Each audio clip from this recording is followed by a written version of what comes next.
story begins inside a company where an employee named Leon works. Unfortunately, he is extremely unhappy with his situation. One day, he approaches his manager, Lily, and expresses his frustration. He tells her that everyone in the workplace is getting on his nerves, and that the environment has become unbearable for him. Instead of discussing the issue calmly, Lily suddenly throws a box at him, shocking Leon. Without hesitation, she tells him to leave the company immediately.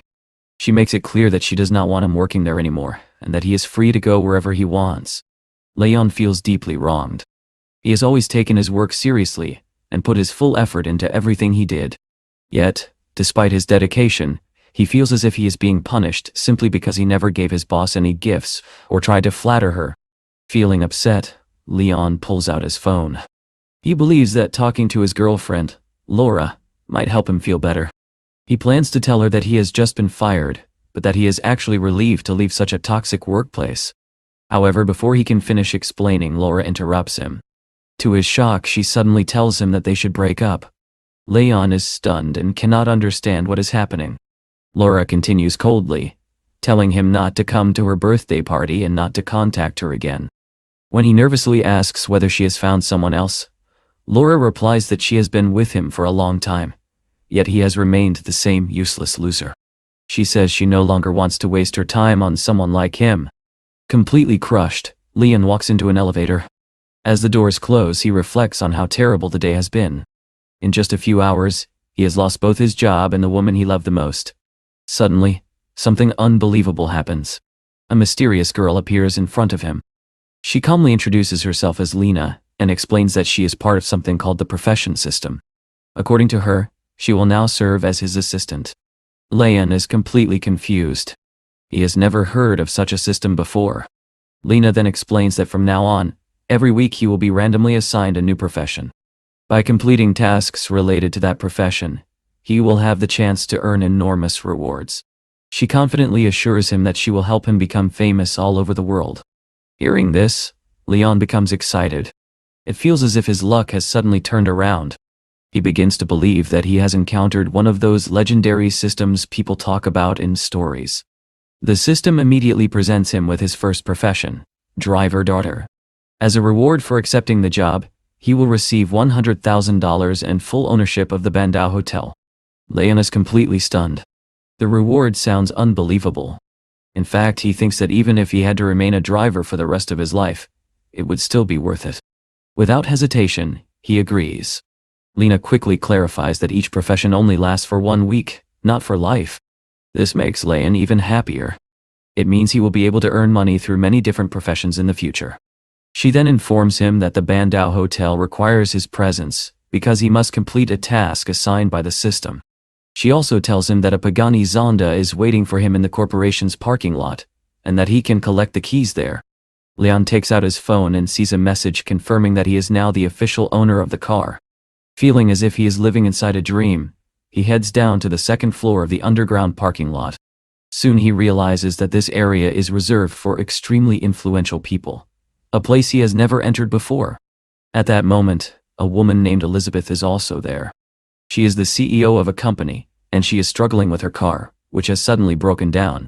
Leon approaches her politely and asks if she is having trouble with the vehicle.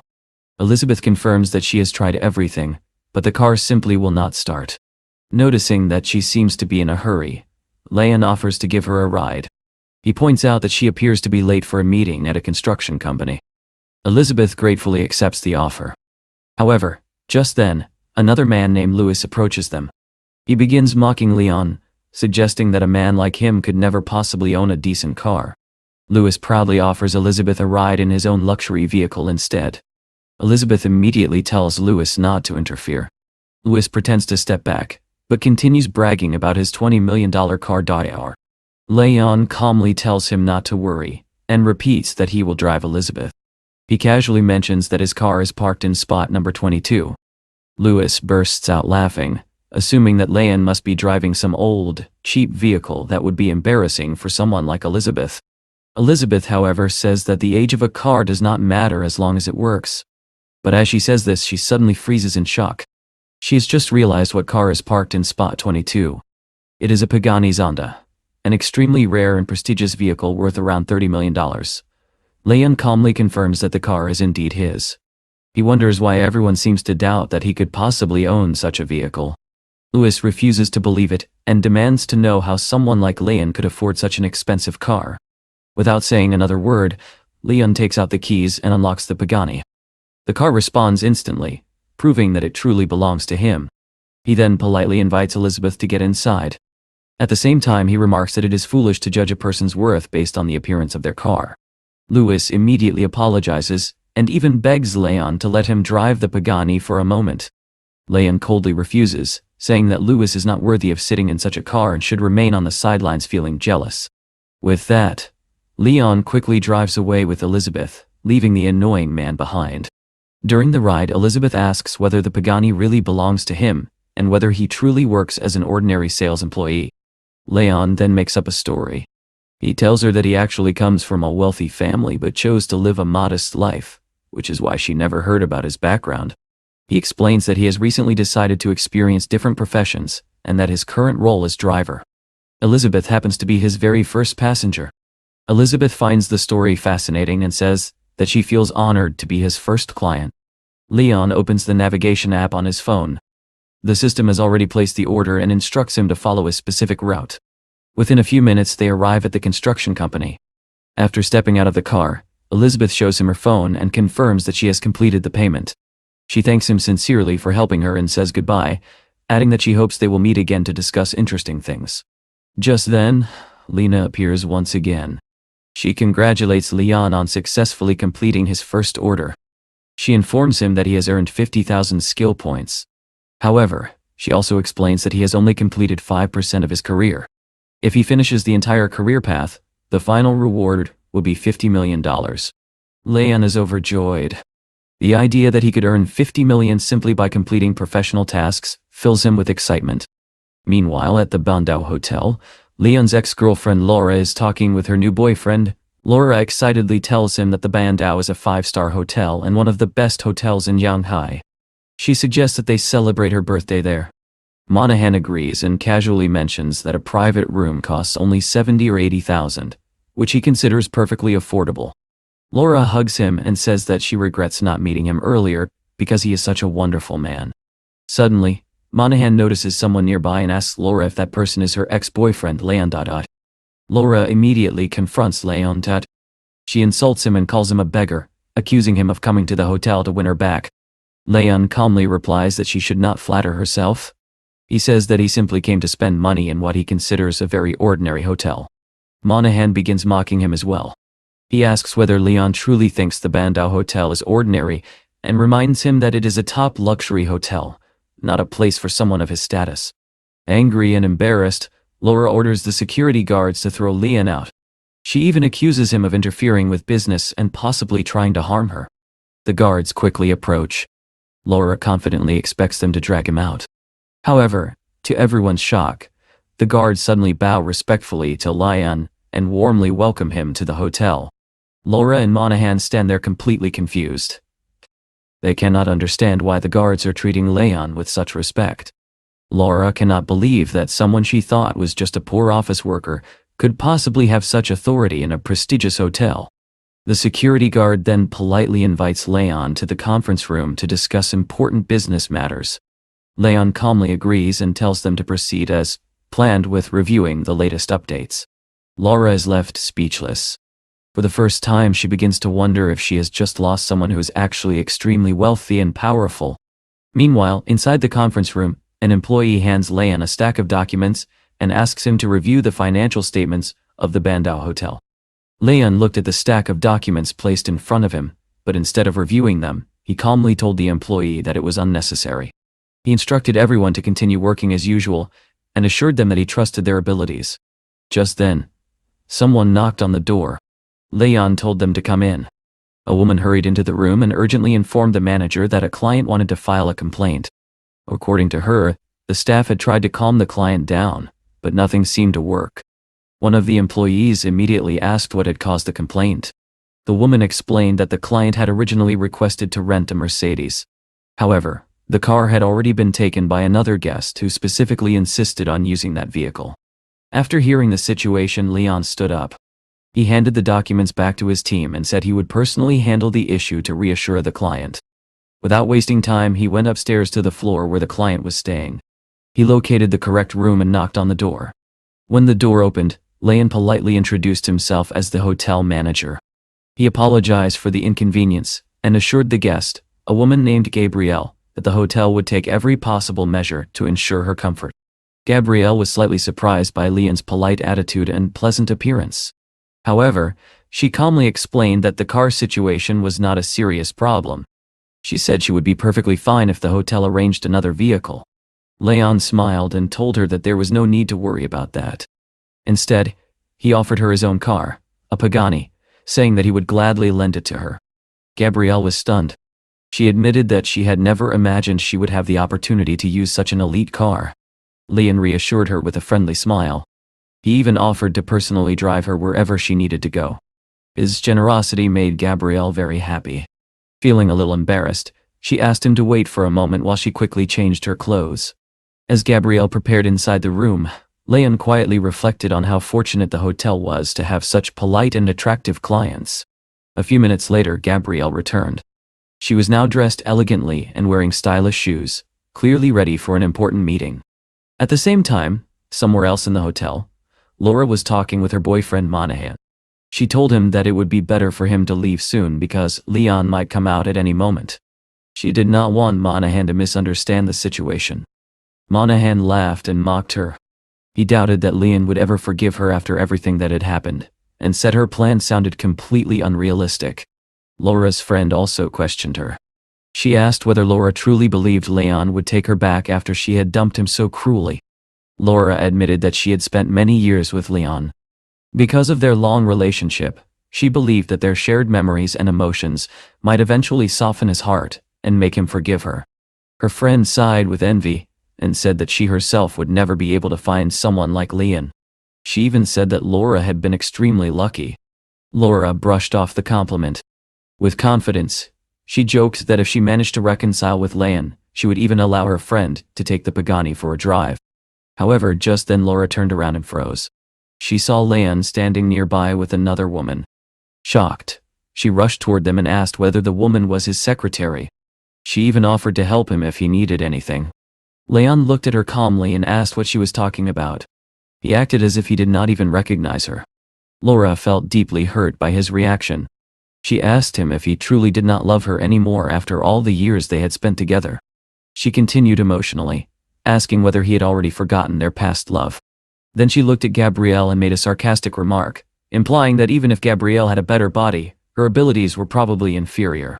Gabrielle looked confused by the strange comparison. She calmly asked Laura how she could judge her abilities when they had never even met. She pointed out that Laura was simply making assumptions. Gabrielle then added that Leon had already complimented her earlier by saying that she was better than his ex-girlfriend. At that moment, Leon placed his arm around Gabrielle's waist and confirmed that everything she said was true. He openly agreed with her words. He even added that Gabrielle was not only talented but also gentle and pleasant to be around. Laura stood there in shock, completely speechless. Leon then told her that if she had nothing else to say, he and Gabrielle would leave. Desperate, Laura begged him not to go. She reminded him of their long relationship and insisted that he still loved her. Leon looked at her coldly and asked why he should love her.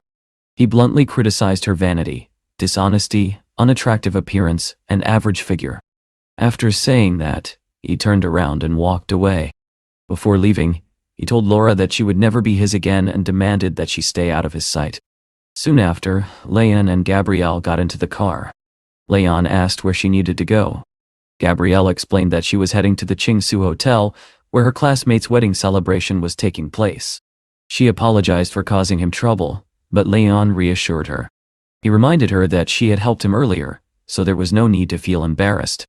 They soon arrived at the Qingsu Hotel. Many wedding guests had already gathered outside, including several friends of the bride and groom. Among them were Gabrielle's friends. Some of the women began discussing her absence. They remembered that Gabrielle had once bragged about having a rich boyfriend who gave her a luxury car. One friend recalled that Gabrielle had recently mentioned receiving a Mercedes from her boyfriend, and wondered what the mysterious man looked like. Most of them were skeptical. They doubted that Gabrielle could really have connections with wealthy people, especially since she had usually been excluded from their social circles, where many of them had rich boyfriends.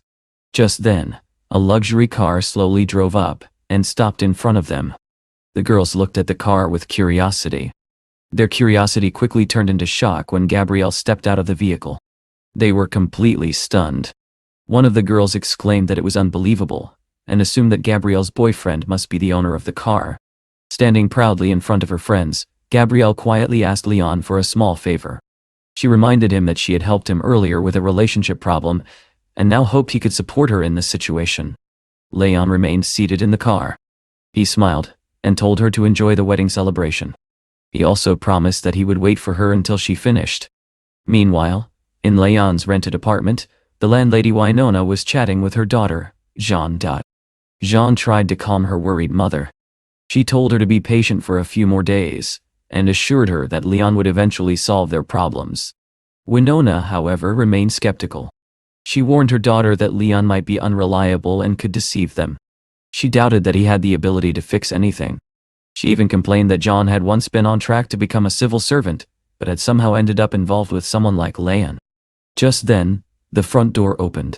Jean happily announced that Leon had returned. Leon entered and calmly told Winona that he was moving out. He had come to collect his belongings and say goodbye. Winona immediately accused him of planning to leave without paying the rent. She suggested that he was trying to escape his responsibilities. Leon gently explained that she had misunderstood. He had always intended to pay the rent, and only wanted to inform them about his plans to move. At that moment, Winona checked her phone and suddenly saw a bank notification. A transfer of 40,000 yuan had just arrived. Surprised, she asked why he had sent so much money when the rent was only 20,000. Leon apologized politely. He explained that he had often paid the rent late in the past, so he decided to send extra as compensation. Curious, Winona then asked whether he had found a new job since he had suddenly decided to move out. Leon simply replied that nothing serious had happened, and that everything would be fine. Jean kindly offered to help him carry his belongings. Winona, however, remained suspicious. She decided to follow them outside to make sure Leon had not taken anything from the apartment. When they stepped outside, she suddenly noticed a luxury car parked nearby. Shocked, she asked whose car it was. She then asked Leon about his old car, a modest Chinese model he used to drive. Leon casually explained that his old car had broken down, so he bought a new one. He asked Jean to place his belongings in the trunk. Winona was completely shocked. She could not understand how someone who had been an ordinary office employee had suddenly become so wealthy. Leon smiled and admitted that since the truth was already obvious, he might as well say it. He claimed that he actually came from a wealthy family and had been quite successful all along.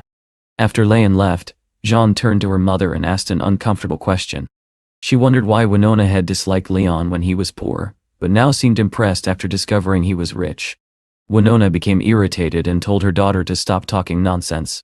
She insisted that Leon was not good enough for her before, and still was not good enough now. She quickly ended the conversation by reminding Jean to finish her homework. Later, Leon returned to the Bandau Hotel. An employee greeted him and informed him that the presidential suite had been fully prepared for his stay, along with all the luxury services available at the hotel. Leon asked his assistant to take his luggage to the room and prepare something for him to eat, because it had been a long and exhausting day. He soon sat down and enjoyed a delicious meal. While eating, he commented with satisfaction that the cuisine at the five-star hotel was truly excellent. A little later, Elizabeth contacted him and said that she would soon be free. She asked him to meet her at the main entrance of the construction company. Leon agreed and told her he would arrive in 30 minutes. He quickly drove to the company where Elizabeth was already waiting. After arriving, Leon asked her to place an order because the driver had arrived and was waiting for the appointment. Elizabeth looked confused and asked what order he was talking about. Leon smiled and jokingly explained that he meant ordering his personal driver. He added that if she refused, he might die of hunger while waiting. Elizabeth, amused but slightly confused, agreed to help him and place the order so that he would not feel offended. As she did so, she quietly thought about the strange situation. A man who owned a $30 million car and had once been considered the best salesman had somehow been fired from his job. She could not understand how such a capable and serious person could suddenly lose his position. Deep down, Elizabeth suspected that something unusual must have happened. Soon afterward, she informed Leon that the order had been successfully placed. Suddenly, Lena appeared in front of Leon, startling him. She glanced at Elizabeth and calmly evaluated her, giving her a B rating. Lena remarked that Elizabeth was quite impressive, and could even deserve a higher score. She added that someone like Elizabeth would be a good match for the protagonist. Lena then congratulated Leon on receiving his second task. According to the system, he had successfully completed the mission of transporting 2 beautiful women. For this achievement, he had earned 10,000 skill points, bringing the progress of the task to 50%. Leon was curious. He asked Lena which women she had rated with a B, and what criteria she used for judging people. Lena replied that women like Elizabeth were exceptionally rare and naturally deserved high evaluations. At that moment, Elizabeth turned to Leon and asked when they were going to leave for their destination. She noticed that he seemed distracted and assumed he had more serious problems than she did.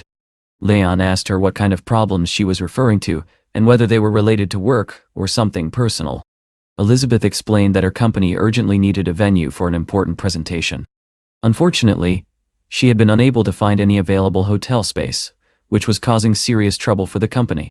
Leon casually suggested that she could hold the presentation at the Bandau Hotel since it had all the facilities required for such an event. Elizabeth immediately shook her head and told him not to joke.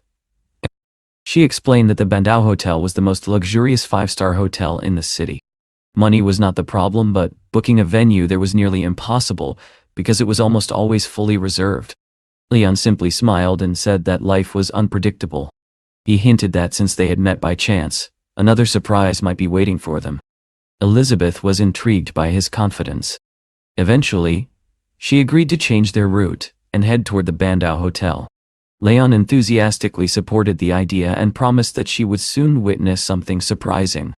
He turned the car around and drove directly toward the Bandau Hotel, suggesting that their meeting had not been a coincidence. Elizabeth then made a careful statement.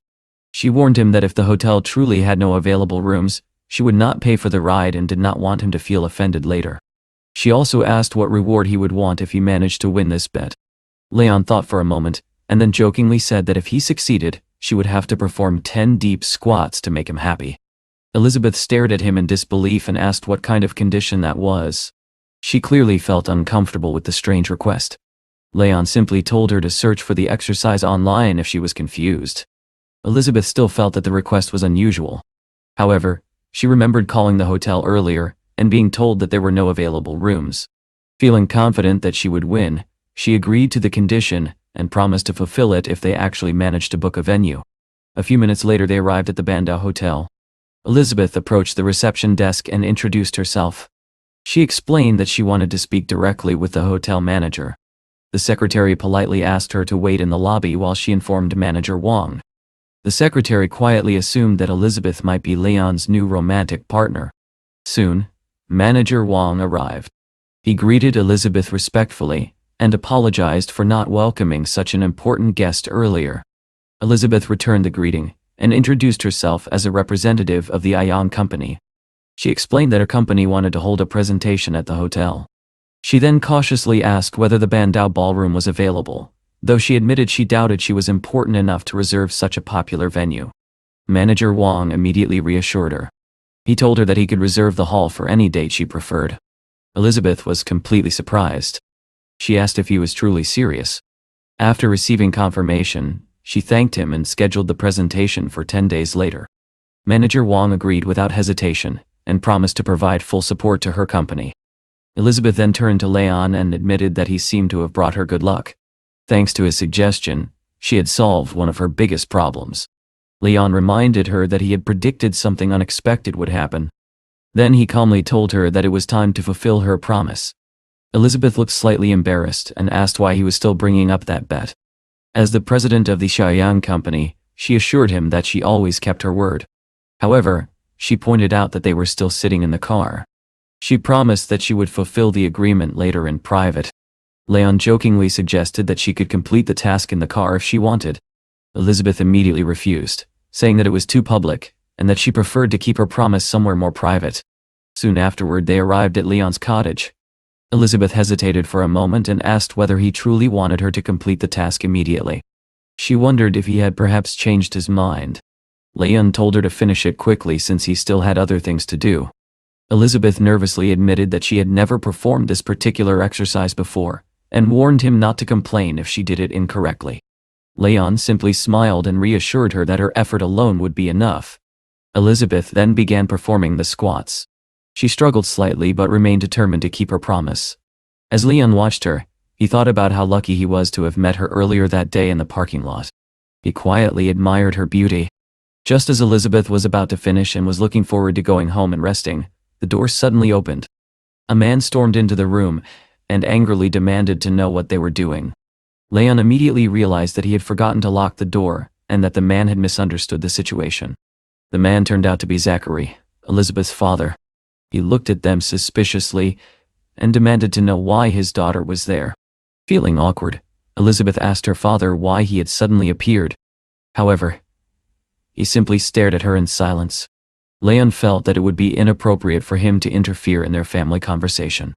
Elizabeth quickly tried to explain the situation. She told her father that he had misunderstood everything and claimed that Leon was her new yoga instructor. According to her explanation, they were simply in the middle of a training session. Zachary looked skeptical. He pointed out that yoga instructors usually demonstrate exercises, rather than just watching from the side.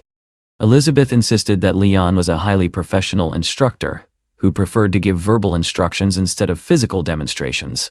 Her father still seemed doubtful. He asked Elizabeth to step aside because he wanted to speak privately with the instructor. Meanwhile, Leon was silently thinking that perhaps becoming a yoga instructor could actually be a profitable profession. Suddenly, Zachary sat down next to him, leaving Leon slightly confused about his intentions. Zachary asked for his name and profession, clearly wanting to know everything about him. Leon calmly introduced himself and said that he worked as a taxi driver. Zachary looked surprised and said that if Leon wanted to attract Elizabeth's attention, he would need to drive a luxury car. Leon replied that he did indeed drive a luxury car when transporting his clients. Zachary suddenly remembered the Pagani parked outside the house. He remarked that Leon did not look like the typical wealthy young man he usually encountered. He even hinted that Leon might not be a bad match for his daughter. Leon felt as if he had somehow been dragged into a strange reality show and had no idea what was happening. Elizabeth quickly interrupted the conversation. She told her father that he had completely misunderstood the situation and that she and Leon had no romantic relationship. Zachary sighed and admitted that he no longer understood young people and their complicated relationships. Before leaving, he invited both of them to attend Elizabeth's grandfather's 80th birthday celebration.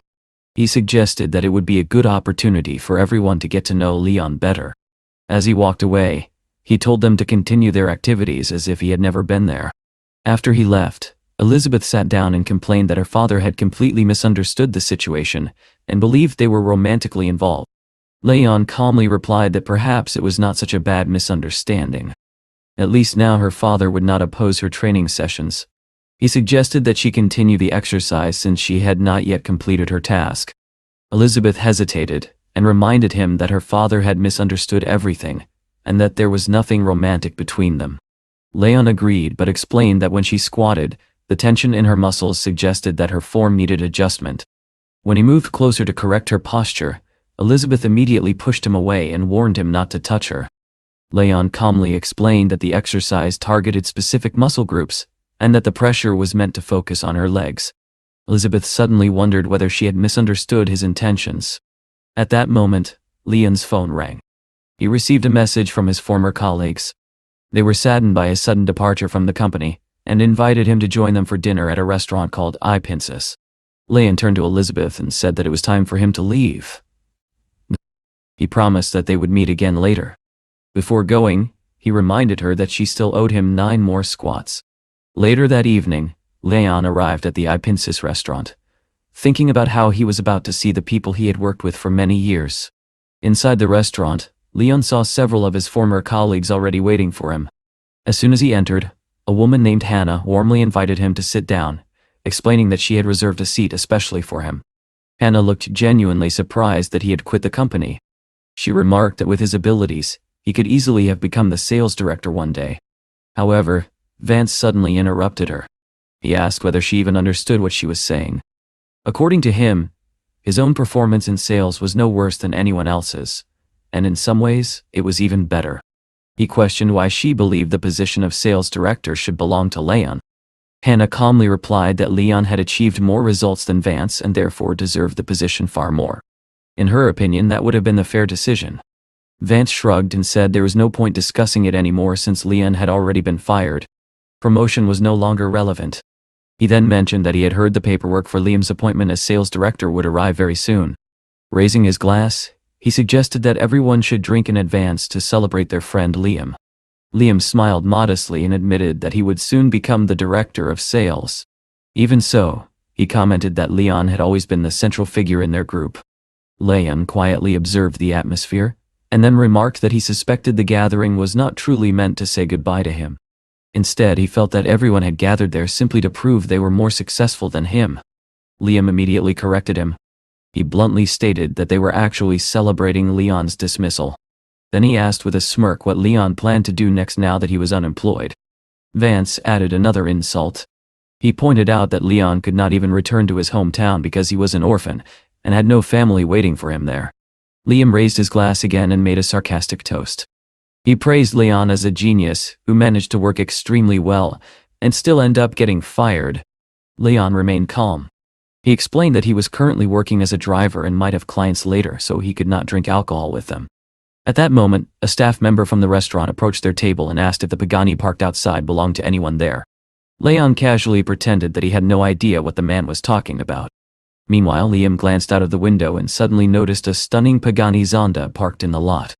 Vance immediately exclaimed that the car was worth more than 20 million euros, and that only extremely wealthy people could afford such a luxury vehicle. The restaurant employee then asked the owner of the car to move it because it was blocking the exit. Vance burst out laughing and mocked Leon, joking that the request was clearly meant for the owner of the luxury Pagani, and not for someone with a modest car like Leon's old one. At that point, Leon calmly told everyone that the Pagani actually belonged to him. He admitted that they might not believe him, but it was the truth. Liam stared at him in disbelief and asked whether he was serious. He demanded to know where Leon could possibly have obtained the money for such an expensive car. Leon replied that being an orphan did not mean he was incapable of becoming wealthy. He bluntly called Liam's reasoning ridiculous. Soon, the entire conversation began to bore him. Leon turned to Hannah and offered to take her home. Hannah happily agreed, and the two of them prepared to leave. However, just as they were about to go, Liam stopped them and asked Leon to wait for a moment. He said there was something important he wanted to discuss. Liam even apologized, admitting that he had previously failed to recognize Leon's abilities. But Leon simply pulled his hand away and told him that the apology had come too late. Without saying anything else, Leon and Hannah left the restaurant and drove away. As the Pagani sped down the road, Leon quietly reflected that coming to the restaurant had been a mistake. Meanwhile, Hannah sat in the luxurious car in amazement. She had only ever seen vehicles like this in movies. She felt incredibly lucky to be sitting inside one now. She admitted to Leon that she had worked with him for many years without ever suspecting that he was actually wealthy. Leon explained that his wealth had been inherited, and that he normally preferred to live modestly without showing it off. However, that day, he had made an exception. He then suggested that Hannah place an order so he could drive her home. Hannah gratefully agreed. She said she could never refuse a man who had always helped her whenever she faced difficulties. However, at that moment the car's system displayed a notification. It reported that the passenger's overall score was 84 points, which did not meet the requirements for Leon's current task. Leon found this very strange. In his opinion, Hannah was clearly a beautiful woman. He could not understand why the system refused to give her just one more point. Confused, he asked Hannah whether she knew any way to increase a woman's charm. He explained that he wanted to understand how the concept worked. Hannah replied that improving charm essentially meant making oneself more attractive, but it was not something that could be done easily. Still curious, Leon asked how someone might actually achieve that. Wanting to help him, Hannah reached into her bag and said she might have a solution. She then took out a pair of stockings and began putting them on. Smiling, she told him that he would soon see the difference himself. After finishing, she asked Leon to evaluate her appearance and see whether it had improved. Leon carefully looked at her and realized that she really did look different. Her appearance had become far more elegant and attractive. He immediately activated the system scan again.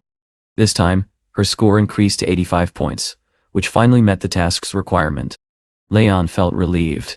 According to the system's progress, he was now closer to completing the mission, with 15% of his career path remaining. Soon afterward, they arrived at Hannah's house. She mentioned that she was home alone and asked if he would like to come inside for tea. She casually added that her husband was currently away on a business trip. Leon politely declined.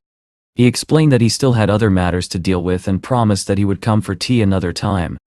Although slightly disappointed, Hannah said she understood. Leon dropped her off near her house, and before leaving she reminded him to drive safely, and thanked him again for helping her. Afterward, Leon headed to the sales department of the Joe Gay Company because he needed to resolve several matters. When he entered the building, he found the place interesting and decided to gather more information. Soon, he encountered his former colleague, Josie. She looked shocked to see him, and immediately asked what he was doing there. Leon explained that he had come to meet the manager regarding a property title deed that he urgently needed. Josie became visibly agitated. She tried to push him away, insisting that he should not cause trouble because the property in question was worth 800 million. She demanded to know how someone like him could possibly afford such a thing. Before she could continue, another voice suddenly interrupted her. Her manager, Valerie, stepped forward and ordered Josie to stop. She told her to step aside and said she would personally handle the situation. Valerie then politely introduced herself to Leon and offered to accompany him so that he could better understand the property details. Meanwhile, Josie continued protesting. She insisted that Valerie was wasting her time because Leon was an orphan and could never afford such a luxurious villa. Her remarks made Valerie extremely angry. She scolded Josie for speaking nonsense and instructed her to contact the Human Resources Department immediately.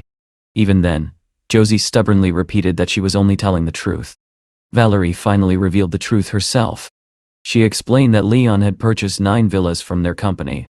Hearing this, Josie was completely stunned. She collapsed to the floor in disbelief, wondering how Leon could possibly have bought so many properties. Meanwhile, Leon quietly thought to himself that if it were not for the mysterious system, he would never have experienced such a dramatic change in his life. Valerie quickly apologized to him for Josie's behavior. She explained that Josie had been under a lot of pressure lately. Leon calmly replied that it did not bother him. He then asked whether the registration of his property had been completed and requested the documents. Valerie confirmed that everything had already been finalized. She handed him the ownership papers along with the keys to the 9 villas. Leon placed the documents safely inside his luxury car and began thinking about the many tasks he still needed to complete. Soon afterward, he received a message from Hannah. She informed him that Lily and Liam had both been fired from the company. Leon was surprised. The news had come far too quickly after his own dismissal. He began to suspect that something unusual had happened. Out of curiosity, he contacted Elizabeth and asked whether she had anything to do with Lily and Liam losing their jobs. Elizabeth seemed surprised that the news had spread so quickly. She asked why they had been fired and hinted that, knowing the reasons might ease his concerns. Leon casually changed the topic and asked what she planned to do with the now vacant position of sales manager. Elizabeth replied that she had actually considered offering the position to him because she believed he would handle the responsibility fairly. However, Leon declined the offer. He said that he was already financially comfortable and recommended Hannah instead, explaining that she was competent and hardworking. Elizabeth appreciated the suggestion. She then mentioned that her car was still being repaired and asked whether Leon could drive her to the company. In return, she promised to give him a generous bonus. Leon agreed immediately, knowing that the trip could earn him a 5-star rating and additional system points. A few minutes later, they arrived at the company building. Before she stepped out, Leon reminded Elizabeth not to forget to give him a 5-star rating. Elizabeth looked amused and asked whether he truly cared that much about ratings. Leon confidently replied that he absolutely did. She joked that if she gave him a good rating, perhaps he would cancel her punishment of doing the squats. Leon firmly refused. He reminded her that she still owed him 9 squats, and that he would not accept one less. Elizabeth sighed with mild annoyance, but also amusement. She unbuckled her seatbelt and quickly got out of the car, hurrying toward the office. At that exact moment, Hannah appeared nearby and noticed Elizabeth standing with Leon. Leon looked slightly startled. He quickly tried to explain that he had simply seen Elizabeth trying to call a taxi and offered to drive her to work as a friendly favor. However, Hannah noticed his nervous tone and began to suspect that he might not be telling the full truth. Elizabeth noticed the awkward tension between Leon and Hannah. Without letting the situation escalate, she calmly told Hannah to stop standing around and return to work, reminding her that they both had a long day ahead. After a brief hesitation, Hannah nodded in agreement. She and Elizabeth then walked toward the company building together. Meanwhile, Leon remained seated in his car. A notification suddenly appeared on his phone. At first, he assumed it was another client requesting a ride, but when he checked the message, he discovered that Elizabeth had given him a 5-star rating. Leon smiled slightly.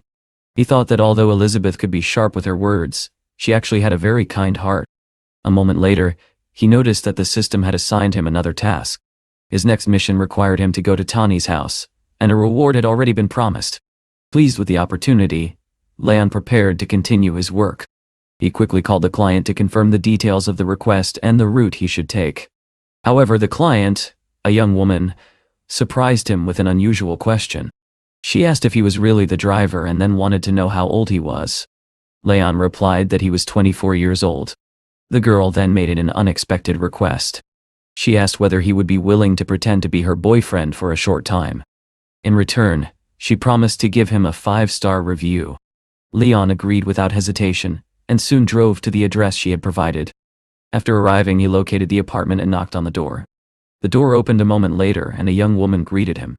Leon told her that he had arrived and was ready to follow her instructions. The woman, a popular blogger named Catherine, looked at him carefully and thought that he was even more handsome than the intern she had previously considered, asking for help. This made her feel quite satisfied with her choice. Just then, another woman stepped out of the room and asked Catherine whether this man was truly her boyfriend. Leon calmly confirmed the claim and politely introduced himself. A man standing nearby complimented Leon's appearance and asked what he did for a living. Leon honestly replied that he worked as a driver. The answer surprised Catherine's parents. They had expected him to have a much more prestigious profession. Sensing the tension in the room, Catherine quickly stepped in to defend him. She explained that being a driver had become a very profitable profession and that many drivers in the industry were earning millions.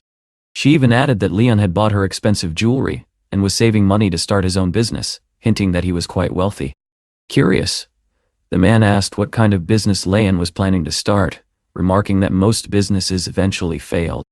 Before Leon had to answer, Catherine reminded her parents that they had planned to meet friends and suggested that it was time for them to leave. Her parents agreed, and Catherine told them that Leon would drive them to the mall. Leon then apologized and explained that his car only had 2 seats. If all of them wanted to travel together, he would need to call another vehicle.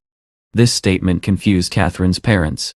They wondered if he drove something small like a moped. The entire family walked outside with him, clearly unimpressed. Catherine's father complained that his daughter was foolish for dating a man who drove a moped. Her mother agreed, saying they would become a laughingstock if others discovered the truth. At that moment, Leon calmly took out the keys to his car. When the luxurious vehicle unlocked with a soft sound, Catherine's parents were completely stunned. Her father stared in disbelief and asked how Leon could possibly afford such an expensive car. He even questioned whether the car truly belonged to him. Catherine herself looked shocked and asked the same question. Leon simply confirmed that the car was indeed his and invited Catherine to get inside so they could continue with their plans. Suddenly, her parents completely changed their attitude. They hurriedly urged Catherine to get into the car quickly, saying that they should not keep such a generous young man waiting. Once they were inside the car, Leon asked Catherine where they were going. She replied that their destination was the Times Square Mall. She also complimented the impressive car. Then she made another request. As a blogger, she wanted to start a live stream during the ride. Leon agreed, but only on the condition that she gave him a 5-star rating for the trip. Catherine laughed and promised that she would do so without any problem. Soon she started broadcasting live. She asked her followers to guess where she was and hinted that she was currently in the most exciting place imaginable. Her viewers quickly began guessing. Some of them suggested that she must be living a luxurious lifestyle with a handsome driver. Others suspected that she had simply rented an expensive car for the video. Catherine explained that she had ordered a driver through an app and that he had been extremely professional. Secretly, she also thought that Leon was quite handsome. After some time, they arrived at the Times Square shopping center. Catherine informed Leon that she had already given him a 5-star rating. She thanked him for the ride and said she hoped they would meet again. At that moment, Lena suddenly appeared again. She congratulated Leon on earning 200,000 points, and hinted that he was getting closer to advancing his career. Lena also mentioned that his next step would involve participating in the China International Circuit Driving Skills competition. Leon then asked Catherine whether she could wait for a moment. He wanted to upgrade his phone and wondered if she could help him choose one. Catherine happily agreed. Together, they entered a well-known electronics store famous for selling some of the best phones in the country. Catherine examined several models carefully while explaining their features. When Leon pointed to a specific model and said it had enough storage for his needs, Catherine suggested that he might find it cheaper online. Leon gently brushed aside her suggestion and smiled. Since they were already there, he said they might as well buy it directly. Soon the salesman packed the selected phone and confirmed the model. He asked whether Leon would also like a protective case. He explained that the phone cost more than 10,000 yuan, and that a case would prevent scratches. Leon refused immediately. He said he disliked phone covers because they felt uncomfortable. The salesman nodded but then began showing him different colored cases anyway. Leon looked surprised and reminded him that he had already said he did not need a case. He added that if anything happened to his phone, he would simply buy another one.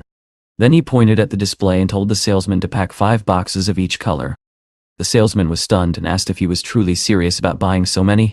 Leon casually pointed to a nearby computer and told the salesman to pack that as well. Catherine stood there with her mouth open in shock. She could not understand where Leon had obtained so much money. Meanwhile, her live stream had exploded in popularity. The number of viewers had reached over 5 million, which was 5 times higher than her usual audience. She quickly realized that showing luxury purchases was attracting massive attention. After leaving the electronics store, Catherine asked whether Leon planned to buy anything else. Leon thought for a moment and said he wanted to purchase a stylish watch. Inside a luxury watch store, a sales assistant informed the manager, Lola, that a new customer had arrived. Lola looked uncertain. She wondered whether helping them would be worth the effort. She noticed that Catherine was live streaming their visit. Although blogging had become profitable, Lola remained skeptical, and eventually said that their store only served the wealthiest clients. Meanwhile, Leon and Catherine examined several expensive watches. However, they struggled to decide which model looked best. Catherine stared at the price tags in disbelief, and admitted that she did not understand the world of the extremely rich. Leon then asked the saleswoman if he could see a specific watch model. Lola coldly replied that the watch could only be shown after payment. Both Leon and Catherine were shocked by this policy. Just then, a wealthy-looking man and a young woman entered the store. The man immediately called for the staff and demanded to see their best watch. Lola rushed over and greeted them politely, saying she had not seen them for a long time. The woman noticed a beautiful gold watch and said she wanted it as a birthday gift. Her husband immediately agreed to buy it. Lola complimented her taste and said that the watch was a newly released model and an excellent choice. Watching this scene, Catherine felt confused. Meanwhile, her live broadcast continued gaining viewers. Leon became irritated by the unfair treatment. He approached Lola and asked why they were being treated differently from other customers. He pointed out that all customers should receive equal service. Lola calmly replied that the store prioritized customers based on wealth and social status. She hoped he could understand their policy. Leon criticized the practice and said it was shameful to treat people differently simply because they had more money. Catherine quietly suggested that they leave the store and not waste their time. Lola sarcastically thanked them for visiting, and implied that other stores might not have even allowed them to enter. Catherine grabbed Leon's arm and led him away, saying they would find another place. Soon they entered another luxury watch store where a friendly saleswoman greeted them warmly and asked how she could help. Since Leon was unfamiliar with watches, he asked Catherine for advice. She admitted that she knew very little about them. Instead, she turned to her live stream viewers for suggestions. Several viewers recommended buying a model called the 175. The saleswoman noticed the live stream and looked surprised, wondering whether the viewers were mocking the store or genuinely offering advice. Leon glanced at Catherine's screen and noticed some negative comments from viewers who doubted he could afford such an expensive watch. Catherine offered to block those rude viewers. However, Leon calmly said there was no need. Instead, he asked the saleswoman to show him the model 175. The entire store fell silent. Both the staff and the other customers stared at him in disbelief, unable to imagine that he might actually intend to purchase such a luxurious watch. The main character calmly took out his business card and said that he wanted to buy the watch, adding that he would be very happy to own it. The sellers looked at him apologetically and explained that the watch was currently out of stock. They told him that it would have to be transported from Europe and then delivered directly to his home. Catherine, who was standing nearby, asked whether the watch might be available in a larger store close to them. The saleswoman shook her head and explained that there were only 6 such watches in the entire world, and only one of them had been sent to China. At that moment, a girl from the store where the main character had previously been turned away rushed in with surprising news. She announced that someone had just purchased a watch worth more than $10 million. Lola immediately turned to her friend and asked whether that watch was the model 175 from the nearest store. Meanwhile, a man from the store approached the saleswoman and asked her to take him to the person who had bought such an expensive watch. When Lola finally saw the buyer, she froze in shock.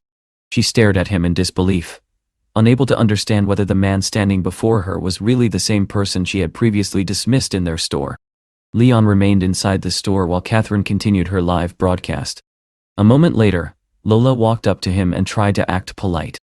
She told him that their store also had many excellent watches and invited him to come and take a look. Leon calmly replied that he would not visit their store because his status was not high enough for them. Hearing this, Lola immediately realized the meaning behind his words. She quickly chased after him, apologizing repeatedly and admitting that she had made a mistake. Tears filled her eyes as she understood that her arrogance had caused her to lose an enormous amount of commission. A few minutes later, Leon and Catherine walked outside the mall together. Leon handed her one of the phones he had bought earlier and apologized for making her spend the entire day accompanying him around the mall. Catherine smiled warmly and told him there was no need to apologize. She admitted that she had actually enjoyed the day very much, and that visiting all those elite places had been exciting for her. In her heart, she began to think that Leon was not only rich, but also a true gentleman. If he really were her boyfriend, it would be something amazing. Soon after, Leon arrived at the China International Circuit. According to the system's instructions, this was the place where he would receive his next reward. However, when he arrived, the girls working at the racetrack told him that there was a VIP reception taking place that day. Because of the event, the entire area had been closed, and they would not be able to assist him. Leon calmly explained that he had not come as a customer. Instead, he was there to meet their manager. He asked them to inform the manager that he had arrived. The girl nodded and told him to wait while she made the call. At that moment, the door suddenly opened, and a man named Charlie walked in. He looked surprised when he saw Leon standing there. Immediately, Charlie turned to the staff and demanded to know why the area had not been locked down as he had ordered, and why Leon was still there. The girl quickly explained that Leon had come to meet John, and assured Charlie that Leon would soon leave the racetrack. Another staff member quietly told the protagonist that they should go up to the second floor quickly so that they would not anger their director. Leon asked who the man was, finding it quite arrogant that the entire racing circuit had been closed just for him. The girl looked slightly shocked by the question and explained that the man was Charlie, a very influential figure in Shanghai D.T. She added that very few people in the country would dare to oppose him. Soon after, Leon met John. John looked surprised and asked why Leon had not contacted him earlier, saying that he would have arranged a proper reception with his entire team. John then asked one of the girls to bring Leon some water. The girl looked confused and asked why she was the one being asked to bring water, especially since the director himself was speaking with the young man. John then explained something that shocked everyone in the room. He said that the racing circuit had been purchased by their director, and from that moment onward, Leon was the new owner of the entire place. In other words, Leon was now their boss. John respectfully asked Leon to handle the situation, and mentioned that it had now become a company matter. Leon calmly replied that he trusted Gia and asked John to continue managing everything as usual. After that, he requested to be driven to the racetrack. John assumed that Leon must have bought the circuit because he loved racing, so he enthusiastically offered to take him for a few laps around the track. However, Leon declined the offer, and instead asked John to call one of the professional drivers. Standing by the track, Leon watched as the powerful cars roared past at incredible speeds. He admired the driver's skill as they maneuvered through the difficult course.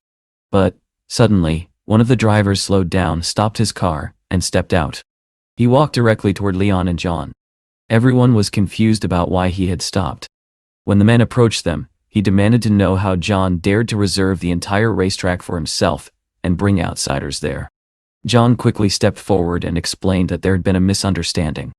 He assured Charlie that everything would be explained.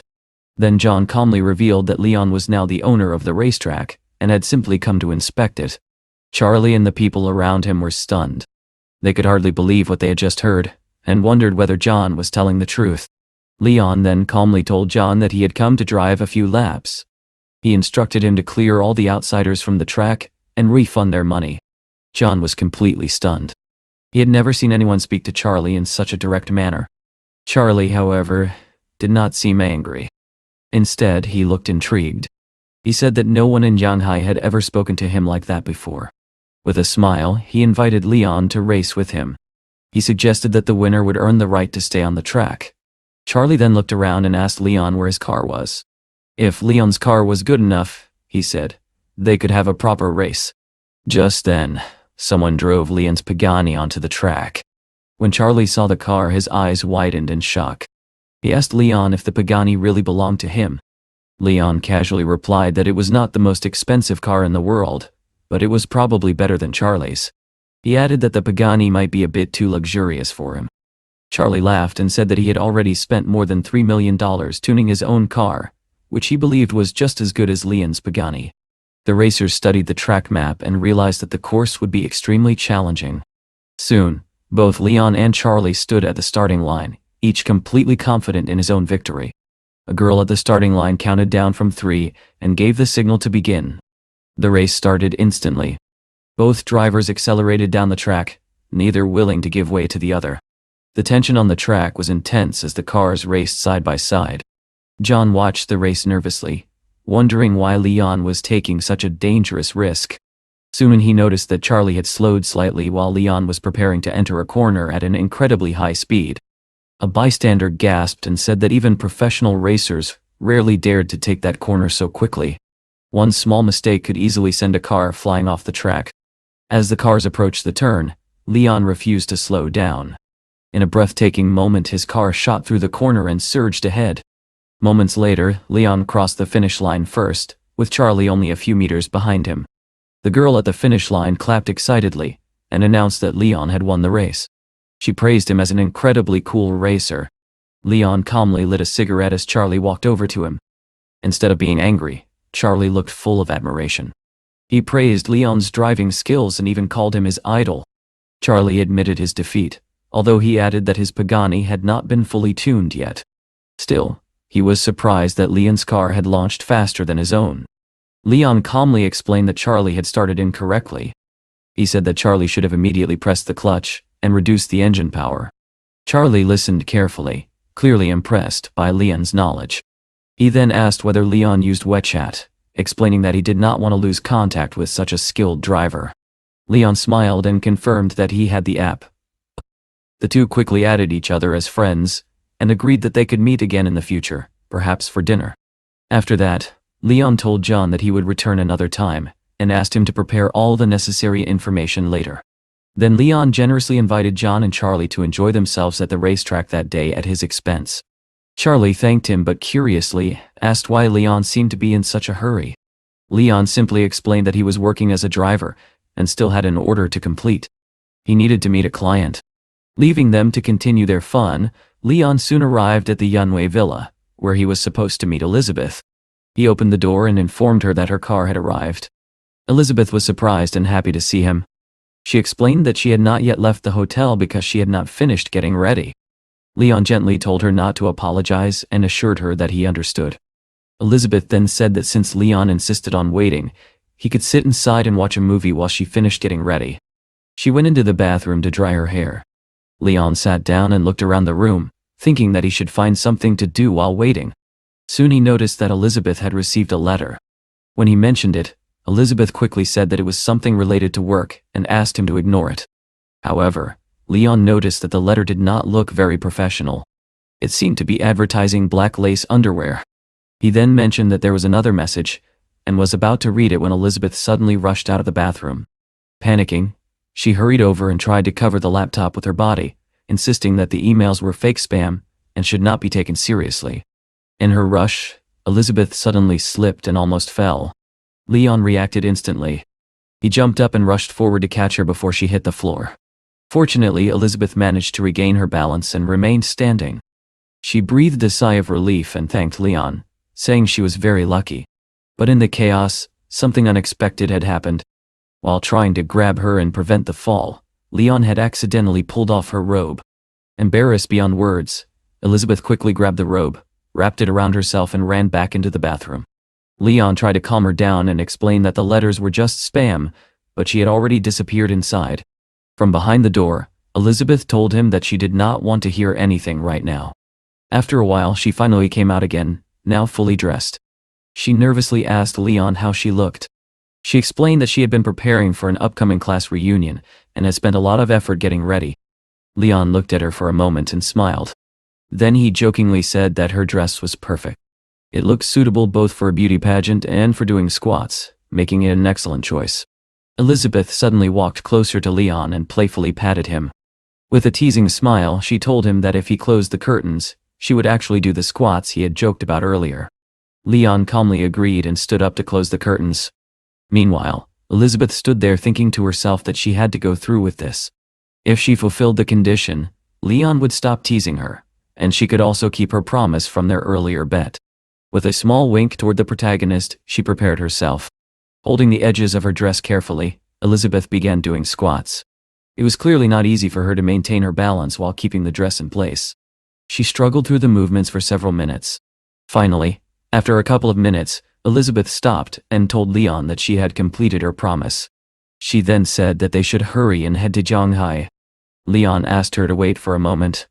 He explained that he needed to go to the restroom first, and after that they could leave together for the meeting. About half an hour later, Leon returned and told Elizabeth that they could go now. However, as they were about to leave, Leon suddenly stopped walking. Elizabeth noticed his reaction and asked why he had stopped. Leon explained that he had just seen a familiar face. Elizabeth looked surprised and asked whether he really knew someone there. She wondered how he could recognize anyone in this place. Leon calmly replied that he had met the man only a day earlier, although he suspected that Elizabeth might know him much better. Just then, Elizabeth's parents suddenly appeared in front of them. Elizabeth froze in surprise when she saw them standing there. She immediately asked her mother and father what they were doing there. An awkward silence filled the room. Elizabeth felt extremely uncomfortable, especially because her parents had seen her together with Leon again.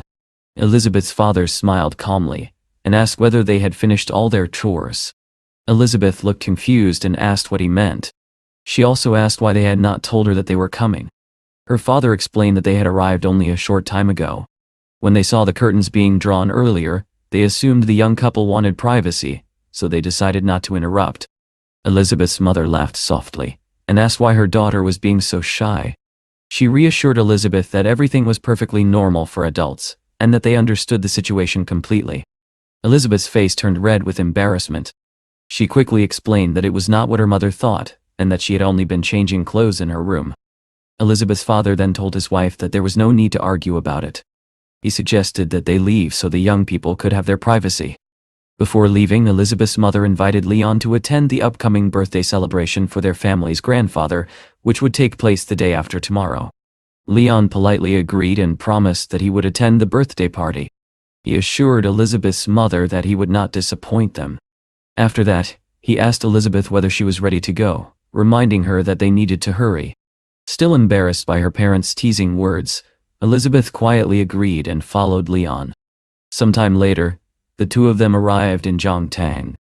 Before she got out of the car, Leon reminded Elizabeth not to forget to leave a 5-star review. He also told her that once she finished her business, she could place another order, and he would come to pick her up again. Elizabeth laughed and jokingly said that Leon seemed to care about only 2 things, chatting with her and receiving a good review. She said it sounded a bit strange. Leon calmly explained that it was part of his job. Feedback after every trip was very important for drivers. He promised that he would explain everything in detail later. He also told her that if she ran into any trouble, she could call him immediately. He assured her that he would come to help her right away if anything required attention. At that moment, Lena suddenly appeared beside Leon. She informed him that he had already reached the 100-kilometer milestone, and had earned 200,000 mastery points. Lena also told him that his completion rate had reached 55%. As a reward, he had obtained 21% of the shares in the Baba company. Leon thought about this surprising reward and asked Lena whether increasing his mileage could eventually make him the boss of the company where he worked. Lena explained that the company's headquarters were located in Yongkang, and that its market value exceeded $50 billion. She added that if Leon decided to sell his shares, he could easily earn $10 billion. She emphasized that this was not a joke. Leon casually placed his arm around Lena's shoulder and replied that with his current income, he had no real need to sell the shares. In fact, there was no reason to rush. Then he wondered aloud whether it would be even better to simply keep the shares and collect hundreds of millions in dividends every year. Lena explained that his current career progress was at 55%. With a little more effort, he could unlock an entirely new career path in the system. She added that when his career level reached 100%, the rewards would become even more generous. Leon became excited when he heard this. He told Lena that he would continue completing orders until he reached the final reward. Soon after, Leon noticed that he had received a new order from Starbucks. He decided to complete the delivery before going home to rest. He thought to himself that the long day had already made him quite tired. Once he finished this order, he planned to return home and relax. Meanwhile, a young woman named Cheryl was standing nearby, recording a video of herself on her phone while waiting for a taxi. Just then, Leon's luxury car stopped in front of her. Leon removed his sunglasses and asked whether she was Miss Cheryl. She confirmed that she was. Inside her mind, Cheryl felt extremely pleased. She thought that she had dressed especially well today, and felt lucky to have attracted the attention of such a wealthy and handsome man. Leon then politely asked her to get into the car. Cheryl happily agreed. She quickly entered the car and fastened her seatbelt. She greeted Leon warmly and introduced herself, asking where they were going. With a flirtatious tone, she told him that he could call her by any name he liked. Leon looked confused by her words and asked whether she had ordered a driver to take her to Joe. Cheryl suddenly looked shocked. She asked if Leon was really the driver. Looking around the luxurious sports car, she could hardly believe it. She wondered whether this was some kind of strange scam. Leon calmly explained that it was simply a new type of service. Hearing this, Cheryl's expression immediately changed. With a disappointed tone, she complained that she had thought she had met a rich man, only to discover that he was merely a driver. She said it felt insulting. Leon quietly thought to himself that Cheryl had changed her attitude incredibly quickly, revealing her true personality. Soon, Cheryl told him to slow down because she could not take proper photos while the car was moving. She also rudely claimed that he did not even know how to drive properly. She even threatened that if anything happened to the Pagani, he would never be able to afford the repairs. Leon calmly replied that the car actually belonged to him. However, Cheryl refused to believe him. She accused him of lying and said he was only pretending to be important to impress her. She mocked him for working as a driver while pretending to be someone significant. Leon finally became annoyed by her arrogance. He asked what kind of person she thought she was, and why she believed she had the right to treat others that way. Cheryl arrogantly replied that she was clearly far more noble than him. She even said that he was not worthy of being her driver, and called him a complete loser. At that moment, Leon suddenly pressed the gas pedal. The car surged forward sharply, catching Cheryl completely off guard. She nearly lost her balance from the sudden acceleration. Furious, she shouted at him, demanding to know what he thought he was doing. Leon calmly told her that if she was so capable, she could simply buy her own car and drive herself wherever she wanted. As for him, he would not take her anywhere else. He then opened the door of the Pagani and told her to get out before he took further action. Cheryl became even angrier. She demanded to know how he dared to treat her like that, and threatened to leave a terrible review and file a complaint. Leon simply pointed out that the car had a dash camera installed, so she would not be able to make false accusations. After saying this, Leon drove away, leaving Cheryl shouting angrily behind him. She screamed that he would soon realize he had offended the wrong person. Later, Leon arrived at Joe Gay. However, the unpleasant encounter with Cheryl had already ruined his mood. Soon afterward, the system notified him that the passenger had submitted a review. Leon quickly realized that Cheryl had indeed left him a bad rating. Just then he received a call from the company manager, Baba. Leon immediately understood that he was about to receive a penalty and a reprimand. Without hesitation, Leon told the manager that he resigned. He said she could do whatever she wanted and asked whether she had even thought about the consequences of her actions. Angered by his attitude, the company manager suspended him from work and abruptly hung up the phone. Leon could not help thinking how unfair life sometimes seemed. Later, he went to visit the staff at his villa to check on the situation there. They greeted him respectfully and warmly. The person in charge of the property explained that everything had already been arranged while Leon was away. All the furniture had been purchased from the most prestigious companies. Leon sat down on the sofa and carefully examined the furniture himself before sharing his opinion with the manager. After reviewing everything, the manager informed him that they had also selected several candidates for the position of his personal servants. Those who had passed the first round of interviews were currently waiting in the office. Leon then walked into the office. Several candidates were seated inside, waiting nervously. Among them was Cheryl. The moment she saw Leon enter the room, her eyes widened in shock.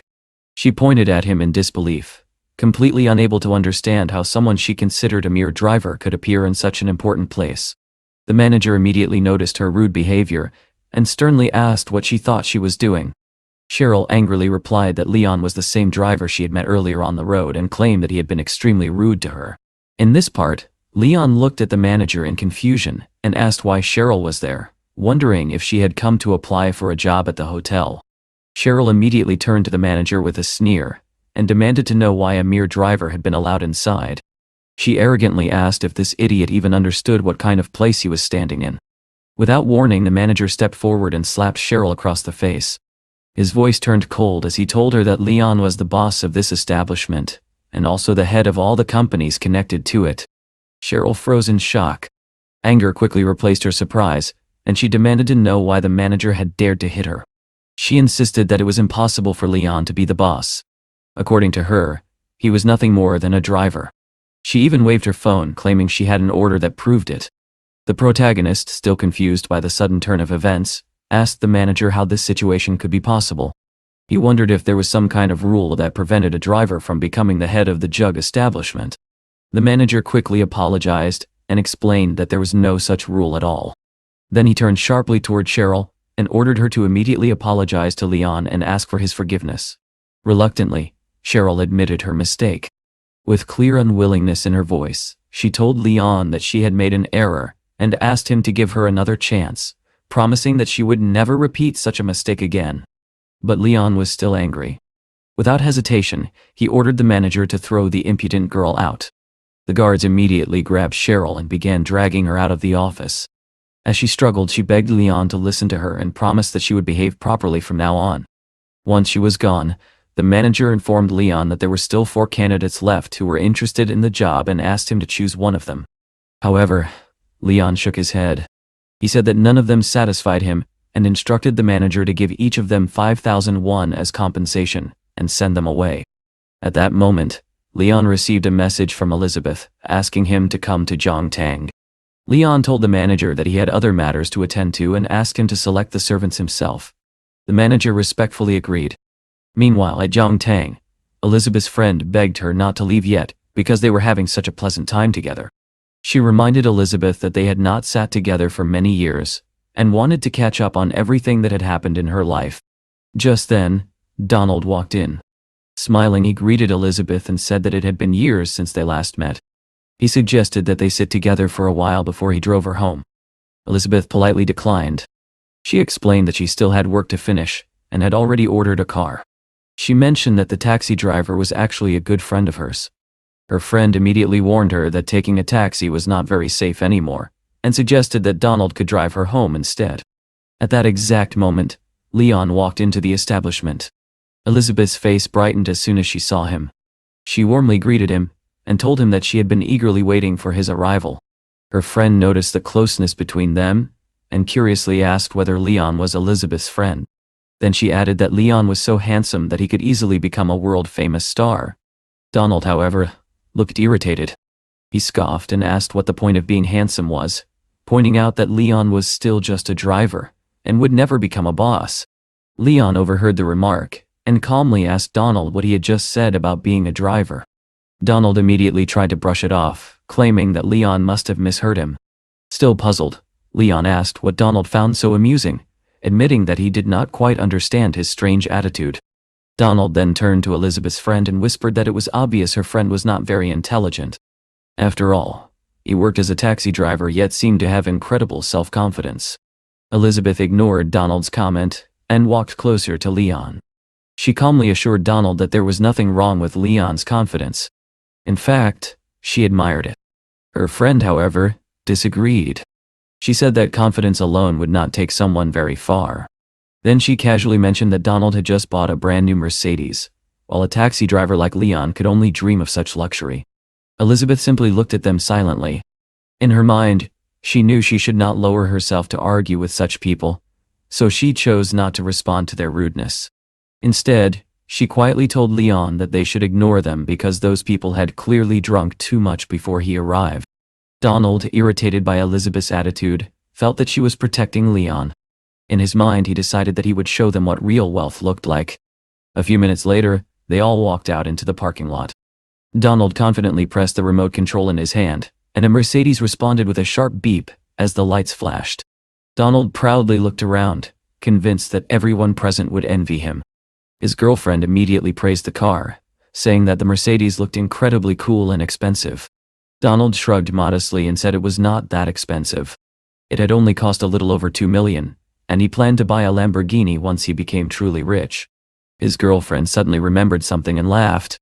She reminded him that back when they were still in university, he used to say that his favorite car was a Pagani.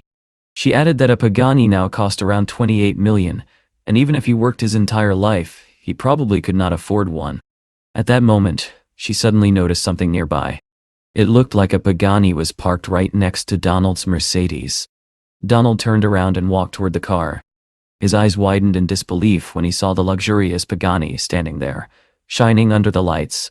Just then, Leon stepped forward and calmly asked Donald if he had finished admiring the Pagani. Then, he politely told him to step aside.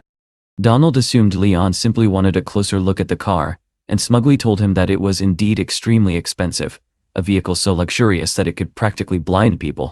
However, in the next moment, Leon calmly took out a set of keys and unlocked the Pagani. He turned to Elizabeth and told her to get into the car. Donald froze in place, completely stunned. His voice trembled as he asked Leon if the car really belonged to him. Leon calmly replied by asking who had ever said that a driver could not own such a car. Then he advised them not to limit their thinking simply because of poverty. After saying this, Leon and Elizabeth got into the Pagani and drove away, leaving Donald and his girlfriend standing there in complete silence. As they drove through the night, Elizabeth apologized to Leon. She admitted that she never expected her friends to behave like such snobs and felt deeply ashamed of them. Leon simply told her that it did not matter to him. Then he asked whether she wanted him to take her home or if she needed to go somewhere else.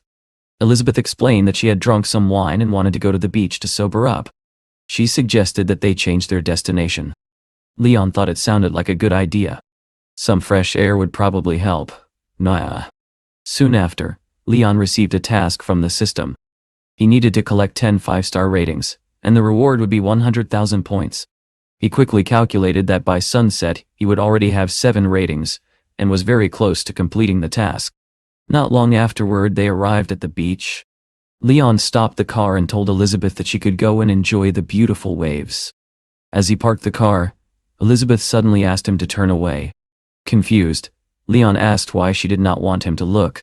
He jokingly wondered if she planned to change into a swimsuit. Elizabeth laughed and explained that she only wanted to take off her stockings so she could walk comfortably on the sand. Leon asked why he needed to turn away at all, saying that he was not embarrassed about seeing her remove her stockings. In response, Elizabeth playfully pinched him and told him that he could stay facing her, but he was not allowed to look. She quickly removed her stockings so they would not get wet, and then suggested that they walk along the beach together. The cool sand and the sound of the waves helped her relax. As they walked, Elizabeth suddenly mentioned that her family had been constantly urging her to bring Leon to her grandfather's birthday party, because everyone was waiting to meet him. Leon asked if she really wanted him to pretend to be her boyfriend at the party. He said he would agree, but only because he liked how she always kept her promises. Elizabeth immediately protested, saying that he had no conscience because she had already fulfilled her part of their bet. Suddenly, Elizabeth noticed something strange in the distance. She pointed toward the Joe district and asked Leon why the lights there were turned on. Leon asked what was unusual about that. Elizabeth explained that real estate in that area was incredibly expensive and almost impossible to sell. Because of that, the buildings there were usually empty, and it was rare to see the entire area illuminated. Leon suggested that they go there and take a closer look. He even joked that they could spend the night there if necessary. Elizabeth looked surprised and asked if he was serious. Spending the night there sounded like something straight out of a dream. Leon simply took her hand and told her not to misunderstand. He just wanted to show her something. They soon arrived at the location. Elizabeth explained that she had once participated in the auction for that piece of land, but she had to withdraw during the first round because she did not have enough money. Leon smiled and told her that despite that, she was far from an ordinary person in the city. Confused, Elizabeth asked what he meant. She said that she had only been curious about the place because she had heard rumors that the pools there were filled with mineral water. Without hesitation, Leon took her hand and said they should go inside together to see if those rumors were true. Elizabeth quickly shook her head and warned him that they could not just enter the property. If someone saw them, it could cause serious trouble. Leon casually asked what would happen if he simply took her there so she could relax and admire the water in the pool. Elizabeth laughed and said that if that were possible, she would immediately put on a swimsuit and go swimming in the healthy mineral water, which was considered the best in the city. Leon nodded seriously and said they should definitely try it. Elizabeth stared at him in disbelief and asked if he had completely lost his mind. Nevertheless, the two of them walked toward Jug together. Leon quietly noticed that Elizabeth seemed completely unaware of the current situation. When they arrived at the entrance, the staff immediately bowed respectfully as they greeted them. Elizabeth was stunned. They walked straight into Jug, and not a single person tried to stop them. She found this extremely strange, and wondered why there was not much stricter security in such a valuable place. Elizabeth asked Leon whether they had really been allowed to enter so easily, especially since no one else seemed to be permitted inside. Leon calmly replied that getting in was not as difficult as she imagined. After driving through the entrance, Leon parked his Pagani, and Elizabeth stepped out of the car. She immediately began looking around with amazement. Pointing at the trees, she admired the fruit hanging from the branches, and commented on how beautiful and impressive everything looked. Leon asked casually whether she would like to taste some of the fruit. However, Elizabeth quickly shook her head and said that he did not need to go through the trouble just for her. A moment later, her attention shifted to something else. She spotted the pool she had mentioned earlier, the one that was said to be filled with mineral water. Leon said that he had already noticed the pool, and asked whether it was finally time for her to fulfill the promise she had made back when they were in the Pagani. Elizabeth immediately came up with an excuse. She said that she did not have a swimsuit, and that she did not even know how to swim. According to her, she should have mentioned that earlier. Leon looked at her quietly and realized that she had cleverly tricked him. In the end, he simply accepted the situation, but warned her that next time she would not escape so easily. Elizabeth laughed and reassured him that he should not worry. She promised that she would keep her word eventually. Then she asked if they could go back now. Leon, however, asked whether she was not curious to see the inside of the house. He pointed out that she did not seem interested in discovering what might be hidden there. Elizabeth thought about it for a moment and said that although they had been lucky enough to enter the yard, going inside the house would definitely count as trespassing. Leon disagreed. He pointed out that there was no one inside the house, so there was nothing to worry about. He suggested that they quickly go in, take a look around, and leave. Elizabeth grabbed his hand and urged him not to do anything reckless. She insisted that they should leave before someone caught them and punished them. However, Leon calmly walked up to the door. To her complete surprise, he unlocked it and opened it without hesitation. He then turned to her and told her that she could enter. Elizabeth stood there completely stunned. She had not expected him to open the door of such a luxurious villa so casually. In disbelief, she asked whether it was really his house. Leon calmly confirmed it. He explained that he had bought the villa the previous day, and even offered to give her a tour. Elizabeth's reaction was completely unexpected. Feeling confused and betrayed, she suddenly slapped Leon and accused him of lying to her. She demanded to know how much he had spent on such a magnificent villa. Leon admitted that he did not know the exact price, but estimated that it had cost several billion yuan. Elizabeth remained skeptical. She argued that he must be lying again because the most expensive villa in that area was only worth a little more than 1 billion yuan. She wondered how a single villa could cost several billion unless he had purchased the entire area. Leon sat down on the sofa and calmly admitted that she was correct. He had in fact bought all of the villas in the area. Elizabeth was completely stunned by this answer. She asked how he could possibly obtain so much money so easily. Leon simply replied that everything was simpler than she imagined. He hinted that she did not yet know one of his secrets. Elizabeth joked that he seemed to find money wherever he went. Laughing, she suggested that perhaps he worked for the Baba company in some mysterious way. She also leaned back and commented that the sofa was extremely comfortable. Leon then told her that although he would not accompany her around the house late at night, she was welcome to stay there and choose any room she liked for sleeping. Elizabeth agreed but said she did not want to cause unnecessary trouble. She reminded him that he still needed to take her to work the next morning. Then she asked whether there were any women's pajamas in the villa. Leon explained that he lived alone and did not keep women's pajamas. With a mischievous smile, he added that sleeping without clothes could actually be beneficial. Elizabeth was shocked by his bold comment. She asked how anyone could sleep naked in someone else's house.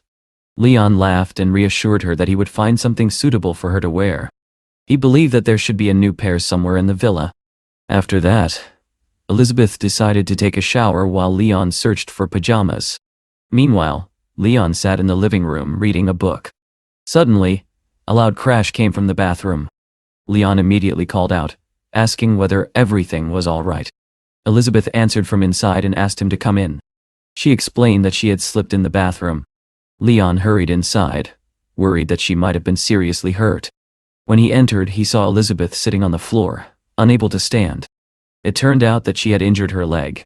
She told him that she had sprained her ankle and asked if he could help her take a shower because she could not manage it on her own. Leon, who was already struggling to maintain the boundaries of a simple friendship with her, carefully approached her and said that he would help her stand without putting pressure on her injured leg. As he moved closer, he felt his face grow warm. Elizabeth suddenly wrapped her arms around him, and in the next moment, the two of them kissed. Realizing that they finally had complete privacy, they decided to stay together in the shower. The next morning felt peaceful and refreshing. Elizabeth opened the curtains and admired the beautiful view outside. The morning air looked inviting, and she decided to step outside for a moment to enjoy it.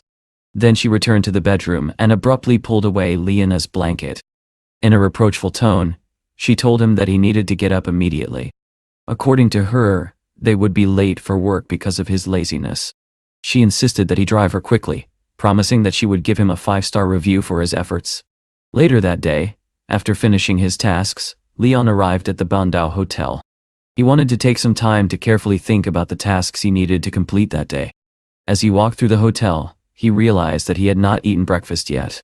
He decided to have a meal before accepting any new orders. At the entrance, the manager, Xavier, greeted him warmly and expressed how pleased he was to see him. Leon explained that he had only come for breakfast. Xavier offered to arrange a special seat for him in the restaurant, but Leon declined. He said he preferred to sit quietly like any other guest, and did not want to attract unnecessary attention. After entering the restaurant, Leon informed the waiter that he was ready to order and selected his meal. Just then, a woman named Lily approached him. Leon looked surprised and greeted her politely, remarking that it was quite a coincidence to see her there. Lily responded sarcastically.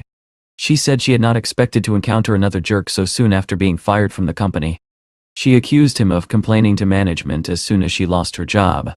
Leon calmly asked how she usually treated customers, pointing out that her behavior was extremely unprofessional. Lily showed no embarrassment at all. Instead, she asked who had told him that someone like him even belonged in a place like the Bandao Hotel. According to her, it was not a place for poor people. She also hinted that just because he was dating a wealthy woman did not mean he could consider himself part of high society. At that moment, another girl approached Lily and asked her not to speak to Leon in such a rude manner. She explained that he was not an ordinary guest. Lily looked surprised and insisted that Leon had once worked under her supervision. She mocked him by saying that he had only become successful because he had attached himself to a rich woman. She added that without that woman's money, Leon would never be able to afford breakfast in such a place. Leon calmly asked the girl to call manager Wang. He said he had something interesting to discuss with him. Lily laughed and asked how Leon could possibly know the manager. She wondered why he was wasting everyone's time. Leon replied that since they had once been colleagues, He felt it was necessary to teach her an important lesson about respecting hotel guests. Soon, Manager Wang arrived to investigate the situation and understand what had caused the conflict. Lily immediately told him that Leon had caused trouble, and suggested that security should remove him. Manager Wang looked confused and asked whether she truly intended to throw Leon out. He then revealed something that left Lily speechless. Leon, he explained, was actually the boss of the Bandao Hotel. Lily was completely stunned. She could not believe that Leon was the owner, and insisted that he had once been her colleague. Manager Wang became irritated by her stubbornness. He questioned how she had even managed to pass the job interview and declared that she would be blacklisted. He ordered security to escort her out immediately. Only then did Lily realize the seriousness of her mistake. She began apologizing desperately to Leon and begged him to forgive her. Manager Wang also apologized to Leon for the unpleasant incident and the harsh words Lily had spoken. Leon calmly assured him that it was not a serious problem. However, he asked that the hotel avoid hiring people with such poor character in the future. He then asked Manager Wang to bring his breakfast quickly, explaining that he was extremely hungry. The manager promised that the most delicious dishes in the restaurant would be served to him immediately. Just then, Leon received a phone call. The caller introduced herself as Tanya, the vice president of the well-known Baba company. She politely explained that she wished to meet with Leon and asked when it would be convenient for him in the near future. Leon replied that he still had some matters to handle that morning, but after lunch he would contact her and arrange a meeting. Tanya agreed and said she would wait for his call. After the conversation ended, Tanya's assistant curiously asked whether she had successfully arranged the meeting. Tanya confirmed that Leon had agreed to contact her after lunch. Then she instructed her assistant to take her to Jalishi for a while.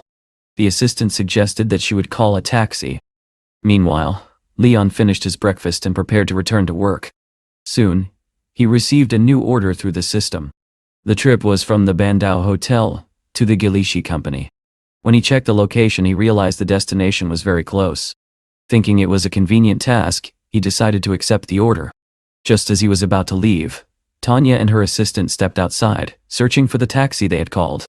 Leon noticed them and asked politely whether the order number belonged to her, and if she was heading to Gilishi. Tanya confirmed that the ride was indeed hers. At the same time, she looked at him with mild surprise and remarked that the taxi driver was quite handsome. She clearly had not expected to see someone like him driving a taxi. Leon simply smiled and invited her to get into the car, telling her that her ride had arrived. Tanya hesitated for a moment and asked if he really worked for the Baba company. The situation seemed strange to her.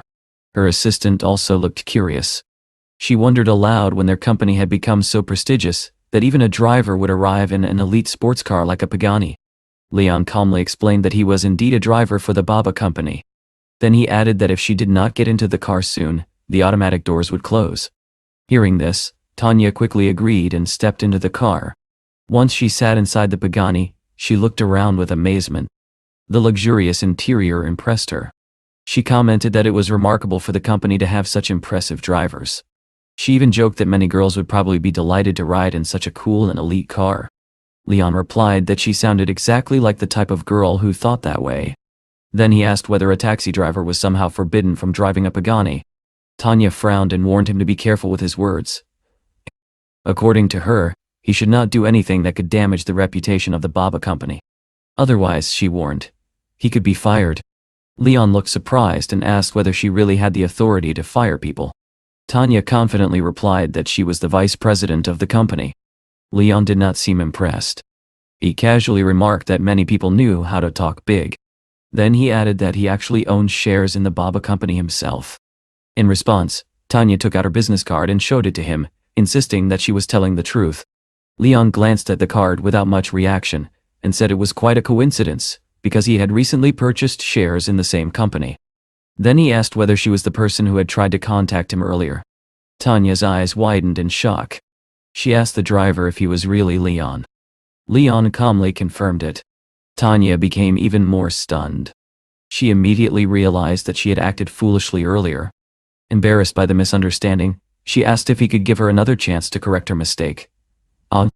Leon replied that he would think about it. For now, he said. He still had plenty of work to do that day. After some time they arrived at the Gilishi company building. Tanya thanked him for the ride and said she would contact him again after finishing her business. However, a moment later, she looked confused and told him that the system was not allowing her to pay for the trip. Leon reassured her that such problems were unusual, because the program normally worked perfectly. Just then, a notification appeared on Leon's phone. It informed him that he had violated company rules and had been suspended from work. He stared at the message in disbelief. It seemed that he had really been suspended because of the complaint that had been filed earlier. Curious about the situation, Leon asked Tanya about the relationship between Baba and the Gilishi company. Tanya explained that their cooperation was connected to the Coastal Communications Department. She also admitted that if Gilishi angered a major shareholder, it could seriously damage the company. Leon suspected that the girl from earlier had filed another complaint against him, which probably caused the company to suspend him. Tanya told him not to worry. She promised that she would investigate the matter immediately. According to her, such unfair behavior could not be tolerated, and she would personally deal with whoever was responsible. However, Leon unexpectedly asked her to wait for him. He said he would go with her. The two of them walked into an office where several employees were sitting. One man immediately demanded to know who they were and why they had entered so boldly.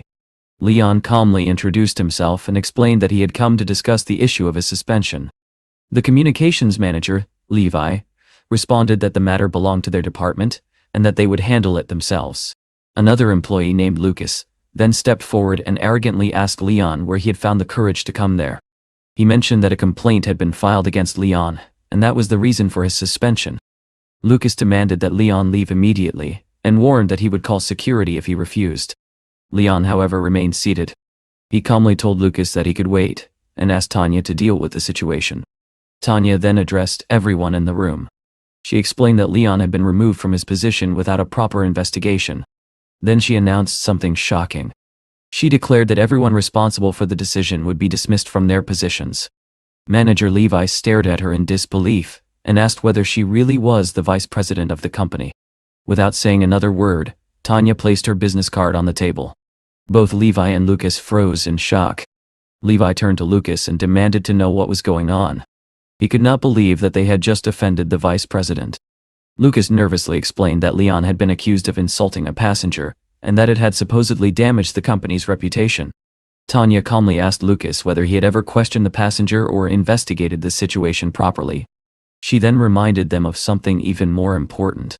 Leon, she explained, had recently purchased shares in the company, and had effectively become the second most powerful shareholder. Levi and Lucas were completely stunned.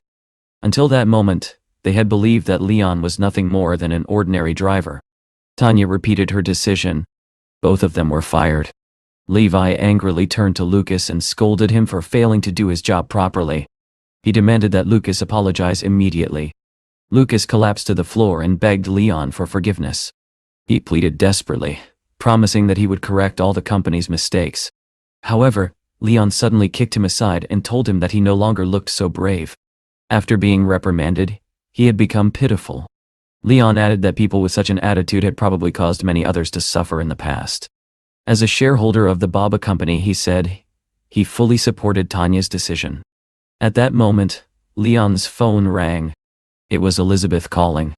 Leon asked Tanya to finish handling the situation, while he stepped aside to answer the call. Elizabeth explained that the next day was her grandfather's birthday. She said she wanted to buy some new clothes that evening. Leon agreed and told her that he would pick her up later. After ending the call, Leon began thinking about the birthday celebration. He realized that he could not attend such an event empty-handed. Perhaps he should buy an expensive painting or some other valuable gift. Soon, Tanya returned and informed him that everything had been resolved. His account had been restored, and he had even been granted the highest driver privileges. Leon looked surprised. He wondered whether a driver could really possess such authority. Tanya explained that it was a special feature of the system. Leon could now choose for himself whether to accept or reject any client. Leon was very pleased with this new privilege. He commented that it was extremely practical, and that he liked the system even more now. Then he mentioned Elizabeth's grandfather's birthday, and asked Tanya where he could find the best antiques or paintings. Tanya suggested that he consider buying a work by the famous Chinese artist, Chan Datsun. Leon was surprised, and asked whether it was even possible to obtain one of that artist's paintings. Tanya explained that the company had previously purchased a painting called Peach Spring. She offered to send an assistant to retrieve it for him. Leon thanked her and said he would pay for the painting. He asked whether it could be delivered to the Bandau Hotel and handed to the manager there. However, he added that he did not like owing people favors. Instead of paying with money, he would exchange 1% of his company shares for the painting. Tanya thought about it for a moment. 1% of his shares was worth at least $500 million. She felt that Leon was being extremely generous. Leon said he would leave them to continue their work, and that he did not want to cause any further disturbance. Before he left, Tanya told him that their director wanted to invite him to Yangchen as a guest. Leon agreed and said they could discuss the details later that evening. As he drove away, Leon thought about the Janssen orphanage.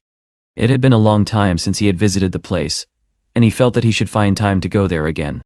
Soon, the system notified him that he had received another 5-star rating. If he completed one more order, the current task would be finished. Looking through the system, Leon noticed a new order. The client needed a ride from Wanda to the Bandau Hotel. Thinking that he was lucky to receive such a convenient trip, Leon accepted the request. Meanwhile, a woman named Yasmin was speaking to her boyfriend on the phone. She reassured him not to worry and said she would arrive at the hotel soon. She also mentioned that she had bought many beautiful things that he would surely appreciate. A few moments later, Leon's Pagani stopped in front of her. Leon rolled down the window and asked whether she was Miss Yasmin. She looked at him suspiciously and asked who he was. Leon introduced himself as her driver from the Baba company and invited her to get into the car. Yasmin stepped inside and looked around. She commented that the company's marketing strategy was quite impressive. Leon explained that it had nothing to do with the company. The Pagani was actually his personal car. Yasmin looked skeptical. She said that a man with such wealth would never work as a taxi driver and asked whether he was lying. Leon thought quietly to himself that Yasmin seemed like a very unpleasant person. Nevertheless, he decided to concentrate on finishing the ride. Shortly after they started driving, Yasmin suddenly became angry and demanded to know where he was taking her. She accused him of trying to steal her money. Leon calmly reassured her that he simply knew a shortcut. Since he had visited the Bandau Hotel many times, he knew the best route. Yasmin laughed and said that his explanation sounded ridiculous. According to her, he would only make her late. While driving, Leon noticed that she was carrying a set of underwear in her bag. From the situation, he began to suspect that she might be working as a call girl. A few minutes later, the Pagani stopped in front of the Bandau Hotel. Yasmin got out of the car without saying anything and headed toward the building. Leon watched her walk away and noticed something strange. Instead of entering through the main entrance, the girl quietly walked toward the side entrance of the hotel. A few moments later, Leon received a notification on his phone. It informed him that he had received a 1-star review.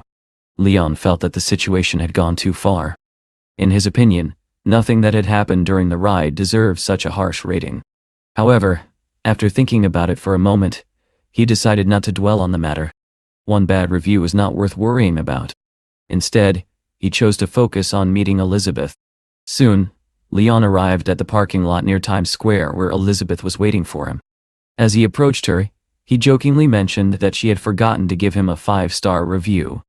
Elizabeth smiled and replied that she would evaluate his behavior first before deciding on the rating.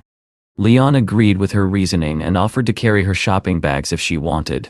While they were standing there, Elizabeth noticed a nearby store and suggested that they stop there to buy a swimsuit. Leon agreed immediately and reminded her that she still had a promise to fulfill. Elizabeth laughed and commented that his cunning was quite impressive. She admitted that if she had known earlier how clever he was, she might have treated him differently. Leon calmly replied that he had never forced her to make any promises. She had made the promise on her own. Just then, a woman from the store approached them and politely asked if they needed any assistance.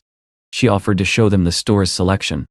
Leon remained near the checkout counter while Elizabeth went to browse through the items, hoping to find a gift for her grandfather as well. After a short while, Elizabeth returned. Leon looked surprised and asked why she had come back so quickly. Elizabeth told him that they should leave. She explained that she had not found anything she liked and was no longer interested in buying anything there. Leon asked why she had changed her mind so suddenly. Elizabeth replied that there was simply nothing suitable for her. She even suggested that Leon buy something for himself instead. However, Leon insisted that if she refused to buy clothes, he would choose something for her himself, although she might not like his taste. Elizabeth then revealed the real problem. She said that none of the clothes matched her size. At that moment, another saleswoman overheard the conversation and quickly stepped in. She assured Elizabeth that the store carried every size, and that she would gladly help her find the right one. Leon jokingly asked whether they had the largest sizes available. Embarrassed, Elizabeth glared at him and whispered that she would kill him for saying such things. Leon laughed and said it was not a big deal. Then he suggested that they visit another nearby store that sold a famous clothing brand. A few minutes later they entered a different store. The moment Leon walked inside, he suddenly stopped and stared in surprise. He pointed at one of the outfits and said it was the best swimsuit he had ever seen.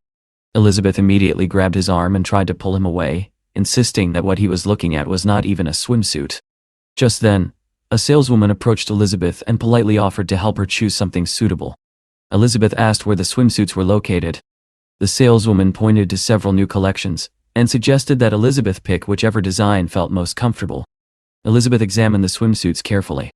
However, she quickly noticed that many of them were extremely revealing, especially for her body type. Eventually, she picked up one swimsuit and asked Leon what he thought about it. She said that she personally found it very cute. Leon looked at it for a moment and then shook his head. He told her that he did not think it suited her very well. In his opinion, that swimsuit did not properly show the beauty of her figure. Leon then selected another swimsuit and confidently told her that this one would suit her much better. Elizabeth immediately started hitting him on the arm and called him a pervert. Annoyed by his teasing, she asked the saleswoman to help her finish choosing a swimsuit instead. However, Leon picked yet another option and asked the saleswoman to include it as well. Elizabeth looked at him suspiciously and asked why he was so determined to buy that particular swimsuit. Leon smiled and said that the swimsuit he liked could only be worn when she was with him. The one she liked, however, could be worn anywhere. After finishing with the swimsuits, Elizabeth suggested that they go up to the 4th floor, where several exclusive clothing brands were located. When they reached the 4th floor, Elizabeth immediately noticed a beautiful dress on display. She told the saleswoman that she wanted to try it on. The saleswoman praised Elizabeth's excellent taste and explained that the dress was part of their newest collection. Leon sat down to wait, while Elizabeth went to try on the dress. After a few minutes, Elizabeth called him over. Leon said he was already comfortable where he was, but she insisted that he come closer. She explained that she needed help zipping up the back of the dress because she could not reach it herself. Leon walked over to help her. When he saw the dress properly, he was momentarily stunned. He asked whether she thought the dress might be a little too revealing. Elizabeth reassured him that there was a shawl that covered the back, so it would not be as revealing as it seemed. Leon then noticed something else and asked why she had left her bra on the chair. Elizabeth calmly explained that the dress could not be worn with a bra. Leon quietly helped her zip up the dress. Elizabeth then turned toward him and asked whether she looked beautiful. Leon looked at her carefully and replied that she did not just look beautiful. She looked stunning. Elizabeth smiled and said that if he truly thought so, she would buy the dress. The saleswoman agreed enthusiastically. She said the dress looked as if it had been made specifically for Elizabeth and fit her perfectly. At that moment, another woman nearby noticed the dress and asked her companion, Adrian, if she could try it as well. Adrian asked the saleswoman to bring the same dress for his partner. However, the saleswoman explained that they only had one piece of that particular design, although she could help them find something similar. Adrian then arrogantly told the saleswoman to ask Elizabeth to take off the dress because it was obvious she could not afford it.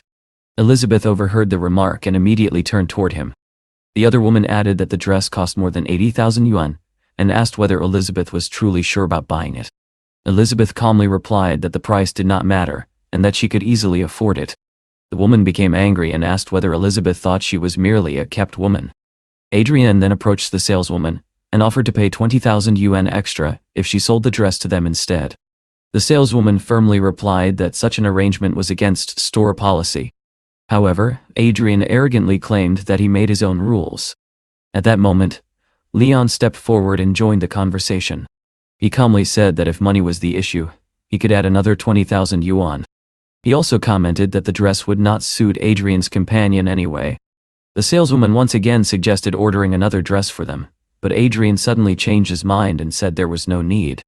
Elizabeth quietly thanked Leon and said she would show her gratitude later. After that, Elizabeth decided that it was Leon's turn to try on something. She asked him to try 2 suits she had selected. The saleswoman observed Leon carefully, and remarked that he had an excellent physique. Leon asked Elizabeth what she thought of the suits.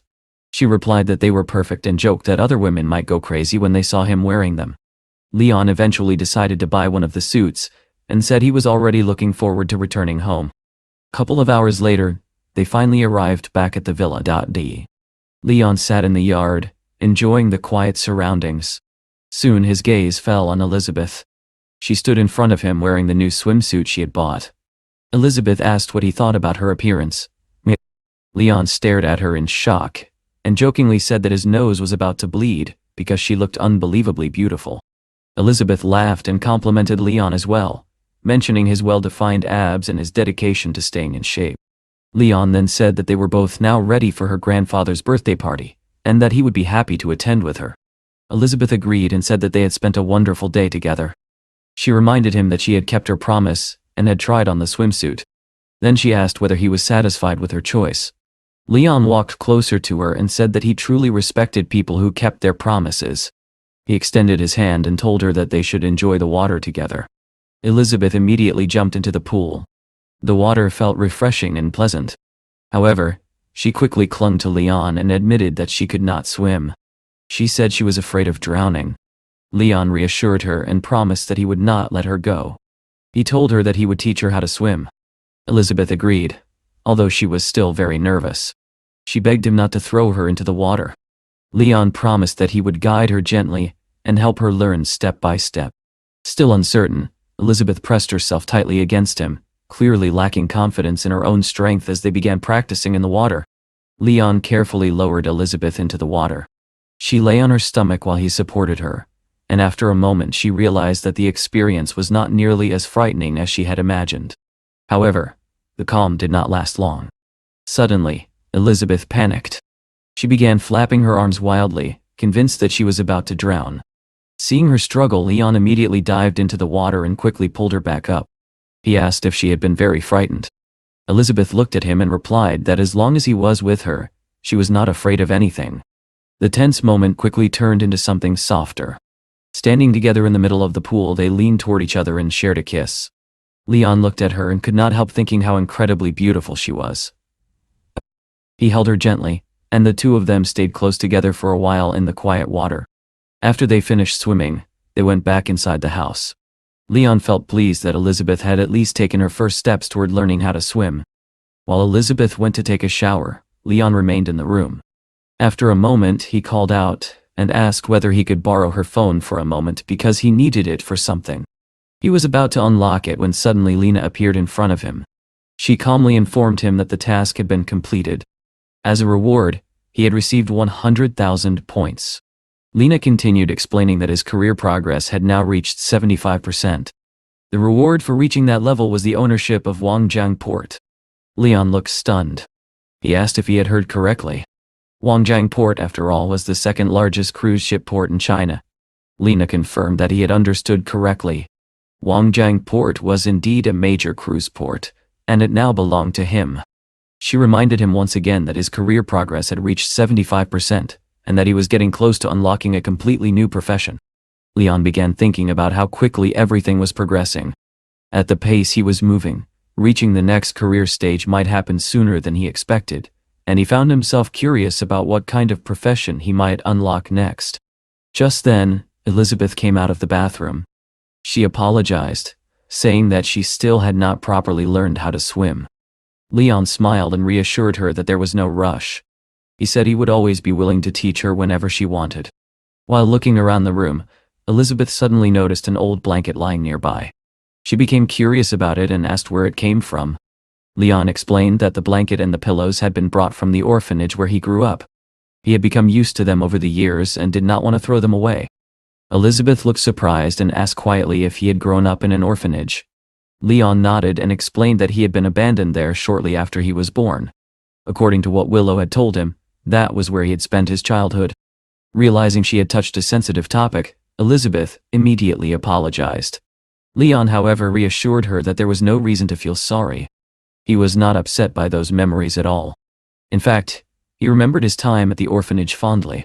He said that Willow had taken care of him like her own son, and he had many friends there while growing up. After their conversation, Elizabeth said that she was going to sleep. Before going to bed, she reminded Leon not to oversleep the next morning because he still needed to drive her to work. She also reminded him that after work they would attend her grandfather's birthday party together. Leon agreed and thought to himself that it would not be a bad life if he could drive such a sweet and beautiful woman to work every day. Later that night, after Elizabeth had fallen asleep, Leon received a phone call from Willow. She told him that she had finally managed to find his phone number. Willow explained that Laura had recently called her and wanted to speak with him. According to Willow, Laura felt very sad after their breakup. Leon responded calmly and asked Willow whether she had watched him grow up.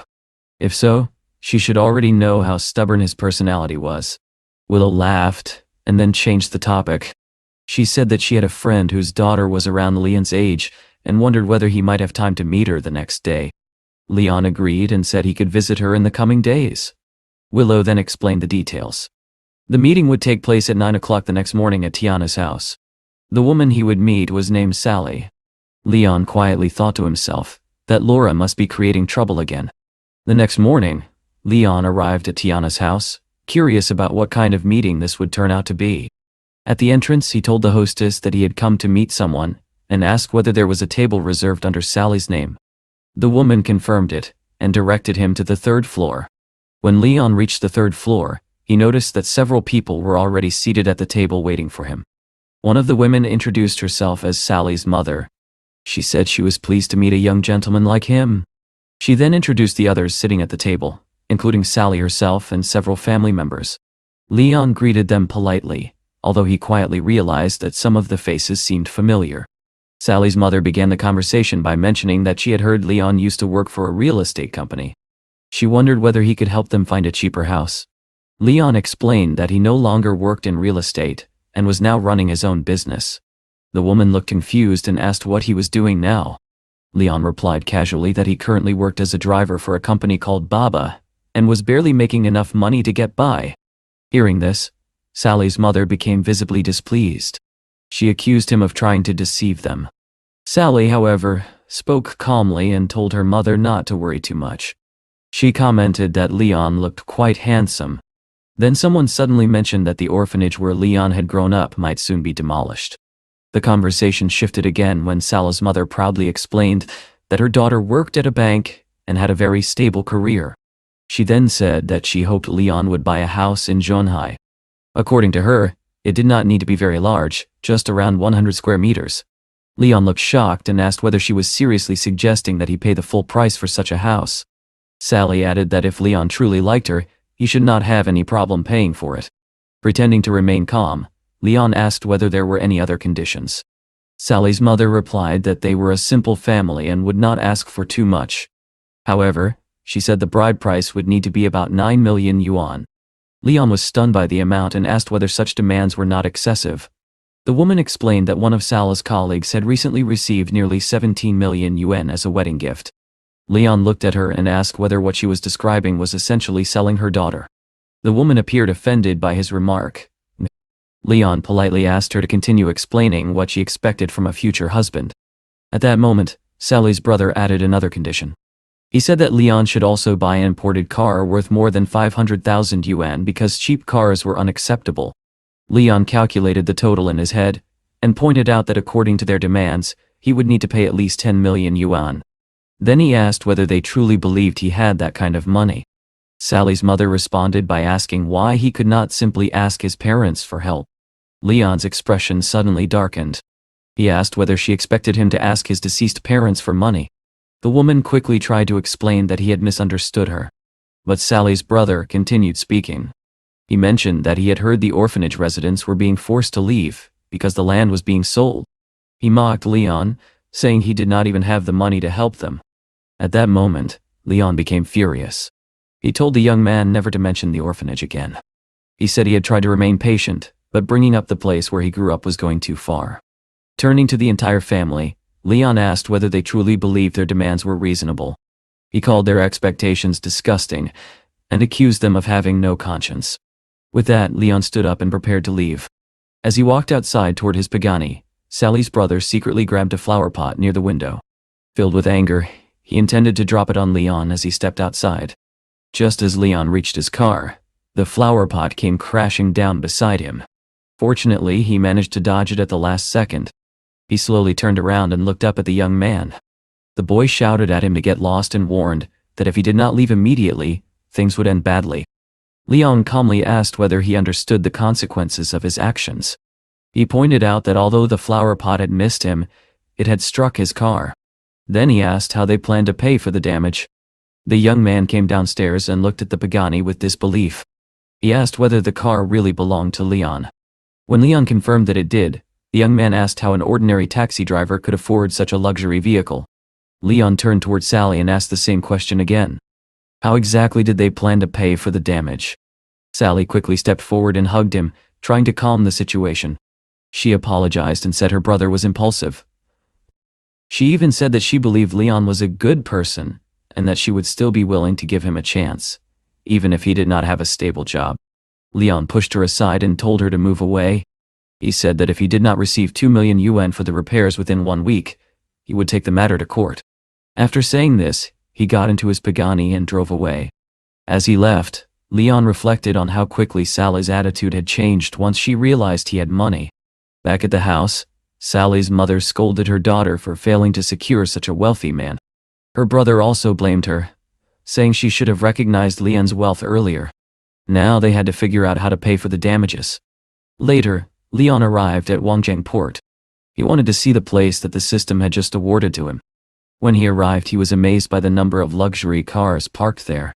Just then, a young woman approached a middle-aged man named Jesse. She nervously explained that while she had been boarding a yacht earlier, she had accidentally broken one of the seats. She apologized repeatedly and said the damage had not been intentional. She asked if he could help solve the problem. Jesse, the port's operations manager, replied that the matter would not be easy to fix. The seats were made of expensive leather. The girl explained that she was only a small internet influencer and did not have the money to pay for the damage. Jesse reassured her that it was not a serious problem and told her to come to his office later so they could discuss the matter. At that moment, Leon walked over and asked Jesse how exactly he planned to solve the problem. The girl immediately told Leon that the situation had nothing to do with him. Jesse, clearly irritated, said that he was the manager of the port and had the authority to decide how such matters were handled. Leon looked at him calmly and replied that if the girl could not pay for the damage, then he would personally deal with the problem himself. Jesse immediately became irritated. He asked Leon whether he had lost his mind and firmly declared that he would never force the girl to pay for the damage. Leon did not argue further at that moment. Instead, he calmly walked away, and later headed toward the office building at the port. He knew that before making any decisions he needed to complete some formal procedures. Inside the office, a woman at the reception desk asked him the purpose of his visit and how she could assist him. Leon introduced himself and explained that he had come to meet Brody to discuss several matters related to the port. The woman looked surprised. She asked whether he was really Leon, and once she confirmed his identity, she politely asked him to follow her. She explained that Brody had been waiting for him in the conference room. When they entered the room, Brody immediately walked toward him and said that the management team had been waiting for his arrival for quite some time. Leon looked around the room and quickly noticed that not everyone was present. He asked why the operations manager had not arrived yet. Brody explained that Jesse was probably busy with work and might be a little late. Leon nodded calmly and replied that he was not worried. He said he was willing to wait for the best manager to arrive. Brody then instructed the secretary to remind Jesse to hurry to the meeting. About 5 minutes later, Jesse finally walked into the conference room. He apologized for being late and explained that he had been busy with several matters. Leon spoke up immediately. In a calm but pointed tone, he remarked that Jesse must have been extremely busy, which was probably why he had not arrived earlier. Jesse suddenly looked at him carefully and froze in shock. He asked whether Leon was the new chairman of the board. Leon slammed his fist onto the table and asked whether Jesse now recognized who he was. He told him to remember his face clearly. Overcome with panic, Jesse immediately fell to his knees. He admitted that he had made a serious mistake and begged Leon to give him another chance. He promised that he would correct his behavior. However, Leon replied that it was already too late. He calmly instructed Brody to call security and have Jesse escorted out of the building. Brody immediately complied. Security guards entered the room and grabbed Jesse, but he struggled and protested as they dragged him away. After the situation was resolved, Leon turned his attention to the rest of the management team. He explained that he had just inspected the surrounding area of the port and realized that there was enormous potential for further development. Leon said that he planned to modernize the entire port and expected the team to prepare a complete development plan soon. One of the managers spoke up and pointed out that Wangjiang Port was already considered one of the best ports in the country. According to him, modernization was unnecessary. Leon calmly replied that being one of the best was not enough. His goal, he explained, was to transform Wangjiang Port into the largest and most advanced marina in the world. He then announced that he would personally provide the funding required for the renovation. In addition, he declared that the salaries of all employees, including management, would increase by 20%. The entire room fell silent for a moment. Then the employees began expressing their excitement and gratitude. They thanked Leon for his generosity and leadership. After the meeting ended, Leon stepped outside the building. Just then, he received a message on his phone. The manager informed him that someone had delivered a painting for him and asked whether he wanted it sent somewhere. He was also told that the watch he had ordered 3 days earlier had arrived and was ready for delivery. Leon thought about picking up the painting, but he quickly realized that he would not have enough time to return to the villa before attending Elizabeth's grandfather's birthday celebration. Instead, he asked the manager to send the watch to Joe Gay. However, the manager explained that the watch was extremely expensive and required a personal delivery. Leon then shared his current location so the delivery could be arranged. Later that evening, Leon drove to Donggu Villa for Elizabeth's grandfather's birthday celebration. He parked his Pagani at the entrance and noticed that many of Elizabeth's relatives had already gathered there. When he entered the villa, Elizabeth immediately walked up to greet him. Leon noticed that she was wearing a beautiful necklace that perfectly matched her elegant evening dress. Seeing the way he was looking at her, Elizabeth shyly asked him not to stare so intensely. Leon smiled and replied that it was difficult not to look when she looked so beautiful. The two of them then walked inside together. As they entered the hall, several guests began whispering quietly, wondering who the unfamiliar man beside Elizabeth might be. Elizabeth approached her grandfather, Zane, and apologized for arriving slightly late. Grandpa Zane waved his hand kindly and said that it was not a problem. He added that this was the first time Elizabeth had brought a man home to introduce him to the family. Standing nearby was Yasmin. The moment she saw Leon, she immediately recognized him. With a mocking smile, she loudly said that he was just a driver from the company. She sarcastically remarked that Elizabeth must have fallen very low to bring home such a poor man. Yasmin then turned to Zane and repeated that Leon was nothing more than an ordinary taxi driver. According to her, he was simply using a luxury company car and pretending that it belonged to him. Grandpa Zane looked shocked by what he had just heard. He turned toward Elizabeth and asked her to explain what was going on. Elizabeth calmly replied that the Pagani truly belonged to Leon. She explained that he only worked at the Baba company to gain experience. However, Yasmin mocked Elizabeth for being naive and foolish. She accused her of being easily deceived by Leon, whom she now believed to be nothing more than a liar. According to Yasmin, trusting a simple taxi driver had been a ridiculous mistake. Elizabeth refused to accept those accusations and demanded that Yasmin prove her claims in front of everyone. Yasmin confidently replied that her boyfriend Philip worked as a commission agent for Baba company. Philip explained that the company had recently introduced a luxury car calling service for wealthy clients. If Leon was merely an ordinary driver who had also cheated a young woman, Philip said he would report the matter to the head office and demand an investigation. Yasmin laughed at Elizabeth, saying she never expected her to be fooled so easily. Elizabeth quickly asked her father to allow her to explain everything. She insisted that Leon was not a liar and that she trusted him completely. But, before she could say more, Zane interrupted. He declared that he had heard enough and coldly ordered the protagonist to leave, saying he was no longer welcome in their home. Just then, a car arrived outside. The people inside had come to deliver Leon's watch. When he heard his name mentioned, Leon stepped outside to receive the package. The woman handing it over asked him to sign the receipt and then opened the box. Inside was a magnificent gold watch, the kind that ordinary people could never afford. The guests were stunned. One of them recognized it immediately and explained that it was a commemorative watch released for the 75th anniversary of the PC Phil company. When Philip looked up the price and saw that it cost more than 17 million, he was shocked. If Leon was truly poor, how could he possibly afford something like that?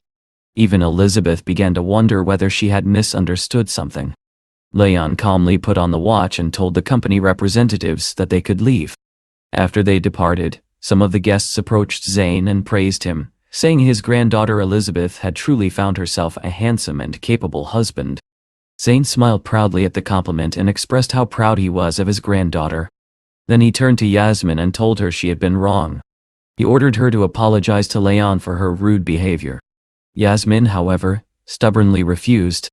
She insisted that the whole situation was simply a misunderstanding. Her mother quickly supported her, claiming that there was no need to apologize because Leon was clearly someone who liked to brag.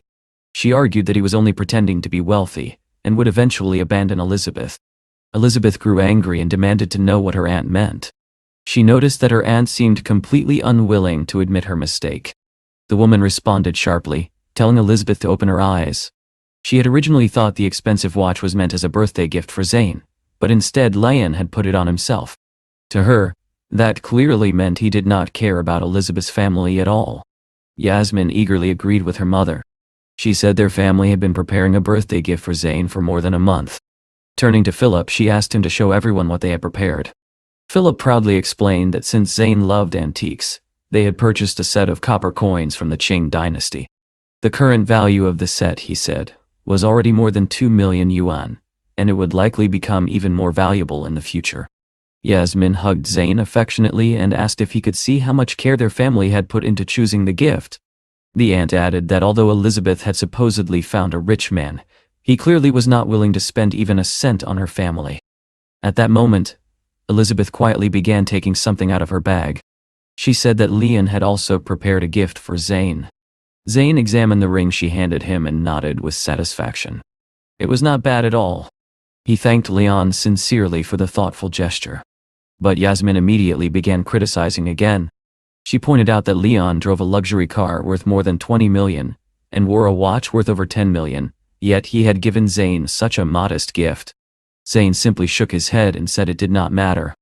What mattered was the intention behind the gift, and he appreciated the effort. Just then, Leon gently placed his hand on Elizabeth's shoulder. He told everyone that the ring was actually something Elizabeth had prepared herself, and that he should not take credit for it. Elizabeth looked at him in surprise and asked what he meant. Leon pulled her a little closer and smiled. He asked why she was arguing with everyone, when he had already prepared a gift for Zane himself.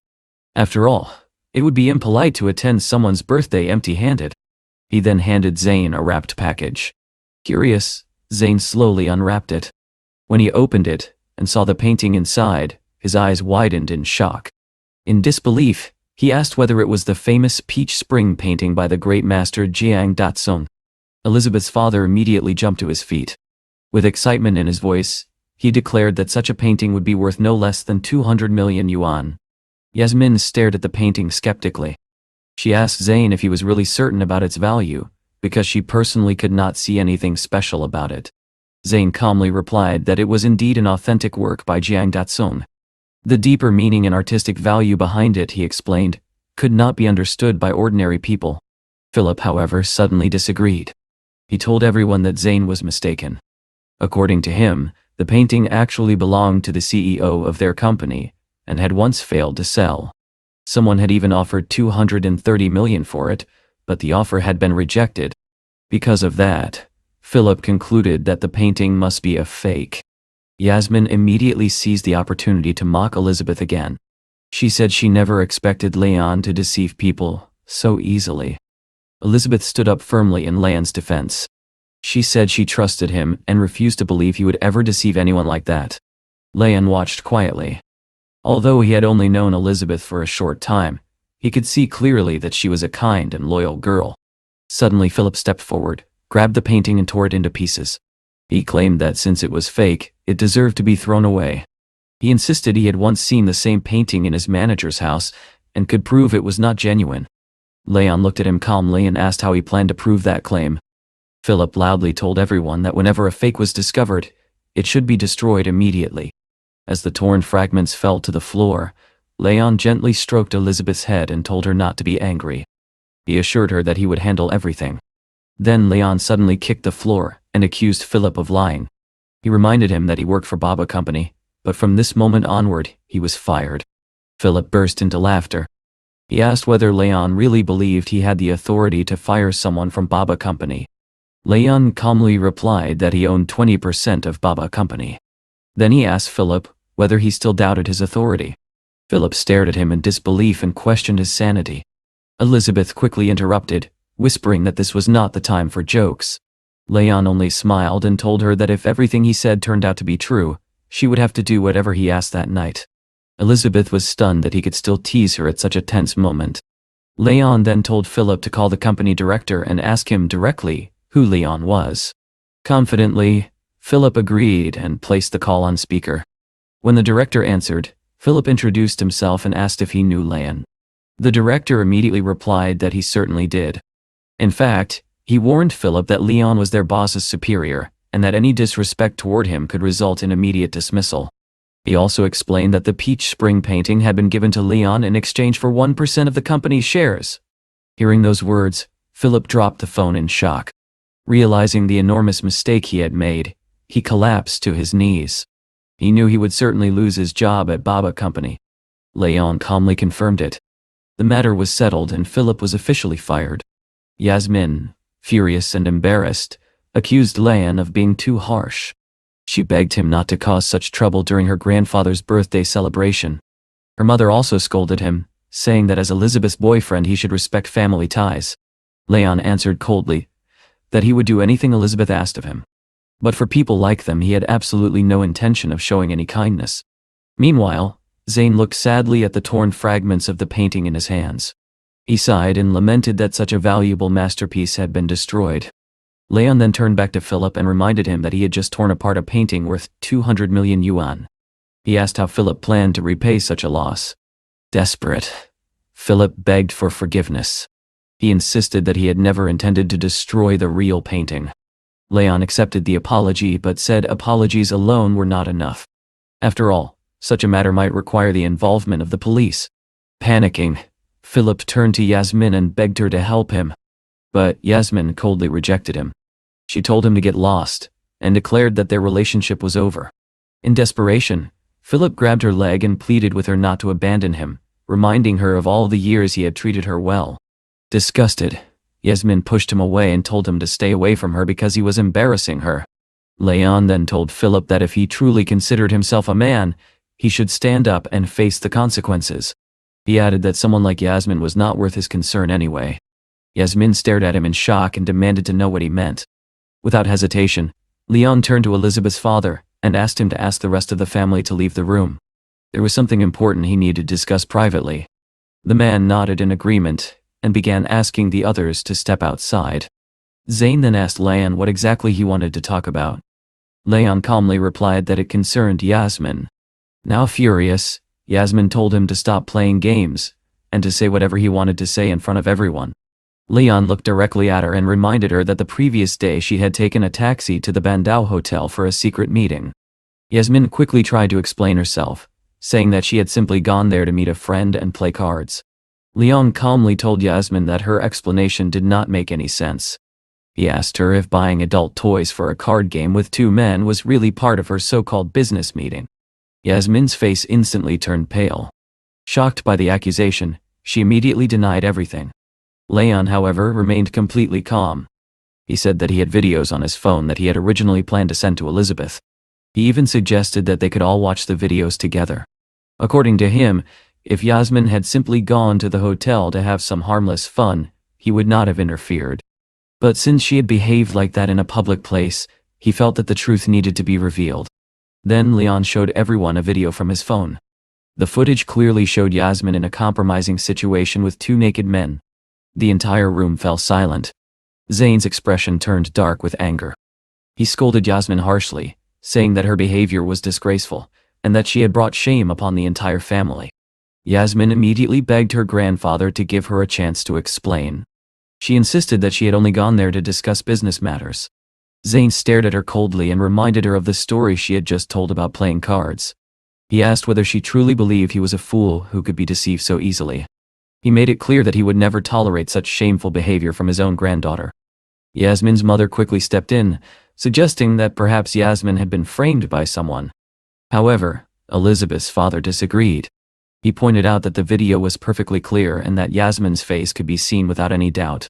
Seeing the situation grow more chaotic, Leon told Zayn that he did not wish to interfere further in the family's internal affairs. With that, he quietly prepared to leave. Outside, Elizabeth followed him. She thanked him sincerely for the expensive painting he had brought as a gift. She mentioned how rare and valuable it was. Leon simply shrugged and said it was a pity that the painting had been destroyed. However, he added that she could simply place more orders to cover the loss. After saying that, Leon got into his Pagani and drove away. Elizabeth stood there watching the car disappear into the distance. She kept thinking about what he had said about placing more orders. It almost felt as if he expected something more from her. Meanwhile, as Leon drove through the city, he reflected on the evening. The banquet had been a complete failure, but at least he had completed part of his task. If he continued working efficiently, he could accept more orders. While he was driving, the system in his car suddenly announced a new order and reminded him to pay attention. At that moment, a young woman stepped out of a hotel and stood by the roadside waiting for a ride. A man soon approached her and greeted her confidently. He introduced himself as Ian. The girl Marissa looked at him coldly and asked what he wanted. Ian smiled and proudly told her that he could drive her to school in his luxury car, which his father had recently bought for him. But Marissa immediately rejected the offer. She told him she was not interested and asked him to leave. She explained that she had already called a taxi and that it would arrive soon to take her to school. Ian refused to give up. He insisted that the most beautiful girl at the university deserved something far better than an ordinary taxi. Marissa pulled her hand away from him and told him firmly to leave her alone. Just then, a sports car slowly pulled up beside them. Ian stopped speaking, stunned by the sight of the vehicle. Leon rolled down the window and calmly asked Marissa if the order belonged to her. Marissa nodded and said she had been waiting for a taxi. Leon simply told her to get into the car. Ian stared in disbelief and asked Marissa whether she had really ordered a Pagani. But Marissa ignored him and quickly got into the car. Leon then drove away, leaving Ian standing there in shock. As they headed toward the university, Marissa felt extremely happy. She could hardly believe that such a luxurious car had come to pick her up. Curious, she asked Leon why someone who owned a sports car like that would work as a driver for Baba Company. Leon calmly replied that the type of car a person drove did not matter. What truly mattered was earning a living honestly. Soon they arrived at Sai University. Before getting out, Marissa hesitated for a moment and then asked whether she could add Leon on WeChat. Leon looked at her and asked why she would want his contact information. With a shy smile, Marissa asked whether he believed in love at first sight. Leon laughed softly and told her she was too naive. He suggested she think more carefully about such things. After all, how could she know that he was not a dangerous person? For all she knew, he could be a criminal or even a murderer. In Leon's eyes, Marissa seemed like a carefree and innocent girl who had not yet experienced the darker sides of the world. Just then, his phone rang. It was Sally. She asked if he could drive her to work. Leon sounded annoyed and asked if she had gone crazy, or if she had finally prepared the $2 million needed to repair his damaged car. If she had the money, he said, he might consider helping her. Sally quickly explained that her brother had not damaged the car on purpose, and that Leon should stop joking about it. Then she revealed something surprising. She told him that her family had secretly been testing him, and according to them, he had passed the test. That meant they now considered him a suitable partner for her. Leon immediately rejected the idea. He told her that such fantasies could only exist in her dreams. If the compensation money was not paid, he would take the entire matter to court. After ending the call, Leon drove to Tana's house. He planned to discuss something with Catherine. When Catherine came outside and saw the Pagani, she looked surprised. She smiled and said it was quite a coincidence that she had met him right outside her house. She got into the car, and Leon asked if she wanted to go to the racetrack. Catherine explained that there was an event happening at the racetrack that day, and she had the opportunity to film a live broadcast for her channel. She added that it was extremely hot outside, so she had bought some fruit. While he drove, she casually fed him pieces of fruit and asked him to focus on the road. Soon they arrived at the China International Circuit. Leon said he was also curious about the event and decided to go inside with her to take a look. At the racetrack, they noticed a man and a woman arguing intensely with each other. Catherine immediately recognized them and wondered why they were fighting. Leon asked if she knew them. Catherine explained that the girl was named Raleigh and the man was Russell. Both of them were well-known bloggers. She approached them and asked what was going on. Russell complained that Raleigh was trying to kick him out of the racetrack. Raleigh replied that it was not her personal decision. According to her, the boss of the circuit had ordered that only one blogger should be allowed to broadcast from there. Catherine tried to calm the situation. She said that the racetrack was huge, and there should be enough space for several bloggers. In fact, having more live streams would attract more attention to the event. But Russell dismissed the idea, and accused Raleigh of pretending to be important, simply because she was dating a rich man. Raleigh angrily replied that even if that were true, she would never allow arrogant people like him to interfere with her broadcast. At that moment, a girl approached Raleigh and handed her a pass. She told her that Charlie was waiting inside and would be happy to see her. Raleigh proudly told Russell that she would continue her live stream while he could leave if he wanted. Catherine quietly suggested that Russell should simply leave. After all, many people connected to Charlie were present there. Russell reluctantly agreed that they had no choice but to leave. Just then, Leon suddenly stepped forward and told them to stay. He said that they had come there for a reason, and there was no need to leave. Catherine quickly warned him that confronting Charlie could cause serious trouble. She gently asked him not to get angry, and said that they did not really need to broadcast there. But Leon shook his head. He said he would not allow things to end like that, and insisted on taking them directly to the racetrack. Russell then asked Catherine who this mysterious friend of hers really was. Catherine admitted she was not entirely sure. But she trusted Leon and said she was willing to follow him anywhere. Hearing that, Russell also decided to trust him and followed along, hoping that Leon might actually solve their problem. Meanwhile, Raleigh watched them with a cold smile, thinking that she was about to teach them a lesson. When they walked into the racetrack parking lot, they were stunned. The entire area was filled with luxury cars. Catherine could hardly believe her eyes and commented that every car there looked incredible. Russell immediately became excited. He said that if they managed to broadcast live from such a place, their popularity would explode. Still, he asked Leon if he was truly certain that nobody would stop them. Leon confidently assured them that no one would dare kick them out while he was present. He also promised that he would take full responsibility for their safety. Just then, Russell pointed towards someone approaching. Charlie had arrived. Raleigh quickly walked up to him and explained that she was planning to host an exclusive live broadcast that day. She then pointed at the other bloggers and said they had entered the racetrack without permission and should be removed immediately. Finally, she pointed at Leon and mockingly called him an idiot who was pretending to be in charge. However, before she could say anything more, John suddenly bowed respectfully toward Leon and said he was pleased to see him at the racetrack. Charlie also greeted Leon politely and asked how he had managed to find time to visit the circuit. At that moment, Raleigh turned to Charlie and John and asked whether they actually knew this man. Hearing her words, Charlie immediately raised his voice and scolded her. He reminded Raleigh that Leon was the director of the racetrack. The atmosphere changed instantly. Leon calmly asked Charlie whether Raleigh was his friend, pointing out that she had just been extremely rude to him. Charlie quickly pushed Raleigh aside and clarified that she was not his friend at all. He explained that he had only invited her to the event for entertainment, but now he intended to throw her out. Raleigh immediately panicked and begged Charlie not to expel her. She explained that if she could not continue her live stream, her entire blogging career would collapse. However, Charlie showed no mercy. He ordered security to remove her from the circuit immediately. The guards grabbed Raleigh and began escorting her toward the exit while she continued pleading helplessly. After the situation was handled, Charlie turned to Leon and asked whether Catherine had come with him. He glanced at her and commented that she looked quite good, although her figure was only average. He jokingly suggested that if Leon was interested, he could introduce him to several beautiful women who knew how to entertain guests properly. Leon casually ran his hand along Charlie's car and thought to himself that his old friend had not changed at all. In fact, Charlie still needed to reconsider many things about the way he lived his life. Nearby, Russell stood watching the scene unfold with disbelief. He could not understand who Leon really was, or what powerful family he came from. The idea that someone could speak to Charlie so casually seemed almost unbelievable.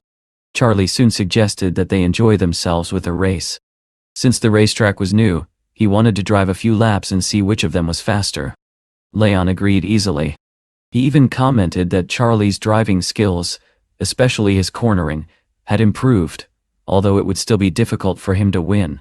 A few minutes later, both men stood at the starting line beside their cars. Russell quickly told Catherine not to waste the moment and urged her to start a live broadcast immediately. Before the race began, Charlie turned to Leon with a grin and suggested making a bet. He proposed that for every second of difference between them, the loser would pay 100,000 yuan. Leon accepted the wager without hesitation. A woman stepped forward to begin the countdown. As soon as she finished, both drivers slammed their feet on the gas pedals, and the engines roared as the cars shot forward toward the track. They raced around the circuit at incredible speed. Moments later, Leon crossed the finish line first. Charlie arrived much later and realized that he had completely misjudged the situation.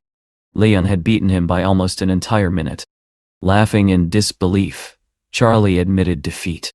He said that despite training for several days, he still could not come close to Leon's skill. A bet was a bet, so Charlie immediately handed over the money he had promised. Leon then mentioned that there was a scratch on his Pagani and asked John to arrange repairs. Charlie replied that he would contact the manufacturer and have a mechanical engineer flown in from overseas if necessary. After that, Leon turned to Catherine and Russell. He told them they were free to film their live broadcast at the racetrack. If they needed any help, the manager would assist them. He explained that he could not stay long because he still had many things to do. Catherine thanked him sincerely for his help. Before leaving, Charlie walked up to Leon and gave him a friendly hug. Half joking, he asked whether Leon really intended to trade his life as a powerful businessman for the work of a simple driver at Baba Company. Leon calmly replied that he had found a kind of balance in his current situation. He even asked Charlie whether he wanted to try living like that himself. Charlie laughed and shook his head. He said he had no intention of doing such a thing, especially when there were so many women around admiring him. Leon smiled and teased him, saying that those women were only interested in his money. After that, he left the racetrack. As Leon drove away, he began thinking about the system that monitored his progress. He checked his phone and saw that he was very close to receiving his reward and advancing to the next stage. Only 3 orders remained before he would complete the task. Deciding to continue after eating, he stopped at a familiar noodle shop. He noticed that Aunt Leah's shop was closing earlier than usual that day. Leon mentioned that it had been a long time since he had eaten her fried rice, and that he had been looking forward to it. Aunt Leah explained that Lucretia had already finished her classes for the day, and she planned to go pick her up. However, she said she would still cook whatever he wanted. Leon smiled and offered to pick the girl up himself. He assured her that she could prepare something delicious and healthy for everyone while he brought Lucretia home. Soon he arrived at Jianghai Middle School. About 20 minutes later, classes ended and students began walking into the courtyard. Leon spotted Lucretia and asked whether she had finished her classes. She nodded. When he entered the school building, he noticed several students still gathered in a classroom. Among them were girls much older than Lucretia, which surprised him. He also saw Gabrielle, who appeared to be working as a teacher there. At that moment, an angry woman was demanding that Gabrielle look at her son's face, which was covered in scratches. She complained that her son hoped to build a career in the top levels of the entertainment industry, and this incident could ruin his future. Lucretia immediately defended herself. She said the boy had approached her first and tried to harass her. She had only defended herself and never intended to hurt him. Just then, Leon walked into the room and calmly told the boy that wanting something in life was one thing, but achieving it required effort and character. Lucretia was relieved to see her brother. Gabrielle also seemed pleased that he had arrived. Leon turned to his sister and asked whether it was true that she had fought with a classmate. Lucretia pointed to her torn clothes and explained that the boy had ripped them during the confrontation. Leon then addressed the boy's mother and stated clearly that the situation made it obvious her son was responsible. The woman immediately exploded with anger and demanded to know how he dared accuse her son. She insisted that he should pay compensation. Lucretia replied again that the boy had started bullying her first. The woman sneered and said that poor children like Lucretia were destined to endure humiliation. At that moment, Leon suddenly slapped the woman. She screamed in fury and demanded to know how he dared hit her. Leon calmly told his sister that the woman behaved exactly like her son. The furious mother then shouted at Gabrielle, demanding to know why she was not defending them.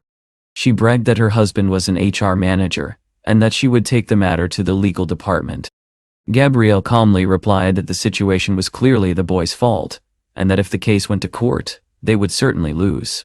Still unwilling to back down, the woman declared that the court would decide everything, and that she would destroy Lucretia, the school, and the teachers. Gabrielle then told Leon and Lucretia that they should leave. She would report the matter to the school principal. Lucretia thanked Gabrielle for always helping her during difficult situations. Leon told his sister to go home, noting that their mother was already waiting. Just then, the classroom door opened and a man walked inside. He approached Gabrielle and angrily demanded to know why his son had been bullied at school. When he saw Leon and Lucretia standing there, he demanded that they leave immediately. The boy quickly told his father that Leon had hit his mother. The father pointed at Leon and ordered him to kneel down and apologize to his wife. He then threatened him, saying that his boss was named Charlie. If he contacted Charlie, Leon would be driven out of Shanghai immediately. Leon found the situation strangely amusing. He calmly took out his phone and called Charlie. When Charlie answered, Leon asked why an HR manager from his company was threatening him. Charlie immediately responded that such a thing could not possibly be true. He assured Leon that he knew exactly who the man was, and promised to resolve the issue immediately. The boy's father froze in shock when he heard the name Charlie mentioned. Moments later, his own phone rang. It was Charlie. Charlie asked him directly who he thought he was threatening. Then he ordered the man to pack his things and leave the company immediately. The father collapsed to his knees and begged Charlie not to fire him. He explained desperately that he had recently taken loans to buy a house and a car. Charlie coldly replied that if he did not want to be fired completely, he could transfer to the company's African branch. The man was left speechless, realizing that his life had just collapsed. His wife nervously asked what had happened. The man confessed that Leon actually knew Charlie's superior, and that he had just lost his job because of his own arrogance. He turned to Leon and begged for forgiveness, asking for another chance. Leon kicked him aside and said he was lucky the situation had not been worse. Otherwise, they could have done far more to protect Lucretia. After leaving the school, Leon and his sister walked outside together. Lucretia happily said she wanted to tell their mother everything that had happened. Leon quickly stopped her and asked her not to mention the incident. Lucretia nodded and agreed that it would remain their little secret. Later that evening, Leon drove to the Chaoyang company to pick up Elizabeth. When he arrived, he realized it was already late, yet she was still working. Smiling to himself, Leon decided to surprise her. He peeked into the office and saw Elizabeth sitting at her desk, eating cookies while surrounded by a mountain of paperwork. Thinking she had no idea he was there, Leon decided to play a small prank. He kicked a chair in the office to create a sudden noise. Elizabeth jumped in fright and looked around nervously. She wondered what had caused the sound, and who might have moved the chair. Cautiously, she opened the office door and stepped into the hallway. Nervously, she shouted for any evil spirits to leave the company. Just then, Leon slammed the door behind her. The loud sound made Elizabeth panic completely. Terrified, she immediately called Leon and begged him to come pick her up from the office. Pretending to be busy, Leon told her he did not have time. Elizabeth pleaded desperately. She said she had heard strange noises and was too scared to stay there alone. She insisted that he come immediately. Leon told her to wait a moment. Just then, someone began knocking on the door. Elizabeth screamed in fear, convinced that a maniac had entered the building. She shouted through the door that her boyfriend would arrive soon. A calm voice replied from outside that if her boyfriend was coming, then he would leave. Elizabeth instantly recognized the voice. The door opened, and Leon stepped inside. Elizabeth immediately rushed toward him and grabbed his arm, saying there was someone in the office. Then she looked at him in surprise, and said it was amazing how quickly he had arrived. Leon smiled and explained that he had already been outside when she called. Elizabeth was still trembling from the fright when she realized what had happened. Furious and embarrassed, she began hitting Leon on the shoulder and shouted that she hated him. She said she had almost died of fear alone in the office. Leon tried to calm her down and explained that he had only done it to make her understand how dangerous it was to stay alone in the company so late at night. Elizabeth, still shaken, asked him never to scare her like that again. Then she noticed the container in his hands and asked what he had brought. Leon smiled and said it was egg-fried rice, the best in all of China. He explained that it came from a small noodle shop where he had been eating for years. Elizabeth opened the container and immediately smelled the rich aroma. Her eyes lit up as she commented on how delicious it smelled. She said she could not wait to taste it and asked if it was Aunt Leah's famous fried rice. Leon looked surprised and asked how she knew Aunt Leah. Elizabeth explained that she knew the little cafe very well because she had eaten there many times before. In her opinion, it served the best food in the entire city. Still slightly flustered from the earlier scare, she looked at Leon and remarked that he was a strange man. Just a moment ago he had frightened her half to death, and now he was feeding her. Leon simply shrugged and said it did not matter. After all, no one would expect the director of the Shounen company to behave so childishly. Elizabeth laughed softly and asked him to add some ham to the rice. Soon Leon reminded her that it was already late and told her to finish eating so he could take her home afterward. While she ate, Elizabeth found herself thinking about the men who had pursued her in the past. They would probably have taken her to loud nightclubs or expensive bars. Yet here she was, sitting quietly in the office with Leon, eating simple fried rice and being picked up after work. Somehow it felt warmer and more genuine. Just then, Leon's phone rang. It was Charlie. Charlie excitedly told him that he had already dealt with the arrogant manager and had even found several beautiful women who were waiting for them to go out together.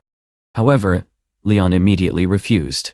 He told Charlie that the girl sitting beside him was better than all those women combined. Charlie laughed and told him to stop talking nonsense. He insisted that Leon send him a picture of the girl so he could judge for himself. Leon took out his phone and aimed the camera at Elizabeth.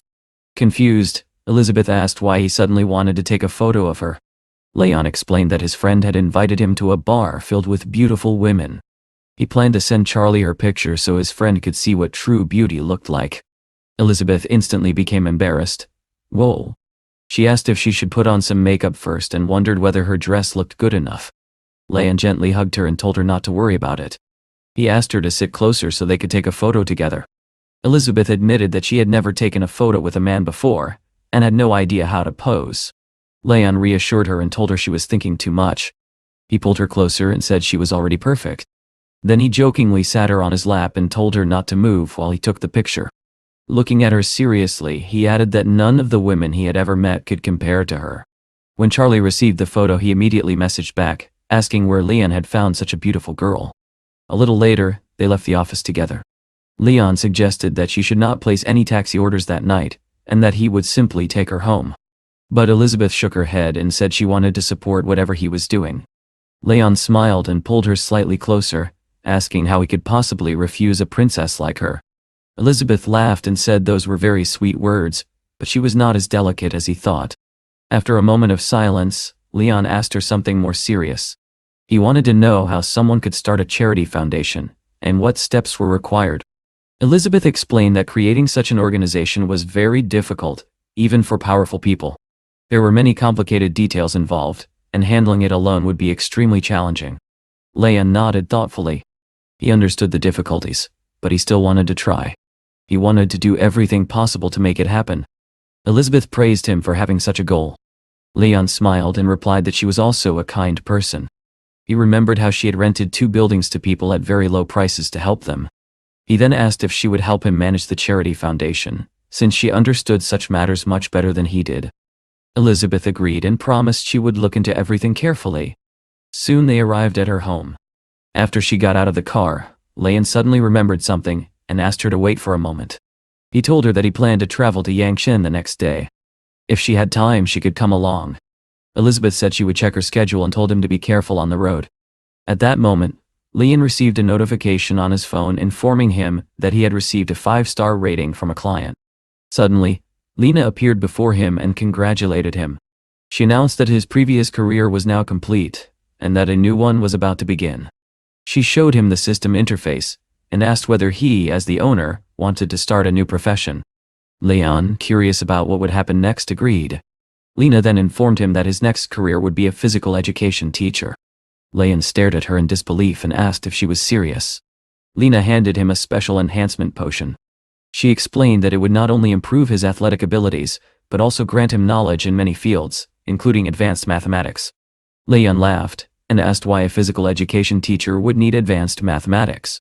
Lena explained that the potion contained the wisdom of the world's best students and would help him quickly master everything required for his new profession. Although puzzled, Leon trusted her and drank the potion. Almost immediately, he felt strange sensations in his head, as if large amounts of knowledge were pouring into his mind. When he closed his eyes, he could clearly feel new information forming inside his thoughts. Lena then told him that his body had also improved, because the potion enhanced his physical attributes. Leon lifted his shirt and saw that his muscles had indeed become stronger. Amazed, he hugged Lena and thanked her for helping him reach this stage. Later that night, lying on his bed, Leon reflected on everything that had happened. He had finally completed his mission, and could now begin a new chapter. Just then his phone rang again. A manager informed him that they had contacted Pagani engineers about his car. Leon replied that they should arrange transportation for the specialists. Soon Elizabeth also called. She said she would not be able to accompany him on his trip the next day, but she had already booked him a first-class flight around 10 in the morning. She then asked him what the name of his charity shelter would be.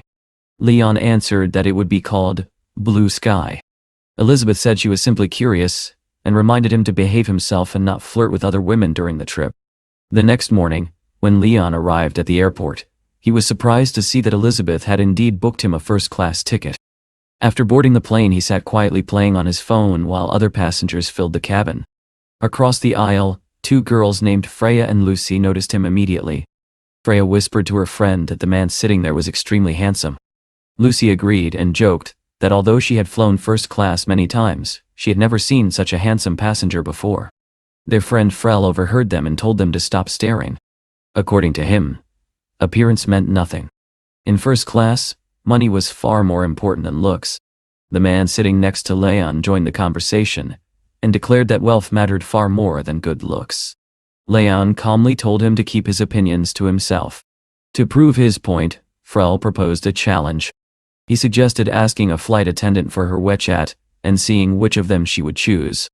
When a flight attendant walked down the aisle, Frel immediately called her over. He explained the situation and said that both he and his friend wanted her WeChat, but she had to choose only one of them. The flight attendant politely replied that company rules did not allow her to add passengers on WeChat. Frel insisted that it should not be a problem and argued that airline rules required attendants to satisfy reasonable passenger requests. As she hesitated, the flight attendant glanced at Leon, who was quietly focused on his phone. Then she noticed the luxurious watch on his wrist, which appeared to be worth more than 10 million. Without hesitation, she walked directly to Leon and asked for his WeChat instead. Frel was completely stunned and could not understand why she had ignored him. Leon calmly looked at him and asked whether he was ready to admit defeat. Frel angrily refused and began scolding the flight attendant, claiming she lacked experience. According to him, if a more professional attendant had been present, he would have won the bet. Before he could continue arguing, Freya suddenly told her friend to look behind them. Standing in the aisle was Elizabeth. Frel stared at her in amazement and asked who that beautiful woman was.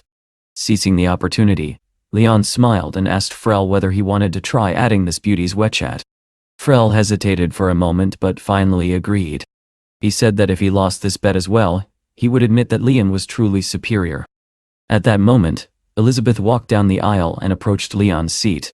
She politely asked if she could pass, explaining that the window seat next to him was hers. Frel immediately stood up and seized the opportunity. With a confident smile, he told Elizabeth that both he and his friend wanted to add her on WeChat. Before Elizabeth could even respond, Leon suddenly placed his hand on her shoulder and gently pulled her closer. Wrapping an arm around her, he calmly told Frel that he had no chance with a girl like her and that he should leave her alone. Frel's face turned red with anger. He called Leon an idiot and demanded to know what he thought he was doing. Leon responded with a playful tone, claiming that he possessed a special ability. According to him, he could make a beautiful woman fall in love with him in just a second. Hearing this, Frel became even more furious. He warned Leon not to be so arrogant and even suggested that Elizabeth could call the police if she felt uncomfortable. Elizabeth, slightly embarrassed by the attention from the surrounding passengers, quietly asked Leon what he was doing. Leon casually replied that he was not doing anything special. He simply felt that the air inside the plane was stuffy and wanted to get some fresh air. Feeling awkward under so many curious eyes, Elizabeth quickly pulled herself out of his arms. Leon then turned back to Frel and calmly asked who had won the bet in the end. Frel froze for a moment.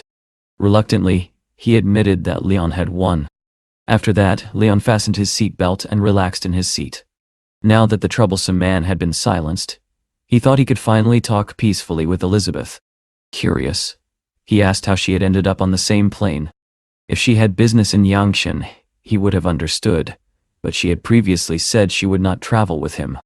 Elizabeth smiled and explained that she had originally come to see him off at the airport. But since she had nothing important to do that day, she decided to join him on the trip and visit the orphanage together. Meanwhile, Frel sat nearby, still frustrated. He could not help thinking that if Leon had not interfered, he might have been the one sitting beside such a beautiful girl. Just then, Freya leaned toward her brother and whispered that she wanted to ask Leon for his WeChat. Frel angrily asked why she would want the contact information of someone he considered a loser. Leon overheard the remark and immediately turned toward him. His expression darkened as he asked Frel who exactly he was calling a loser. Frel shrugged and said that although he did not know Leon personally, he looked like nothing more than an ordinary gigolo. Leon calmly wrapped an arm around Elizabeth again and thought to himself that he would soon show Frel who the real loser was. He boldly declared that he planned to marry her soon. Elizabeth, caught in his tight embrace, asked him to loosen his grip because it was becoming uncomfortable. Leon chuckled and told her to relax. According to him, if she leaned against him comfortably, she would fall asleep faster during the flight. At that moment, Elizabeth pinched him in protest. She then stood up and said she was going to the restroom to tidy up because her clothes had become wrinkled. Leon jokingly said that he would accompany her. After some time, the plane landed in Yangshan. When they arrived at the orphanage, Leon looked around and realized how large the place actually was. Elizabeth mentioned that although housing prices in Yangshan were relatively low, the land value in that area alone was worth tens of millions. Leon nodded and said that was exactly why he thought Vanessa was somewhat stubborn. She could have lived a very comfortable life, yet she valued her principles so strongly that even her clothes rarely cost more than 100 yuan. They walked inside to see how the children were living. The courtyard was lively, filled with children running and playing happily. Suddenly one child noticed Leon and shouted excitedly that their brother Leon had returned. The children immediately ran toward him. Elizabeth smiled and told them that they had brought many delicious sweets. She asked them to share the treats with all the other children. The children thanked her enthusiastically, and Elizabeth felt slightly embarrassed by how adorable they were. At that moment, a middle-aged woman approached them. She asked Leon why he had not informed them in advance about his visit, saying she would have prepared his favorite dishes. Leon replied that he did not want to trouble anyone and preferred to arrive quietly. The woman smiled warmly and said it was still a wonderful surprise, especially since he had brought such a beautiful girl with him. Elizabeth politely greeted her and introduced herself. The woman looked at Elizabeth with admiration and jokingly said she should not bring gifts anymore, because she would soon become part of their family anyway. She then asked a man nearby to distribute the gifts among the children and take them inside. Suddenly the man froze and called the woman over. He pointed toward the entrance and said that Nell had arrived with someone. The woman became excited. She said it was an amazing coincidence that two people had brought their partners to the orphanage on the same day. Elizabeth turned curiously to Leon and asked who Nell was. Leon explained that Nell had also grown up in the orphanage. However, she studied at a university in Yangshan, while he had attended university in Shanghai. They walked toward the entrance to see who Nell had brought. A luxury car was parked outside and a young man and woman were standing beside it. Nell was smiling brightly as she handed out treats to the children gathering around her. However, the man standing with her suddenly shouted at the children, warning them not to touch his BMW. If they scratched it, he threatened, they would have to wash the car themselves. Just then, Nell noticed Leon approaching and immediately ran toward him with excitement. She asked whether Elizabeth was his girlfriend and eagerly requested an introduction. Elizabeth smiled and said that Leon had mentioned Nell many times. She was happy to finally meet her. Nell warmly squeezed Elizabeth's hand and said that she was beautiful. In her opinion, Elizabeth and Leon were perfect for each other. At that moment, the man stepped forward and reached out his hand toward Elizabeth. He introduced himself as Wesley, Nell's boyfriend, and said he was pleased to meet her. But Leon quickly stepped in and stopped the handshake. He explained that Elizabeth already knew who Wesley was and that there was no need for such formalities. Wesley secretly wondered how someone who had grown up without a family could still manage to find such a wonderful woman. Then he proudly announced that he wanted to donate several thousand yuan to the orphanage so the children could buy food and clothing. The aunt thanked him politely and said he had already brought many gifts, which was generous enough. Leon then stepped forward and quietly told his aunt that if someone truly wanted to donate, she should accept it without hesitation. Wesley turned toward Leon and mentioned that he had heard Leon was doing quite well in Shanghai. With a mocking tone, he asked whether Leon would also like to donate something. Leon calmly replied that he would donate 100 million yuan to the orphanage. Everyone fell silent. Wesley stared at him in disbelief and asked whether he had made a mistake with the number. It seemed impossible that someone like him could donate such an enormous amount. The aunt quickly told Leon not to joke about such things.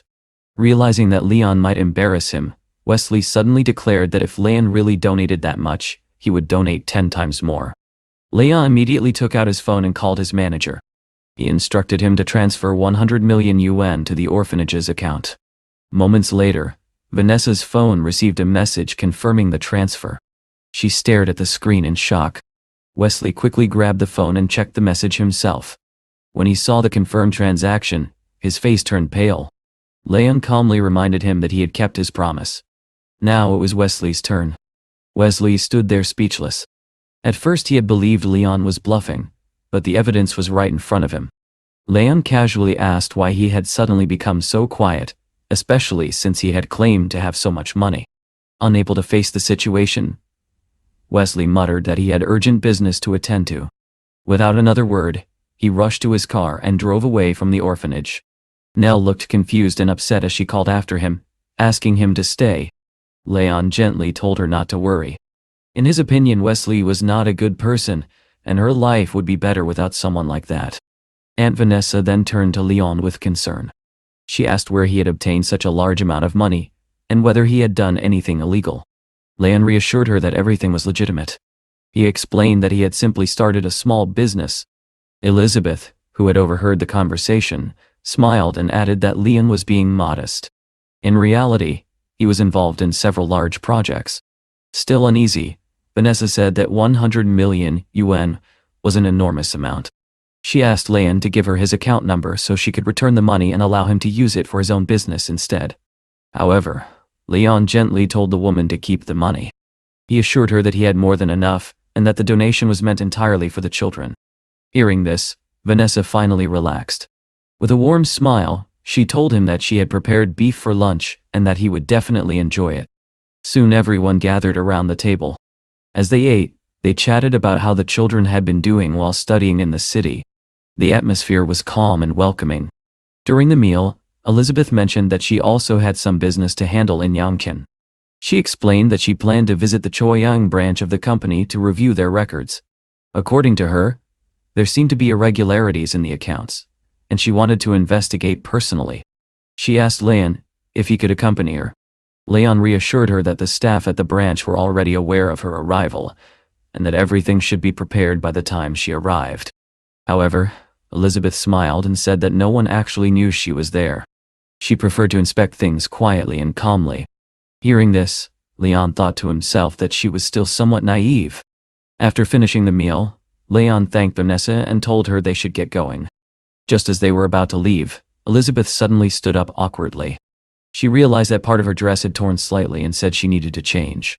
A little later, Leon waited outside the women's restroom while she tried to fix her clothes. From inside, Elizabeth called out to him for help. She explained that the zipper of her dress had become stuck and she could not close it. Leon joked that she could simply walk down the street like that without worrying. Elizabeth laughed and replied that men often liked helping women with complicated outfits. Leon answered playfully that he actually preferred taking dresses off rather than putting them on. When he tried to pull the zipper up, it refused to move. After examining it carefully, he explained that the problem was caused by a loose thread that had become trapped inside the zipper. The only way to fix it was to cut the thread. Elizabeth hesitated for a moment, worried that the dress might be ruined. But after Leon explained the situation, she agreed. He fetched a pair of scissors and carefully cut the thread.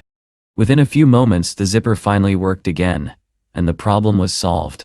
Later that day, Leon and Elizabeth arrived at the Choyang branch of the company. They stepped out of the Pagani, and Leon quietly hoped that Elizabeth would be able to resolve the company's problems quickly. At the entrance, an employee greeted them politely and wished them a good day. Soon they entered the meeting room where many staff members were already busy working.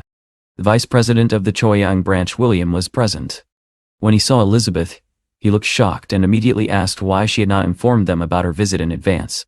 Elizabeth calmly replied that it was not necessary. She asked him to bring this year's financial reports to the boardroom. A few minutes later, William returned with stacks of documents. As Elizabeth reviewed the reports, her expression grew serious. She realized that she had arrived just in time. The Chaoyang branch owed nearly $30 million and had violated several company regulations. There were also suspicious transactions in other accounts. She immediately informed William that she had already contacted the police. But before she could continue, the door suddenly burst open. A rough-looking man walked into the room carrying a baseball bat. Elizabeth stared at him in confusion and asked who he was. The man bluntly declared that they had come to collect money. According to him, William owed them 1 million yuan. If the money was not paid, no one in the room would leave alive. Elizabeth turned toward William in shock and asked whether he had really borrowed money from these people. The man then looked at Elizabeth with a crooked smile and said he liked beautiful women like her. He suggested that if she spent one night with him, he might consider forgiving the debt. Elizabeth was stunned and momentarily speechless. At that moment, Leon stepped forward and stood in front of her. Calmly, he told the man that William should not give them anything. Then he asked the man directly whether William had sent them there in order to prevent the company from reporting the situation to the police. The man became furious and threatened Leon, asking whether he wanted to die for saying such things. Leon remained completely calm. He asked how much William had paid them, and suggested that 2 million yuan might be enough for them to hand William over to the police. The man paused in surprise and glanced at his companions. None of them objected. After thinking for a moment, he nodded and said that 2 million yuan would indeed be acceptable. In that case, they would gladly deliver William to the police, whether he was alive or half dead. Leon then raised his voice and ordered them to leave immediately, and follow their boss's instructions. After they left, Elizabeth looked frightened and asked Leon what they should do next. Leon told her to continue sorting through the financial reports, while he went to the police station to file a report. Soon afterward, he arrived at the station and explained the situation. He emphasized that the matter should be handled quietly. If news about the scandal reached the newspapers, the company's market value could collapse.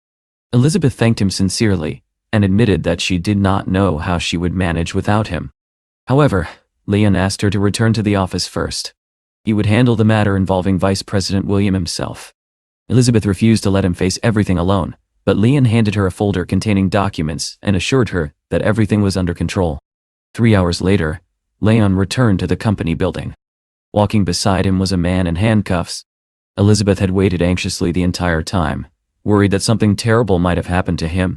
The moment she saw him return safely, she felt an enormous sense of relief. She ran toward him and hugged him tightly, asking if he was all right. Leon smiled and told her that he had caught the man responsible. Now all that remained was to hand him over to the court and the police. William, now terrified, begged for mercy. He offered to give Elizabeth his house and car if she would let him go. Elizabeth coldly told him to stop talking. The court would decide his fate.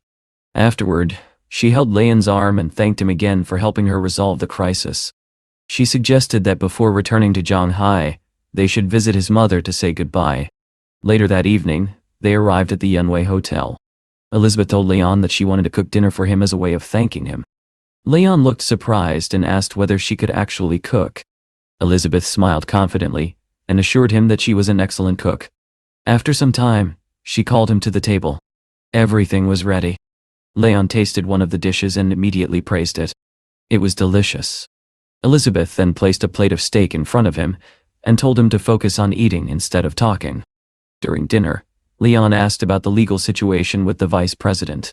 Elizabeth explained that unless something unexpected happened, all the documents would be submitted to the court the next day. Leon was impressed that everything had been handled so quickly. Elizabeth smiled and reminded him that she was not only the director of the company. After finishing the meal, Leon complimented her cooking again. He said he should reward her somehow. Elizabeth laughed and said that he had already helped her enough with the company. But Leon stood up and told her that she should still wait for her reward. Curious, Elizabeth asked what surprise he had planned. Instead of answering, Leon leaned forward and kissed her. Then he lifted her gently into his arms. Elizabeth laughed softly and asked whether the reward was meant for her or for him. Leon replied that it did not matter, as long as she was happy. The next morning, Leon woke up feeling relaxed and satisfied. But just as he stretched and yawned, his phone began to ring. The caller informed him that the university in Shanghai was confirming his new position and asked whether he could begin working the next day. The following day, Leon arrived at Shanghai University. Students walking across campus could not help noticing him. Several girls smiled in surprise at the sight of such a handsome man walking through the university. Dressed neatly in a suit, Leon felt slightly out of place among the young students. Just then, Elizabeth called him. She said she needed to run some errands and asked whether he could give her a ride. Leon laughed and replied that he could not. It was his first day working at the university. Elizabeth sounded shocked and asked how he had suddenly become a teacher. Leon joked that if she saw his physique, she would immediately understand why he was qualified to be a physical education teacher. Soon he entered the office and greeted everyone. He introduced himself as the new physical education instructor. A man named Lincoln stepped forward and introduced himself as the person responsible for helping him settle into the university. Lincoln then gestured toward a woman sitting nearby and explained that she was the dean of the department, Mrs. Samantha. Samantha looked at Leon coldly and told him that she did not care who had helped him get the job. If he was going to work at the university, he would have to work hard. She then informed him that before he could begin teaching, he first had to complete a task. She handed him a list of senior students and explained that he needed to arrange internships for them in different hotels. The internships had to offer at least $3,000 in salary, including food and accommodation. Leon immediately understood that she was deliberately making things difficult for him. Still, he calmly replied that he would try his best. After leaving her office, Lincoln walked with him and quietly explained the situation. He said that Samantha disliked people who obtained jobs through connections, and she was convinced that Leon would not last long. Lincoln admitted that he could not help him directly, but he could offer a small piece of advice. Leon listened carefully. Lincoln suggested that he focus on 3-star hotels, since they were more likely to accept interns quickly. Leon thanked him for the advice and decided to make a call. He contacted Manager Wang and asked him to come to the university, because he needed help arranging an internship program. About half an hour later, Manager Wang arrived. He asked Leon what tasks needed to be done, and promised to complete them as quickly as possible. Leon briefly explained the situation, and then took Wang with him back to Samantha's office. The moment Samantha saw a stranger entering her office, she became furious. She told Leon that bringing outsiders into her office violated university rules. Leon calmly explained that she had asked him to arrange internships for the students. The man standing beside him was the manager of the Bandao Hotel, and he had come specifically to discuss the internship opportunities. Samantha was stunned. She stood up and asked if the man was really the manager of Bandao Hotel. Manager Wang confirmed it and added that the interns would receive a monthly salary of $3,500, including food and accommodation. Hearing this, Samantha's attitude changed immediately. She nodded and said everything seemed acceptable. She would have the staff prepare the contract. At that moment, Leon suddenly received a notification from the system congratulating him. He had completed 20% of his new career goals and had earned 200,000 points. Lena explained that the reward came from the Lunan Science Institute. Leon found the recognition rather unusual but accepted it quietly. Meanwhile, Lincoln thanked Leon for resolving the internship problem and left the office. Leon then turned to Samantha and reminded her that he had completed the task she assigned. He asked if he could officially begin working as a physical education teacher the next day. Samantha nodded and told him he could start immediately. Before leaving, she instructed Lincoln to prepare Lion's class schedule. Lincoln mentioned that physical education attendance had been dropping below 30% recently, which could result in reduced salaries. Samantha explained that Lincoln had originally been the physical education teacher, but now he only managed the scheduling. Later that day, Lion visited Wangjiang Port to review some developments there. As he walked through the parking lot, he accidentally kicked a parked car. The driver inside immediately shouted angrily, accusing him of being careless and almost scratching the vehicle. Leon glanced at the car and asked what model it was, since he had not even noticed it before. The woman inside, Sonia, proudly said that the car was worth more than $1 million. If it were scratched, it would be disastrous for him. Leon simply replied that it looked like an ordinary car to him. After all, when he drove a Pagani, he never bragged about it. Sonia laughed sarcastically and said that someone like him could only dream of driving such an elite car. Leon felt slightly disappointed. He thought that people often judged others too quickly. Soon afterward, a meeting was about to begin in the conference room. Everyone had already gathered and was waiting for one last employee. Sonia entered the room and the manager immediately scolded her for being late. He added that she was lucky Leon had not arrived yet. Sonia apologized and said she would not have been late if it were not for a rude man she had encountered in the parking lot. She then turned to another designer named Georgia and asked whether she was ready to lose their design competition. Georgia calmly replied that foreigners often failed to understand the Chinese market and what customers truly wanted. Sonia insisted that they would soon see who was right. At that moment, the conference room door opened and Leon walked in. Sonia froze in shock. She immediately realized that the man she had insulted in the parking lot was actually the director of the company. Leon looked at her and asked whether she was an employee of the company. The manager quickly explained that Sonia was the company's chief designer and well known in the industry. Leon remained calm and said that since she was such a famous designer, she would easily find another job. Unfortunately, she would no longer be welcome there. Sonia quickly apologized and admitted her mistake. She begged for another chance.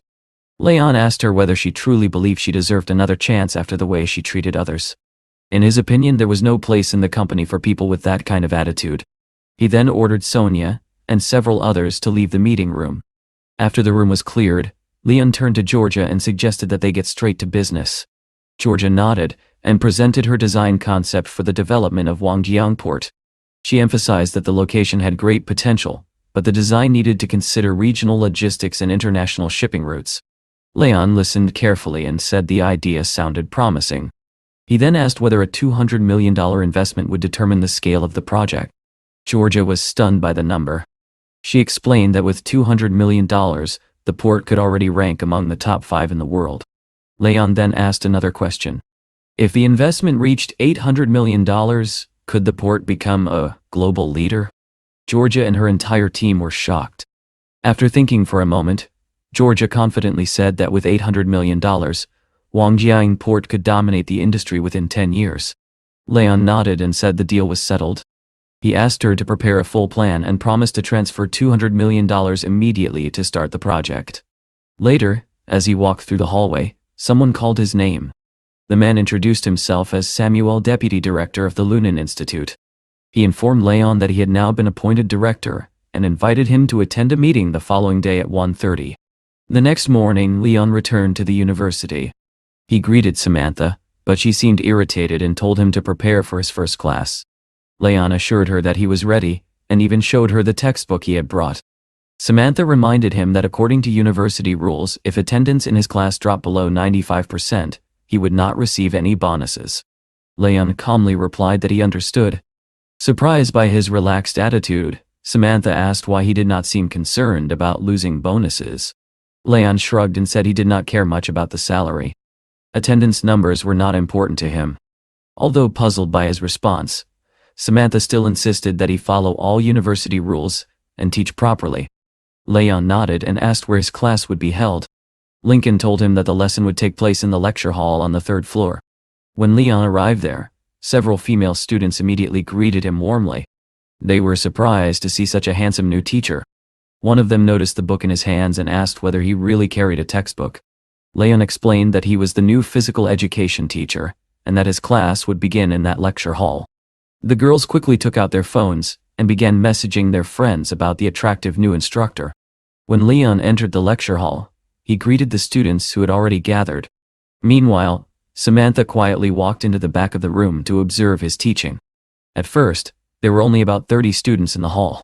Samantha doubted that he could attract even 50.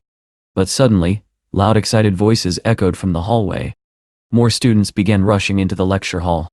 Lincoln looked around in shock and asked where all these students were coming from. Samantha also looked confused. She could not understand why so many students suddenly wanted to attend Leon's class. Lincoln suggested that perhaps the girls were attracted by his appearance. Samantha admitted that might explain the girls, but she could not understand why so many boys were also entering. Lincoln laughed and said the boys probably followed the girls. Within minutes, the lecture hall was completely packed with students.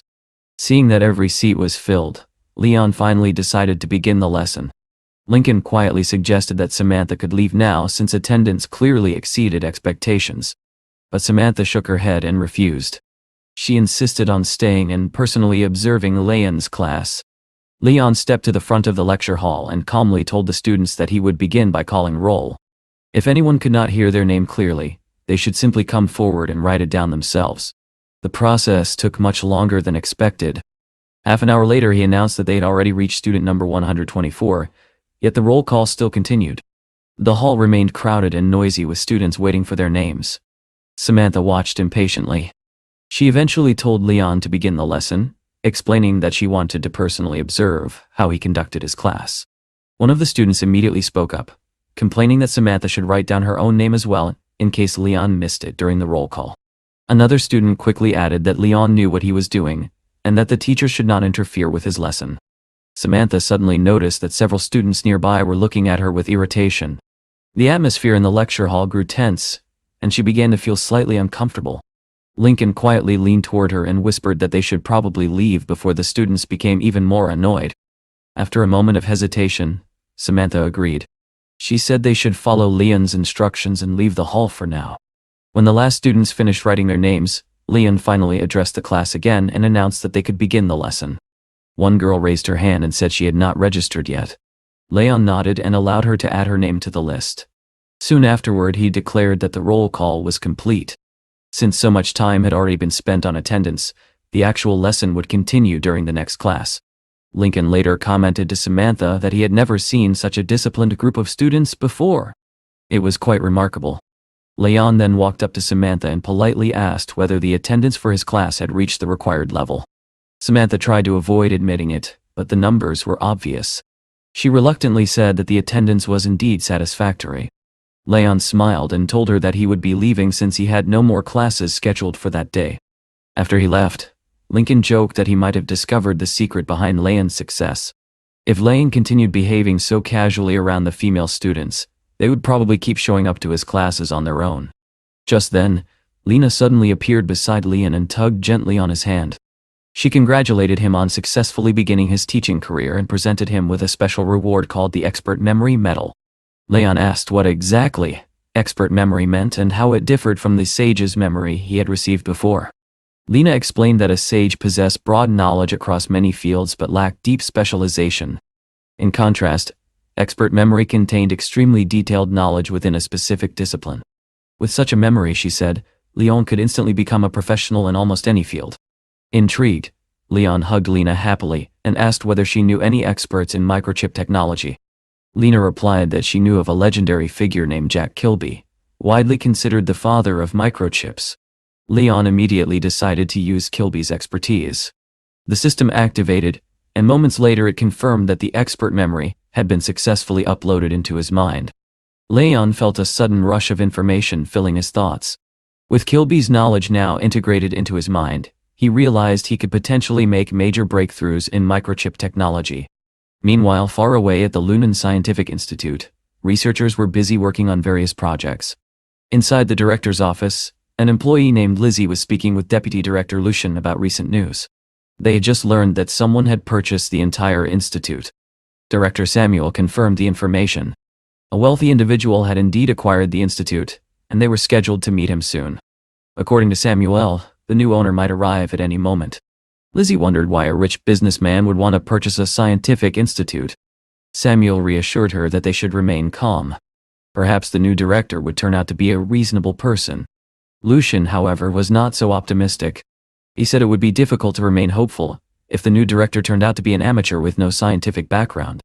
Samuel lowered his head thoughtfully, realizing that Lucian's concerns were not unreasonable. Just then, Samuel's phone rang. It was Leon. Leon informed him that he had already arrived outside the institute. Samuel immediately said he would come out to greet him. When Leon entered the Lunan Scientific Institute, Samuel personally welcomed him and introduced himself as the institute's director. He offered to give Leon a tour of the facility. As they walked through the building, Leon quietly observed the equipment and laboratories around him. After a moment, he commented that the institute's equipment appeared somewhat outdated. Samuel explained to Leon that only a few people truly understood their industry, and replacing the laboratory equipment would require a tremendous amount of money. Although the institute had long planned to upgrade its equipment, they simply did not have the funds to carry out such a large project. Samuel then described the current situation of the institute in detail, sharing both the difficulties they faced and his hopes for its future development. After listening carefully, Leon replied that he could not make a decision immediately. He needed some time to consider everything carefully and promised that he would contact them within a few days. Samuel nodded in understanding and assured him that they would prepare everything properly before his arrival. At that moment, Lucian approached Leon and said he wished to speak with him before leaving. He informed Leon that the Lunan Institute was currently conducting its own scientific research, and hoped that Leon would not interfere with their work.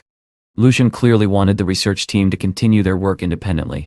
Leon calmly asked Lucian about his educational background. Lucian replied with confidence that he had graduated from Fudan University, earned a doctorate in computer communications, and was a highly qualified specialist in his field. Hearing this, Leon responded sarcastically that if Lucian had not mentioned it, he might have assumed Lucian only possessed a kindergarten diploma. Lucian was clearly offended by the remark. He acknowledged that Leon was wealthy and known as the most talented graduate of Fudan University, but insisted that Leon had no right to insult him. Leon replied that he had not insulted Lucian, he simply despised people who acted without using their brains. He then reminded Lucian that he had already acquired the entire Lunan Institute, and questioned how Lucian could dare to tell him to leave. Leon bluntly stated that Lucian was no longer needed at the institute. Seeing the tension rise, Samuel quickly stepped in to calm the situation. He explained that Lucian was only worried about the future of the institute and had not intended to offend Leon. Lucian then added that once the current project problem was solved, they would achieve a breakthrough in microchip manufacturing technology, which would be an extremely important scientific achievement. Placing a hand on Samuel's shoulder, Lucian emphasized that if he were to leave the institute, the resulting losses would be irreversible. Leon asked coldly whether Lucian believed the Earth would stop spinning without him. Lucian immediately began shouting that he was only telling the truth, and that the project could never have been completed without his contribution. Leon then turned to Samuel and asked what project Lucian was talking about. Samuel explained that the research team was developing a complex project involving a control unit program, but they were struggling to successfully install the program into the system. The software they had written did not properly match the control unit, which was causing continuous problems. Leon asked about the complexity of the project and whether the program could be adapted to the control unit. Samuel replied that the system was extremely complex and represented one of the most critical stages in their microchip research. After hearing this, Leon sat down at a nearby table and calmly said that he would take a look at the problem himself and attempt to find a solution. Samuel, curious about Leon's abilities, asked about his academic background, assuming he must have studied engineering or science. Leon corrected him, explaining that he actually held a bachelor's degree in marketing from John Hai University. Samuel froze in surprise. Even Lucian seemed puzzled. Nevertheless, Samuel suggested that Leon could try to fix the problem. Lucian then added that Leon must be some kind of genius.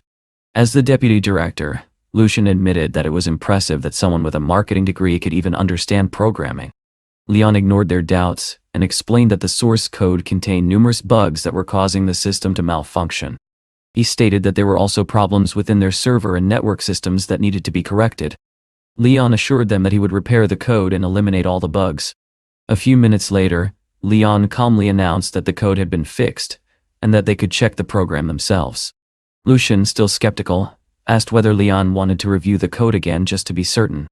Leon shook his head and replied that everything had already been completed. Samuel quickly reviewed the program and then announced with excitement that the code was perfect. The problem that had troubled them for so long had finally been solved. Leon then turned to Deputy Director Lucian and calmly said that since the problem had been resolved, Lucian was no longer needed at the Lunan Institute. After that, he instructed Samuel to begin replacing all the outdated equipment with new technology and assured him that the necessary funding would be provided. Samuel hesitated and explained that replacing all the equipment would cost at least 20 million. Leon simply patted him on the shoulder and told him not to worry. As the new director, he would take responsibility for the expenses. Leon promised to transfer 50 million to support the institute. Furthermore, he announced that if the team successfully completed their work, each member would receive a bonus of 500,000. Samuel was deeply moved by Leon's generosity. On behalf of the entire institute, he sincerely thanked him for his trust and support. At that moment, a student named Lizzie approached Leon Daoan. She bowed politely and apologized for her earlier behavior. Before Leon left, she asked if she could ask him a few questions in the future. Leon gave her his contact information and told her she could reach out anytime if she needed help. Afterward, Leon informed Samuel that he would be leaving, but Samuel insisted on personally escorting the director outside. As they walked out of the building, Leon reflected on the impressive capabilities of the Lunan Institute. He believed the institute had enormous potential for the future. However, his thoughts were interrupted when a man approached them. The man introduced himself as Christopher, the director of John High Normal University. Standing beside him was his chief secretary and close friend, J. Dai. Samuel recognized Christopher, and explained that Christopher had called a few days earlier, requesting to borrow the Lunan Institute's laboratory. However, Samuel informed him that the institute had recently been purchased by new owners, and he no longer had the authority to make such decisions. He pointed to Leon and explained that Leon was now the new director, so any discussion about renting the laboratory should be directed to him. Leon politely shook Christopher's hand and expressed his pleasure at meeting him. Christopher mentioned that he was prepared to pay the rental fee for the laboratory. However, Leon smiled and said that payment was unnecessary. He explained that they were planning to replace all the old equipment and would be happy to provide the older machines to a friend in need. Leon added that the equipment had been used for microchip development and was still in good working condition. Christopher was extremely grateful for Leon's generosity. Meanwhile, Jay studied Leon's face carefully and remarked that Leon looked very familiar. He asked if they had met before. Leon smiled and said that Jay had a good memory. He reminded him that they had crossed paths a few days earlier at the university's Human Resources Department. Christopher was surprised by this revelation. He asked Leon whether he was currently a teacher at their university, and whether he had truly just acquired the Lunan Institute. Leon explained that he was working at the university mainly to gain experience. Recognizing Leon's remarkable abilities and contributions to both technology and academics, Christopher revealed that he was considering offering Leon the position of vice-chancellor. Leon thanked him for the generous offer but explained that he preferred to keep a low profile and avoid attracting too much attention. Christopher reassured him that the contract could be signed privately without anyone else present. He then instructed Jay to prepare all the necessary documents. The next day, Leon arrived at his new workplace. He sat at the office computer while Lincoln worked nearby on homework and presentation materials. Suddenly, the office door was kicked open. Felix stormed inside, visibly furious. Everyone in the room immediately sensed the tension and wondered what had caused the teacher's anger. Lincoln politely informed Felix that Samantha had not yet arrived and offered to notify her of his visit. However, Felix explained that he had not come to see the dean. Instead, he had come specifically to speak with Leon. Leon looked at him with confusion and asked what he wanted. Felix angrily explained that he had heard the new employee had caused Samantha considerable trouble on his very first day at work. Leon was puzzled and said he did not understand what he had done wrong.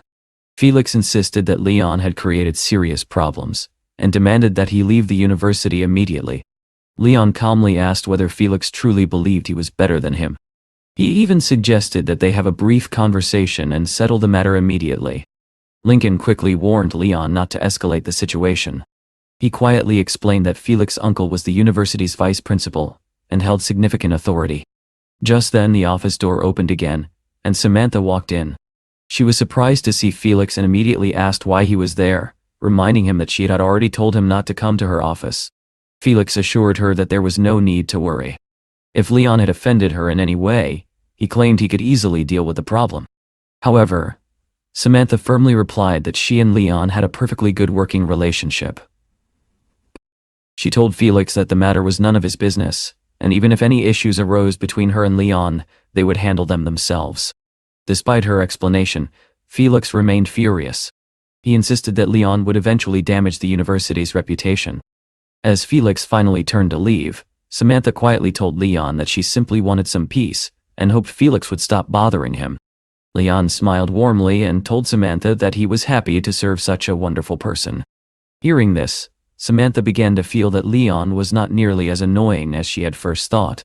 The atmosphere between them became much more relaxed as they continued chatting. While they were talking, Samantha suddenly received a call.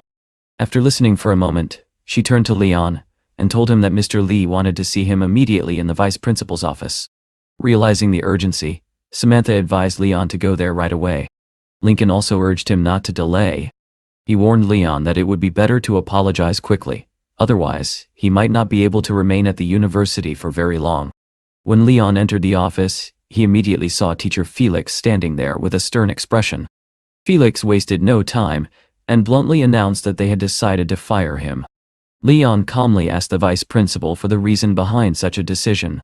The vice principal explained that, in his opinion, Leon's qualifications were not suitable for working at the university, and that it would be better for him to resign voluntarily. Leon simply apologized, and said that he had just received a message from the rector that required an immediate response. Moments later, Calvin walked into the office. He had received the message and appeared extremely angry. He demanded to know why the vice principal was reprimanding Leon and attempting to fire him. The vice principal repeated his opinion that Leon was unfit to work at the university and should resign. Calvin's anger intensified. He scolded Vice Principal Lee harshly and reminded him that Leon was the very person he had intended to promote to the position of vice chancellor. Calvin openly criticized Lee's judgment, suggesting that Lee himself lacked the personal qualities required for his position. He even suggested that Lee should be the one to resign. Both Vice Principal Lee and Professor Felix were stunned as they suddenly realized that they had made a serious mistake. Lee quickly apologized and begged Calvin for another chance, promising that he would correct his behavior in the future. However, Calvin coldly replied that he had already given him plenty of opportunities to improve. In a sudden burst of anger and desperation, Vice Principal Lee turned around and slapped Teacher Felix across the face, blaming him for the entire situation and claiming that Felix had led him to make such a terrible decision. Calvin then turned to Leon and assured him that the way he had been treated was completely unfair. He even told Leon that he could take over the vice principal's position in the future. Leon politely declined the offer, explaining that he was perfectly satisfied with his role as a teacher. Meanwhile, Vice Principal Lee continued angrily scolding Felix, blaming him for everything that had happened. Calvin once again suggested that Leon could still accept the promotion if he wished. Leon eventually agreed, but only under one condition: the promotion had to remain secret. Elsewhere, Samantha and teacher Lincoln were still worried about Leon. They feared that he might actually be fired. At that moment, Calvin suddenly walked into the room, surprising Samantha. She asked how and why he had suddenly appeared there. Calvin calmly explained that he had been passing by and decided to stop in. Although surprised, Samantha said she was glad to see him and welcomed his visit. Calvin then told them that he had important news. Vice Principal Lee and Professor Felix had both submitted their resignations. Samantha was completely shocked and struggled to understand how the situation had changed so dramatically in such a short time. Calvin continued speaking and revealed another surprising development. Leon had been appointed as the new vice principal. He then asked Samantha and Lincoln whether they were willing to work together with Leon as a team. Samantha quickly assured him that there would be no problem at all. Calvin seemed pleased with her response and expressed his excitement about their future cooperation. Later, Lincoln asked Leon what exactly had happened that caused him to be fired one moment and promoted the next. Leon simply replied that it was quite simple. Calvin had cleared up the misunderstanding and publicly restored his reputation. At that moment, Lena suddenly appeared and congratulated Leon on successfully completing a hidden mission. As a reward, he had been granted ownership of the Twin Towers, located in the city center. Lena explained that the Twin Towers were part of a massive financial complex, worth nearly $15 billion. Just then, Leon received a phone call from someone who wanted to discuss the purchase details of the Twin Towers. They agreed to meet the following morning at 9 o'clock. Leon reflected quietly that the appearance of the Twin Towers at such a crucial moment was extremely fortunate. However, he also realized that he now controlled too many businesses. To manage them properly, he would eventually need to establish a large corporation. Later, when Leon entered his office, he was surprised to find a girl already inside. The startled girl immediately demanded to know why he had entered without knocking or warning her first. Leon simply smiled and calmly explained that it was also his office. The girl, flustered and embarrassed, insisted that he leave immediately and not look at her. Leon shrugged and stepped outside while the girl slammed the door behind him. Later that evening, Leon attended a banquet, hoping to enjoy the event with his beloved Elizabeth. As he entered the restaurant, he noticed that many of the girls present seemed fascinated by him. Leon soon spotted Elizabeth talking with several other women. Not wanting to interrupt their conversation, he decided to handle some of his own matters first. He figured Elizabeth could wait for him a little while. He began choosing dishes for himself, thinking that it would be better to eat first. At that moment, a girl approached him and shyly asked if she could add his WeChat. Leon politely refused. The girl quickly walked away, muttering that he looked like a beggar. Leon reflected on the situation and realized that he had unintentionally hurt the girl's pride, causing her embarrassment. Meanwhile, another girl approached Elizabeth and mentioned that Yalosi Company had recently secured a huge project worth $800 million. Elizabeth immediately recognized the project as the reconstruction of Wangjiang Port. However, she admitted that she was unfamiliar with the director responsible for the project or their future plans. Leon overheard the conversation and realized that Yalosi was actually the design company he had personally chosen for the port reconstruction. Soon afterward, the general manager of Zhanhai Engineering Company, Qingfang Warner, approached Elizabeth. He asked whether she was interested in participating in the Wangjiang Port reconstruction project. Elizabeth admitted that she was naturally interested in such a massive project. However, without the right connections in the industry, she believed it would be very difficult to get involved. Warner smiled and suggested that if she wanted to join the project, he might be able to help her find a way. Elizabeth replied calmly that if he truly had such connections, then he should simply take the project himself. Leon, who had been quietly observing the conversation, began to dislike Warner's approach. Warner explained that his sister held a management position in the company, and that he could not manage the project alone. Elizabeth replied that if he wished, he could visit her company in a few days so they could discuss the matter properly. However, Warner suddenly extended his hand toward her, and suggested that they continue their discussion over dinner. At that exact moment, Leon stepped forward and stopped Warner's hand. He calmly told Warner that he had already crossed the line.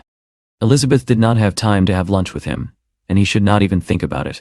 Warner became furious, and asked whether Elizabeth had time for Leon but not for him. Elizabeth explained that she had already promised to meet Leon and therefore had to decline Warner's invitation. Warner sneered, and said that it was arrogant of her to reject such a lucrative project for someone like Leon.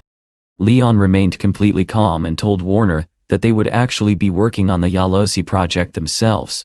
He even pointed out that Qiaoyang Company was also a suitable candidate for cooperation. Warner laughed and asked if Leon was joking. Leon simply replied that if Warner did not believe him, he could call his sister and confirm the truth. Warner immediately made the call and asked his sister about the Wangjiang Port project, wondering if she already had a suitable candidate. His sister sounded confused and asked why he was suddenly asking such a question, since he usually helped her with such matters. Leon then took the phone and calmly introduced himself by name. Warner's sister immediately asked if it was truly Leon. Warner, now extremely confused, asked his sister whether she knew Leon and how he was connected to the Wangjiang Port project. His sister replied that she knew Leon very well, and that the Wangjiang Port project actually belonged to him. Warner was completely stunned. At that moment, he realized he had made a terrible mistake. Seeing the shock on Warner's face, Leon calmly asked whether he finally understood the importance of making wise decisions. Warner quickly apologized, admitting that someone like him should be asking for forgiveness rather than insulting others. Leon looked at him coldly and told him to leave immediately and never show his face again. Warner left in deep embarrassment, regretting his behavior. Leon then turned to Elizabeth and told her that he had already finished eating. He said he would go to the break room and wait for her there. As he walked away, several girls nearby quietly commented that Leon was truly a unique and remarkable person. Inside the break room, Leon lay down to rest. After such a long and exhausting day, he quickly fell asleep. Sometime later, Elizabeth entered the room and quietly opened the bedroom door. She intended to talk with him but discovered that he had already fallen asleep. Curious, Elizabeth knelt beside him, wondering when he would wake up. Suddenly, Leon grabbed her hand tightly. Still surprised, Elizabeth commented that Leon had purchased the port without even telling her. She asked him why he had kept such important information secret instead of sharing it with her earlier. Leon calmly explained that his work was something he genuinely loved. Even though the job often came with difficulties, he never felt tired of it. Elizabeth responded seriously, saying that work was still work, and whenever she handled a task she intended to do it perfectly, especially when it came to the Wangjiang Port project. Hearing this, Leon suddenly asked her to wait.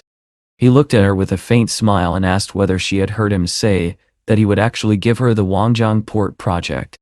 Elizabeth immediately pinched him playfully and warned that if he failed to give her the project, he would be sleeping alone on the sofa that night.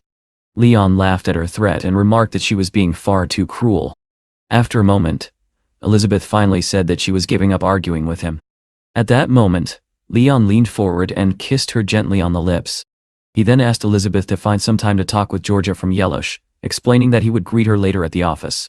Elizabeth thanked Leon sincerely for the opportunity he had given her, and said that he would definitely receive a reward for it. The next day, Leon arrived at Yuandong Company.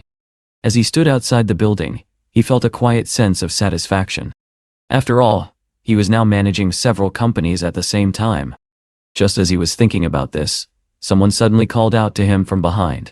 Leon turned around and saw Melissa, the most beautiful girl from his university group. She greeted him happily, and mentioned that it had already been a year since they last saw each other. Leon explained that he was now working as a physical education teacher at the university, and that he was quite satisfied with how his life had turned out. Melissa looked surprised. She commented that she never imagined a physical education teacher could earn much money. Then she added that although she had been the worst performer in their university group, she was now earning an annual salary of $200,000 at Yuandong Company. With a sigh, she remarked that life could indeed be cruel. She then asked Leon why he was standing outside the Yuandong building. Leon casually asked whether she would believe him if he said he had business inside the building. At the same time, he asked why so many people were gathered outside. Melissa explained that the mysterious rich man who had purchased the Twin Towers would be arriving that day to finalize the details of the acquisition. She said that the vice president and many employees of the company were already waiting outside the entrance to greet him. At that moment, the marketing department manager Renly approached them and asked Melissa why she was still standing there. He told her to hurry up. Melissa explained that she had just run into an old acquaintance whom she had not seen for a year. She then introduced Renly to Leon, telling him that Renly was her boyfriend and the marketing department manager at Yuandong Company. Melissa suggested that they all have dinner together that evening so they could discuss helping Leon find a job. However, Renly coldly replied that he only had dinner with people who possessed either business value or wealth. Dining with someone like Leon, he said, would simply be a waste of his time. He then told Leon to leave quickly because the mysterious rich man was about to arrive. Leon silently watched as Renly walked away. Feeling embarrassed, Melissa apologized to him and promised that they would meet again soon. Leon could not help thinking that people were always too quick to jump to conclusions. Looking around, he noticed that everyone had gathered near the Twin Towers, waiting eagerly for the wealthy buyer to appear. Leon slowly walked toward the building, but he found the atmosphere strange. The crowd behaved as if they were waiting to welcome a national leader. To him, buying a building did not seem like such an extraordinary event. Renly overheard his remark and felt shocked. In his mind, this unknown man was acting as if he were a millionaire. Meanwhile, Leon continued walking toward the entrance. The crowd stood quietly, almost like an audience awaiting the arrival of a president. Renly, now alarmed, asked Melissa what her friend Leon was planning to do and urged her to send him away immediately. Melissa quickly pushed Leon aside and told him to leave, explaining that the mysterious rich man would be arriving soon and this was not the right place for him. At that moment, a man named Lawrence walked toward them with an angry expression. He demanded to know what Melissa was doing there.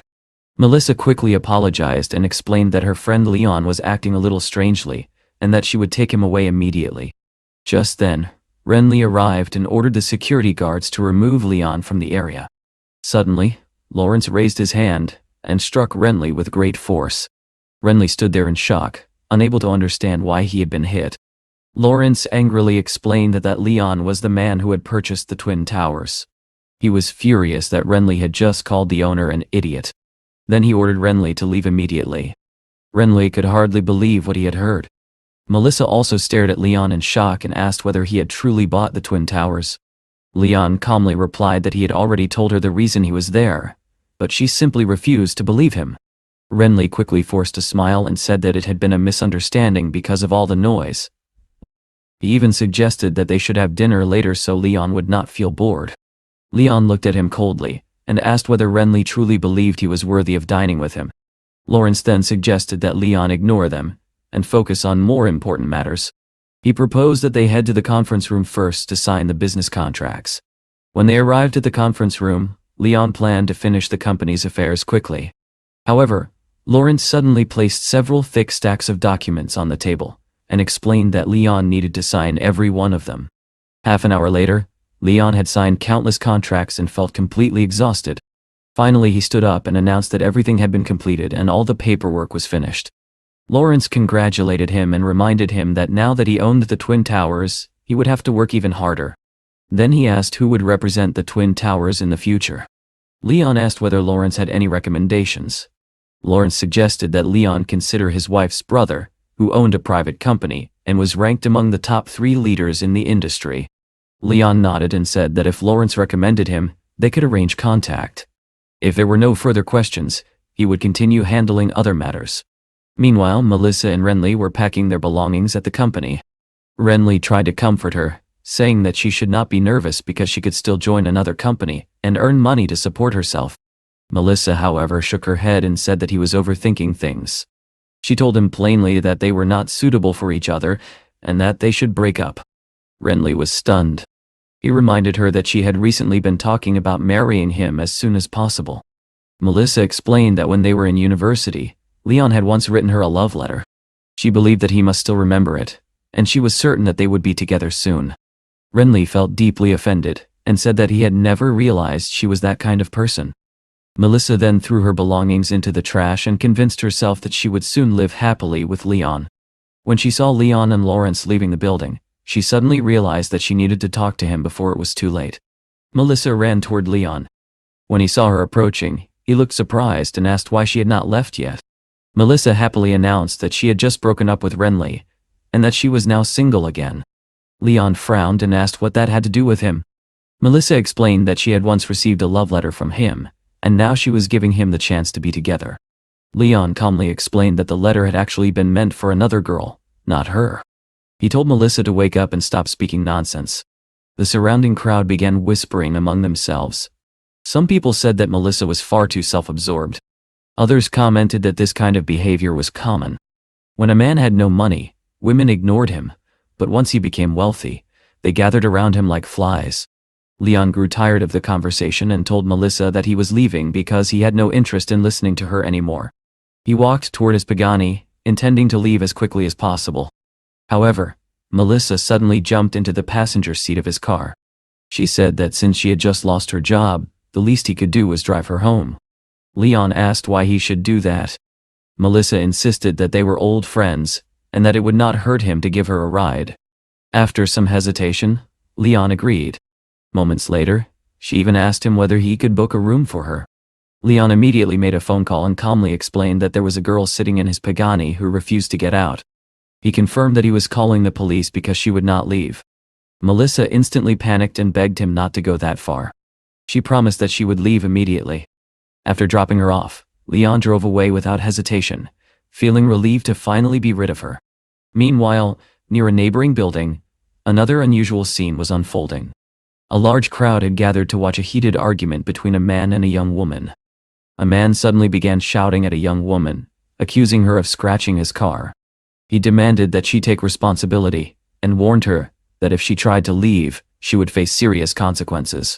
The girl, whose name was Hannah, asked why he was yelling so aggressively. She calmly assured him that she would compensate him for the damage. The man, however, clearly did not believe she could afford such a payment. Instead, he suggested another way to settle the matter. Grabbing Hannah's hand tightly, he told her that he needed a personal secretary to run errands for him, and that he would deduct the repair cost from her salary. Hannah was furious and immediately demanded that he release her. The man glared at her and asked how she dared to speak to him like that. Taking a handkerchief from his pocket, he warned her that she would regret her attitude. He then tried to force the cloth over Hannah's mouth. Hannah quickly realized that the man had no intention of letting her go easily. Her mind raced as she tried to figure out how to escape the situation. Meanwhile, the man appeared pleased with himself, clearly intending to humiliate her in front of everyone for daring to challenge him. The surrounding crowd was shocked by the man's behavior. Many wanted to help Hannah, but they were afraid that the man might harm them as well. At that very moment, Leon arrived in his Pagani. He stepped out of the car and walked directly toward the commotion. Just as he approached, Hannah managed to break free from the man's grip and immediately ran toward Leon, hoping he would help her. Breathing heavily, she asked how he happened to appear there. Leon calmly replied that he had simply been passing by when he noticed the disturbance. He then saw that Hannah's hand was red and asked what had happened. Hannah explained that the man had been harassing her. She told Leon that she had parked her motorcycle nearby, but the man claimed that the wind had blown it over and caused it to scratch his car. Leon looked around thoughtfully and pointed out that the day was extremely hot and completely windless. There was no way her motorcycle could have fallen by itself. He suggested that they go inside the nearby building and check the security cameras to see what had really happened. Hearing this, the man suddenly became nervous. Realizing that Leon seemed close to Hannah, he quickly changed his tone and suggested that they could settle the matter privately without involving the police. He even offered to handle the repairs himself. Leon, however, calmly told him not to rush. If there was truly nothing wrong, then checking the cameras would simply prove it. He added that it was also possible that a crime had been committed. The man's confidence instantly collapsed. Without warning, he dropped to his knees and admitted that he had made a mistake. He begged Leon not to call the police, explaining that he had a family and children who depended on him. Leon looked at him coldly, and finally said that he would let him go this time. However, he warned the man that if he ever behaved like this again, he would personally take him to the police station. Once the situation was resolved, Hannah suddenly told Leon that she felt dizzy and could barely stand. Concerned, Leon gently supported her and said he would take her home. After they got into the car, Leon asked where she lived. Hannah tried to remember the address but struggled for a moment. As they drove, Leon casually suggested that as the manager of his sales department, she should consider buying a car so she could travel wherever she wanted. Hannah hesitated and replied that buying a car immediately after being promoted might not look very appropriate. Leon simply told her that she should stop worrying about what other people thought and focus on her own comfort. He promised that when he had time, he would take her to a dealership himself. Hannah thanked him sincerely, but admitted that she did not have the money for a new car, and did not know how she could repay him. Leon joked that she could think about repayment while sitting in prison. Hannah looked at him quietly and could not help thinking about how kind he truly was. When they finally arrived at her home, Leon turned on the lights and noticed that the house was empty. Looking around, he saw that the room was rather messy. Hannah immediately became embarrassed and confessed that she was ashamed of the condition of her home. She worried that he might think she was careless. Leon reassured her that it was nothing unusual, and that his own place often looked the same. Hannah then said that she felt very hot and needed to take a bath. She promised that afterward she would treat him to dinner. Leon nodded and sat down on the sofa while she went to the bathroom.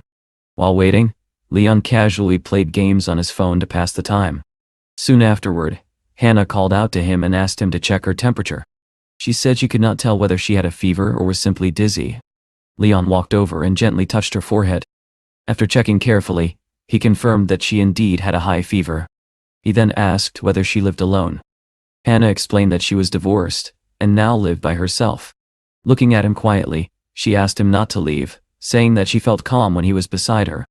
The next morning, Leon asked Hannah how her marriage had ended in divorce. Hannah explained with a sigh that her ex-husband had destroyed their relationship by cheating on her. Leon found it difficult to understand how someone could betray a woman like her. Hannah simply replied that not all men appreciate the people who truly care about them. After some time, Leon stood up, realizing that he had many things to do that day. Hannah noticed that he looked tired and suggested that he stay longer, but Leon explained that he needed to return to the university early the next morning, and that the distance was quite far. The following morning, Leon arrived at the university. To his surprise, the office had changed dramatically, and even his desk was gone. Confused, he looked around until teacher Lincoln approached him. Lincoln explained that Leon had now become the vice principal and would be sharing an office with Samantha. Leon immediately frowned and joked that he did not want to share a room with that panther. He asked Lincoln to help him move a table. At that moment, Samantha suddenly appeared at the door. She had overheard the entire conversation and asked coldly whether Leon had just called her a panther. An awkward silence filled the room as Leon quickly explained that she must have misheard him. Life at the university soon settled into a routine. Teachers continued their work, students attended their classes, and Leon gradually grew closer to Lincoln. However, the calm atmosphere was suddenly shattered when Samantha's phone rang. She answered it and immediately became pale. Someone informed her that a student named Claire was standing on the roof of a building and threatening to jump. Samantha was shocked and could not understand what had driven Claire to such a desperate decision. After quickly asking for the address, she announced that they were leaving immediately. Lincoln asked what had happened, and Samantha briefly explained the situation. She then asked Leon to come with her. Leon agreed and offered to drive. They hurried into the car and rushed toward the location. During the drive, Leon asked who Claire was and what had happened. Samantha explained that Claire was one of the university's brightest students. She had recently completed an internship and even rented her own apartment. Lincoln asked where she had been working. Samantha replied that Claire had been working at Yonghan, a well-known investment firm. When they arrived, they saw a large crowd gathered below the building, all staring anxiously at the roof. Samantha immediately rushed toward the entrance, with Leon close behind. Looking up, Leon saw Claire standing dangerously close to the edge. Her eyes were closed as if she had already made up her mind. When Samantha and Leon tried to enter the building, a police officer stopped them. Samantha quickly explained that they were Claire's teachers and asked for permission to speak with her. The officer hesitated for a moment before agreeing and leading them upstairs. Soon they reached the rooftop.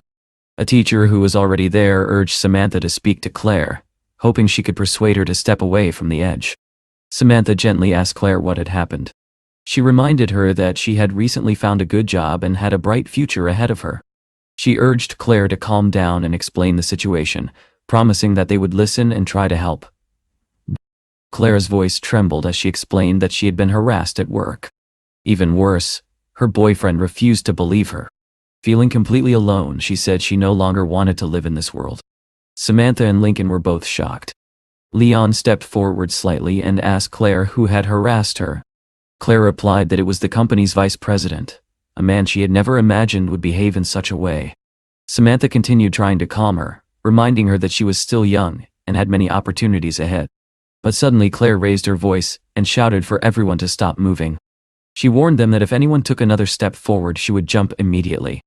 Samantha was stunned by Claire's desperate words. She realized that her attempt to calm the girl had completely failed. Teacher Lincoln was equally helpless. He stood there anxiously, unable to think of anything that might comfort Claire or convince her to step away from the edge. At that moment, however, Leon suddenly spoke. Looking straight at Claire, he coldly asked what she was waiting for.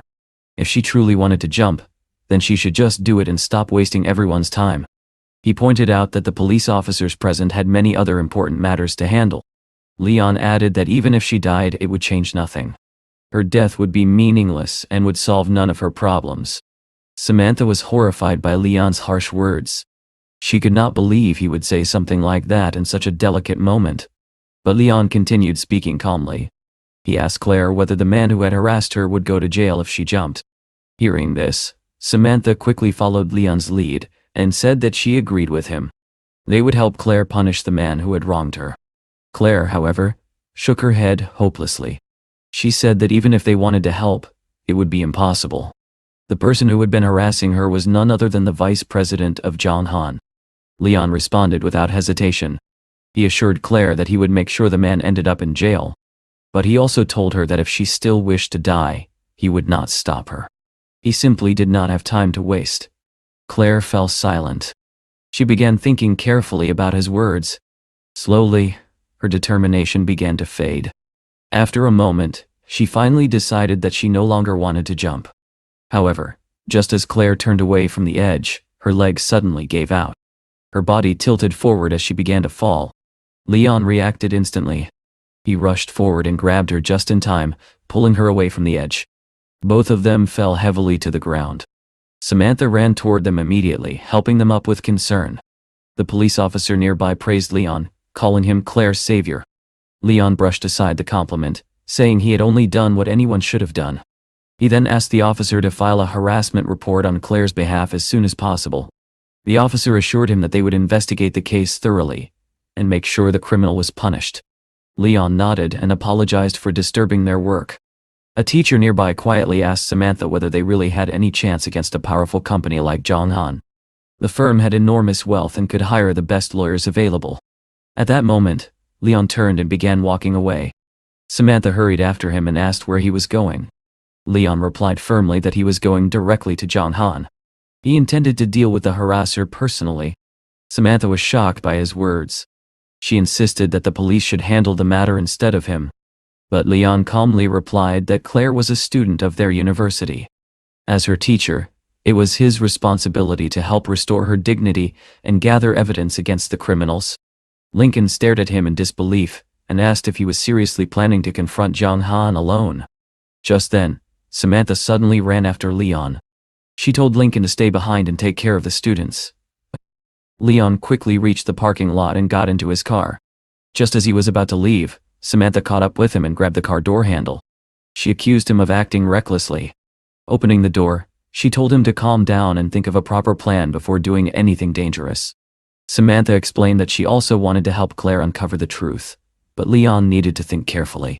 Leon replied bluntly that it was none of her business and told her to get out of the car. Samantha ignored him completely. She fastened her seatbelt and made it clear that she had no intention of leaving. She told him firmly that she would not allow him to face such a dangerous situation alone. Realizing that Samantha would not back down, Leon simply started the engine, shifted gears, and stepped on the gas. The car sped away toward their destination. A few minutes later, they arrived at the Jong Han Company building. Together, they walked through the main entrance. Leon approached the reception desk and informed the receptionist that he was looking for Caleb and needed to meet him immediately. The receptionist politely asked whether he had an appointment with Mr. Caleb. Leon replied that he did not, but the receptionist calmly explained that without an appointment, it would be impossible to see him. Leon then took out his phone and called a friend. When the call connected, he asked which office Caleb was currently in, explaining that he had urgent business with him. His friend quickly replied that Caleb was in room 1809, and offered to help resolve the issue. Leon said it was nothing serious, joking that he might just need to prepare a nice prison uniform for Caleb. Leon and Samantha entered the elevator and went up to the office floor. However, a woman guarding the entrance tried to stop them, insisting that they were not allowed inside. At that same moment inside Caleb's office, Caleb was discussing business with another man. The man suggested that Caleb should take control of the company's overseas investments. Caleb responded enthusiastically, saying it would be a great honor and that the results of their alliance would be remarkable. Suddenly, the office door burst open. Leon kicked the door wide open and walked in, announcing that their meeting was about to become even more interesting. Caleb stared at him in shock and demanded to know who he was and how he dared to storm into his office like that. Leon ignored the question and instead asked how Caleb dared to harass a student. Caleb looked surprised and asked whether Leon was really Claire's teacher. Leon calmly replied that Caleb was not stupid and should already understand why he had come. Caleb laughed and said that he had actually planned to find Leon himself. He claimed that Claire had tried to seduce him and that he had rejected her. Then he asked Leon what he planned to do about it. Hearing this shameless claim, Samantha became furious and stepped forward, calling Caleb disgraceful. She raised her hand, intending to slap him. But Caleb quickly grabbed her arm and told her she had no right to speak to him like that. He threatened to send the matter to the legal department and then pushed her aside, ordering both of them to leave and stop interfering with his business negotiations. Leon's anger exploded. Rolling up his sleeves, he decided that Caleb deserved a lesson. Caleb mocked him, warning that if Leon dared to touch him, he would destroy his life. Leon paid no attention to the threat. He stepped forward and kicked Caleb hard in the stomach. The powerful blow sent Caleb flying backward. Completely shocked, Caleb collapsed onto the floor, unable to believe that Leon had actually dared to hit him. He shouted angrily and ordered his assistant to call security. Swearing revenge, Caleb promised that Leon would pay dearly. Leon answered with another punch straight to Caleb's face. The blow knocked out several of his teeth and left him sprawled helplessly on the ground. Leon thought to himself that it was surprisingly difficult to silence such an arrogant man. Samantha watched in astonishment. Leon looked thin and ordinary, yet the strength of his punches was incredible. Moments later, security guards rushed into the office. Among them was Adam, the head of the legal department. Adam warned Leon that he would definitely send him to prison for intentional assault. Leon looked at him coldly and told him to stop talking nonsense unless he wanted to receive a punch as well. Adam arrogantly replied that Jong Han belonged to Charlie and that Leon was not worthy of challenging such a powerful company. Leon grabbed a nearby bucket and threw it at Adam, asking who he thought he was. Just then, someone rushed in and announced that the company's boss, Charlie, had arrived. Caleb, still sitting on the floor, sneered at Leon and said that his good days were over. He bragged that Charlie's father was his cousin and that family ties would ensure Leon's downfall. Leon simply replied that it did not matter who Caleb's relatives were. At that moment, Charlie entered the office. Seeing Leon, he immediately greeted him respectfully. Caleb quickly complained, telling Charlie that Leon had caused trouble in the company and even assaulted him. To everyone's shock, Charlie suddenly slapped Caleb across the face. He angrily asked how Caleb dared to damage the company's reputation like this. Then he turned to Leon and apologized, asking him not to be angry and promising to explain everything. Samantha and Adam were both stunned. They began wondering who Leon truly was, since a powerful man like Charlie treated him with such respect. Leon calmly explained that Caleb had harassed and humiliated a student from his university. The girl had been so traumatized that she had nearly jumped off a building. Leon asked Charlie whether Caleb deserved to escape punishment. Charlie walked toward Caleb and demanded to know if the accusations were true. Leon confirmed that Caleb had not only harassed Claire but had also falsely accused her of seducing him. Without hesitation, Charlie kicked Caleb in the face. He angrily asked whether Caleb really believed he could act without consequences. Humiliated, Caleb protested weakly, reminding Charlie that they were family. Charlie grabbed him by the throat and then turned to Leon, telling him that he would personally handle the matter. Leon should return to his work while he dealt with the situation. Charlie promised that Caleb would be punished and that he would contact Leon later. Leon agreed but made it clear that he expected Caleb to end up behind bars. Charlie assured him that it would be done. Leon then turned to Samantha and said it was time for them to return to the university. As they left, Samantha was still stunned by everything that had happened. She realized that Leon must possess incredible influence if he could resolve such a serious situation so easily. She admitted that she finally understood why he had not been afraid to confront the company. Leon calmly explained that when students are humiliated, teachers cannot remain silent. They are supposed to be role models and protect those who depend on them. He added that this incident revealed a serious problem in society.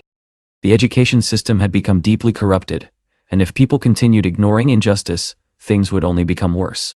Leon explained that once students enter the real world, many of them struggle to adjust to the rhythm of life in society. Samantha completely agreed with him and said she would report the situation to the rector so that the school could consider improvements. At that moment, Lena suddenly appeared in front of Leon and congratulated him for saving the student earlier. She informed him that because his actions had promoted important educational reforms, he had been rewarded with 1 billion yuan. Leon was stunned by the news and asked why he had received such a large reward for what he believed was only a small contribution. Lena calmly explained that the reward had already been transferred into his account. Leon could not hide his happiness when he heard this. Samantha noticed his reaction and asked why he had not started the car yet. She also mentioned that he looked exhausted and told him he could leave work early that day. She thanked him sincerely for everything he had done and added that tomorrow, she would accompany him to meet Claire's boyfriend. Leon replied that there was no need to thank him because he was a teacher, and helping students was simply part of his job. Later, Leon returned to his large house in joy. After such a long and exhausting day, he realized he needed some rest. He lay down on the bed, hoping to recover his strength. However, just as he began to relax, his phone rang. The man on the other end introduced himself as Spencer, the general manager of Dinghui Real Estate Management. Spencer said he was pleased to finally speak with Leon and asked when they could meet to discuss the completed plan for the Twin Towers project. Leon replied that he was very tired that day and suggested they meet the following afternoon at 1 o'clock at the Bandao Hotel. Spencer agreed. Meanwhile, Charlie arrived at Villa Triumph. He asked his father why he had called him there, explaining that he had postponed other business matters just to come. His father, Connor, immediately asked whether it was true that Charlie had fired Caleb, and whether he understood that such an action could potentially send him to jail. Charlie calmly replied that Caleb had betrayed his friend and committed a crime, so he deserved to be punished. Connor was surprised and asked who in Junhai could possibly deserve such loyalty. Charlie answered that he was referring to Leon, a good friend who had helped him many times in both business and personal matters. Connor, unfamiliar with Leon's full identity, asked whether he was connected to the Bona Corporation. Charlie shook his head and said that Bona was not even close to Leon's level. He explained that the Yungai circuit belonged to Leon and that all the villas in Jug were also his property. Connor was shocked by this revelation and asked whether Leon was truly that influential. Nevertheless, he advised his son not to behave impulsively and to maintain the dignity expected of someone with his status. Charlie confidently assured his father that he had already been acting responsibly. As proof, he pointed out that his cooperation with Yang Han had increased the company's value to 10 billion yuan. Connor then told his son that he had recently found the perfect woman for him, someone who met all his requirements. Charlie immediately responded that he had never been interested in prenuptial agreements or arranged relationships. Connor only smiled and said his son had not yet seen what the woman looked like. He then showed Charlie a photograph and revealed that her name was Elizabeth. Charlie admitted that she was indeed beautiful. Connor seemed pleased with his reaction and warned him not to underestimate her, because she was the director of the Qiaoyang company. Charlie studied the photograph more carefully and suddenly felt that the face looked familiar. He searched his phone and found a similar picture, then asked his father to compare the two images and confirm whether they were the same woman. Connor asked whether the woman was already involved with someone else and suggested they could discuss the matter later. Charlie agreed, saying they could leave the topic for now. The next day, Leon went to the Government Services Center. As soon as he entered, several girls working there noticed him and quietly commented on how handsome he was. Leon collected the necessary documents and approached the service counter. The receptionist, Fiona, greeted him politely and asked how she could help. Leon explained that he wanted to register a company. Fiona handed him 2 forms and asked him to fill them out. She also told him that once he finished, she would pass everything to the staff for processing. Before he left, she suggested that he add her on WeChat in case he had questions later. Leon declined politely, saying that he would simply return if he needed assistance. Fiona felt slightly disappointed by his refusal. Leon filled out the paperwork and decided to name his company Ling Yon. After signing the documents, he handed them to a company employee responsible for processing registrations. The employee glanced at the form and immediately told Leon that it had been filled out incorrectly. He instructed Leon to take it back and correct the mistake. Surprised, Leon asked him to point out the error. The employee tapped the section showing the registered capital, which listed 500 million yuan. He asked sarcastically whether Leon was trying to make fun of him. Nearby, a girl whispered to her friend that the man seemed to be humiliating Leon, which made her friend angry. Leon silently wondered how the staff would react if he had written 1 billion instead. Leon calmly told the employee that the form was correct. The man replied that if everything was correct, Leon should bring the money because he had never seen someone register such a large amount. At that moment, Fiona stepped forward, slammed her palm on the desk, and intervened. She said it was only a form and that they could simply fill out another one. However, Leon stopped her and said he did not need help because nothing on the form was wrong. He then handed the employee a bank document confirming a transfer of 500 million yuan into the account. When the man saw the official confirmation, his expression immediately changed. The girls nearby were astonished that Leon was personally handling such a large business matter instead of delegating it to a secretary. Fiona, meanwhile, began to think that Leon was not only handsome, but also extremely wealthy. The employee, unwilling to admit defeat, searched for another excuse. He suddenly claimed that the document was still invalid because the legal address of the company had not been specified properly. Leon replied angrily that the address was clearly written. The employee dismissed the reference to the Twin Towers and said the legal address should specify a particular floor, not an entire building. Leon calmly explained that his company did not occupy a single floor. Instead, it owned the entire Twin Towers building, which he had purchased only a few days earlier for 18 billion yuan. He then asked whether there was still a problem with the form or if he needed to fill it out again. Realizing the situation, the employee immediately changed his tone and told Leon that everything was fine. He asked him to wait for a few minutes while the paperwork was finalized. Shortly afterward, Leon received his official business license. Holding the document in his hands, he felt that he had taken another important step toward achieving his goals. Not long after finishing the process, Samantha called him and said she had arranged a meeting with Simon. Leon thanked her and said he would meet them at the cafe in 20 minutes. When Leon arrived at the cafe, many of the girls inside could not help staring at him, wondering who the handsome man was. Samantha waved and called him over. Leon asked whether Simon had arrived yet. Samantha replied that he had not, then commented bitterly that since the students were about to graduate in a month, many of them had already stopped taking their teachers seriously. At that moment, a young man with an indifferent expression walked into the cafe. It was Simon. Simon sat down and immediately complained that he had other matters to attend to. He added that if they wanted to meet again, they should choose a more respectable restaurant. Samantha told him that they were there to discuss Claire, who had almost committed suicide. Simon shrugged and said it had nothing to do with him because he had already broken up with her. Leon explained calmly that they were not interfering in his personal life. They simply hoped he could speak with Claire and comfort her. Simon looked at them in disbelief and asked whether they were joking. He repeated that he had no intention of building a future with Claire. Samantha stood up angrily and demanded to know how he could speak so heartlessly. Leon quickly stopped her and advised her not to attack him. Simon sneered and called the entire situation a circus before standing up to leave. Samantha, furious, asked Leon why he had stopped her when she had every intention of hitting him. Leon explained that it would have been a terrible idea. If someone had recorded the incident, her reputation as a teacher would have been ruined. Samantha realized he was right and apologized for losing control, admitting that people like Simon made her extremely angry. Later that day, a car arrived at the Bandau Hotel where Spencer was waiting for his meeting with Leon. Spencer asked his son Simon where he had been, and reminded him that they were about to meet an extremely important person. Simon casually explained that Samantha had called him to a cafe earlier. Spencer then asked whether Simon and his uncle were really prepared to cooperate with such a powerful figure. He urged his son to behave carefully and not embarrass the family. Soon after, Spencer called Leon to ask whether he had arrived. Leon replied that he had already seen them. He ended the call and walked towards Spencer. Suddenly, Simon pointed at Leon and angrily told him to stop following him and to stay away from Claire. Spencer was shocked by his son's words and demanded an explanation. Simon claimed that Leon was only a teacher at his university, and that they had argued earlier that day.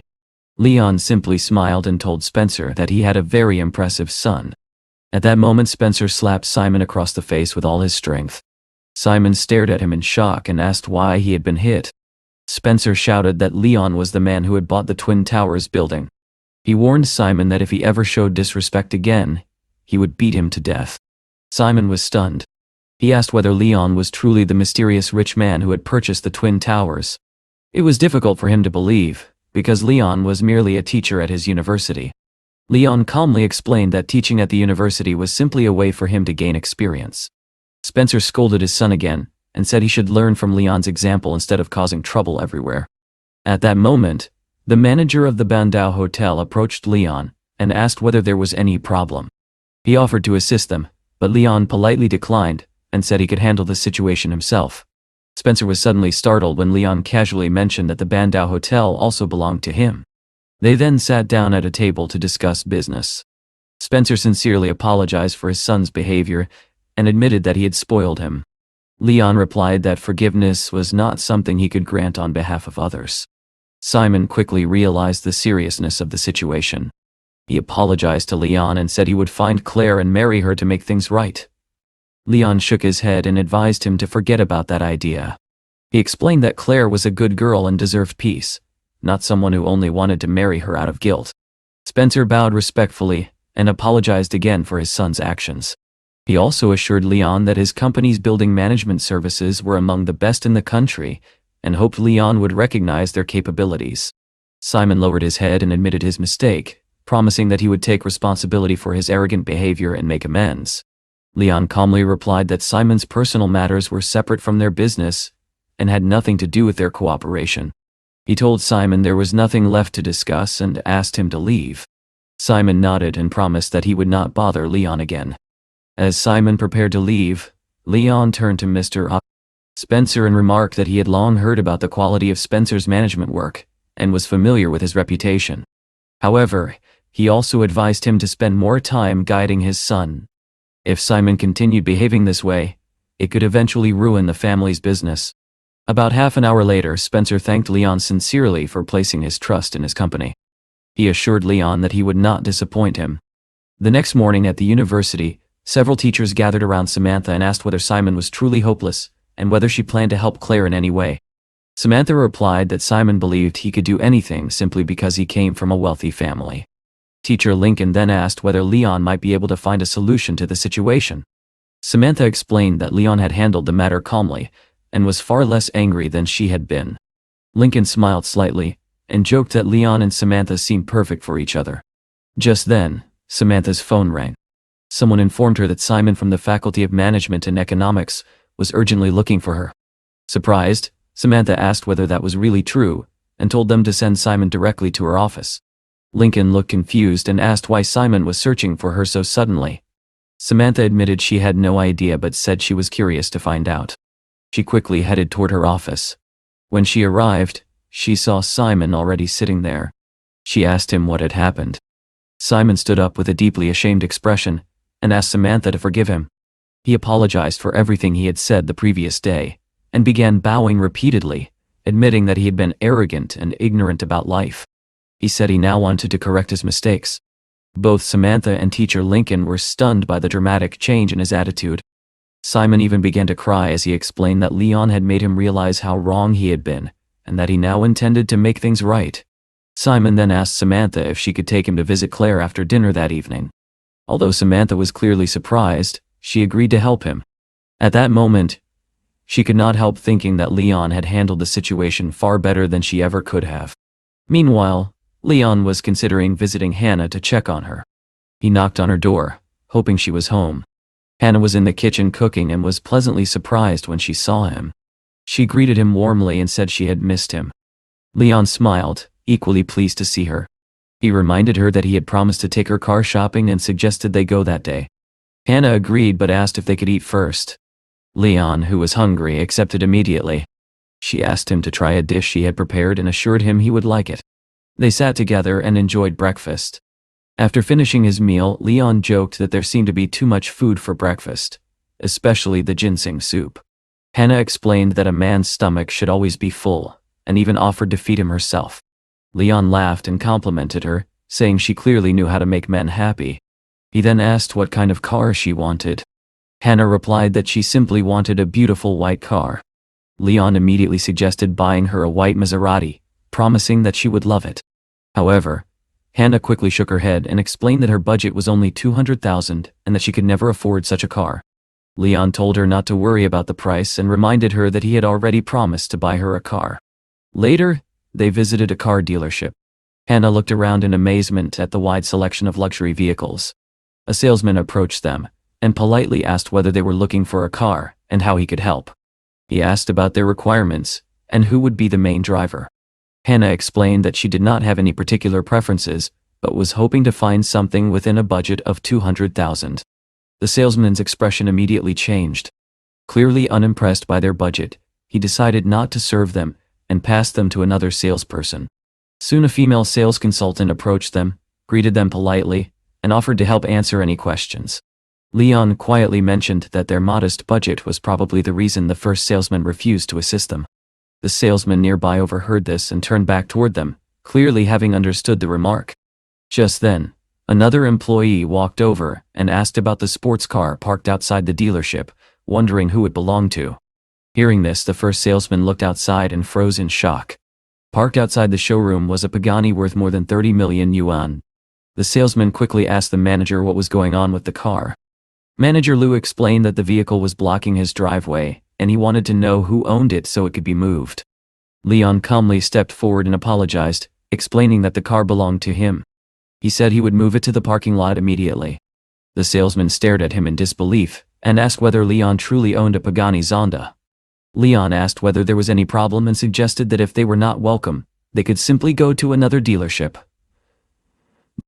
Manager Liu immediately asked them to stay and promised that the dealership would assist them properly.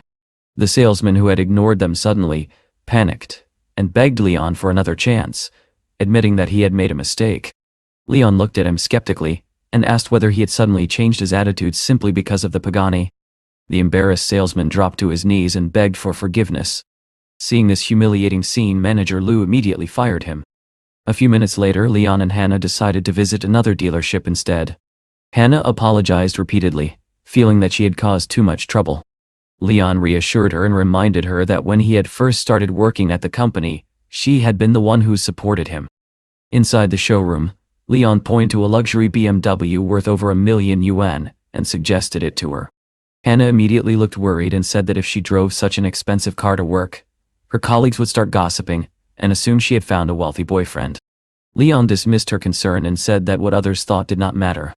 Hannah, deeply touched, admitted that she liked the car. Leon smiled and told her that if she liked it, then it was hers. He immediately told the salesman that he would pay for the car using his credit card. Hannah thanked him sincerely and said she felt lucky to have a friend like Leon. Leon also promised that he would teach her how to drive again in his free time since she had not driven for a long time. He told her that a car was only a machine and that she deserved much more in life. He encouraged her to believe in herself, saying she would certainly become successful one day. Later, Leon arrived at the Nanchang Hotel where Georgia was waiting for him at the entrance. She greeted him warmly and said she was glad he had found time to meet with her because they had been waiting for him. Leon suggested they go inside and discuss business over dinner. He asked her when the first phase of their modification project would be completed. Georgia explained that according to the current schedule, it would take at least 2 months. Leon was dissatisfied with the timeline and offered an additional 400 million yuan if they could accelerate the process by hiring another company to assist. Georgia understood his expectations and assured him that they would work faster to meet them. She also admitted she was pleased to work with such a decisive client. Leon then told her that he had recently established a new company called Ling Yun and asked whether she could design a logo for it. Georgia agreed and asked where the company was located. Leon proudly replied that it was based in the Twin Towers building, which he had recently purchased. Georgia was clearly impressed. She commented that the Twin Towers were newly built, but had already become iconic buildings in China. She then asked whether Leon had any specific ideas for the logo. Leon suggested including the name Ling Yun Tower in the design. Georgia explained that while the name inside the building could be changed, the official name of the Twin Towers itself could not be altered. Leon shrugged and said that since he owned the buildings, he could do whatever he wanted. After all, they were only 2 towers. Georgia quickly apologized, admitting she had been overly emotional. She then asked whether Leon had any other requests or if he would like to try her coffee, since she was known for making excellent coffee. Leon replied that he was busy that day but promised he would try it next time. Georgia assured him that she would send all the project details to his email. After leaving the hotel, Leon paused outside and wondered where he should go next. Suddenly Samantha appeared behind him, barely able to stand. She looked at him with blurred eyes and said she wanted another drink. Leon was shocked and asked what she was doing there and why she was in such a state. Samantha seemed surprised to see him and asked what he was doing at the hotel. Her friend quickly explained that Samantha had just discovered that her boyfriend had cheated on her. She said Samantha was drunk and needed someone to take her home, asking Leon if he could help. Leon stood silent for a moment, shocked by the situation. Then he decided that if no one else was going to help her, he would. He gently asked Samantha where she lived. She suddenly asked him why so many men behaved like animals. Leon calmly told her not to say things like that. Samantha quickly clarified that she was not talking about him. Suddenly she grabbed him by the collar and stared at his face, mumbling that he was much more handsome than her ex-boyfriend. Ignoring the comment, Leon asked again where she lived. Samantha shook her head and said she did not want to go home. Instead, she wanted another drink and a place to relax. Leon sighed and suggested they go to the Bandao Hotel. A few minutes later, he carefully helped the drunken Samantha into the car and drove her to the Bandao Hotel. At the hotel entrance, Manager Wang warmly greeted Leon and expressed his pleasure that Leon had chosen to visit. Leon calmly asked him to prepare a room and bring a couple of bottles of wine. Samantha, who was still intoxicated, immediately asked Manager Wang to bring even more wine. Soon afterward, Samantha settled into the room and began drinking again. Leon stopped her and told her that she had already had enough for the day. Samantha smiled playfully and asked whether he was worried that she might start flirting with him if she drank any more. Leon replied that such a situation would not necessarily trouble him. Suddenly, Samantha said she had a surprise for him. She led Leon toward the bedroom. Although confused, Leon thought he might as well rest for a while. However, Samantha asked him to lie down on the bed, which shocked him. He immediately sensed that her behavior had become unusual.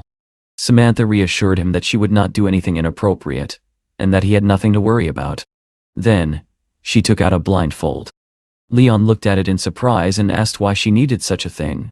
Hearing this question, Samantha suddenly became emotional. She thought Leon did not like her company, and that he wanted her to leave the hotel. Tears filled her eyes as she explained that her ex-boyfriend had always called her boring and forced her to watch various videos in an attempt to change her personality. When she finally tried to follow his suggestions and bought the blindfold, he suddenly lost interest in her and ended the relationship. In her emotional state, Samantha impulsively used the blindfold and playfully restrained Leon on the bed. Afterward, she leaned against him and held him tightly. Leon initially hesitated, but eventually stopped resisting. The tension between them faded, and the two spent the night together. The next morning, the sun rose brightly, marking the start of a beautiful day. Leon remained asleep, enjoying a peaceful dream. Samantha, however, woke up earlier and suddenly realized what had happened the night before. Embarrassed and confused, she quickly gathered her clothes and quietly left the room. A little later, Leon heard his phone ringing. He did not want to wake up on such a pleasant morning, but he forced himself to answer. When he finally sat up, he noticed that Samantha was gone. Just then, Lena suddenly appeared beside him. She seemed unwilling to look directly at him, especially since he was not fully dressed. Leon asked why she was acting shy, and pointed out that there was nothing unusual about the situation. Lena replied that Master Leon was completely shameless. She then informed him that his current career progress had already reached 70% completion. She asked whether he wanted to begin a new career path. Leon was pleased with the progress, and said that 70% was already impressive, adding that he was ready to try something new. Lena then began to transform slightly, and announced that he could attempt a new profession as a courier. As part of this new path, he would receive $10 million, a limited edition sports motorcycle, and the skills required to ride it perfectly. Leon asked whether this courier work would give him the flexibility to manage his other businesses. Lena smiled and hugged him, telling him that his new motorcycle was already waiting in the hotel parking lot. When Leon stepped outside, he immediately saw the new motorcycle parked among the luxury cars. He carefully examined it, and realized that it truly was a rare limited edition model. The price alone, around $6.5 million, made it an extraordinary reward. Leon put on the helmet that came with the bike and started the engine. The powerful sound of the motorcycle impressed him immediately.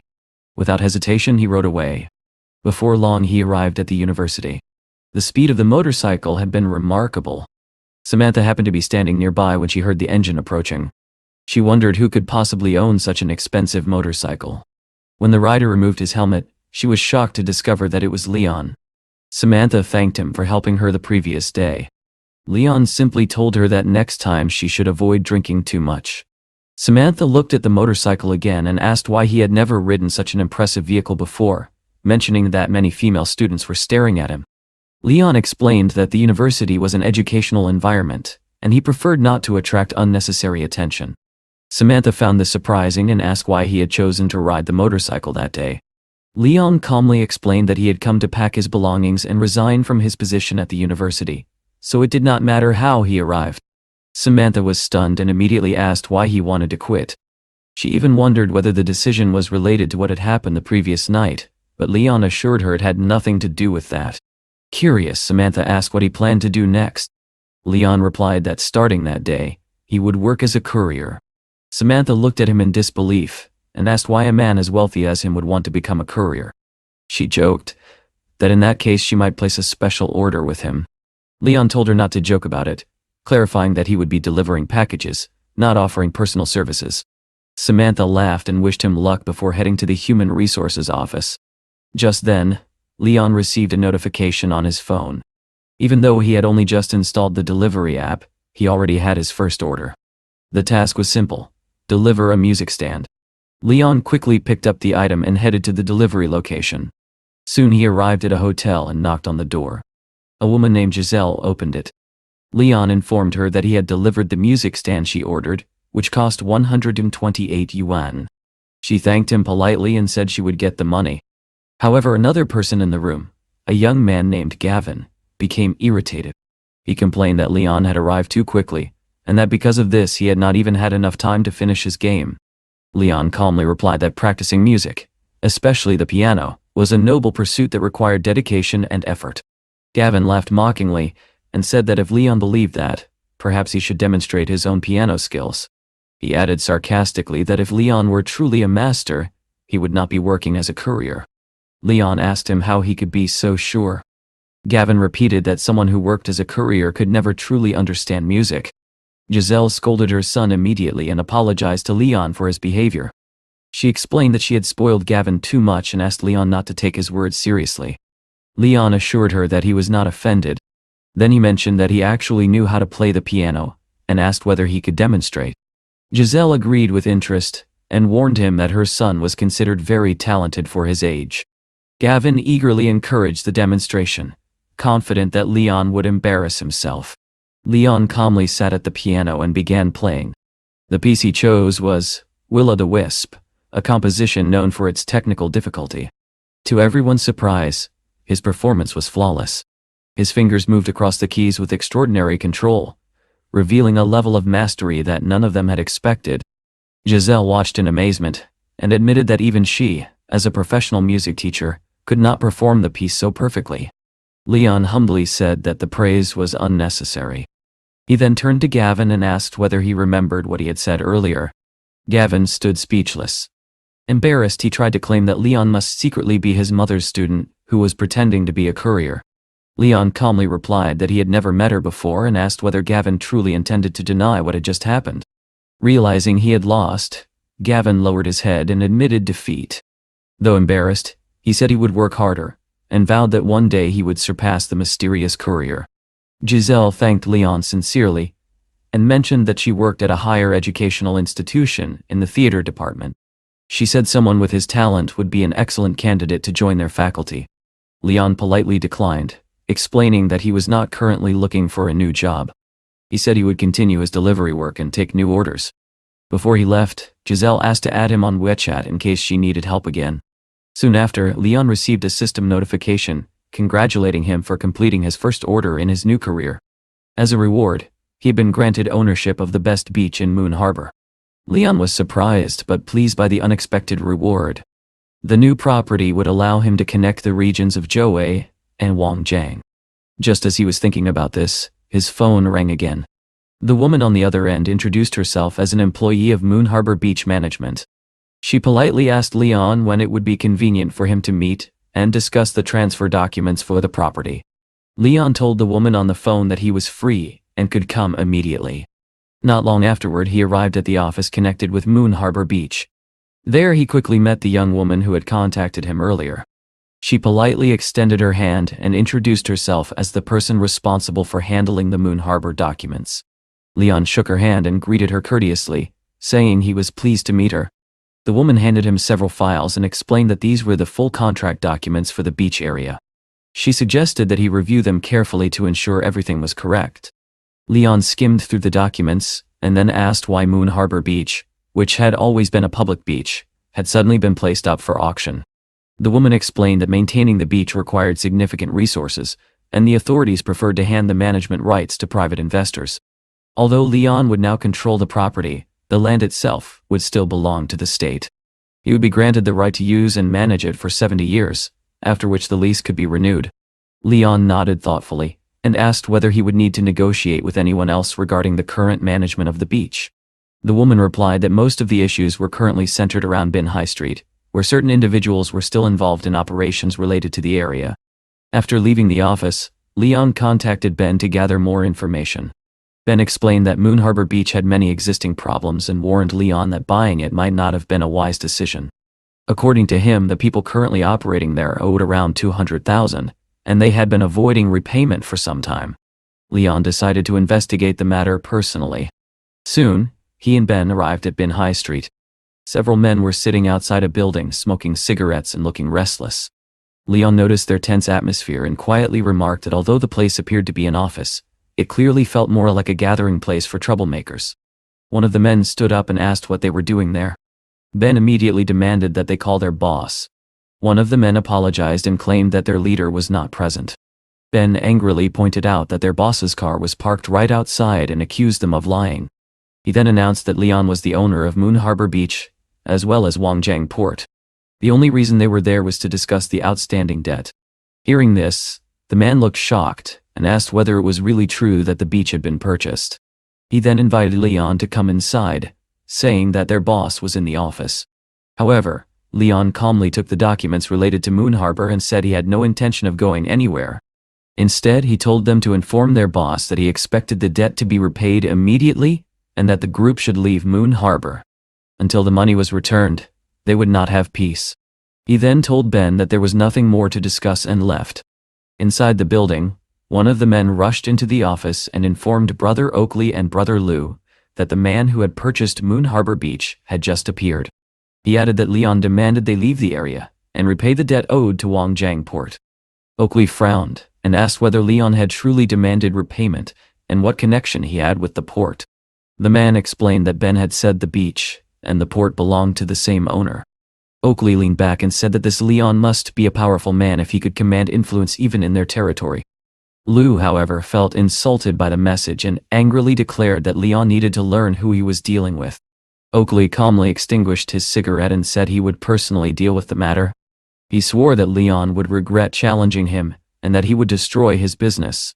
Later that day, Leon arrived at the Bandao Hotel to check on the operations there. Manager Wang immediately stood up when he saw him and welcomed him respectfully. Leon told him that he wanted to review the financial accounts. Manager Wang hesitated slightly but said he would bring the documents immediately. Leon sat on the sofa while waiting for the reports. When the files arrived, Leon asked whether the hotel currently had any outstanding debts. Manager Wang reluctantly admitted that the hotel owed around 3 million. Leon frowned and asked why he had not been informed earlier. He then requested a full list of debtors. Wang explained nervously that some of those involved were influential figures, and he had not known how to address the matter. As Leon scanned the list, he wondered whether Charlie's name might appear there. Wang then explained that the Qin family was extremely powerful and difficult to confront. The previous night, Charlie had brought several women to the hotel, spent a large amount of money, and left without paying. The unpaid bill alone was 118,000. Leon immediately called Charlie. Charlie answered sleepily and asked who would call him so early in the morning. Leon calmly told him that it was him and reminded him about the unpaid bill at the hotel. Charlie casually replied that it should not matter unless the hotel actually belonged to Leon. Leon then asked why he assumed it did not. He added that if Charlie returned the money, he would allow him to stay at the hotel for free whenever he wished. Realizing something was unusual, Charlie quickly got dressed and asked whether Leon was really at the hotel. He said he would come downstairs immediately. At that moment, one of the hotel workers informed Manager Wang that a man named Oakley had arrived and was asking to meet Leon. Leon calmly said they could come in. Soon the office door opened, and Oakley entered with several men. Oakley threw something onto the table and told Leon it was a gift brought specially for the boss of the hotel. He added that he hoped Leon would appreciate it, as they might accomplish great things together. Leon looked at him curiously and asked what he meant by working together. Oakley lit a cigarette and said he would overlook Leon's earlier disrespect, but if they failed to reach an agreement, Leon's business would soon collapse. Leon silently picked up a glass from the table and suddenly smashed it over Oakley's head, asking coldly whether he was being threatened. Oakley's companions were stunned. One of them shouted angrily and rushed forward, but Leon kicked him hard in the stomach. The powerful strike sent the man flying backward into the wall. The rest of the group froze in shock. Oakley warned Leon not to do anything foolish. Leon replied that he knew how Oakley usually handled situations, but this time things would not work the same way. He calmly explained that he not only owned Moon Harbor Beach and Wangjiang Port, but also the Bandao Hotel and its entire security team. Oakley glanced out the window and was stunned to see hundreds of security guards gathered outside. Leon continued calmly, telling Oakley that he knew far more about the criminal underworld than Oakley did. If someone ever tried to place a bounty on him, he would find out immediately. Just then, Charlie entered the office and asked what Oakley was doing there. Oakley awkwardly replied that they were discussing business with Leon. Charlie walked over and asked Leon whether these people were causing trouble. Leon casually replied that they had simply come to suggest cooperation. Charlie burst out laughing and asked how anyone could be foolish enough to propose such a thing. Even he, with all his influence, would not dare do business with Leon so casually. Turning toward Oakley and his men, Charlie angrily ordered them to leave immediately and said he never wanted to see them again. Oakley stared in disbelief, trying to understand who Leon really was.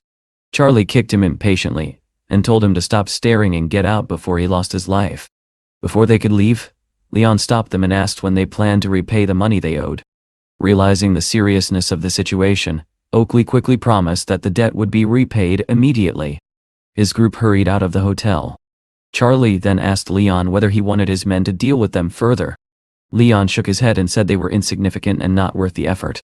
Charlie laughed and said that since he had helped solve the problem, perhaps Leon could forgive his own debt. Leon glared at him and asked where he had learned such shameless negotiation tactics. Charlie shrugged and said that in business one sometimes had to be bold, otherwise people would take advantage of you. Just then, Leon's phone rang. It was Elizabeth. She asked what the teacher was doing at the moment. Leon quickly told her not to call him that anymore because he had recently resigned. Elizabeth joked that perhaps he had been expelled for seducing students. Leon asked whether she really believed he was that kind of person, and explained that he had simply gained the experience he needed and moved on. Now he was working as a courier. Elizabeth laughed and said that in that case she would place an order immediately. After ending the call, Leon left the office while Charlie stood there in silence, reflecting on how unpredictable people could be. A short time later, Leon arrived at the Choyang Hotel with Elizabeth's delivery. He greeted her with a smile and told her that the package she ordered had arrived. Elizabeth welcomed him happily and praised how quickly he had delivered it. Leon joked that speed was probably the only thing he was good at. Elizabeth smiled and said he had not changed at all. Leon noticed that she had ordered vegetables and meat, and asked why. Elizabeth explained that there was a small kitchen in her office where she sometimes liked to cook. She then invited Leon to stay and taste her cooking. Leon replied that he would gladly try it another time, but since he was already there, he might as well prepare a steak himself. He joked that his cooking ability came from the wisdom of a sage, and invited her to taste it. 20 minutes later, the dishes were ready. Elizabeth looked at the beautifully arranged food and said that the presentation alone surpassed what their professional chefs could do. The aroma filled the room. Leon jokingly told her to eat more and teased her for being greedy while he went to get juice from the refrigerator. When he returned, he was shocked to see that she had already eaten nearly everything. Elizabeth laughed and admitted she had never imagined that Leon could cook so well. She insisted that his dishes were better than those served in five-star restaurants. When she asked where he had learned such skills, Leon simply replied that he was naturally talented. Elizabeth smiled and said that with talent like that, he could ask for any reward he wanted. Leon leaned closer to her and kissed her, saying that this was the reward he had in mind.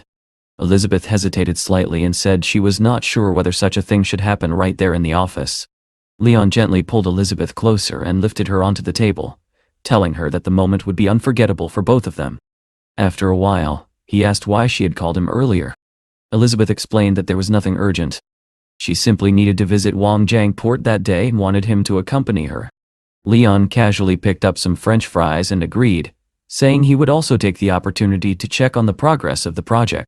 While eating the fries, Elizabeth joked that Leon's cooking seemed almost magical. Soon they arrived at Wangjiang Port.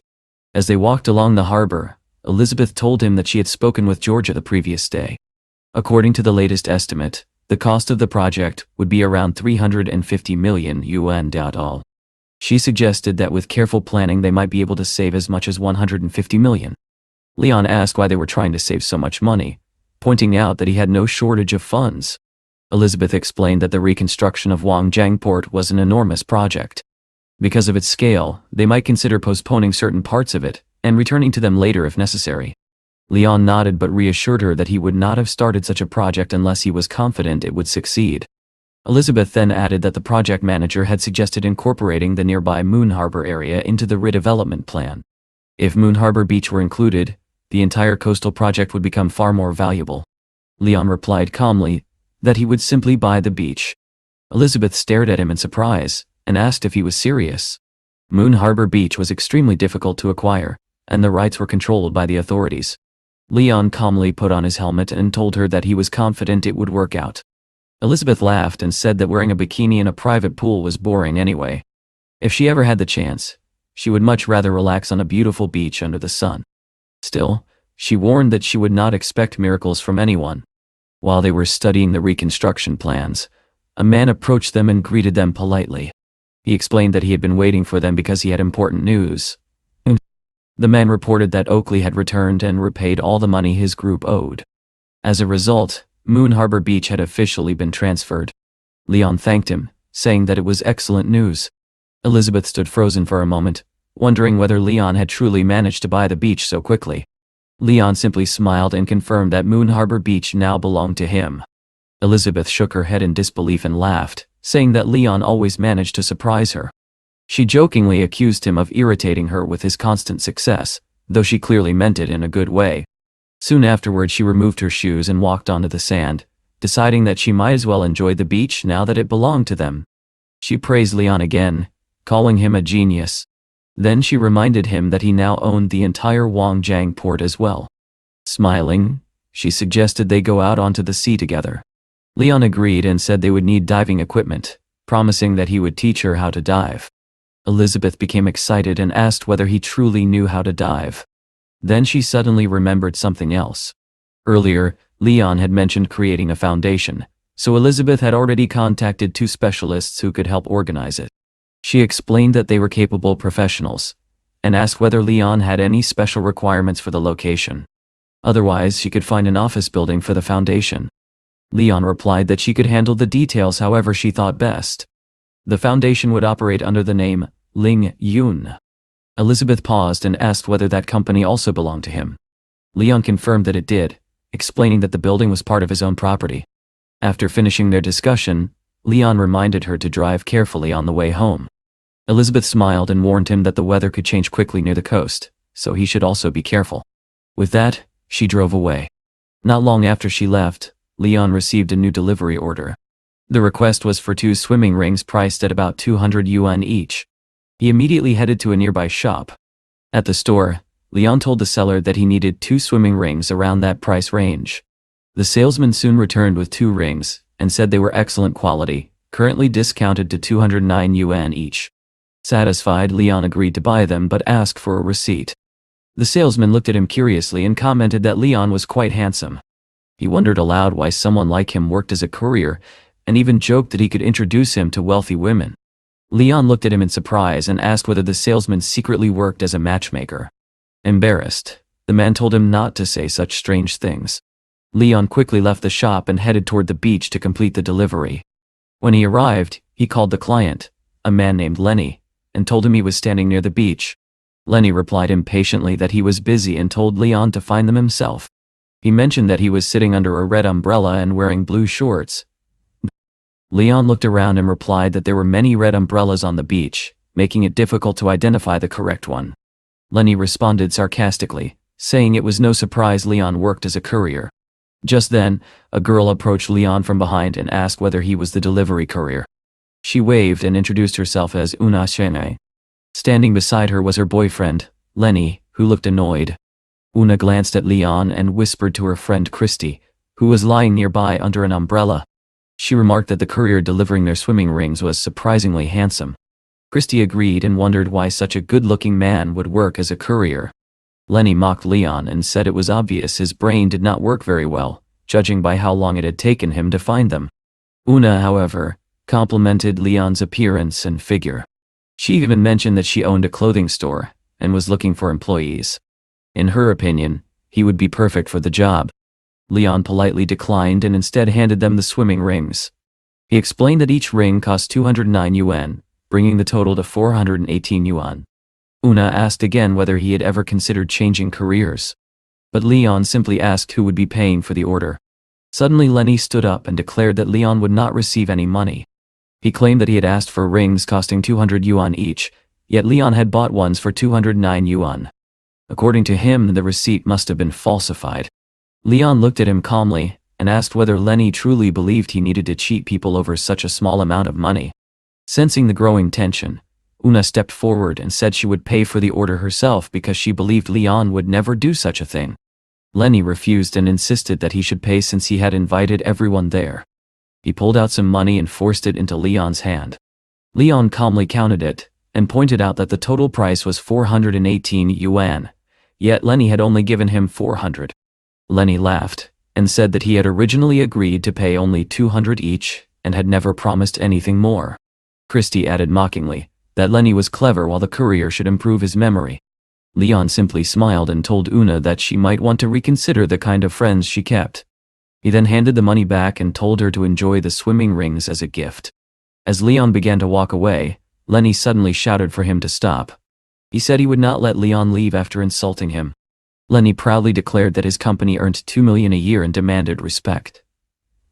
Leon asked calmly why someone so wealthy would argue over such a tiny amount. Determined to prove himself, Lenny pulled out his phone and placed another order through the delivery app. Leon received the notification and asked if Lenny was serious. Lenny smirked and said the new order was for a Ferrari. The girls burst into laughter, saying that a courier could never afford such a thing. But Leon calmly replied that he would indeed buy the Ferrari. Lenny mocked him again, warning that if he tried to run away or failed to deliver the order, he would regret it. The group continued relaxing on the beach while waiting. Lenny poured wine and offered it to Una, saying it was imported 1664, wine and very mild. However, Una refused and looked unhappy. When Christy asked what was wrong, Una admitted that she felt they had treated the courier unfairly and should not have been so rude. Lenny looked at her in disbelief and asked whether she was seriously defending the courier. Just then, Leon returned. He was walking toward them calmly, carrying a sleek briefcase in his hand. Seeing him again, Lenny stood up in surprise and asked whether he really had the nerve to come back. Lenny shouted at Leon, saying that he already had enough problems, and that now Leon would make his life even worse. Una immediately stepped forward and asked Lenny if he was threatening the courier, telling him that he had already gone too far. Christy quickly grabbed Una by the shoulder and told her not to interfere in the argument. However, Una refused to back down. She told her friend that she could not just stand there and watch Lenny insult someone who had done nothing wrong. Lenny, now furious, turned to Leon and accused him of disobeying his order. He mocked Leon, saying he had known from the beginning that Leon was a fool who could not keep his word. Without saying a word, Leon calmly took a stack of documents from his briefcase and threw them onto the sand in front of Lenny. Lenny stared at the papers in shock. Looking closer, he realized they appeared to be vehicle registration documents. Before he could react, Leon calmly made a call and told the driver of a nearby van to bring the car onto the beach. Moments later, the van stopped nearby, and the driver opened the back. Inside was the very vehicle Lenny had mentioned. It was a Ferrari. Leon calmly confirmed that this was the Ferrari Lenny had ordered. He then asked Lenny whether he still believed he was the rich one, since it was obvious that Lenny himself could never afford such a luxury car. Lenny's face turned pale. Embarrassed, he admitted that he had lied earlier, and that he did not have enough money to pay for such a vehicle. Leon looked at him coldly and said that if Lenny truly admitted defeat, he should kneel down on the beach and apologize. Lenny's anger exploded. He called Leon a freak and swore that he would take revenge. Then he demanded to know whether Leon had ever heard the name Oakley. Leon replied calmly that he had never heard of that name. Enraged, Lenny pulled out his phone and called Oakley. He promised to pay $10,000 if Oakley brought some men to deal with Leon. Then he told Leon to wait, because Oakley would soon arrive. Una became anxious and hurried over to Leon, urging him to leave immediately. She warned him that Oakley and his men were dangerous, and that he could not handle them. Leon simply smiled, and assured her that everything would be fine. A few minutes later, several vehicles arrived at the beach. Oakley stepped out with a group of men behind him. Lenny immediately ran toward Oakley and complained that Leon had tricked him. He thanked Oakley for coming so quickly and proudly turned back to Leon, asking where his arrogance had gone. Leon calmly asked Lenny whether he was truly certain that the person he had called would actually help him. When Oakley finally saw Leon clearly, his expression froze. His entire body went stiff. Realizing who was standing in front of him, Oakley immediately lowered his head. He and his men bowed respectfully to Leon. They greeted politely, saying they were glad to see him again. Leon looked at Oakley and reminded him that he had already spared them once before. Yet they had come to cause trouble again. Oakley quickly apologized, explaining that he had not known what was happening. Lenny stood there in shock, unable to understand the situation. Suddenly, Oakley punched Lenny hard in the stomach. Lenny doubled over in pain. Oakley angrily scolded him, asking if he had lost his mind. He shouted that Leon was their director, and that the entire Moon Harbor Beach and Wangjiang Port belonged to him. Both Una and Christy were stunned. Oakley then turned respectfully to Leon and asked what should be done with Lenny. Leon thought for a moment and said that Lenny should kneel down and apologize. Oakley immediately turned to Lenny and asked whether he would kneel willingly or needed help. Realizing the seriousness of the situation, Lenny immediately fell to his knees in the sand and began begging Leon for forgiveness. Leon let out a long breath and said he would spare him this time. Then he turned to Oakley and Lou and said he had a small favor to ask. If they ever needed extra money, they could approach a friend of his, who might help them. Both Oakley and Lou thanked him repeatedly, calling him a generous and honorable person. After the situation calmed down, Una walked up to Leon and said she no longer wanted to stay on the beach. She explained that she did not have a car and asked if he could give her a ride home.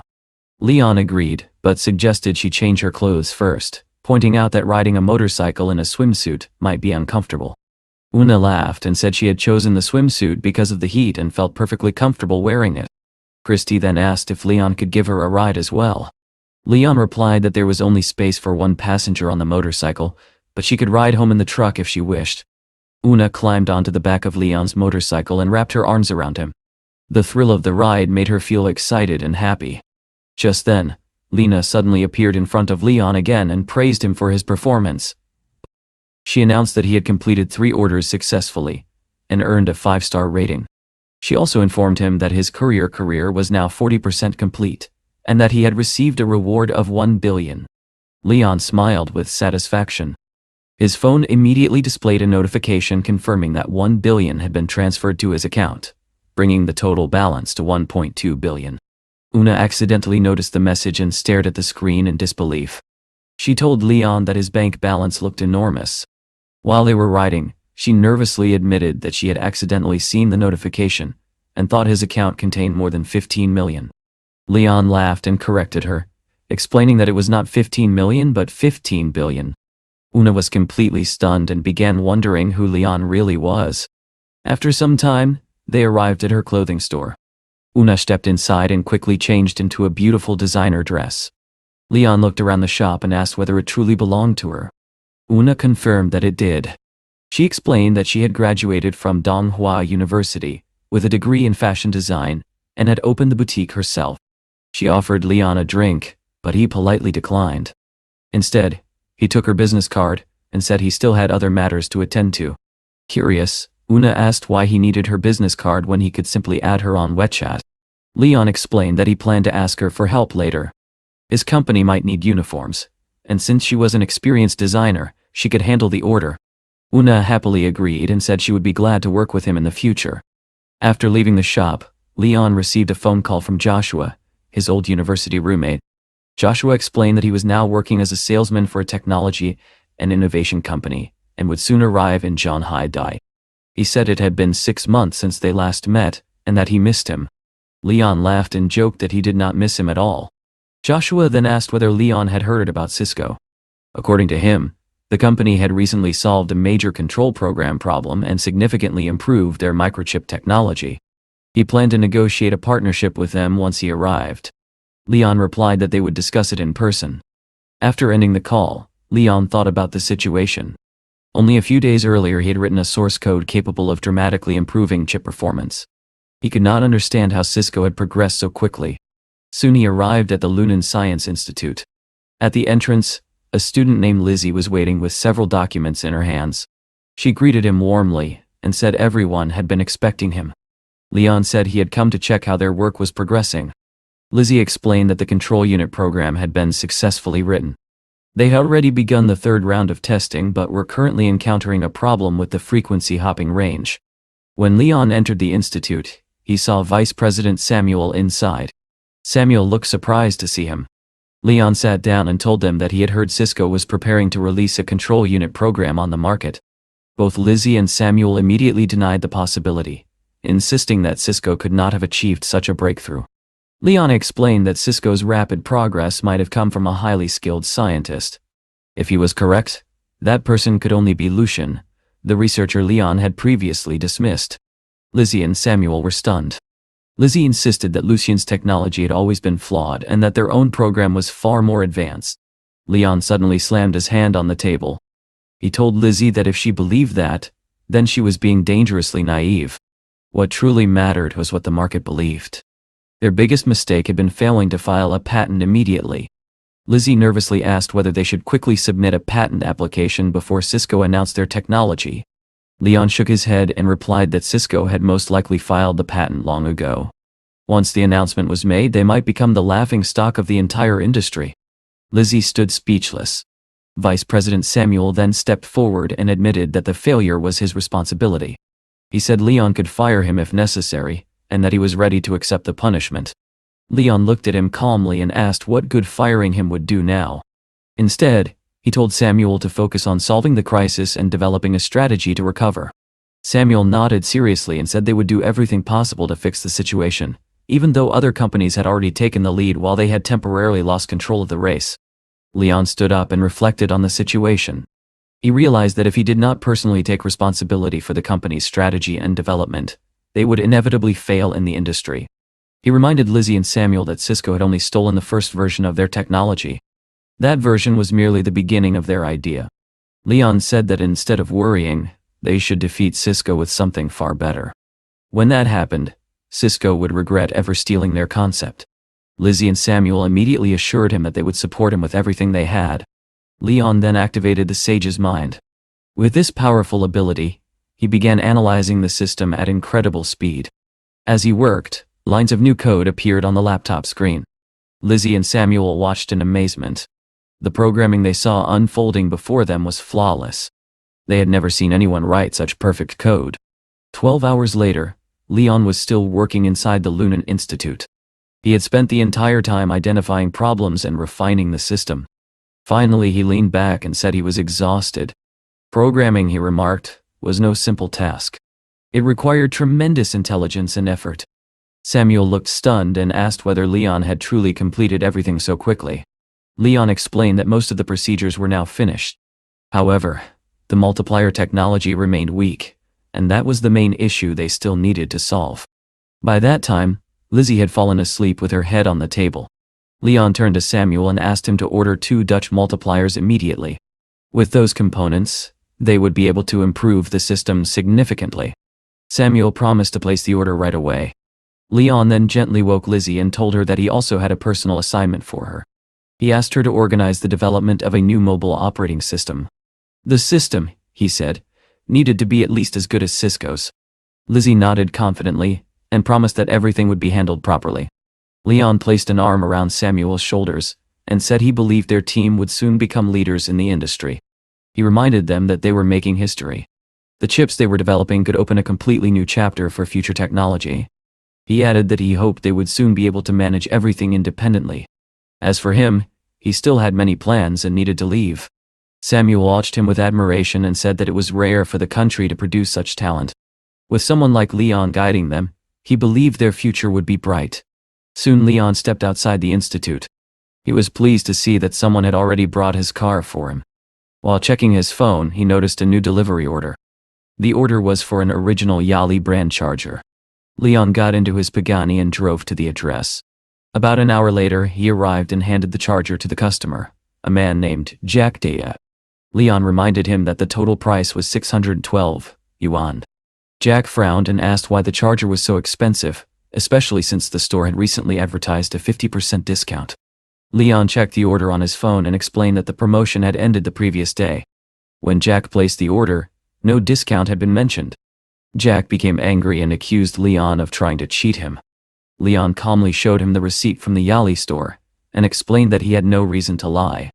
Jack complained that the charger was too expensive and said that if he had known, he would have bought a cheap imitation instead. Just then, a woman came out of the house. She told Jack to stop arguing, saying that it was only a few hundred yuan. She reminded him that the courier was simply doing his job. Jack grumbled but finally told his wife to take the charger. He added that he had a night shift and that she should go to bed early with the baby without waiting for him. As Leon prepared to leave, Jack suddenly asked him to take 2 bags of garbage with him. Leon looked at him in disbelief and asked whether he was seriously asking a courier to take out his trash. That was not part of his job. Jack replied that if Leon wanted a 5-star rating, he should take the garbage. Otherwise, he would file a complaint. Leon calmly said that Jack was free to complain if he wanted, but he would not take the trash. Jack still had to pay for the charger. Furious, Jack shouted for him to stop and threatened to report him to the company. Leon simply walked away, thinking that he often encountered rude and ungrateful customers. Outside, he noticed another courier struggling to carry a huge table after taking out someone's trash. The man's legs were shaking from the weight. Leon walked over and offered to help.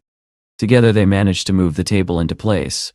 The exhausted courier thanked him and said that sometimes he did not even know what his job really was anymore. Some customers treated him like a servant rather than a delivery worker. Leon asked why he continued to accept such treatment. The courier explained that if customers left bad reviews, it could affect his job. Very few people were willing to help him the way Leon had. Leon smiled and said that they were both doing the same work. At that moment, Jack came outside again and angrily asked why Leon was still nearby. He said Leon could forget about receiving 5 stars, and that he would definitely file a complaint. Leon replied that he did not care, and that there was no point arguing with an idiot. Enraged, Jack threw a bag of garbage onto the ground and demanded to know who Leon was calling an idiot. He proudly introduced himself as the sales manager of Zhonghai Jia Chemical Industrial Company. Then he asked what kind of junk car Leon was driving, saying he would photograph it and report him. Leon calmly replied that his junk happened to be an Audi S6. He opened the door of the luxury car and smiled as Jack stared in disbelief. Jack could not understand why someone wealthy enough to own such a car would work as a courier. Leon explained that he was doing delivery work simply to gain life experience. Then he asked Jack whether he really worked for Zuijia. Leon warned him that with such a terrible attitude toward others, he would soon lose his job. He pointed to the garbage on the ground and told Jack that he should start preparing for life as a courier himself. Realizing his mistake, Jack suddenly fell to his knees and began picking up the garbage. He begged Leon for forgiveness and promised never to behave like that again. Just then, Leon received another order notification. This time the order was urgent. Someone had requested emergency contraceptive medicine. Feeling that the situation might be serious, Leon quickly picked up the medicine and rushed to the address. When he arrived at the apartment and knocked on the door, the person who opened it shocked him. It was Melissa, an old acquaintance. Melissa looked at his delivery uniform and asked whether he truly worked as a courier now. Leon calmly replied that there was nothing wrong with that. He handed her the medicine and told her the price was 38 yuan. Melissa crossed her arms and smirked. She assumed Leon must be living a miserable life if he had become a courier. Leon told her that his life was none of her concern and asked her to simply pay for the order. Melissa mocked him again, suggesting that he must be desperate for money. Then she suddenly threw the medicine onto the floor and said she no longer needed it. He should take it back and cancel the order. Leon quietly picked up the medicine and said he understood. Then he turned to leave. Melissa stopped him and said she wanted to take a photo of him as a souvenir. She planned to share it with their classmates so they could see what he had become. Before Leon could respond, a man walked out from inside the apartment and asked whether she had bought the medicine. When he saw Leon, he froze in shock. Melissa casually explained that Leon used to be their classmate but had failed in business, and now worked as a courier. Suddenly the man slapped Melissa across the face. She fell to the floor and asked why he had hit her. The man angrily told her that she had no right to speak about Leon that way. It was obvious to him that Leon was simply gaining experience by working in different fields. He then bowed respectfully to Leon and apologized for Melissa's behavior. Melissa stared at him in disbelief, unable to understand why her boyfriend was showing such respect. Leon accepted the apology but told the man to keep Melissa away from him in the future. He also reminded him to give a 5-star rating for the delivery. The man immediately agreed. Soon afterward, Leon received the notification confirming the 5-star review. Outside the building, the man scolded Melissa again and warned her never to embarrass him like that. Meanwhile, Leon checked the system and realized that his career progress was advancing rapidly. If things continued at this pace, he might complete the entire task within another day. At that moment, Elizabeth called him. She asked whether he was busy and said she wanted to invite him to dinner at her home. However, she needed ingredients first. She asked him to meet her at the Times Square supermarket. Leon quickly drove there. When he entered the building, he saw Elizabeth already waiting. She waved excitedly and said she had missed him. She had heard that a large new supermarket had opened there where they could buy everything they needed. Elizabeth added that she was a diamond-level customer, so they would receive a special discount. Together they walked into the supermarket and took a shopping basket. Leon soon noticed that Elizabeth was filling the basket with large amounts of food. He asked whether they had really come only to buy groceries. Elizabeth nodded and continued adding cakes and desserts. Leon asked why she was buying so many sweets. Elizabeth smiled and explained that sweets always put a girl in a good mood. Leon laughed and said that now that the desserts were chosen, they should buy the other ingredients. Then he joked that he could improve her mood himself without sweets. He hugged her playfully, and Elizabeth laughed and called him a pervert. After some time, Leon looked at the overflowing basket and said they already had enough food. Carrying all of it home might become difficult. Elizabeth shook her head and said she still wanted to buy some beef. The steak Leon had cooked earlier had been so delicious that she wanted him to make it again that evening. Just then, a strange man walked up to them and greeted Elizabeth politely. Elizabeth looked surprised when the stranger approached her and asked who he was. The man introduced himself confidently as Patrick, a talent scout from Boyuan Media. He told her that with her beauty and appearance, she could easily enter the entertainment industry and become famous. Then he handed her his business card. Before Elizabeth could respond, Leon interrupted. He told Patrick that Elizabeth was not interested, and jokingly suggested that Patrick should instead recruit the girl selling fish at the market, because she would suit him better. Patrick turned toward the fishmonger and immediately realized Leon had been mocking him. Irritated, he said that he was not speaking to Leon at all. He continued praising Elizabeth, explaining that if she entered the entertainment industry, she would certainly succeed. To strengthen his argument, Patrick mentioned one of the celebrities he had discovered, who now earned $100 million a year. Elizabeth raised her eyebrows and commented that earning $100 million a year sounded impressive. Patrick seized the opportunity and told Leon that if he truly loved his girlfriend, he should allow her to pursue such fame and success. Leon listened quietly, then calmly took out his phone and said he agreed with the idea, but only after 15 years. Patrick stared at him in confusion and asked what he meant. Leon replied calmly that since he had billions in his bank account, he could easily support Elizabeth for the next 15 years. He even showed Patrick the balance on his phone and asked whether Patrick could wait that long before recruiting her. Patrick's face immediately changed when he saw the amount of money in Leon's account. Realizing he had made a mistake, he quickly apologized and hurried away, admitting that he had offended someone far beyond his level. Elizabeth burst into laughter. She teased Leon for becoming jealous so quickly and making it clear that he had no intention of letting her enter show business. Then she jokingly asked whether she could at least receive an advance from the $100 million Patrick had mentioned. Leon replied that she could receive an advance from him instead, though they would discuss the details later that evening. Elizabeth playfully pinched him and said she would take revenge on him when they got home. Leon smiled and asked whether she was strong enough to compete with him. Elizabeth confidently replied that they would soon find out. After finishing their shopping, the two of them returned to Yunwei Villa.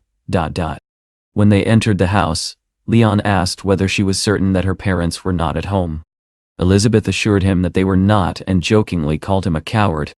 Leon replied that he was not afraid of her parents. He had only met them a few times, but it still made him feel slightly awkward. Elizabeth noticed his expression and teased him for blushing even before seeing the surprise she had prepared. Leon stepped closer and told her that if she wanted a competition, they might as well settle it immediately. As he tried to hug her, she suddenly grabbed his hand firmly and challenged him to see who was stronger. Leon reacted quickly, shifting his weight and gently pushing her onto the sofa. He held her legs playfully and reached for a bowl of grapes sitting on the nearby table. He began feeding them to her one by one. Then, mischievously, he dropped a grape into her shirt and leaned closer to retrieve it with his lips. Elizabeth blushed deeply and complained that he should not eat that grape because it had fallen inside her clothes. Leon only laughed and assured her that it was perfectly fine. After a while, Elizabeth remembered something important. She told him that the foundation he had requested had already been established and that the initial contribution was about 10 million. Leon looked pleasantly surprised and admitted that he had almost forgotten about it. Elizabeth explained that he would soon need to meet with the people responsible for managing the foundation. While Leon reviewed the documents she had prepared, she asked whether he could come to her office at noon the following day. Leon finished reading the paperwork and praised her for doing an excellent job. Then he asked whether she was willing to continue working with him on the next steps. The following day, Leon drove Elizabeth to her company. When she got out of the car, she reminded him not to forget their meeting. Leon promised he would definitely arrive. Elizabeth smiled warmly before entering the building, feeling fortunate to have someone like him by her side. Later, as Leon was driving through the city, he received another delivery notification. When he reached the location, he saw a strange scene. A car had slid into a roadside ditch, and several people were standing around it. One man was filming the entire situation for a live stream. The man explained to his online audience that his car had fallen into the ditch, and that he had called several couriers to help pull it out. He proudly said that this was how wealthy people solved problems. Leon approached and asked whether he truly believed that was how rich people behaved. He remarked that the entire situation was ridiculous. The streamer became irritated and ordered Leon to hurry up because everyone was waiting. He promised all the couriers that if they helped pull the car out, he would give them 5-star ratings. Leon looked at the heavy vehicle and said that 6 couriers would not be enough to move it. The streamer seemed surprised and insisted that couriers were used to hard work. He told Leon not to be lazy. Leon shook his head and said he had no intention of participating. The man should solve his own problem. Angrily, the streamer continued filming and told his audience that with such an attitude Leon would still be a courier 10 years later. Leon said nothing more. Instead, he calmly walked to his luxury car, started the engine, and drove away. The other couriers were stunned by the powerful roar of the engine. The streamer turned around and realized that the car driving past them was actually a Ferrari.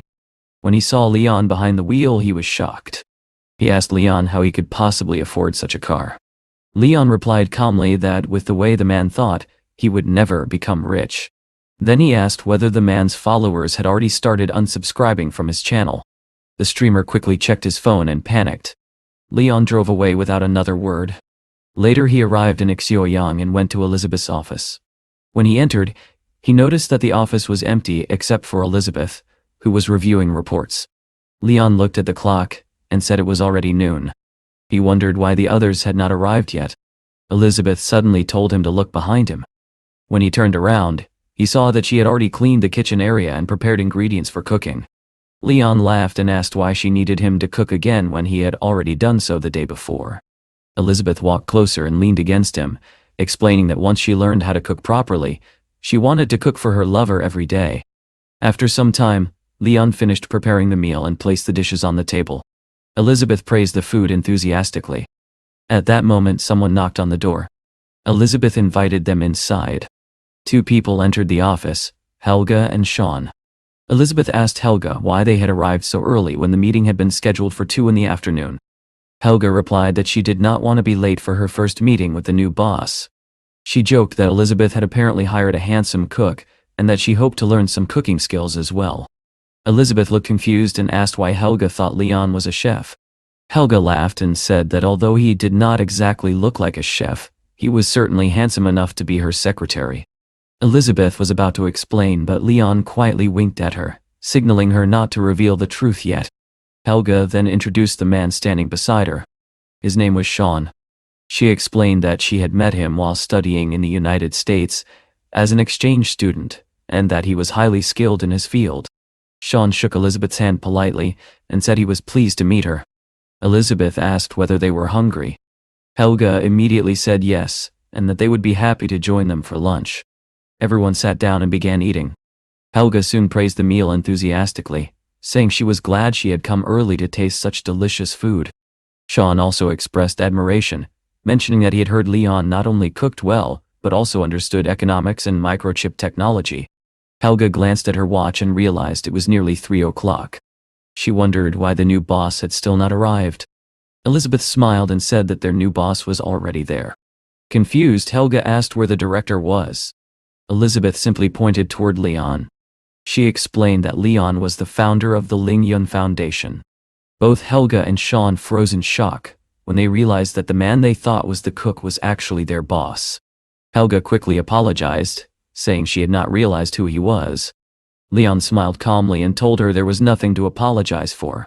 In fact, he had deliberately kept quiet because he wanted to observe their professionalism. Helga and Sean exchanged glances. Finally, Helga asked Leon what his long-term vision for the foundation was. Leon replied that money itself was not his ultimate goal. Then he asked whether they would believe him if he said he intended to dominate the business world. Helga stood up silently for a moment, unsure how to respond. Elizabeth quickly added that every ambitious entrepreneur deserved respect. Sean nodded and said that although he had many questions earlier, Leon's confidence and vision had convinced him. Helga smiled and said that besides being ambitious, Leon was also extremely capable.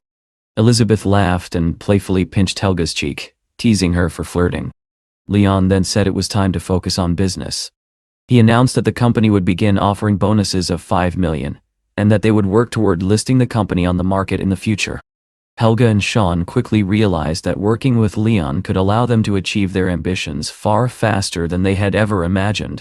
They raised their glasses, and Helga sincerely thanked Leon for his generosity.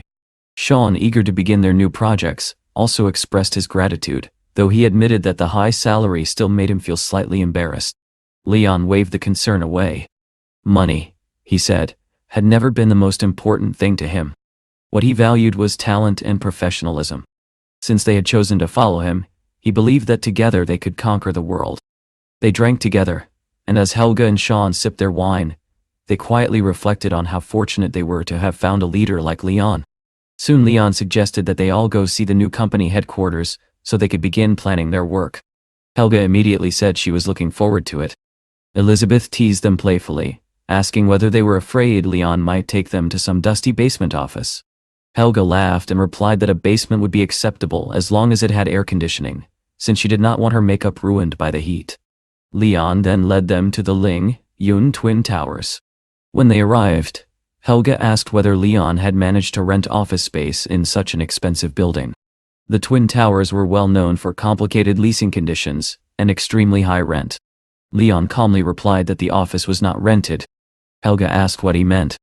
Leon simply explained that he had purchased the entire Twin Towers building. Both Helga and Sean froze in shock. They had not expected anything like that. Helga suddenly joked that perhaps she should resign from her role as financial director and become Leon's personal secretary instead. Elizabeth laughed and asked whether Helga really intended to abandon her dream job just because Leon was rich. Helga hugged Elizabeth playfully and asked if she was jealous. Leon reassured both Helga and Sean that he truly needed their expertise. He explained that the strategic development plan alone had a budget of 500 million. At the same time, he mentioned casually that he still had another job. Helga raised an eyebrow and jokingly asked whether he was secretly cooking meals for another female director. Leon walked over to Elizabeth and hugged her, then revealed the truth. His other job was working as a courier. Helga and Sean stared at him in disbelief and asked what he meant. Elizabeth quickly told them not to ask too many questions. Leon was simply not like other wealthy people. Soon they entered the building together. Helga began examining the office layout, saying that the finance department could be located on one of the upper floors. Sean disagreed slightly, suggesting that financial operations should be placed in a more secure and private section of the building. Elizabeth walked around the space as well and concluded that there was more than enough room for multiple companies. Leon approached her and asked whether she might consider relocating the Choi Yang company there. Elizabeth smiled and replied that it depended on whether he had enough money to accommodate her entire company. Leon leaned closer and joked that it sounded like Elizabeth needed to be bribed first. Elizabeth quickly pushed him away and reminded him that Helga and Sean were still standing nearby. Then she asked Leon whether he had a clear direction for his future business. Would it focus on household services or perhaps the service industry? Leon shook his head and replied that his vision was neither of those. He believed the future belonged to big data. Elizabeth immediately understood and asked whether his strategy was based on big data and cloud computing. Leon confirmed that it was. However, he added that building such a system would not be easy. Elizabeth thought for a moment and suggested another idea. If his technology was strong enough, he could enter the market directly as an investor in major companies. Leon hugged her and laughed, saying that she was so intelligent that his heart could barely keep up with her ideas. Elizabeth reminded him that although Helga was now his employee, she was still the chief financial officer. Their projects had to produce real profits. Leon assured her that with such valuable resources and talent, success was inevitable. Then he jokingly asked Elizabeth whether she planned to change jobs as well, since he still did not have a secretary. Elizabeth straightened his collar, and for a moment, Leon thought she might actually agree. Instead, she grabbed him by the collar and told him he could only dream of that. She asked him to drive her to the Choi Yang company because she still had a great deal of work to finish. Later that day, Leon arrived at the airport in Shanghai. He noticed the Bentley his manager had purchased earlier and admitted that it was an excellent car. At the same time, he realized that he had already received 10 five-star reviews from his delivery work. Suddenly, a blue notification appeared on his phone. Lena appeared beside him and explained that he had now completed 60% of his main mission. As a reward, he received a special lucky card that would remain active for 5 minutes. Leon asked what the card did. Lena explained that if he encountered a dangerous or unfortunate situation, the card could bring him extraordinary luck. After entering the airport terminal, Leon wondered whether his old friend Joshua had arrived yet. At that moment, Joshua appeared, waving excitedly. Standing beside him was his girlfriend Karen. Leon greeted him warmly. After months apart, the two friends were genuinely happy to see each other again. Joshua suddenly hugged Leon tightly and said he had missed him terribly. Karen awkwardly pointed out that they were standing in the middle of the airport, and everyone was staring at them. Joshua laughed and joked that he felt like kissing his old roommate after such a long separation. Leon told him to let go before Karen started questioning his sexuality. Joshua then introduced Karen properly. She was also from Shanghai and had come home with him to visit her family. Leon suggested they go get something to eat together since they were probably hungry. Karen hesitated and said she did not like eating at street stalls because they were not clean. Joshua looked surprised because they had often eaten street food during their university days. Karen then suggested they visit a new place instead. She had heard about an expensive restaurant called Lung Fu Cafe, and thought they could go there. Joshua laughed nervously and asked whether she was joking. That restaurant was extremely expensive. Karen insisted that Leon could take them there. After all, she believed Leon was still working in real estate. Leon corrected her. He was no longer a real estate agent. Now he worked as a courier. Both Joshua and Karen were shocked. Joshua asked what had happened. Leon had been the most talented student at the university. Joshua then suggested that after dinner Leon should come with him to Yanjing, where he could help him find better opportunities. Karen became furious and immediately rejected the idea. She said she had no money to support Leon. If Joshua insisted on bringing him along, their relationship would end. Leon stepped in and told them to stop arguing. He assured them that he was perfectly happy living in Shanghai and had no intention of moving to Yanjing. Soon the three of them walked toward the parking lot. Just then a young man appeared and greeted Karen warmly. She happily introduced him as her brother.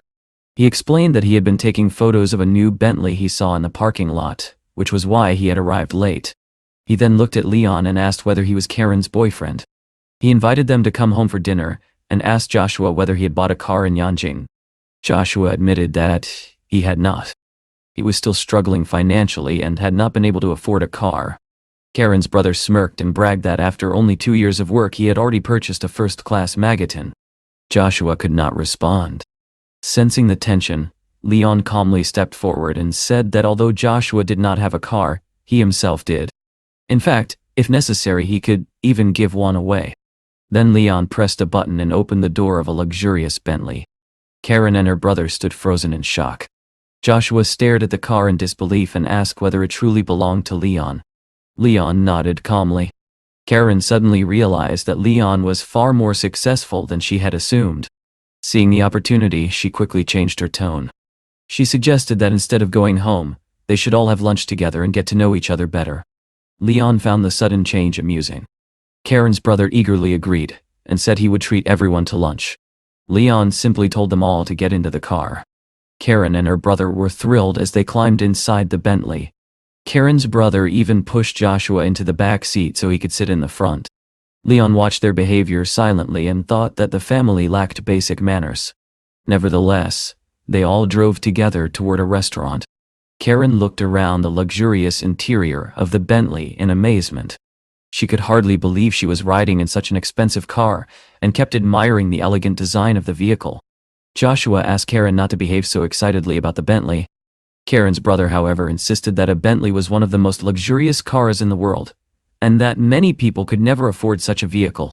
He then asked Leon to add him on WeChat, explaining that one of his friends would soon get married and that he hoped to borrow the car for the wedding. Karen's brother casually mentioned that his WeChat contacts only included people he considered close. Leon looked at him calmly and asked what kind of people he meant by that. The man froze for a moment, suddenly realizing that his words might have offended Leon. Karen quickly stepped in and told her brother not to worry about it. She reminded him that Leon had already said he was willing to give the Bentley to Joshua. Joshua immediately shook his head and said the car was far too expensive for him to accept.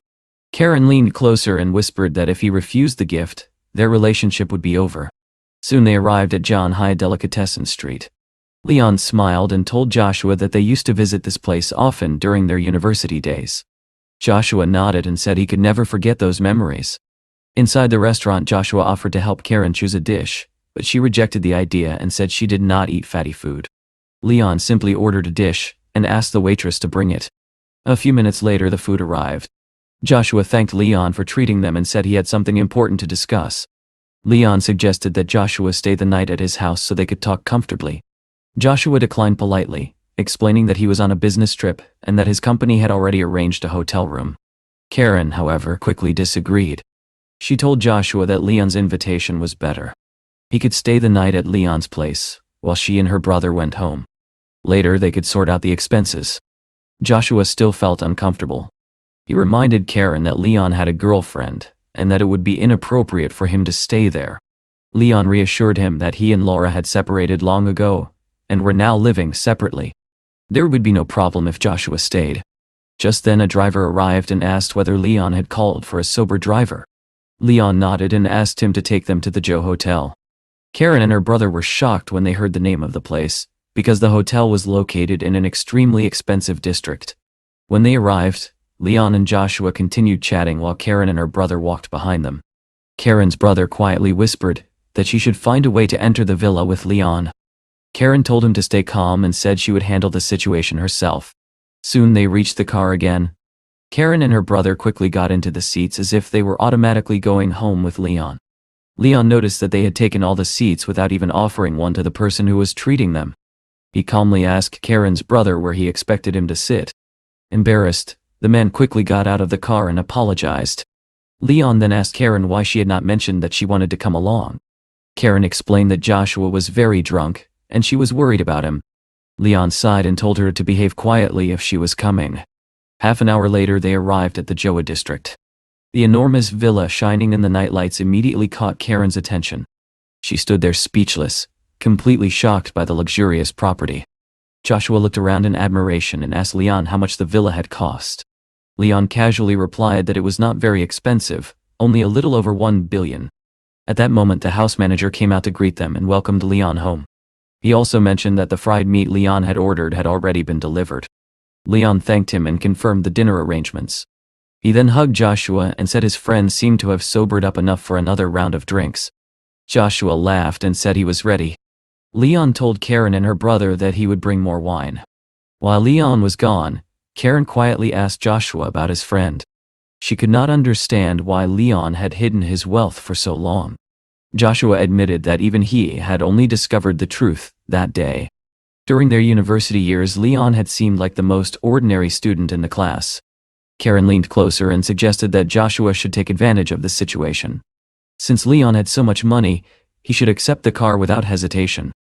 Joshua immediately pushed her hand away and said the idea was wrong. Leon was his friend, not his father. He had no right to take such an expensive gift. With that, Joshua stood up and walked away. Karen watched him leave and realized she would not get what she wanted from him. She decided she would handle things herself. Meanwhile, Joshua went to the kitchen to prepare steaks. Karen told him to wait for her while she went to the bathroom. At the same time, Leon was in another room selecting wine. Suddenly, Karen appeared behind him and said she wanted to speak privately in the office. She reminded him that he had said he was single now. Leon immediately understood her intentions. He calmly opened his phone gallery and showed her a photo of himself with Elizabeth. He explained that Elizabeth was his girlfriend and the director of a company worth over $1 billion. Then he added that Karen had nothing to offer him that could compare. Karen stubbornly insisted that Leon did not yet have a mistress, and said she liked him at first sight. Leon looked at her calmly and said there was nothing special about her appearance or figure. She should abandon the idea immediately. Karen felt deeply insulted. Leon continued, saying she was not worthy of his friend Joshua. Then he pointed at the door and told her to leave. Karen suddenly began screaming and accused Leon of being a pervert. Leon was momentarily stunned. Joshua rushed into the office and asked what had happened. Karen clung to him and claimed that when she entered the room, Leon had tried to harass her. Joshua frowned and said that could not be true. Leon was not that kind of person. Karen demanded to know whose side he was on. She threatened Leon, saying that if he did not give her 1 billion yuan, she would expose him publicly.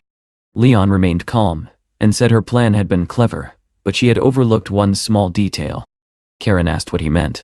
Leon pointed to the ceiling, and asked whether she really believed a house this large would not have security cameras. Karen froze. Joshua slowly pulled his arm away from her in disgust.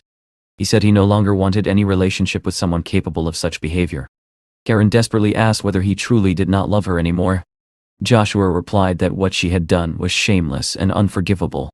Leon calmly told Karen to leave while he was still in a good mood. Realizing she had failed, Karen glared at Leon and ran out of the villa. Leon turned to Joshua and apologized for the unpleasant situation. Joshua shook his head and said he was the one who should apologize. If Leon had not exposed the truth, he might never have seen Karen's real character. Leon placed a hand on his friend's shoulder and said he was glad Joshua had realized it before it was too late. They returned to the living room and continued discussing business matters. Leon asked Joshua about Cisco and the technology project he had mentioned earlier. Joshua explained that Cisco had recently achieved a major breakthrough in chip programming. His company was determined to win the cooperation project related to it. Leon asked who they were negotiating with. Joshua said the project was managed by a senior executive, while the deputy manager handled sales negotiations. Leon nodded thoughtfully. Then he handed Joshua the keys to his Bentley and said it would be inconvenient for him to move around without a car. Joshua refused again, insisting the vehicle was too expensive. Leon told him that when a friend offered help, he should accept it. Joshua replied that he wanted to earn his own success through hard work. One day he would buy his own car. Leon smiled, realizing that Joshua was truly a good man. They continued drinking together late into the night. The next morning, Joshua quietly left the villa but left a note for Leon. In it, he said he had ordered breakfast and needed to attend to some work. Leon woke up later and checked his phone. A new delivery order had appeared. This time, the request was unusual. A student needed help rewriting a dissertation. Leon called the client and asked whether she was sure this was a task for a courier. He also warned that academic work could affect her grades. The student, Miss Carla, quickly clarified the situation. She did not need someone to write the paper itself. She simply needed the text typed and formatted on a computer because she was in a hurry. Leon nodded and told her he would come immediately. At the Engineering Institute, the atmosphere was tense, as students were busy preparing for exams and finishing their dissertations. Amid the academic pressure, one particular scene unfolded outside the campus. A student named Stefan stood beside his car, holding a bouquet of flowers as he waited patiently. When Gina finally arrived, he greeted her warmly and confessed that he had been waiting for a long time, excited to see her that morning. Gina felt embarrassed, especially because her friends nearby found Stefan's gesture sweet and romantic. Taking a deep breath, Stefan explained that graduation was approaching and that he hoped she would agree to become his girlfriend. He spoke passionately, saying that from that moment on, the second pilot's seat in his life would belong only to her.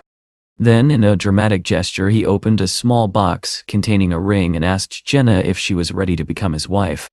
Jenna was overwhelmed with joy and almost unable to speak. She was just about to accept his proposal when the sudden sound of a car engine interrupted the moment. A car pulled up in front of them, and Leon stepped out.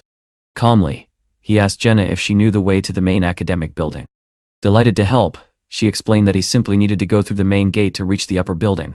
Leon thanked her for the directions and drove away immediately. After he left, Stefan once again asked Gina if she would agree to be his girlfriend. However, to his shock, she suddenly refused and told him she did not want to marry him. Confused and hurt, Stefan demanded to know why she had changed her mind so abruptly. Gina bluntly replied that she would rather sit in Leon's car, because it was far better than Stefan's. Her answer left him stunned. Meanwhile, inside the Engineering Institute's office, another student named Lexi sat slumped over a desk, completely exhausted. She complained that she could not continue writing her dissertation, and felt as if her fingers were about to break from the strain. Her friend Carla tried to calm her down, explaining that there was little they could do since they only had enough money to buy a completed paper version of the dissertation. Carla encouraged her to hold on a little longer, promising that a courier would arrive soon to help them resolve their problem. At that exact moment, the office door opened and Leon walked in right on time. He asked who Carla was, and she quickly invited him to sit beside them so they could begin working. Carla explained that everything was written in the notebook, and that he had only 4 hours to complete the task. She also promised to pay him overtime if necessary. However, as soon as Leon looked at the dissertation, he was shocked. He asked why it contained so many mistakes, and warned them that if they submitted such work, they would never graduate from the institute. Carla was surprised and insisted that this could not be true. She explained that a classmate with excellent grades had sold her the assignment. Leon asked if she had really purchased the work, and then calmly explained that almost every task in the dissertation was incorrect. Carla was horrified. With very little time left before submission, she asked what they could possibly do. Leon suggested that the entire thesis could be replaced with a new approach based on Maxwell's equations, and the second law of thermodynamics. He began explaining his idea and asked if they were following his instructions. Carla admitted that she was struggling to keep up. She said she was trying to listen carefully but could not fully understand everything he was explaining. Leon felt a headache coming on and realized he would have to do most of the work himself. Lexi, on the other hand, was amazed that a simple courier knew so much about thermodynamics, and was impressed by his intelligence. She asked him if he could repeat the explanation more slowly. Sighing quietly, Leon realized that repeating it might not change anything. Instead, he sat down at the computer and began typing rapidly. He told Carla that he would fix everything himself. Watching him work, Carla felt immense relief, and thought to herself that this was what a true genius looked like. 2 hours later, Leon finished and handed the notebook back to her. He calmly said that everything was ready, and that she could now present the dissertation to the teacher without any problems. Just then, the door burst open and Stefan rushed into the office, loudly declaring that everything was nonsense. Carla looked at him in confusion and asked why he was shouting. She pointed out that he should have been confessing his love to a girl instead of storming into the office. Stefan angrily insisted that the courier's work was worthless, and warned that if Carla submitted the dissertation to Professor Peter, she would embarrass herself. Lexi also became uncertain, reminding Carla that Leon was only a courier, and that they could not be sure whether his work was trustworthy. Leon calmly suggested that they show the dissertation to her supervisor first, since the official defense had not yet begun. Carla agreed that this was a sensible idea, especially because the teacher was still in his office. She quickly headed there to show him the work. Inside the office, several teachers were sitting at their computers, busy with their own tasks. Carla approached Professor Peter and explained that she had finished her dissertation and wanted him to review it.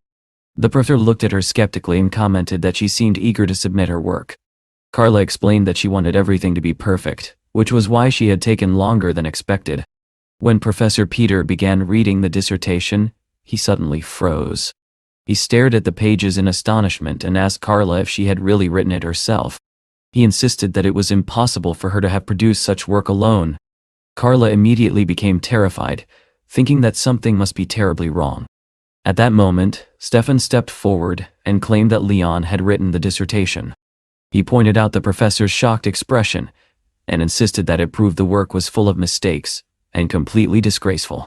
Professor Peter then turned to Leon and asked whether he had truly written the paper and which group of the institute he belonged to. Stefan quickly interrupted, explaining that Leon was not even a student but merely a courier who had deceived Carla to earn money. Hearing this, Professor Peter slammed his hand on the table. Everyone in the room thought he was about to scold them. Carla immediately began apologizing and bowing repeatedly. But the professor stopped her and asked why she was apologizing. He calmly stated that the work was excellent and contained no mistakes at all. Carla froze in disbelief. Stefan was equally stunned. Professor Peter continued, explaining that the dissertation was incredibly valuable and that very few teachers at the university could produce work of such quality. Another teacher, still doubtful, asked to see the paper for herself. After reading it, she also confirmed that it was extraordinary. The teachers began praising the thesis, calling it a masterpiece. Stefan, unable to accept this outcome, felt deeply humiliated. Professor Peter added that the work was so impressive that it could even be submitted to a scientific journal. He then approached Leon and praised him directly, calling him a genius. Leon politely thanked the professor but modestly explained that he had written the paper in a hurry, so it was not as good as it could have been. Hearing this, Stefan silently convinced himself that any student at their university could have written such a paper, and that Leon was nothing more than an imposter. Professor Peter then handed Leon a business card containing his contact information and expressed his hope that they would have another opportunity to work together. Leon thanked him and replied that the professor could contact him whenever necessary. Carla also asked if she could add Leon to her contacts, so she could consult him about her dissertation in the future. Leon agreed and allowed her to add him as a friend before preparing to leave. Stefan, still furious, asked Carla what she was thinking. He reminded her that Leon was just an ordinary courier. Carla calmly replied that Leon was not only more talented than Stefan but also far more handsome. Soon afterward, Leon drove away in his luxury car, leaving Stefan standing there with clenched fists, silently vowing that he would take revenge. Later, Leon received a phone call from Joshua. Joshua explained that there was a problem with the lithography machine they had planned to acquire. Even though the contracts had been arranged, the supplier suddenly claimed that the institute had credit issues and refused their order. Leon immediately sensed something suspicious and asked how such a problem could arise when they had an international loan backing them. Joshua replied that it seemed someone was secretly trying to sabotage their plan. Leon concluded that the only possible culprit was Cisco. He decided that he would personally deal with them, although for now he needed to continue cooperating with Liu Yang. Afterward, Leon arrived in Zook and began considering his next steps. At that moment, a notification about a new courier order appeared on his phone. The message said that a shipment was ready for pickup, but it did not provide many details. When Leon called the client, he learned that the item was a large bookshelf. He explained that such an item was too big for his usual deliveries, and suggested hiring a van instead. However, the client insisted and threatened to file a complaint against him. Leon responded calmly that she could complain as much as she wanted. Shortly afterward, he checked his phone again and discovered that his negative reviews had increased dramatically. A message from the company informed him that he had been suspended and would need to attend training the next day in order to regain his position. Confused by the sudden suspension, Leon wondered what had happened. At that moment, Joshua approached him and greeted him warmly. Leon asked about the progress of their negotiations. Joshua explained that the other party had reviewed the sales plan, but insisted that a formal contract must be signed before moving forward. Leon realized that Cisco might have already accepted the patent and was preparing to file a counter-patent if he revealed his program publicly. He then asked Joshua about the size of the order and when the second batch of supplies would arrive. Joshua replied that the contract amount was $30 million and that the full shipment would take about 3 months to deliver. Leon listened carefully and concluded that 3 months would be enough time for him to accomplish his plans. He asked Joshua if he was hungry and offered to order some food, but Joshua said he was not hungry and instead wanted to ask for a favor. Leon immediately guessed that Joshua wanted to borrow his car and told him that the keys were in the desk drawer. However, Joshua laughed and explained that he had seen a PlayStation in Leon's office and simply wanted to borrow it to play games. Leon agreed and told him he could take the console. After their conversation, Leon headed to the Ling Yun building. There he saw Helga instructing workers to move a vase and arrange the room properly. She greeted Leon warmly and asked if he had come to inspect their work and whether he had brought any food with him. Leon asked where Sean was, explaining that they needed to discuss something important. Helga replied that Sean was in his office and invited Leon upstairs to meet him. When they met, Sean asked Leon what tasks he had for them. Leon explained that he needed them to pretend to be customers and approach Cisco to negotiate a deal. According to his plan, they would claim that they urgently needed 1 billion terminal chips. Helga understood the plan but was curious why they needed to pretend instead of simply buying the chips. Leon explained that they were not actually going to purchase anything. They only needed to act as if they were interested. Hearing this, Helga asked him directly whether Cisco had done something to harm him. Leon calmly explained that Cisco had not only harmed him but had deeply offended him. Hearing this, Helga immediately slammed her fist on the table and stood up, declaring that they could not let such an insult go unanswered. Sean, however, remained cautious. He sensed that the situation might be more complicated than it appeared, and pointed out that they would need to carefully investigate Cisco's background and reputation. Even if they used another company as a cover, he warned, the truth might eventually be exposed. Leon responded confidently that they would use Baba's company as the cover. Sean immediately questioned the feasibility of that plan and asked why they would cooperate with such a large company. Leon calmly revealed that he owned 20% of Baba's company shares. With that information, he said, there should be no further questions. Both Sean and Helga were stunned into silence. Helga stared at him in disbelief, before suddenly declaring that she was willing to become his slave. Leon frowned and told her not to speak nonsense. Instead, he handed her a business card and explained that he would clarify everything soon. He then informed them that the card also contained a spare key to his house. They could visit his garage and select whichever car they thought would best suit their upcoming task. Leon emphasized that they needed to be perfectly prepared if they wanted the deal to proceed smoothly. Helga took the card and asked where his house was located. Leon smiled and replied that it was in Zhou. After hearing this, Helga told him that he could leave for now. She assured him that they would carefully consider everything he had said. After leaving them, Leon headed toward a shopping mall. He checked his phone to confirm that he had arrived at the correct location. As he entered the building, he noticed a large group of people gathered there for training. Soon, a woman named Daria, The administrative assistant from the operations department appeared and told everyone who had come for training to follow her upstairs. The group followed her to a large hall where they took their seats while Daria stood on the stage beside another man. Daria introduced the man as Leighton, a respected manager from the operations department who would be conducting the training session.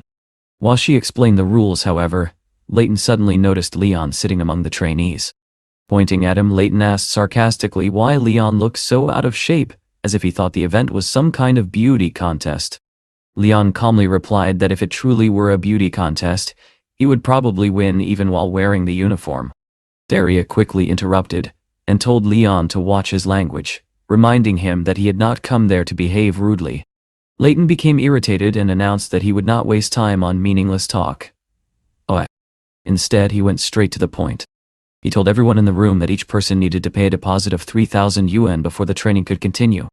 After that, he said, they would be given time to consider their participation. The announcement shocked everyone. The trainees began asking what deposit he was talking about. Leighton impatiently urged them to pay quickly and added that anyone unwilling to pay could leave immediately. Leon was furious at the arrogance of his words. He stood up and said that Leighton had gone too far. Leighton turned toward him and demanded to know what nonsense he was talking about. He insisted that everything they were doing was completely legal and told Leon that if he was unhappy, he could simply leave. Leon replied that he would gladly leave. He declared that he had no intention of remaining in such a snake pit. Then he held up his phone and revealed that he had recorded everything they had said and intended to publish it on the internet. Daria and Leighton were stunned. They demanded to know when he had managed to record their conversation. Leighton then threatened that Leon would not leave the room until he handed over the recording. Leon simply smiled and asked whether Leighton was threatening him. He calmly explained that he had also recorded that threat and would not delete anything. Furious, Leighton declared that he had already given Leon a chance to retreat, but Leon had refused it. He immediately ordered Daria to call security.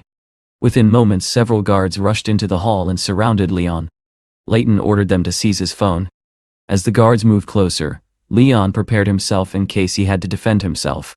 At that exact moment, a voice suddenly interrupted the chaos. Helga had appeared. She looked around the room and asked what all the noise was about. Leon turned and saw her standing behind him. Helga recognized him immediately and asked why he was there. Leighton quickly explained that they were conducting courier training, and that Leon had secretly recorded their meeting. He claimed that they were simply going to make him delete the recording. Helga dismissed his explanation with obvious irritation. She said she had no interest in listening to such nonsense, and calmly ordered them to pack their things and leave. Daria approached her and explained that Leon had already been fired and that people like him were not worthy of being couriers. Helga looked at her coldly and clarified that it was actually Daria and Leighton who needed to pack their belongings and leave. She then asked them why they had forbidden trainees from recording the session when there was no such rule written anywhere. Clearly, she suggested, they were afraid that someone might hear the truth. Helga ordered the guards to escort Leighton and Daria to the Human Resources Department, where a very serious discussion awaited them. The people in the room were thrilled, whispering excitedly that someone had finally dared to stand up against the company's corruption. Helga then turned to Leon and asked why he had come there in the first place.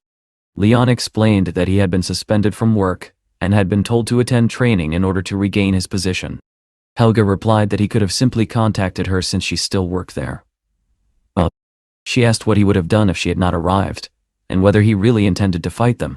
Leon assured her that he could handle the situation himself, though he admitted it was a little embarrassing that she had to intervene in his personal matter.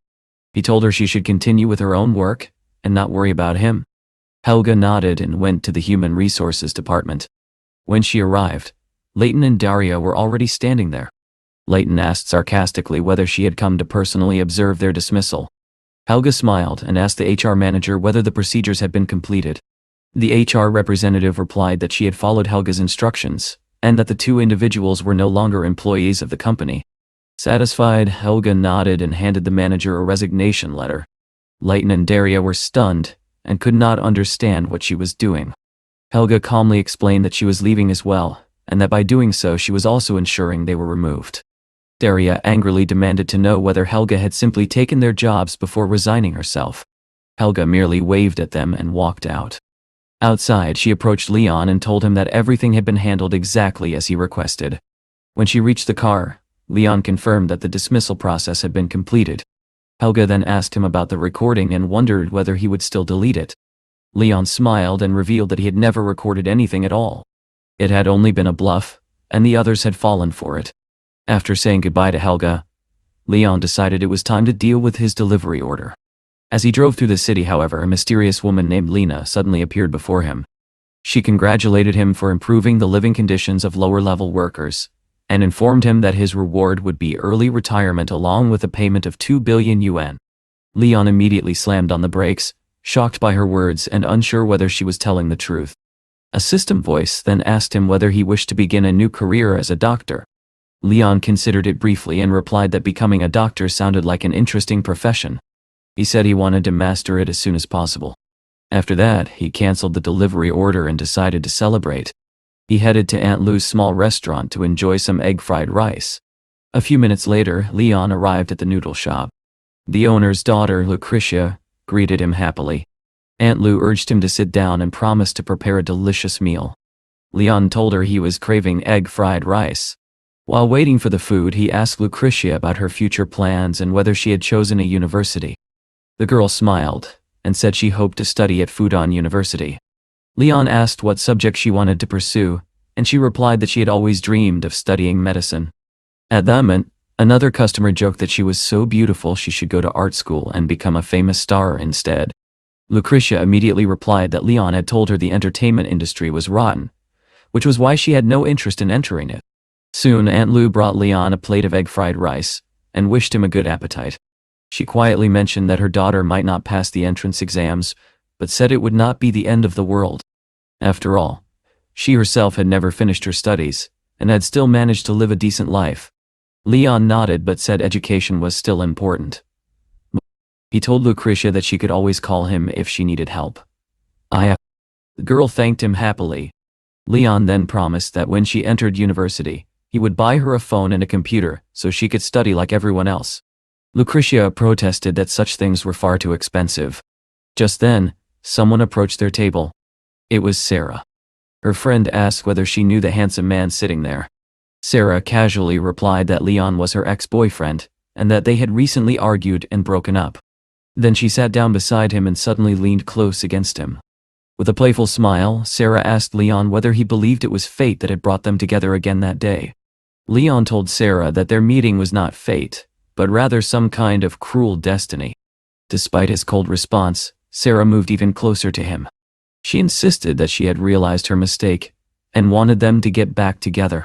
According to her, she was not interested in his money. She claimed that she truly liked him. Before she could continue, Leon pushed her away. He looked at her calmly and said that she should stop lying because it was obvious she was only acting this way because of his wealth. Then he told her to leave and allow him to finish his meal in peace.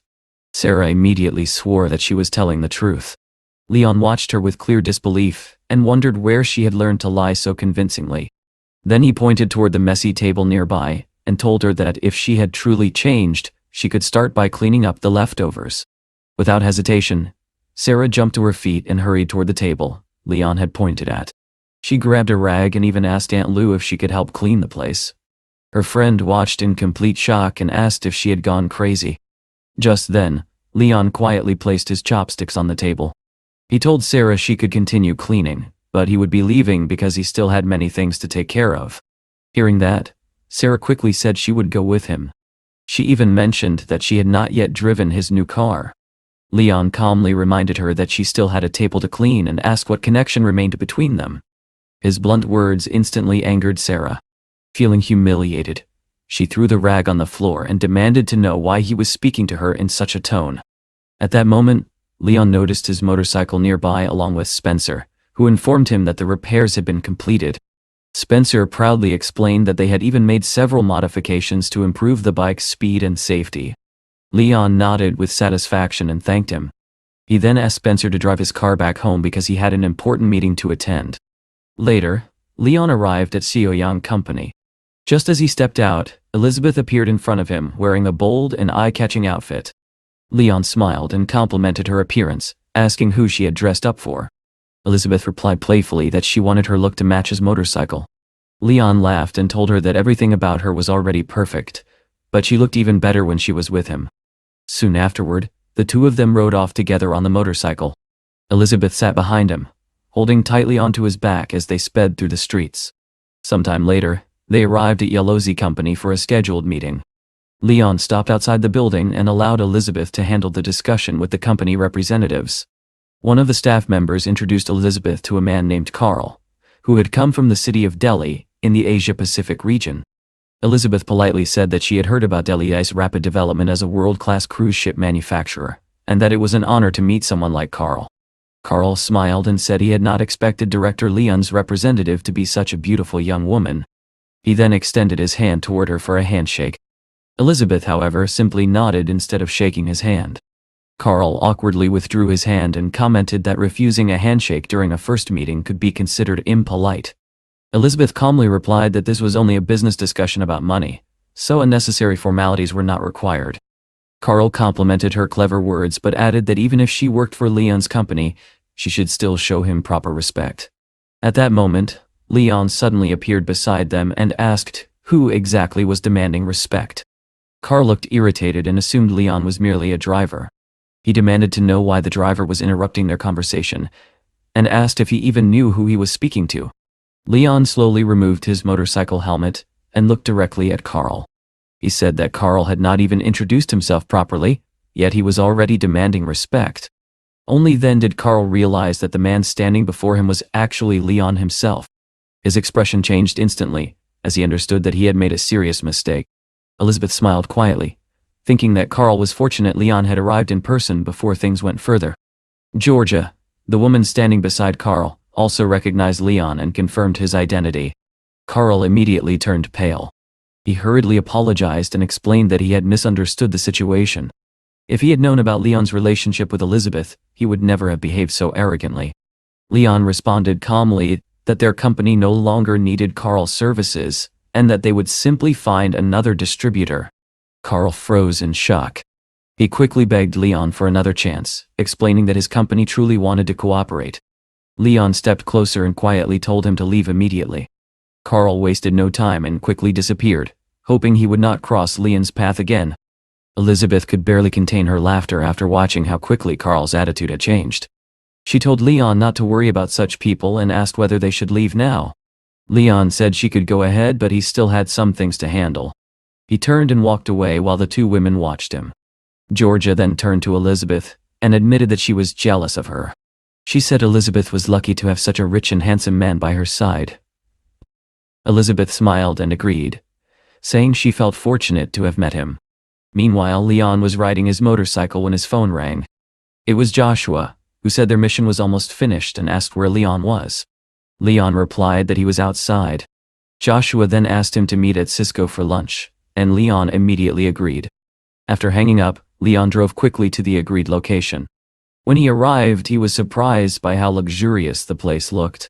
Inside, he noticed Joshua speaking with a man who was discussing a potential partnership. The man introduced himself as Albert, a marketing manager at Cisco, and assured Joshua that everything would be arranged soon.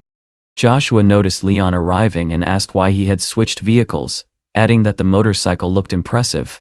Leon then asked Joshua what they had discussed with Albert. Joshua explained that Cisco had suddenly changed the plan again, and now claimed that the second shipment would take 6 months instead of the previously agreed timeline. Leon frowned and reminded him that the plan had been finalized only the day before. He could not understand how they had changed their decision so quickly. Joshua added that Baba's company appeared interested in making an acquisition, and Cisco might not be able to compete with such a powerful corporation. Leon apologized to Joshua for the inconvenience and tossed him his helmet, saying they should leave. Joshua warned him that both Lunson and Cisco were industry leaders, and that if they delayed too long, they could lose their advantage. He also mentioned that Cisco had openly claimed they could easily crush Lunson. Leon listened carefully. After thinking for a moment, he suggested they go to the seaside for a while and asked whether Joshua would mind. Joshua considered the idea and asked only one question, whether there would be Wi-Fi at the beach. Leon sighed quietly, realizing that his friend seemed to care about games no matter where he was. At the same time, events were unfolding inside Cisco's office. Sean entered the building along with Helga and several others. Cisco's vice chairman introduced Sean to the head of the Cisco Institute and a multidisciplinary expert named Asher. Asher greeted Sean warmly and said he had long wanted to meet him in person. Sean returned the greeting calmly, while Helga stated that they preferred to begin business immediately because they were flying abroad later that day. Asher asked Larry to explain their patented technology. Larry proudly stated that their company possessed more than 20 patented technologies. Sean replied that he had heard about those patents, but only wanted confirmation that Asher's chip technology was truly the best in China. Larry confidently declared that their company ranked #1 in the industry, and that no competitor would surpass them for at least 5 years. Sean listened carefully and then suggested adding a warranty clause to the contract. He proposed that if any company surpassed their technology within 1 year, the agreement would become void. Asher hesitated and questioned whether such a strict condition was necessary. Helga calmly responded that it was absolutely necessary because they were approaching the deal with sincere intentions. Sean suddenly stood up and said he had already made his decision. He told Helga they were leaving because he had no interest in doing business with people who lacked confidence in their own technology. Asher panicked and quickly asked him to wait. He promised they would accept the condition. Sean replied that it was already too late, and that Asher's hesitation had made him doubt their honesty. Desperate to save the deal, Asher offered a penalty clause. If their technology was surpassed within a year, they would pay triple compensation. Sean looked unimpressed, and asked whether Asher believed he could be persuaded so easily. Asher immediately increased the offer, promising 5 times the penalty instead. Helga glanced at Sean, silently suggesting that the terms were now extremely favorable. Sean slowly turned around, walked back to Asher, and shook his hand. He agreed to the deal and said the terms were indeed acceptable. The total value of the contract reached $3 billion. Asher quickly ordered his team to print the contract, and soon both sides signed the agreement. Satisfied with the outcome, Asher shook Sean's hand again, and said the partnership had been the right decision. After saying their goodbyes, Sean and Helga left. Later, they arrived at the Twin Towers where Leon and the rest of the team were waiting. Sean sat down on the sofa, feeling that everything had gone exactly as planned. Helga approached Leon and reported that the contract worth $3 billion had been successfully signed. She added that if Cisco failed to fulfill the terms, they would have to pay a massive penalty. Leon congratulated his team for their excellent work and told them they could celebrate by ordering anything they wanted at the company's expense. While they were discussing their next steps, Sean suddenly received a phone call. When he finished the conversation, his expression turned serious. He told Leon that Cisco had contacted him again and demanded an immediate payment. Helga was stunned. Sean explained that Asher was asking for a $500 million advance in order to begin production. The demand sounded extremely unreasonable, and Leon began thinking carefully about how to respond. Leon thought carefully about the situation, and soon realized that Cisco still had not lowered its guard. Helga also sensed the same thing and remarked that Cisco clearly still had doubts about the project. After considering the matter, Leon said that in that case, they should simply pay the advance. Helga was surprised by this suggestion and asked whether it was really necessary to go that far. Leon calmly explained that given Cisco's current scale, it would be impossible for them to produce goods worth such a massive amount without receiving an initial payment. Providing the advance, he said, would strengthen Cisco's confidence in the project and convince them of its credibility. He then revealed the rest of his plan. They would use their own funds to purchase the remaining $25 billion worth of goods. Hearing this, Helga nodded in admiration and admitted that Leon had already thought through every possibility. It seemed they had no other option. Leon then instructed his team to carefully monitor their financial operations to ensure everything proceeded smoothly. Their bonuses, he reminded them, depended on the success of the project. After giving these instructions, he said he had another meeting scheduled and quickly left. Soon afterward, Leon mounted his motorcycle and began riding toward the meeting location. As he was traveling along the road, an elderly woman riding a small mope suddenly drove into the opposite lane and headed straight toward him. Without warning, she deliberately crashed her mope into the wheel of Leon's motorcycle. The woman fell to the ground and immediately began shouting, accusing Leon of hitting her. Leon looked at her in disbelief and said that he had not moved an inch toward her. He demanded to know what nonsense she was talking about. The woman insisted that Leon did not know how to drive and that he had struck her. She demanded compensation for her injuries. Leon replied that this looked more like daylight robbery. He had not even spoken yet, and she was already demanding money. At that moment, a police officer arrived and asked what had happened. The woman immediately told him that Leon had hit her, and that she needed to go to the hospital for a medical examination, expecting Leon to cover all the expenses. The officer glanced at Leon's motorcycle and was surprised to see that it was an extremely expensive model. He calmly reassured the woman that there was no need to worry, because the nearby surveillance cameras had recorded the entire incident. After reviewing the footage, the officer explained that the video clearly showed Leon's motorcycle had been completely stationary when the collision occurred. Therefore, the woman had no grounds to demand compensation. Hearing this, the elderly woman was momentarily speechless. Then she suddenly collapsed again and began blaming the officer instead. She shouted that Leon had hit her and accused them of trying to frame her. She even threatened to file a complaint. The officer remained calm and pointed out that she should actually be worried about compensation herself. Leon's motorcycle, he explained, was worth more than 6 million yuan. Repairing it could cost around 300,000 yuan, so she should start thinking about how she planned to pay that amount. The woman quickly changed her tone and accused the officer of trying to trick her into paying money. She declared that she would call her son, who was very rich. About 20 minutes later, a car arrived. A man hurried out and ran toward the woman, asking anxiously what had happened. The woman was relieved to see him and told him that these people were trying to deceive her and demanded that he handle the situation. However, when the man looked toward Leon, he suddenly froze in surprise. He stared for a moment and then asked if the man before him was really Leon. Leon calmly asked him to introduce himself. The man explained that his name was Dennis and that he worked as a laboratory technician at the Shounen Science Institute. He expressed his honor at meeting Leon in person. Dennis then quickly apologized on behalf of his mother, explaining that she was not very familiar with traffic regulations. The elderly woman was shocked and asked her son whether Leon was truly his boss. Dennis confirmed that Leon was indeed the head of the institute and a very powerful and successful figure. Seeing that they knew each other, the police officer asked whether they wished to settle the matter privately or proceed according to the law.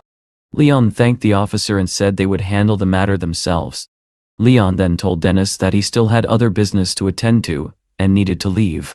However, he instructed Dennis to accept 100,000 yuan as compensation for the incident and take his mother to the hospital for a checkup. Dennis agreed and thanked Leon, advising him to stay safe. As Leon watched them leave, he felt curious. Dennis was only a laboratory technician, yet he drove a car worth more than 1 million. Meanwhile, his mother had not hesitated to stage an accident to demand money. It seemed that Dennis had recently become quite wealthy. After leaving the scene, Leon went to a restaurant where he planned to discuss business matters with 2 acquaintances. A man named Samuel and a woman named Lizzie invited him to sit at their table. Leon asked whether they were still negotiating for the unique lithography machine. Samuel confirmed that negotiations had taken place, but the other side had refused to cooperate, which created serious difficulties. While enjoying a plate of crab, Leon listened carefully. Then he calmly declared that if cooperation was impossible, they would simply build their own lithography machine and stop relying on others. Samuel and Lizzie stared at him in shock. Lizzie asked whether he was joking. Building a lithography machine from scratch was an enormous undertaking. Leon replied that sooner or later, they would have to take that step. Despite the challenges, he believed they could succeed.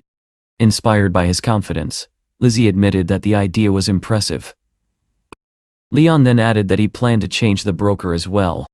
A new intermediary might accelerate the entire process. Samuel smiled and assured him that they would do whatever was necessary. Leon then instructed them to recruit the best scientists available. He promised to provide 1 billion yuan for the project. Afterward, Leon asked about Dennis. Samuel explained that Dennis was a laboratory technician and generally a good person, although he had a habit of playing cards. Lizzie added that after receiving a recent bonus, Dennis had immediately gone to a card game and apparently won quite a large amount of money. He had even offered to buy her coffee afterward. Leon listened thoughtfully and decided that he should pay Dennis a visit soon. After finishing the discussion, he told Samuel and Lizzie that he needed to attend to other matters and would contact them again later. Soon afterward, Leon returned to the Twin Towers to meet with his team. When he entered his office, he was surprised to see Elizabeth sitting together with Helga. Leon smiled, clearly pleased by her presence, and asked what she was doing there. Elizabeth returned the smile and teasingly asked whether he was happy to see her, or whether he preferred that she leave. Helga laughed and joked that perhaps Leon did not want his girlfriend visiting the office anymore. Elizabeth lightly slapped Helga's shoulder and told her to stop talking nonsense. She explained that she had not come because of Leon but because she wanted to help improve the company's management system. Leon acknowledged that she must have worked hard that day, and promised to cook a delicious dinner for her later that evening. Embarrassed by his teasing, Elizabeth chased after him playfully and pretended to hit him. After the light-hearted moment passed, Leon sat down and asked Helga about the investment fund. Helga explained that they were currently hiring additional staff and preparing to register a new investment company. Elizabeth then pointed out that Leon's core identity must remain secret until they obtained the necessary licenses. Revealing too much information too early could damage their position in the market. Leon agreed with her reasoning. If his identity became public too soon, it would certainly attract enormous attention and possibly create unnecessary problems. While they were discussing these matters, Leon's phone suddenly rang. The call came from Giselle, the woman who had previously purchased a music stand from him and practiced piano with her son. Leon asked what she needed. Giselle explained that they had an important performance that day, but one of the students had fallen ill. She wondered if Leon could help them by filling in.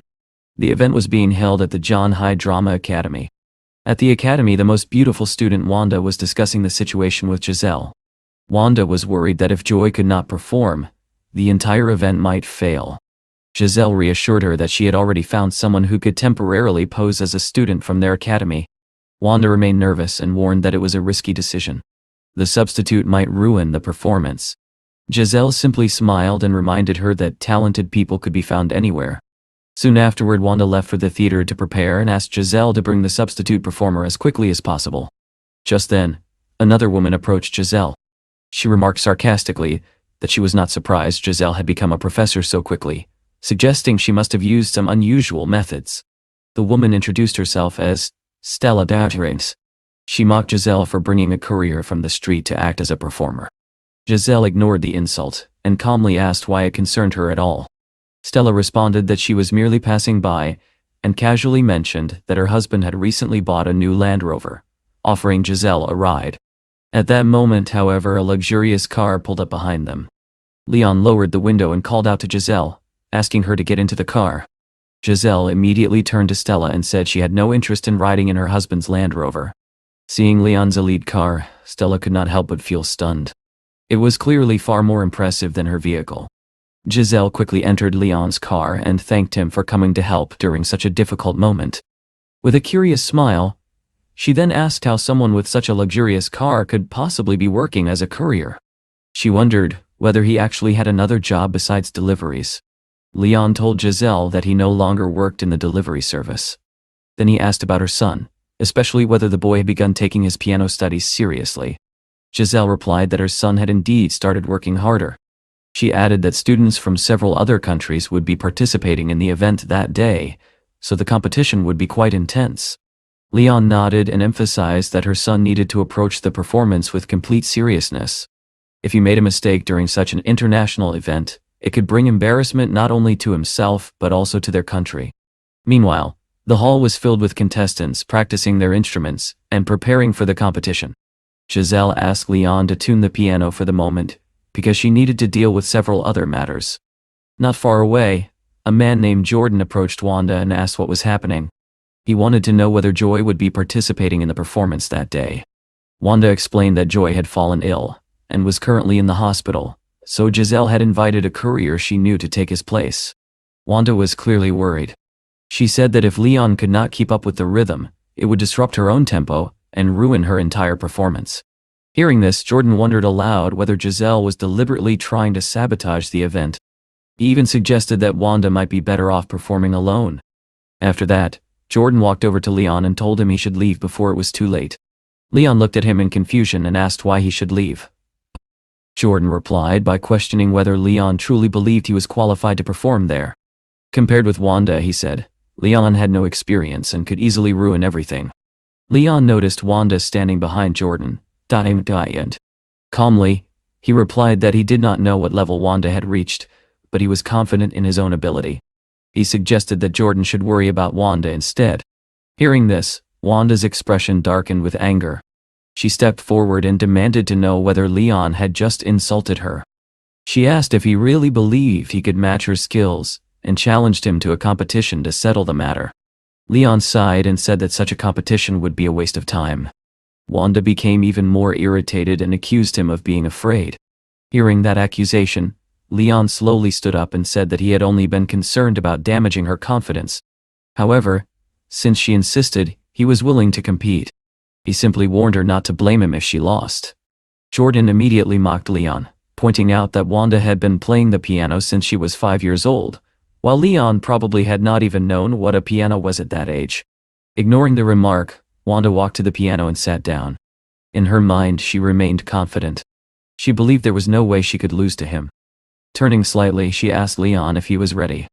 Moments later, the two began to play. The melody that filled the room was beautiful. Both performers demonstrated impressive control and skill. Leon followed Wanda's tempo perfectly, and the audience, especially Jordan, was shocked by how well he matched her performance. Leon soon closed his eyes and seemed to immerse himself completely in the music.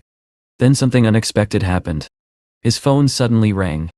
Everyone in the room assumed that he had been distracted and would inevitably ruin the performance. But Leon calmly picked up the phone with one hand while continuing to play the piano with the other. Jordan and Wanda stared in disbelief. They could not understand how he was able to continue the melody so smoothly while holding a conversation on the phone. Wanda realized that even playing the same piece with both hands would be difficult for her, yet Leon was performing it effortlessly with only one hand.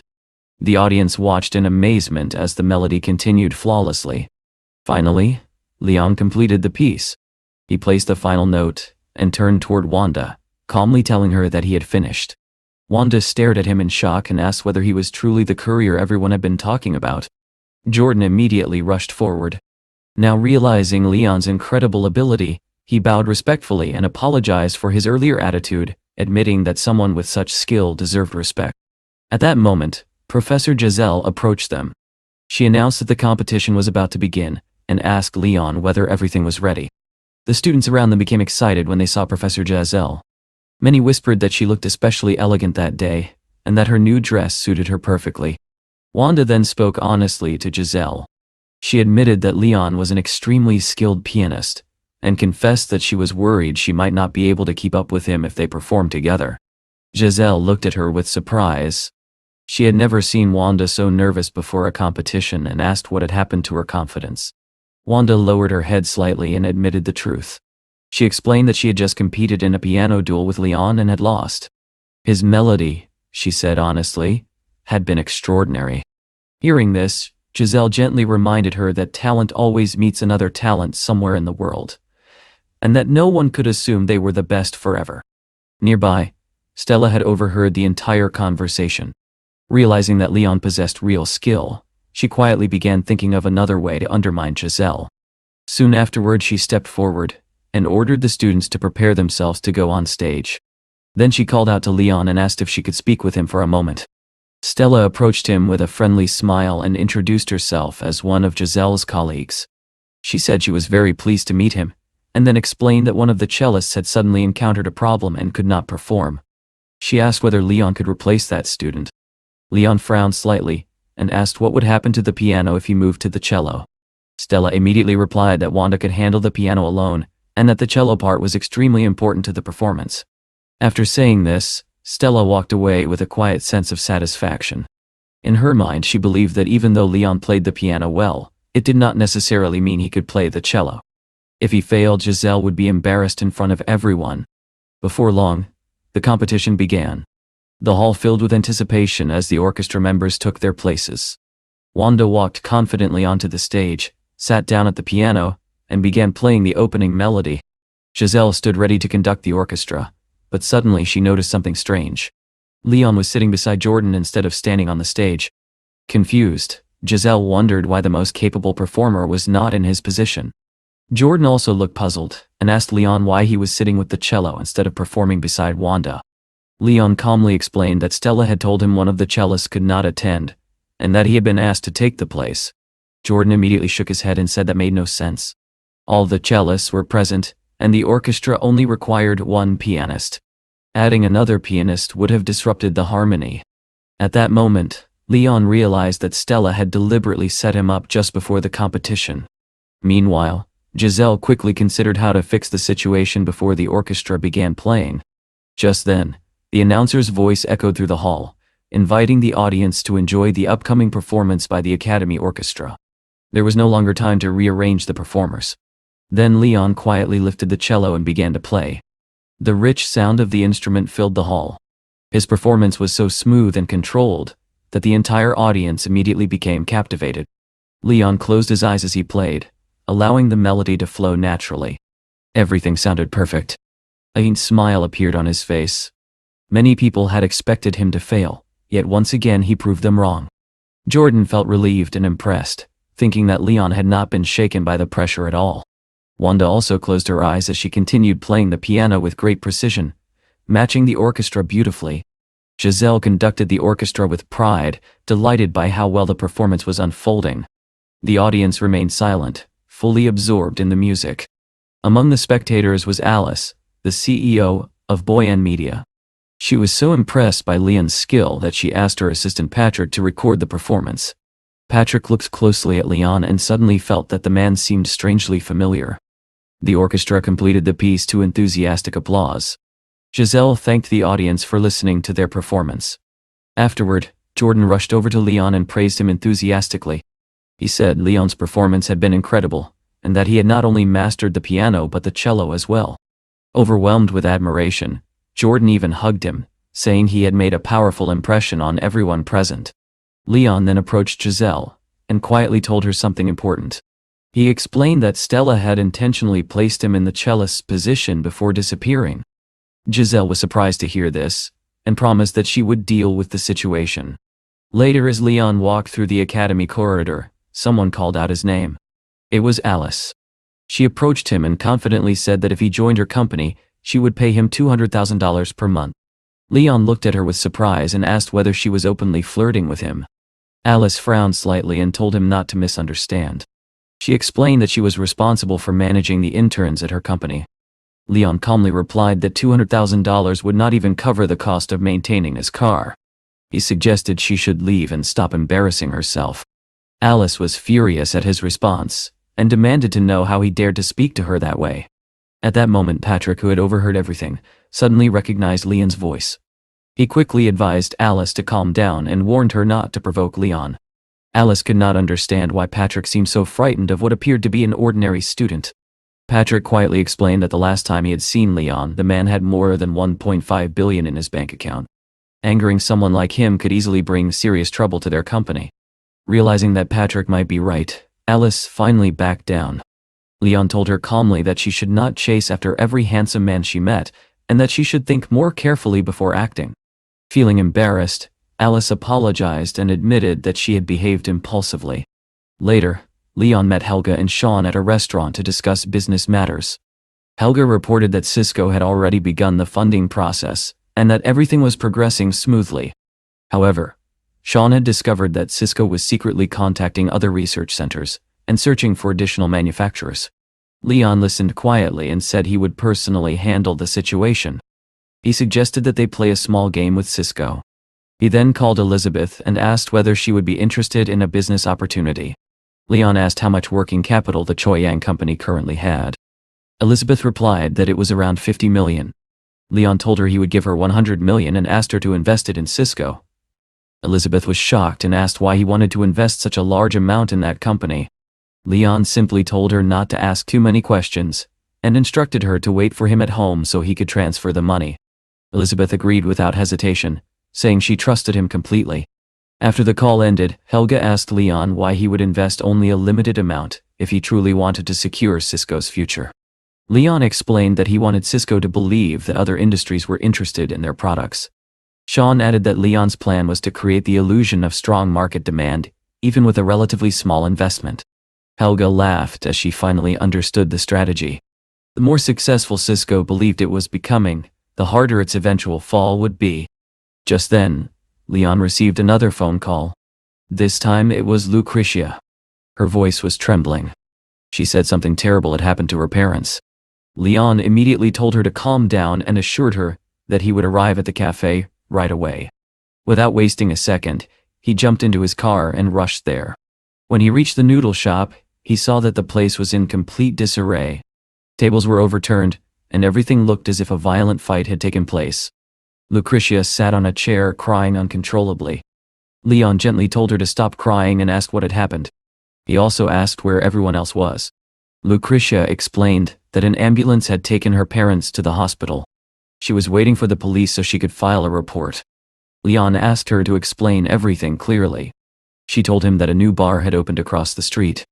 Because the noodle shop was attracting customers, the bar's business had been affected. In retaliation, the bar owner had sent several thugs to attack her parents and destroy the shop. Hearing this, Leon's anger immediately flared. He could not believe that someone would dare to act so brutally. He promised Lucretia that the people responsible would pay for what they had done. He then looked across the street and saw a newly opened establishment called Hurricane Bar. Lucretia confirmed that the attackers had come from there. Leon immediately called Charlie and asked him to gather information about Hurricane Bar. A few minutes later, the police arrived and informed them that a case had been opened and they would investigate the matter. Leon told Lucretia to go to the hospital and stay with her parents. If she needed anything, she could call him immediately. Meanwhile, he intended to visit the bar himself. Lucretia grabbed his hand and begged him not to go. She pleaded with him to let the police handle everything. Leon reassured her that although the police would eventually investigate, no one knew how long that might take. He promised he was only going there to take a look. Then he walked toward Hurricane Bar. As he approached the entrance, he saw a man standing nearby. Leon recognized him as Jonathan, someone he had not seen in a long time. Jonathan explained that Charlie had asked him to investigate the situation and report back. But Leon was not interested in hearing his report and pushed past him toward the door. Jonathan hurried after him, trying to stop him. Inside the bar, a man named Sebastian sat at a table surrounded by several girls, drinking heavily. Laughing loudly, he told his men that the girl from the noodle shop looked attractive and instructed them to bring her to him later. One of the men assured him that it would be easy. At that very moment, the bar door suddenly burst open. Leon stepped inside. Sebastian looked up in surprise and demanded to know who he was. Leon stared at him coldly and warned that if anyone from the bar ever touched the people from the noodle shop again, he would personally shut down the entire place. Sebastian narrowed his eyes and asked whether Leon was the noodle shop girl's boyfriend. He mocked Leon for daring to come there alone. Leon did not respond with words. Instead, he grabbed a glass bottle from the table and smashed it against Sebastian's head with full force. The room fell silent for a split second. Then one of Sebastian's men, furious at what had just happened, shouted at Leon and immediately pulled out a knife. Jonathan suddenly stepped in and told the bandit to stop.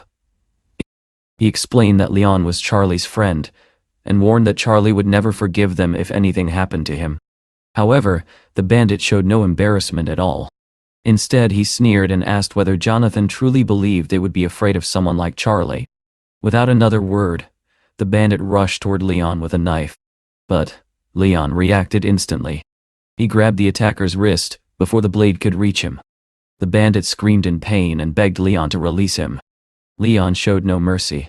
While holding the man firmly, he delivered a powerful kick to the bandit's stomach, sending him flying across the room.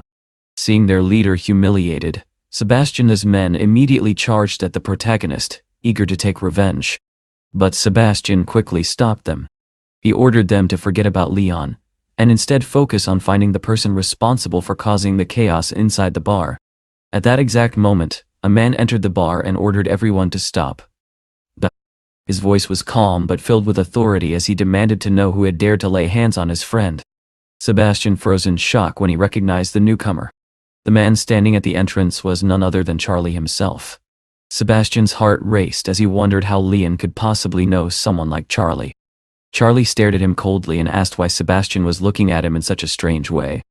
Then he issued a chilling warning, declaring that for what had happened, Sebastian's hands would be cut off. Terrified by the threat, Sebastian immediately collapsed to his knees. He knew very well that Charlie was not someone to be taken lightly. Trembling with fear, he apologized repeatedly to the protagonist and swore that not a single hair on Leon's head would be harmed. Leon then stepped forward and told Sebastian to remember his own words. After that, he turned to Charlie and said that it was time for everyone to leave. Charlie looked dissatisfied and remarked that those people had gotten off far too easily. However, Leon simply asked him to forget about it, and suggested that they go out for a drink instead. Charlie shrugged and replied that the choice was entirely his. The two of them walked outside together. After a short conversation, Charlie told his friend that it was time for him to leave and that they would meet again soon. Leon slowly prepared to head home. Just then, a message appeared on his phone. It was from Elizabeth. She said she was extremely hungry and asked if he could come to the office the next day at noon because she wanted to discuss something with him. The following day, Leon went to meet Elizabeth at her office. She greeted him warmly and commented on his punctuality. She said she admired the fact that he was never late, not even by a single second. Leon joked that he had hurried over because he was afraid she might starve to death if he kept her waiting. Elizabeth rolled her eyes and said she was already causing him enough trouble. Then she told him not to stand there like a pillar, and ordered him to go straight to the kitchen and start cooking. 20 minutes later, Leon had already prepared several delicious dishes, and placed them neatly on the table. Elizabeth looked at the food with satisfaction and remarked that every dish looked wonderful. However, she sighed and complained that she seemed to have gained weight recently. Leon smiled and told her that he actually knew a reliable method to avoid gaining weight and stay in perfect shape. Curious, Elizabeth immediately asked him what the method was. Leon leaned closer and explained that the secret to never getting fat was simply to move a lot. As he spoke, Leon stepped very close to her, clearly intending to kiss her. Elizabeth hesitated slightly. Just then, Helga suddenly walked into the room and announced that she needed to discuss something with her boss. The moment she saw Elizabeth and Leon standing so close together, she awkwardly apologized and said it seemed she had come at the wrong time. Elizabeth quickly insisted that it was not what Helga was thinking. But Helga looked unconvinced and remarked that people standing in such a position usually had only one intention. Leon frowned and asked Helga whether no one had ever taught her to knock before entering a room. Then he told her to leave and come back in 2 hours. Helga agreed casually, and even thought to herself that 2 hours was quite a long time. Elizabeth immediately protested and told Leon to stop saying such ridiculous things. Helga then asked Elizabeth whether she should stay or leave. Elizabeth decided they should proceed with business and quickly discuss the investment matters. Helga then reported that the registration process for Ling Yun's company had been completed and that operations could begin very soon. After that, she asked Leon whether he would like to attend some interesting interviews scheduled for the following day. Leon calmly replied that they could handle the interviews without him. Instead, he revealed that he planned to donate 1 billion to orphanages and poor regions. Elizabeth listened carefully and said that the company should remain their primary focus. She suggested that the foundation should operate within reasonable limits. Leon reassured her that he would proceed carefully and would not rush anything. Helga then proposed a marketing strategy. She suggested promoting the charitable foundation as a symbol of the company's values, which could strengthen the brand's culture. Elizabeth immediately agreed and added that since the company was still in its early stages, they should take bold steps to build its public image. After thinking about it for a moment, Helga realized Elizabeth was right. They needed to take additional actions to present the company to the public. She then asked Leon for his opinion. Leon simply smiled and said that if Elizabeth believed it was a good idea, then he would naturally support her decision. Hearing this, Helga joked that she had not realized before that Leon was such a henpecked husband. Leon then asked whether there was any new information about Cisco. Helga replied that Cisco had expanded its manufacturing facilities and installed 5 additional sets of equipment. Their order would be delivered soon. However, Leon frowned and said that waiting 3 or 4 months still felt too long. He asked who was responsible for the project. Helga immediately took out a document and explained that the person in charge was a man named Jason, who had recently returned from England, where his sister was studying. Leon praised Helga's investigative abilities and joked that she could easily work in intelligence. Proud of her efforts, Helga replied that she always followed a simple principle: knowing both the enemy and oneself makes a person invincible. Then she remembered another important piece of information. She explained that experts had confirmed Cisco's chip technology was already among the most advanced in China. Because of this, their compensation clause might never actually be triggered. Elizabeth listened thoughtfully and asked why they even needed Cisco if the company was conducting its own scientific research. She wondered what connection Cisco had with the protagonist. Leon only smiled mysteriously and assured her that she would understand everything later. Helga then asked what direction Leon wanted Ling Yun to pursue now that the company had officially entered the market. Leon replied that their current goal was to focus on big data research and that they would soon begin seeking angel round investments. Helga nodded and promised to prepare everything necessary. Once the discussion ended and Helga prepared to leave, Elizabeth slowly walked toward Leon. She told him that she had ordered a dress and wanted to go pick it up immediately. When Leon asked why she needed the dress, Elizabeth explained that the following day there would be a dinner event dedicated to supporting the orphanage. Many influential figures from Shanghai would attend. Since Leon's foundation was also invited, she suggested that they go together. The two of them then went to the store to collect the dress. The saleswoman politely told Elizabeth that she could try it on first and that they would make adjustments if needed. Elizabeth asked Leon to wait while she tried it on. She also said that afterward they could choose a suit for him together. A few minutes later, Elizabeth walked out wearing the dress. She looked at Leon and asked whether he liked it. The saleswoman enthusiastically commented that the dress looked absolutely stunning on her. Leon agreed immediately and said she looked incredibly beautiful. While they were discussing the dress, another woman suddenly approached them and greeted Elizabeth politely.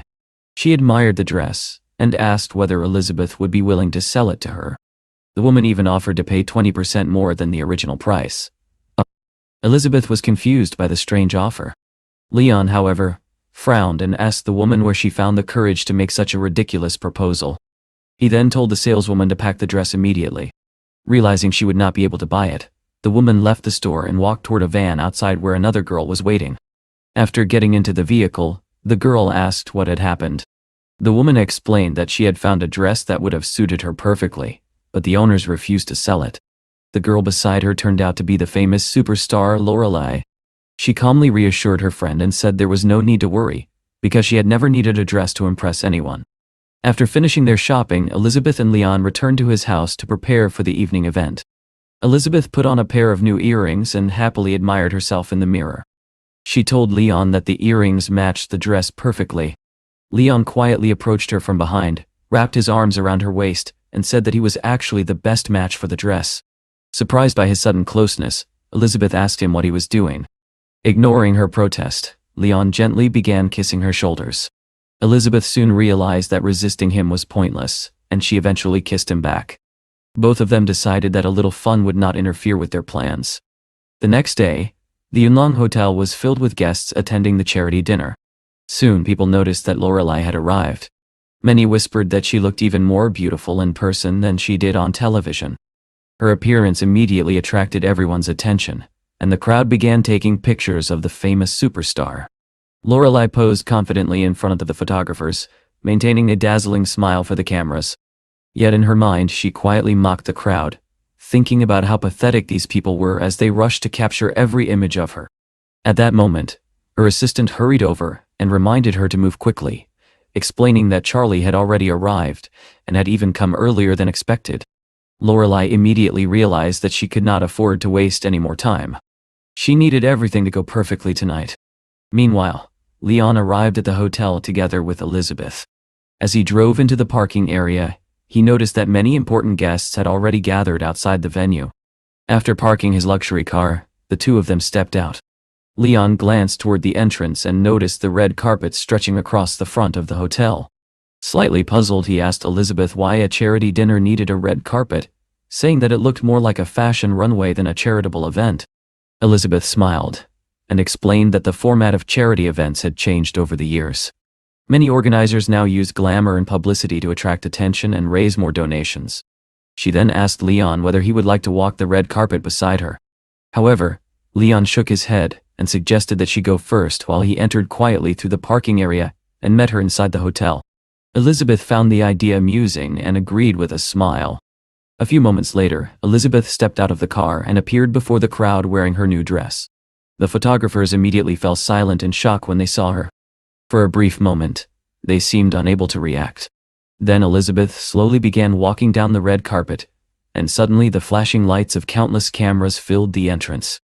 The reporters eagerly captured every step she took, unwilling to miss the chance to photograph her elegance.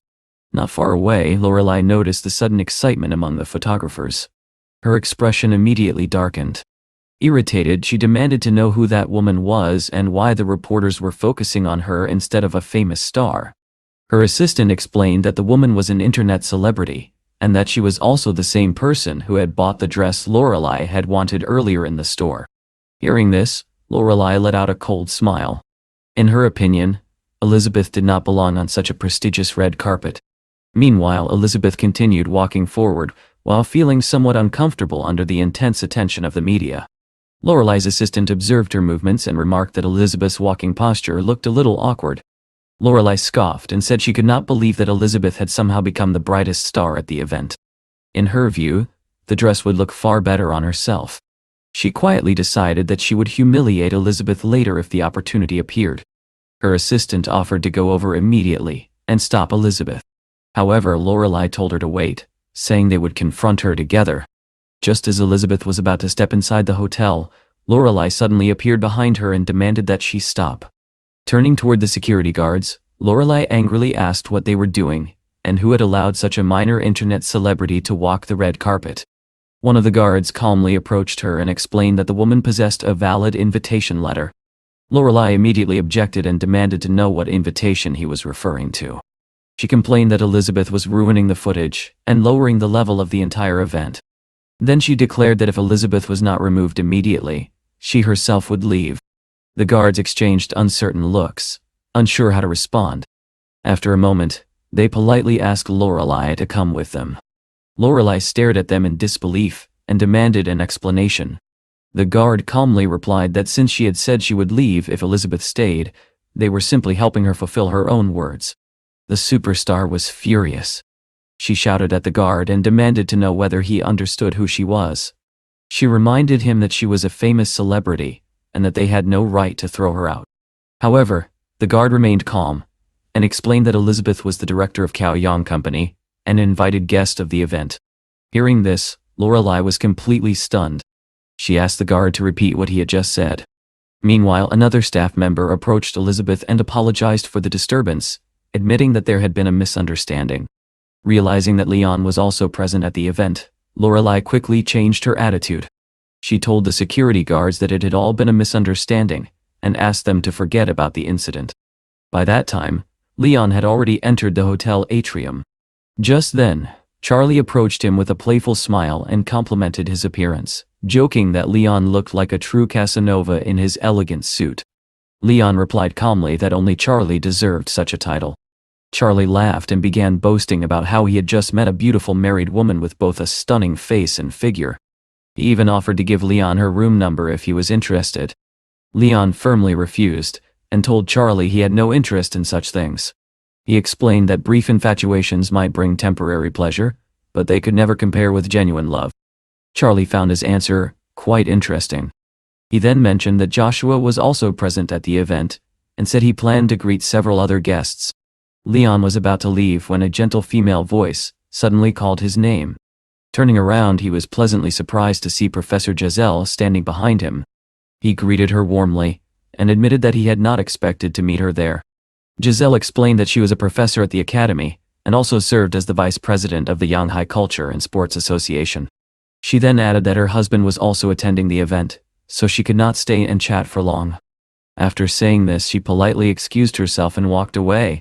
Shortly afterward, Charlie returned and teased Leon again, saying that he now understood why Leon had refused the address of that woman earlier.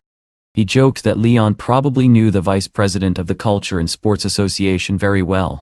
Irritated by Charlie's teasing, Leon told him to stop talking nonsense and go bother someone else. At that moment, Leon's phone vibrated with a message from Elizabeth. She wrote that she had met some friends upstairs and would come down soon. Leon put away his phone and decided to wait quietly rather than drawing unnecessary attention. While standing nearby, he overheard a conversation between Lorelei and a man, which immediately caught his interest. The man was Pedro, the general manager of Gate Industrial and Trade Enterprise. Pedro enthusiastically praised Lorelei's acting abilities and predicted that within a few years she would dominate the entire film industry.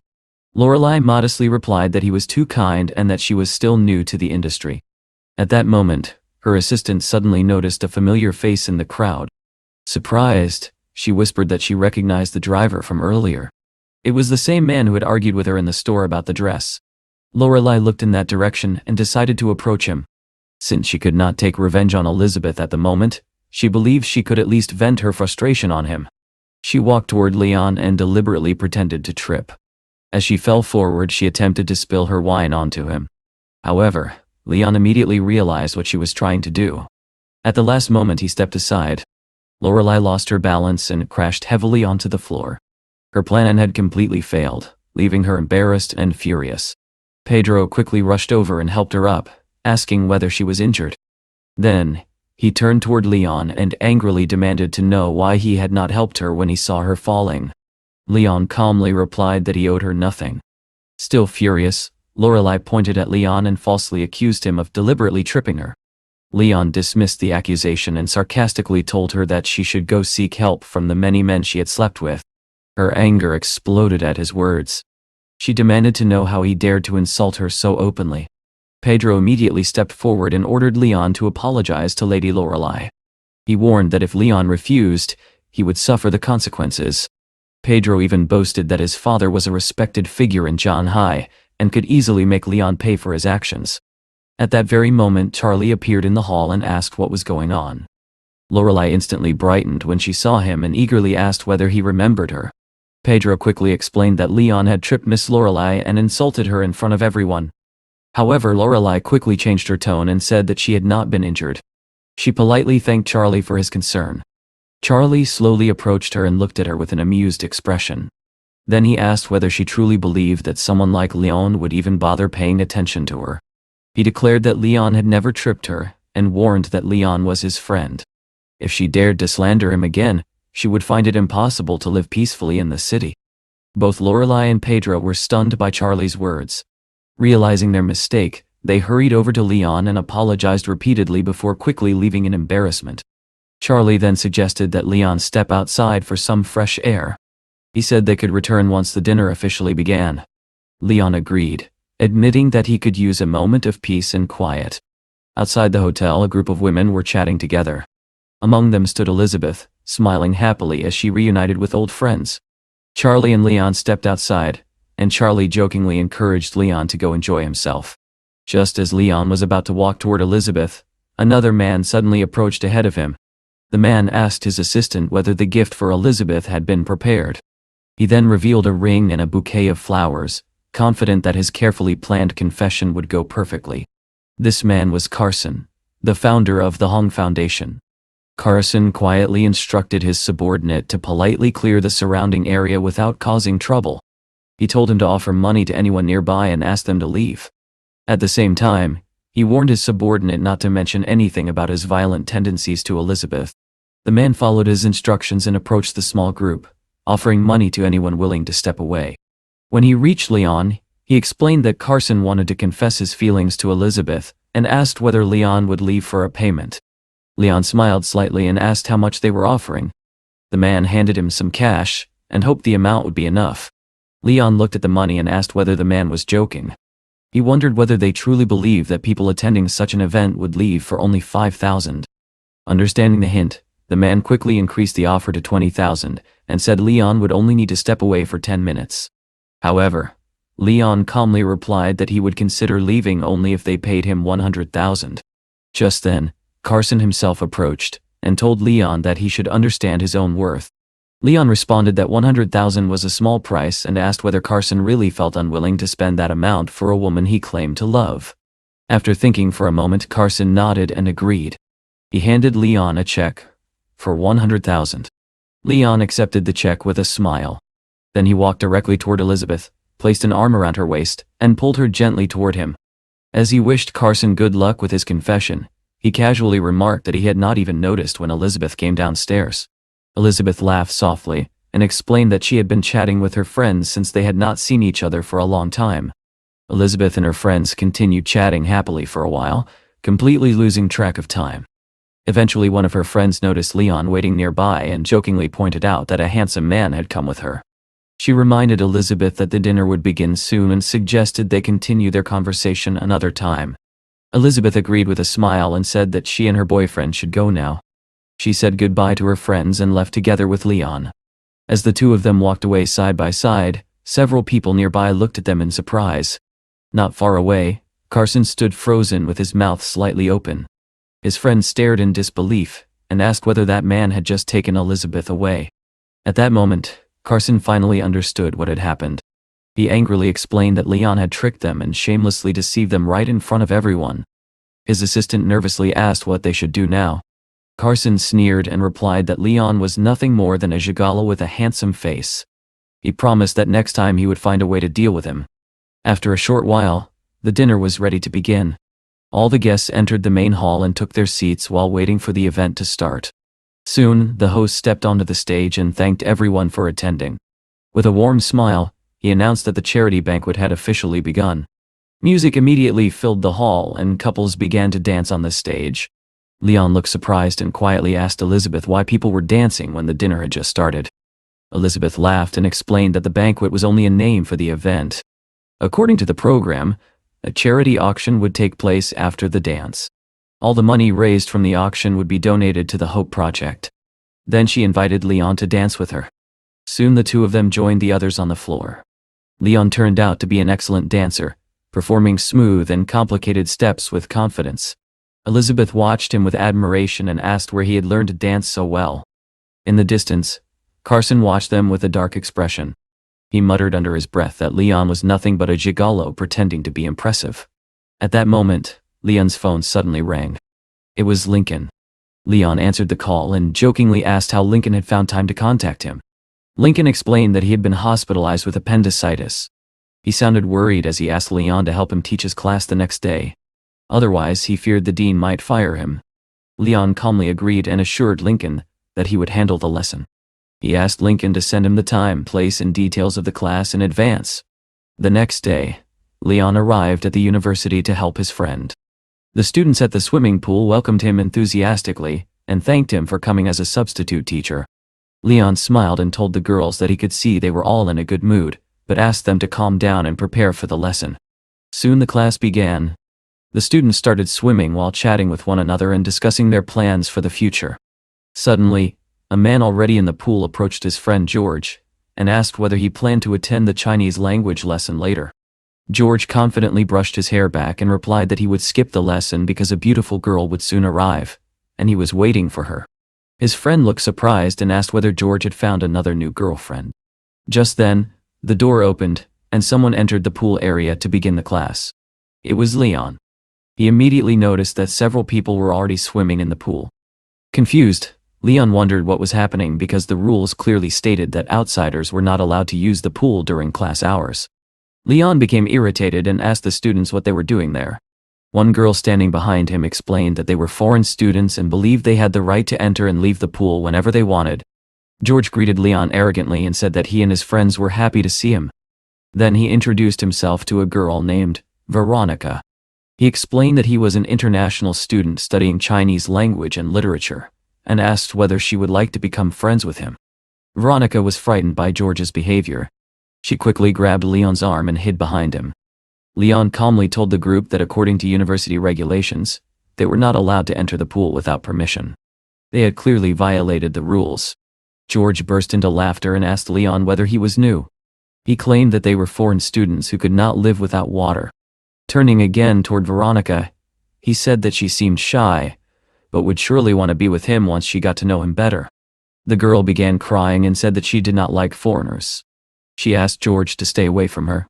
George arrogantly declared that he came from a country full of romance, while people in this country were cold and unfriendly. Hearing his insults, several students from Leon's class became angry and told George to stop being so rude. George laughed provocatively and challenged them to hit him. He confidently declared that if anyone touched him, they would certainly be expelled. One of George's friends mocked Leon's students and asked whether they needed to learn some kung fu. The group of foreign students laughed loudly, convinced that no one would dare do anything to them. However, Leon suddenly stepped forward and kicked George hard in the stomach. George had never expected such a reaction. He lost his balance and fell backwards straight into the pool. The surrounding students immediately cheered and praised Leon for protecting them from such a rude troublemaker. As George struggled to climb out of the pool, his friend rushed over and asked if he was all right. Furious and humiliated, George warned Leon that after this incident, he would never be allowed to teach again. Then George did something even more shocking. In front of everyone, he deliberately urinated in the pool. Leon was momentarily speechless at such shameless behavior. George smirked and arrogantly said that although Leon might continue teaching now, the pool was no longer suitable for swimming. He even called his friends over and encouraged them to do the same. One of his friends joked that he had been looking for a bathroom anyway. The students watching this were furious and shouted that George had gone too far. After finishing, George casually told his friends that they should leave since they had already ruined the swimming lesson. However, Leon stopped them and said that they could leave only after drinking the water from the pool. George laughed loudly and said he would never do something so ridiculous. He threatened to report Leon to the school administration and promised that Leon would lose his job. Before he could say anything more, Leon stepped forward and slapped George across the face, knocking him to the ground. Leon calmly said that since he was already going to be reported, he might as well add another strike. George lay on the floor in shock as one of his friends rushed forward to attack Leon. Leon remained completely calm. He grabbed the student's arm and effortlessly threw him over his shoulder. The attacker crashed onto the ground and could no longer continue fighting. The students watching, especially Veronica, cheered and praised Leon's strength. Within minutes, all the troublemaking foreign students were lying on the ground in pain, regretting their foolish decision to attack the teacher. Some of the foreign girls were so frightened that they ran away, shouting that they were being attacked. George, still lying on the ground, weakly warned Leon not to come closer. He threatened that if Leon touched him again, he would make sure Leon was immediately fired. Leon ignored the threat. He calmly walked over, grabbed George by the hair and began dragging him across the floor. George panicked and begged the teacher to stop, but Leon continued pulling him toward the pool. Realizing what was about to happen, George asked in horror what Leon was doing. Leon dunked George's head into the pool water and calmly declared that no one at this university would dare fire him. When George was finally pulled back up, Leon looked at him with a faint smile and asked whether he had been drunk earlier. Completely humiliated, George apologized and admitted that he was deeply sorry for everything he had done. Leon then turned to George's friends and asked whether they also wanted a drink or preferred to drink the water themselves. Terrified, the foreign students quickly gathered around the pool and began drinking the water while crying and regretting their actions. Just then, a man stormed into the pool area, furious at what he saw. It was Finn, the university's vice-chancellor. He demanded to know what had happened there and insisted that someone explain the situation immediately. George quickly seized the opportunity and accused Leon of beating them and forcing them to drink pool water. He even threatened to sue. Finn then turned toward Leon and asked what this situation meant. He pointed out that these students were foreigners and asked whether Leon really wanted to provoke an international incident. Leon calmly asked Finn why these students deserved special treatment. Finn replied that the university was simply being hospitable and asked what Leon meant by special treatment. He added that he took the situation very seriously and that Leon would have to answer for it before the law. Leon calmly replied that it seemed Finn did not fully understand what had actually happened. Enraged by Leon's tone, Finn demanded to know how he dared speak to him like that. He ordered Leon to immediately follow him to the rector's office. Leon agreed calmly, saying that he also wanted to discuss a few matters with the rector. When they arrived, Finn angrily reported to the principal that Leon had beaten several foreign students at the pool and must be punished severely. He insisted that the matter was extremely serious, and that Leon should not escape responsibility. Leon then calmly corrected him. He said that Finn should also report that the student named George had sexually harassed a female student and deliberately urinated in the university swimming pool. Hearing this accusation, Finn became furious. He snapped that he was currently speaking with the principal and warned Leon to be careful with his words. The principal listened carefully to the argument and then calmly turned to Finn. In a firm voice, he explained that Leon was the honorary vice-chancellor of the university and asked Finn whether he truly believed he had the authority to interfere with him. Finn was stunned by this revelation. Before he could respond, the principal continued speaking. He stated that because of Finn's unprofessional behavior, he was immediately suspended from his position. Furthermore, the incident would be reported to the Department of Public Education, and Finn would have to wait for their official decision. Humiliated and speechless, Finn left the office. Shortly afterward, a student named Veronica approached Leon and asked whether he was all right. Leon assured her that everything was fine and informed her that Finn had been suspended. He also mentioned that the university administration would investigate and punish the foreign students involved in the incident. Veronica then handed him a small first aid kit. She explained that she had brought it specifically for him. When she opened it, Leon saw disinfectant and medical supplies inside. Veronica told him she had noticed that he hurt his hand when he struck one of the students, so she had prepared the kit in case he needed treatment. Leon smiled and reassured her that it was nothing serious and that he barely felt any pain. However, Veronica insisted that the injury still needed proper care. She carefully disinfected his hand and placed a bandage over the wound. After finishing, she sincerely thanked Leon for standing up for the students. She said that none of them would ever forget what he had done for them. Leon looked surprised and asked why she was thanking him. Veronica simply asked whether his hand still hurt. Leon shook his head and told her she was worrying too much. Just then, Leon received a call from a friend who asked where he had disappeared to earlier. The friend said he had tried calling but Leon had not answered. He suggested they meet later for a drink. Leon replied that he would be free that evening, and they agreed to meet at a place called Megapolis. Later that day, after finishing his work, Leon headed to another location he needed to visit. The place was called Heiqingqi, a massage center. As he arrived, he suddenly remembered that the establishment belonged to Charlie.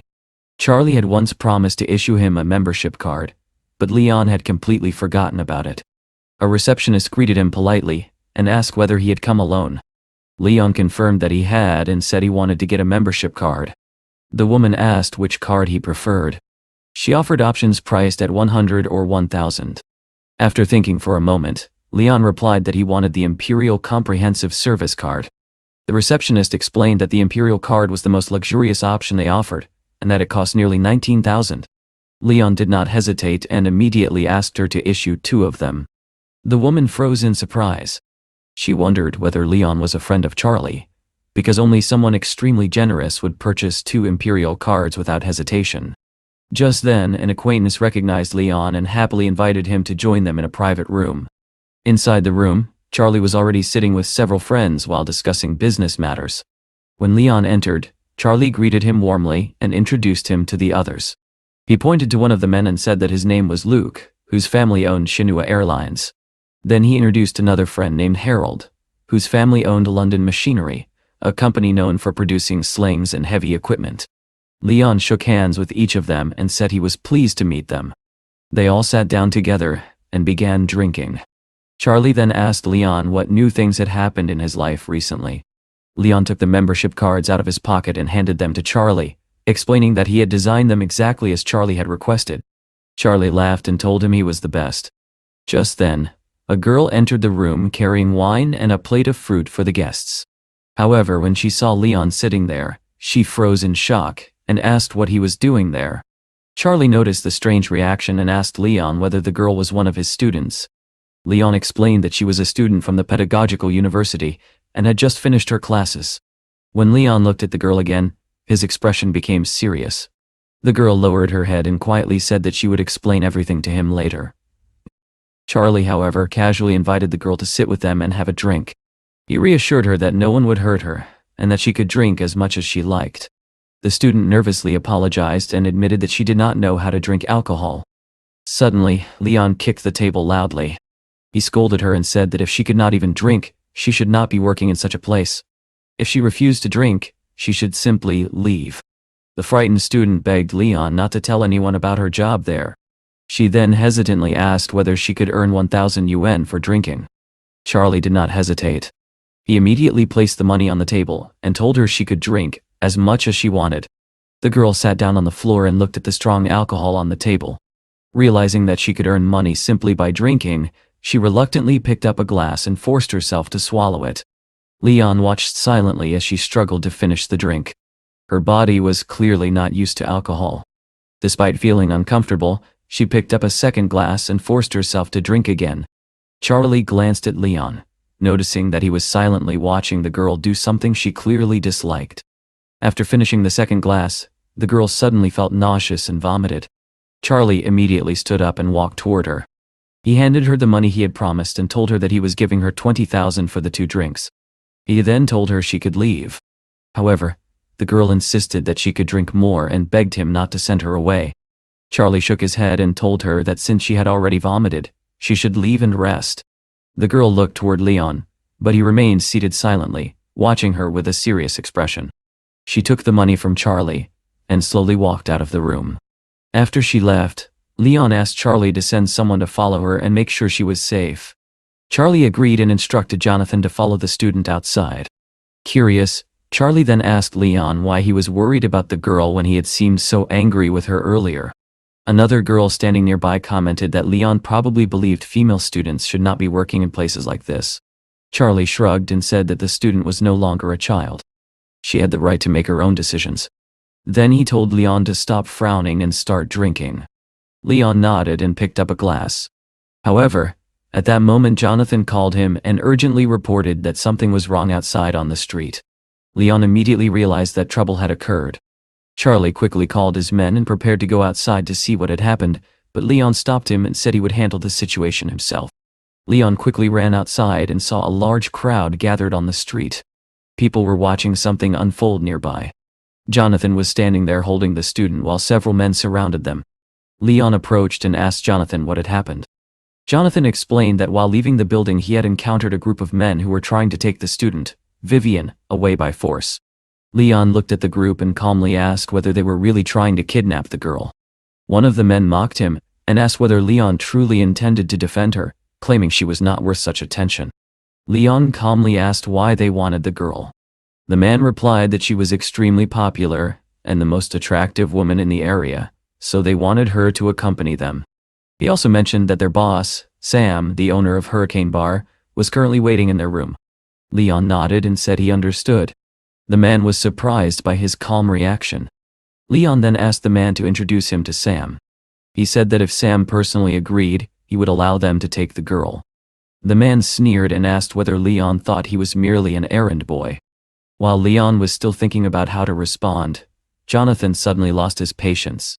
He rushed forward, pulled out a knife, and stabbed the man in the leg. The man screamed in pain, shocked by the sudden attack. His companions shouted in anger and threatened revenge, saying Jonathan would have to pay for injuring their boss. Jonathan stood his ground and warned that he would kill anyone who dared approach him.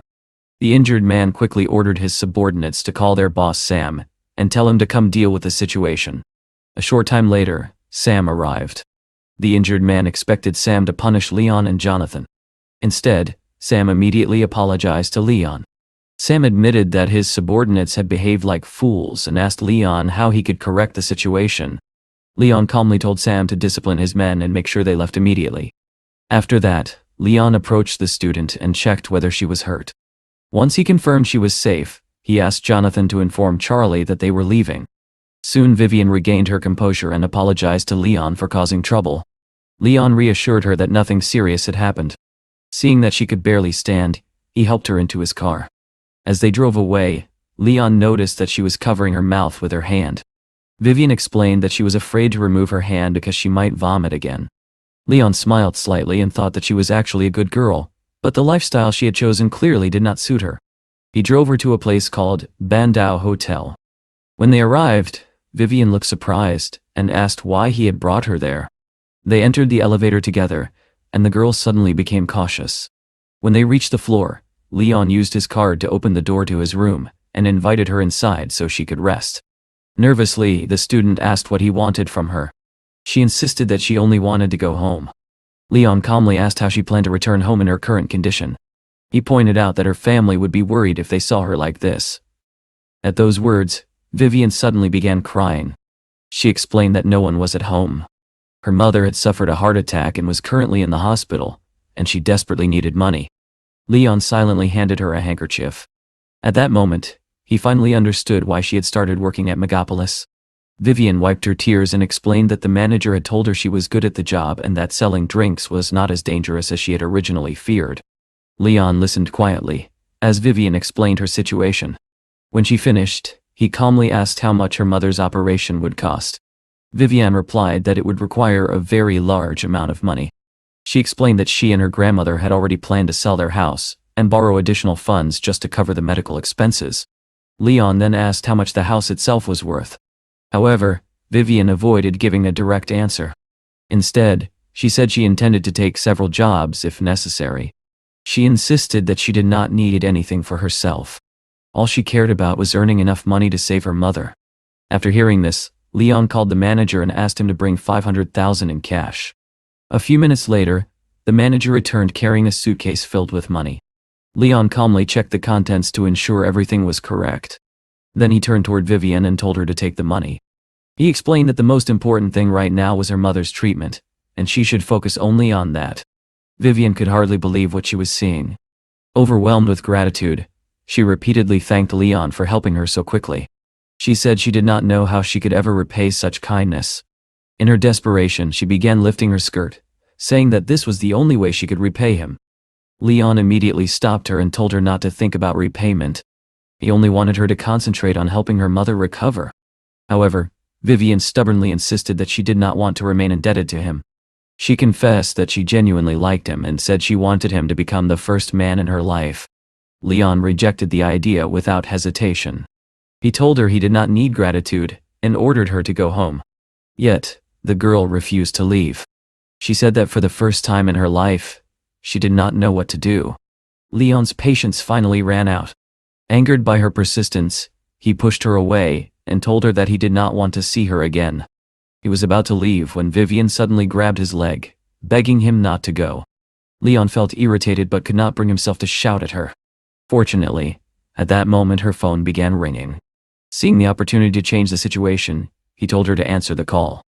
Vivian picked up the phone and heard her grandmother's anxious voice on the other end. Her grandmother told her to come home quickly because her aunts and uncles had already arrived and were waiting for her. Vivian sounded confused and asked why they had all come so suddenly. She reassured her grandmother not to worry and promised she would arrive soon. After she ended the call, Leon calmly told her not to worry. He said he would take her there himself. Soon they arrived at the Zarya residential complex. Leon encouraged her to go inside first and see what was happening with her family. He reassured her that he had already contacted the best hospital and would arrange to transfer her mother there later. Vivian thanked him again, promising that she would never forget his kindness. She said that once her family's situation was resolved, she would properly repay him. When she entered the house, her grandmother immediately rushed forward, overjoyed to see her granddaughter safe. Her aunts and uncles also greeted her, although some of them complained that she should have arrived earlier. Leon quietly observed the family from the side. In the next room, he noticed Vivian's mother lying in poor condition. Suddenly, one of Vivian's aunts looked at Leon and asked whether he was Vivian's boyfriend, commenting rudely on her messy appearance. Embarrassed, Vivian quickly explained that Leon was actually her teacher. She introduced him to her relatives. However, the conversation quickly turned unpleasant. One of her aunts approached her and demanded that Vivian repay the 5,000 yuan she had borrowed earlier. Immediately afterward, her uncle claimed that she also owed him 4,000 yuan. Vivian was stunned. She remembered borrowing 3,000 when her mother was hospitalized, and could not understand how the amount had suddenly increased. Her relatives angrily accused her of taking their money and expecting to repay it without interest. Vivian shouted back that the amount they were demanding was unreasonable. She reminded them that when her father was alive, he had given them plenty of financial support, yet now they were pressuring her during her mother's illness. Then she noticed another uncle in the room, and asked why he was there, pointing out that she had never borrowed money from him.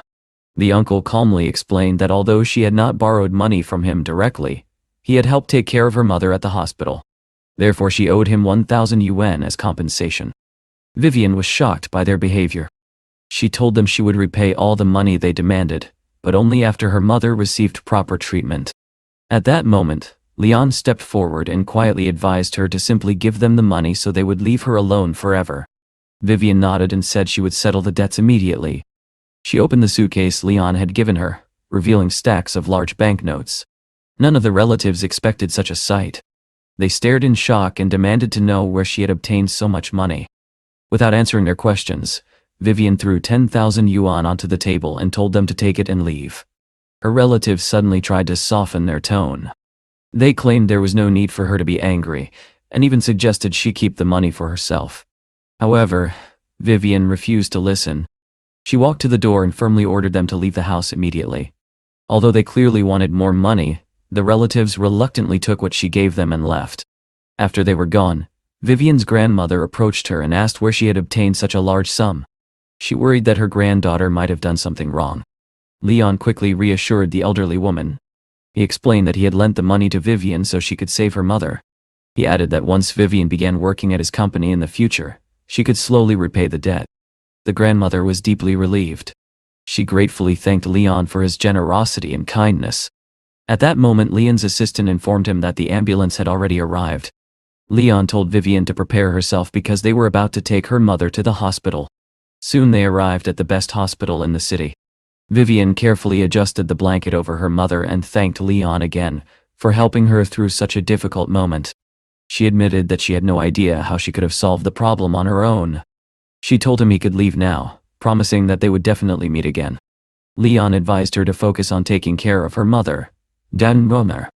He also said he would arrange for her to take time off from school if necessary, and they could discuss everything else later. After that, he quietly left the hospital. Later, Leon returned to the massage and relaxation center, where he had planned to meet his friends. When he arrived, he saw that Lizzie and Samuel were already waiting for him. Leon greeted them cheerfully, and commented that they both looked very stylish. Samuel explained that all their clothes had been purchased at a duty-free shop at the airport, and were from famous brands. Leon jokingly asked whether programmers were supposed to wear plaid shirts. Samuel laughed and replied that this was the largest massage center in Shanghai. If he had known earlier, he might not have brought Lizzie to such a place. Leon teased him and asked what he meant, pointing out that they had both just arrived from the airport, and probably needed some rest. At that moment, an employee of the center approached Leon and asked whether he liked the girls there, and whether Lizzie was his girlfriend. Lizzie looked confused, clearly not understanding what the employee was implying. About 10 minutes later, Lizzie began discussing business matters. She informed Leon that they had successfully recruited 32 specialists in chip manufacturing and lithography. She handed him a document containing their information. Leon glanced through the list, but suddenly threw the document onto the floor. He pointed out that 5 of the people listed had many years of experience, yet he could not understand why so much money had been spent on consultants with unclear abilities. The scientists present were shocked by his blunt reaction. Lizzie quickly explained that many of them relied more on personal connections than real technical skills. She added that they still needed cooperation with craftsmen from other industries to obtain parts for the lithography machine. Leon nodded thoughtfully. Then he asked when they could officially launch the lithography machine project and begin producing real results. Lizzie admitted that there was still one key figure they had not managed to recruit. Leon smiled and jokingly asked whether even seduction had failed to convince the person. Lizzie rolled her eyes and called him a pervert. Leon laughed and said he was only joking. Then he asked who this mysterious person was. Lizzie handed him another document and explained that the man was Vice President Santiago, a world-class computer genius. Leon examined the information and remarked that they would need to find a way to bring Santiago into the project. Samuel added that Santiago was crucial to their automotive development program. Without his help, he and Lizzie might have had to travel abroad again to search for expertise. Leon nodded and said they would temporarily set the issue aside. When he had time, he planned to personally travel and meet this master. Lizzie seemed pleased with the idea, saying that if Leon handled it personally, they might finally succeed. Just as they were discussing this plan, Leon received another phone call. He answered, and the caller urgently informed him that a serious problem had occurred at the company, and he needed to come immediately. Leon replied that he understood, and said he would arrive soon. He turned to his friends and explained that he had urgent business to handle. He asked them to send all the information about Santiago to his phone. Lizzie promised they would do so. Soon afterward, Leon arrived at his company office, where several employees were already waiting anxiously. Leon asked what had happened, and why everyone looked so tense. Sean stepped forward holding a document and asked Leon to take a look. Leon picked it up and quickly realized it was a legal subpoena. Surprised, he asked who could possibly have sent such a summons. Helga then explained that this situation was not entirely unexpected. She reminded him that just a few days earlier Haiching had sent them a bill for 370,000 yuan. Sean commented that it was a large amount of money, but Helga said he was worrying about the wrong issue. Leon raised his hand and told Helga to stop arguing. Sitting down calmly in his chair, he asked his team whether someone had filed a lawsuit against the Lingyun Foundation for fraud. Helga replied that the assistance program had not yet been publicly announced, but someone had already filed a lawsuit claiming that the foundation had violated agency regulations. Sean added that the person filing the lawsuit was from the well-known Hong Foundation in China. He explained that the trial had already been scheduled for the next morning. One of the employees noted that it looked like the other side had carefully planned everything, and that they had almost no time to prepare. Leon thought about the Hong Foundation for a moment. Suddenly, he remembered the charity dinner for poor children that had taken place a few days earlier, an event he himself had attended. As the memory returned, he immediately suspected who might be behind the lawsuit. He quietly wondered whether Carson was the one pulling the strings. After a moment of thought, Leon calmly told his team that the court hearing would take place the next day at 9 in the morning. Helga then asked whether they should urgently hire a lawyer. Leon simply shook his head and declined the suggestion. He said they did not need any additional people. Then he smiled slightly and told Helga to wear a miniskirt and accompany him to court the next day. Helga looked surprised and asked whether such clothing would really be appropriate for a courtroom. Leon reassured her confidently and said she would have his support. Helga eventually agreed and mentioned that she had recently bought several new skirts. Leon then gave her another task. He asked her to investigate Santiago, the vice president they had discussed earlier, and said the sooner she gathered information about him, the better. Helga replied that Santiago was an impressive and influential figure. She asked Leon what kind of information he needed. Leon thought for a moment, and said he wanted to know every detail about Santiago's life.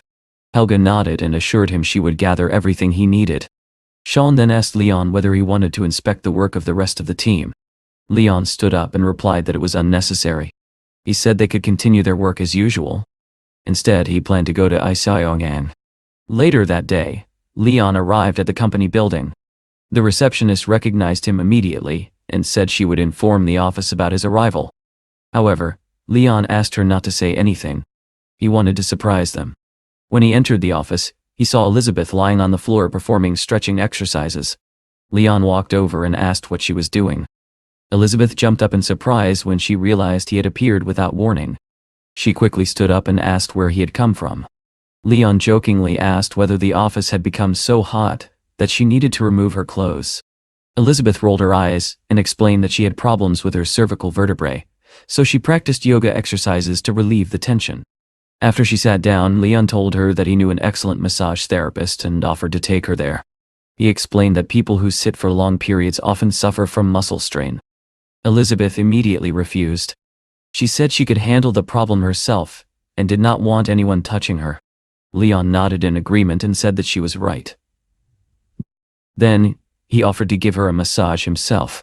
He asked her to lie down on the sofa while he prepared the oil. Opening a small box filled with various massage oils, he selected one and smelled it, guessing that it was lavender. Elizabeth looked curious and asked whether he was really about to begin. Leon poured a little oil onto her back and began gently massaging her shoulders. Elizabeth was surprised. She had not expected Leon to be so skilled at giving a massage. Leon calmly told her to relax and assured her that within a few minutes all her pain would disappear. After a while, he leaned closer and kissed her softly on the lips. Then he mentioned that he had some free time and wanted to take her somewhere special. He asked whether she would like to visit the largest amusement park in the world with him. Elizabeth's eyes immediately lit up. She asked whether he was serious, explaining that she had always wanted to go there but had never had the time. Leon smiled and told her that although she appeared strong and confident in front of others, she behaved like a little girl when she was with him. Elizabeth clearly enjoyed the compliment and kissed him again. She then said she would finish her work quickly and book the tickets immediately. Leon stood up and explained that one of his students had experienced some trouble, so he planned to visit her at the hospital.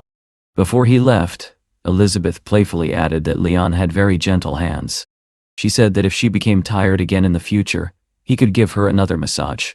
Leon laughed and replied that he would happily do so if she liked it. Soon afterward, he drove to the hospital to check on Vivian's mother. When he entered the room, he was surprised by what he saw. Vivian's mother had regained consciousness, and several relatives were standing nearby smiling with relief. Vivian immediately noticed Leon's arrival and happily greeted him. Her mother also thanked him warmly.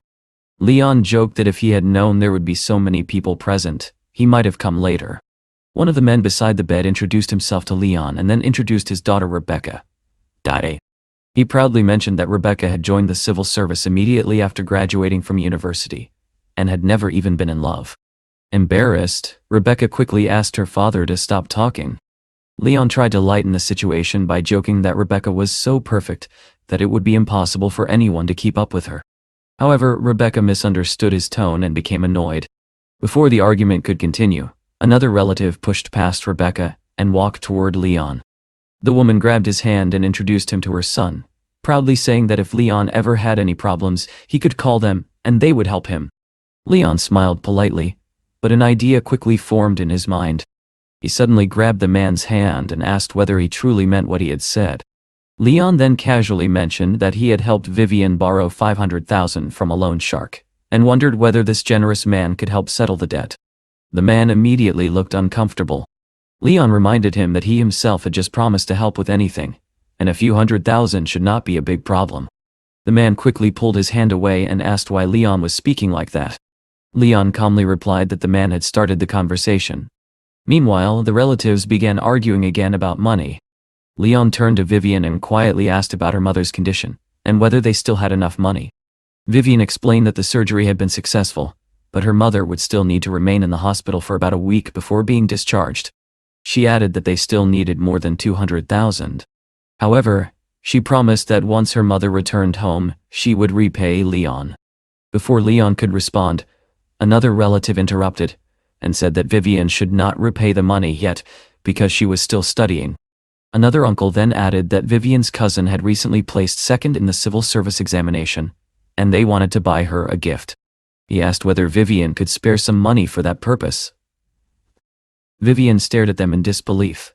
Soon her aunt and uncle began arguing loudly with each other, each demanding money for their own needs. Vivian begged them to calm down and reminded them that they were in a hospital. Leon finally stepped in and suggested that they continue the conversation outside so they would not disturb the patient. He led them into the hospital corridor and calmly told them that he did not actually need the money. Whoever truly needed it could decide how to handle the situation themselves. After saying this, Leon walked away. As soon as he left, the relatives immediately began arguing again. Within moments, the shouting escalated into a fight. Inside the hospital room, Vivian's mother was quietly eating soup when loud screams suddenly echoed from the hallway. A short time later, Leon returned to the room. Vivian rushed toward him and asked whether her relatives had started fighting outside because the noise had been extremely loud. Leon shrugged and said it made no difference to him what they were doing. He had no intention of separating them. Soon the door opened again, and one of the relatives entered the room. She announced that the uncle had left and no longer wanted the 200,000. Leon calmly asked whether she had paper and a pen. He offered to write an IOU for the money. The woman and her son froze in surprise. The son whispered that they should write the IOU in the uncle's name just to see how he would react. The woman stepped forward and accepted the document from Leon. Leon handed it to them and calmly explained that once they returned home they should register the house as collateral. He assured them that he would not deceive them, and that the interest rate would only match the bank's standard rate. Both the woman and her son looked horrified. They asked whether they really needed to mortgage their house. The son angrily told Leon that he had gone too far. Leon calmly reassured them and reminded them that they had already signed the promissory note. At that moment, they finally realized the seriousness of their situation. The man angrily told Leon to wait, and said he would soon regret getting involved with the wrong people. After they finally left, Vivian breathed a sigh of relief. Leon stood up and told her that it was time for him to leave as well. Vivian looked at him gratefully, and said she did not know what she would have done without his help. Before leaving, Leon gave her one final piece of advice. He told her to take good care of the people who truly cared about her, and not to worry about those who only appeared when money was involved. Vivian quietly thought to herself how fortunate she was to have met someone like Leon. For the first time in a long while, she felt that someone had truly helped her without expecting anything in return. The next day, Leon arrived at the second court of John High. He appeared in a stylish gray suit, looking calm and confident. Just as he stepped out of the car, Helga hurried toward him and whispered that the scale of the trial was much larger than they had expected. Reporters had gathered outside the courthouse, waiting eagerly for the hearing to begin.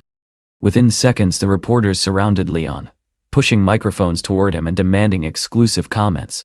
One reporter asked what he thought about the upcoming trial. Another asked directly whether he admitted his guilt. Leon simply smiled and calmly told them that, of course, he personally admitted his guilt. The reporters were stunned by such a direct answer. Before they could recover, another reporter asked whether the sports car he was driving had also been purchased using donations from the foundation. Leon nodded seriously and replied that the car had indeed been bought with donations because he did not have enough money himself. The reporters were completely confused by his responses. They looked at each other, unsure whether he was joking or speaking seriously. Nevertheless, they continued asking uncomfortable questions. Watching the scene unfold, Sean nervously asked Helga whether the company would go bankrupt if their boss continued speaking such nonsense. Helga only smiled calmly and told him to relax. Meanwhile, in the courthouse break room, several influential people were discussing their strategy for the trial.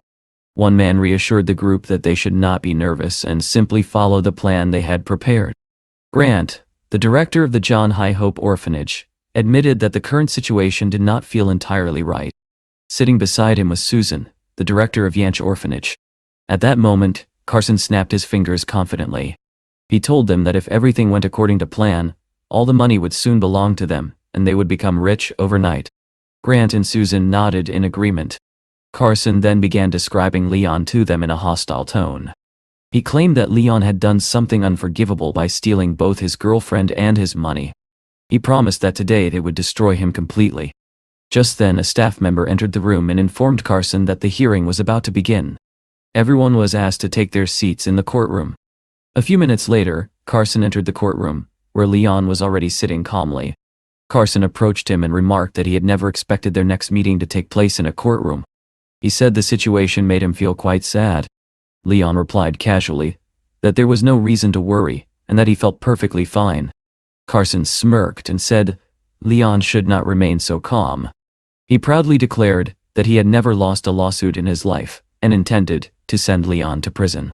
At that moment, the judge entered the courtroom and announced that the hearing had begun. The prosecutor was invited to present the case. Carson's representative stood up and explained that during their investigation, they had discovered that the Ling Yun Foundation had failed to publicly disclose the distribution of aid materials. According to him, this was a serious violation of regulations. Therefore, he demanded that Leon be punished according to the law. The judge then turned to Leon and asked whether he admitted the accusations. Leon calmly replied that he did not admit to the charges. Carson's representative immediately requested permission to call witnesses. Leon leaned back in his chair and told them they could begin their performance. Soon 2 witnesses entered the courtroom. Helga immediately recognized them and was shocked. She whispered angrily, asking how they could betray them like this. Leon asked whether she knew the witnesses. Helga explained that they were both directors of orphanages that had previously received financial support from the foundation. According to her records, the fund had transferred about $800,000 to one of them and more than $1 million to the other. However, Grant quickly denied her statement and accused her of spreading nonsense. Both he and Susan claimed that the foundation had given them only $50,000. Helga could no longer contain her anger. She slammed her hand on the table and shouted that she could not tolerate such blatant lies. According to the official records, nearly $2 million had been transferred to their orphanages. She insisted that she had all the receipts to prove it. The judge struck the gavel and ordered her to calm down and respect the court. Leon also quietly advised Helga to control her emotions. He warned that acting impulsively could have serious consequences. Helga reluctantly sat down, still muttering angrily that those 2 were terrible people. The judge then asked Leon whether he had anything to say in response to the accusations. Leon stood up and calmly explained that the regulations indeed required charitable funds to disclose their donations publicly. However, the money sent to the orphanages had not come from the Ling Yun Foundation at all. It had come directly from his own personal funds. He explained that he had personally paid for the support of those orphanages. Since it was his own money, he did not see any reason to publicly advertise the donations. Carson's representative looked stunned and asked whether Leon was claiming that the money donated to the orphanages truly belonged to him personally. The courtroom suddenly fell completely silent. The judge asked Leon whether he could confirm this statement. Leon nodded and assured the court that all financial records could be checked and verified. The reporters sitting in the audience quickly realized that Leon had turned the situation around. Instead of trapping him, Carson's plan was now exposing his own allies. Carson watched the situation unfold with growing anger. After reviewing the evidence, the judge finally announced the court's decision. Leon had not violated any regulations, and the charges against him were dismissed. With the case officially closed, Leon calmly turned to Carson and said that his plan had failed. However, he thanked Carson for the 50,000 yuan he had provided earlier. Carson looked completely shocked. Leon continued casually, explaining that thanks to that money he and Elizabeth had rented a presidential suite and enjoyed a romantic candlelight dinner. Then he told Carson that it was time for him to leave, and that perhaps they would meet again someday to discuss things more calmly. Carson stood there speechless as Leon walked away. One of Carson's men angrily told him that this arrogant man deserved a lesson. Carson agreed and instructed them to intercept Leon in the parking lot so that Jack could teach him some manners. A few minutes later, Leon walked into the parking area. Suddenly, Carson appeared behind him and called his name. He instructed his subordinate Jack to bring Leon to him so they could talk somewhere private. Jack stepped forward and told Leon that Mr. Carson wished to speak with him and hoped he would not refuse. Helga immediately stepped in front of Leon and asked Carson whether he really intended to start a fight just because he had lost the case. At the same time, Sean nervously tried to pull her away, whispering that she should calm down. Carson ignored them and ordered Jack to drag Leon into the car. Jack reached out to grab Leon's shoulder. However, before he could touch him, Leon suddenly seized Jack's hand and squeezed it with tremendous force. Jack screamed in pain and begged him to let go. Leon replied calmly that he would release him if he behaved properly. Terrified, Jack began to cry, realizing he had completely underestimated his opponent. Without warning, Leon struck him sharply between the legs. Jack collapsed onto the ground in agony, unable to stand. Carson watched the scene in shock. Leon looked at Carson and remarked that it seemed Jack had failed his task. He suggested that Carson handle the matter personally. Carson quickly shook his head and said he had a cold and did not want to infect Leon. He awkwardly suggested discussing the matter another time before hurriedly leaving the parking lot. After he left, Helga approached Leon and admitted that she had never realized he was such a skilled fighter. Leon simply told his team that he would take them home. Helga declined the offer, explaining that she had arrived in her own car. Leon then got into his vehicle and prepared to leave. Just then, Lena suddenly appeared and told him that because of the Foundation's disclosures and the incident involving the orphanages, he would be receiving an electronics factory as compensation. Leon looked surprised and asked whether he had really obtained an electronics factory. He wondered whether the company was bankrupt and whether it produced chips, since that was exactly the kind of business he needed. Excited by the news, he thanked Lena enthusiastically. At that moment, his phone rang again. The caller introduced himself as Jason, the CEO of Kuan Electronics. Jason explained that he had recently acquired Kuan Electronics, and asked whether Leon had time to finalize the paperwork. Leon immediately asked Jason to send him the address, and promised to send someone to complete the process. Later that day, Leon arrived at the Sonic Electronics Industrial Park, where Lizzie was already waiting. She asked why he had asked her to come there. Leon casually told her that he had purchased the company, and needed her help completing the documentation. Lizzie looked impressed and told him that their boss was truly amazing. Leon smiled and asked whether she really thought so. Lizzie opened the envelope he handed her, and confirmed that the acquisition documents were real. Within about half an hour, Leon had finished reviewing the company information. He asked Lizzie whether she had really managed to prepare everything so quickly. Lizzie replied that the documents were almost complete, and only required his signature. Leon observed that under these circumstances, they no longer needed a separate laboratory to research lithography machines. The company already had an entire building dedicated to electronics and technology development. Lizzie agreed but wondered whether using such a large facility for their project might be wasteful. Leon suggested that they visit the Quechuang and Cisco factories nearby, since he had already heard about them. When they arrived at the Cisco factory, they saw several vans parked outside while workers hurriedly loaded boxes into them. The employees were so busy that they did not notice anyone watching. Lizzie quietly pointed out that Cisco might have stolen their technological achievements, which could explain why their own orders had suddenly decreased. Leon observed the scene carefully and realized that her suspicion might be correct. The workers finished loading the vans, which quickly drove away. Leon and Lizzie then approached the factory building. A security guard stopped them and asked what they were doing there. Lizzie calmly showed him their passes. After checking them, the guard allowed them to enter. As they walked inside, Lizzie explained that Quechuang had already declared bankruptcy, although workers were still maintaining some departments. Leon nodded and said they should take a look around. Inside the building, Leon examined the equipment and asked Lizzie whether she recognized the machines. Lizzie replied that some equipment was new while the rest was older but still functional. She believed much of it could still be useful despite the lower production capacity. Leon agreed, and said they should continue exploring. As they walked through the facility, something suddenly caught his attention. Leon immediately grabbed Lizzie's shoulder and asked her to stop. Leon and Lizzie quietly hid behind a van, watching as a man and a woman stood beside a nearby car, speaking to each other in low voices.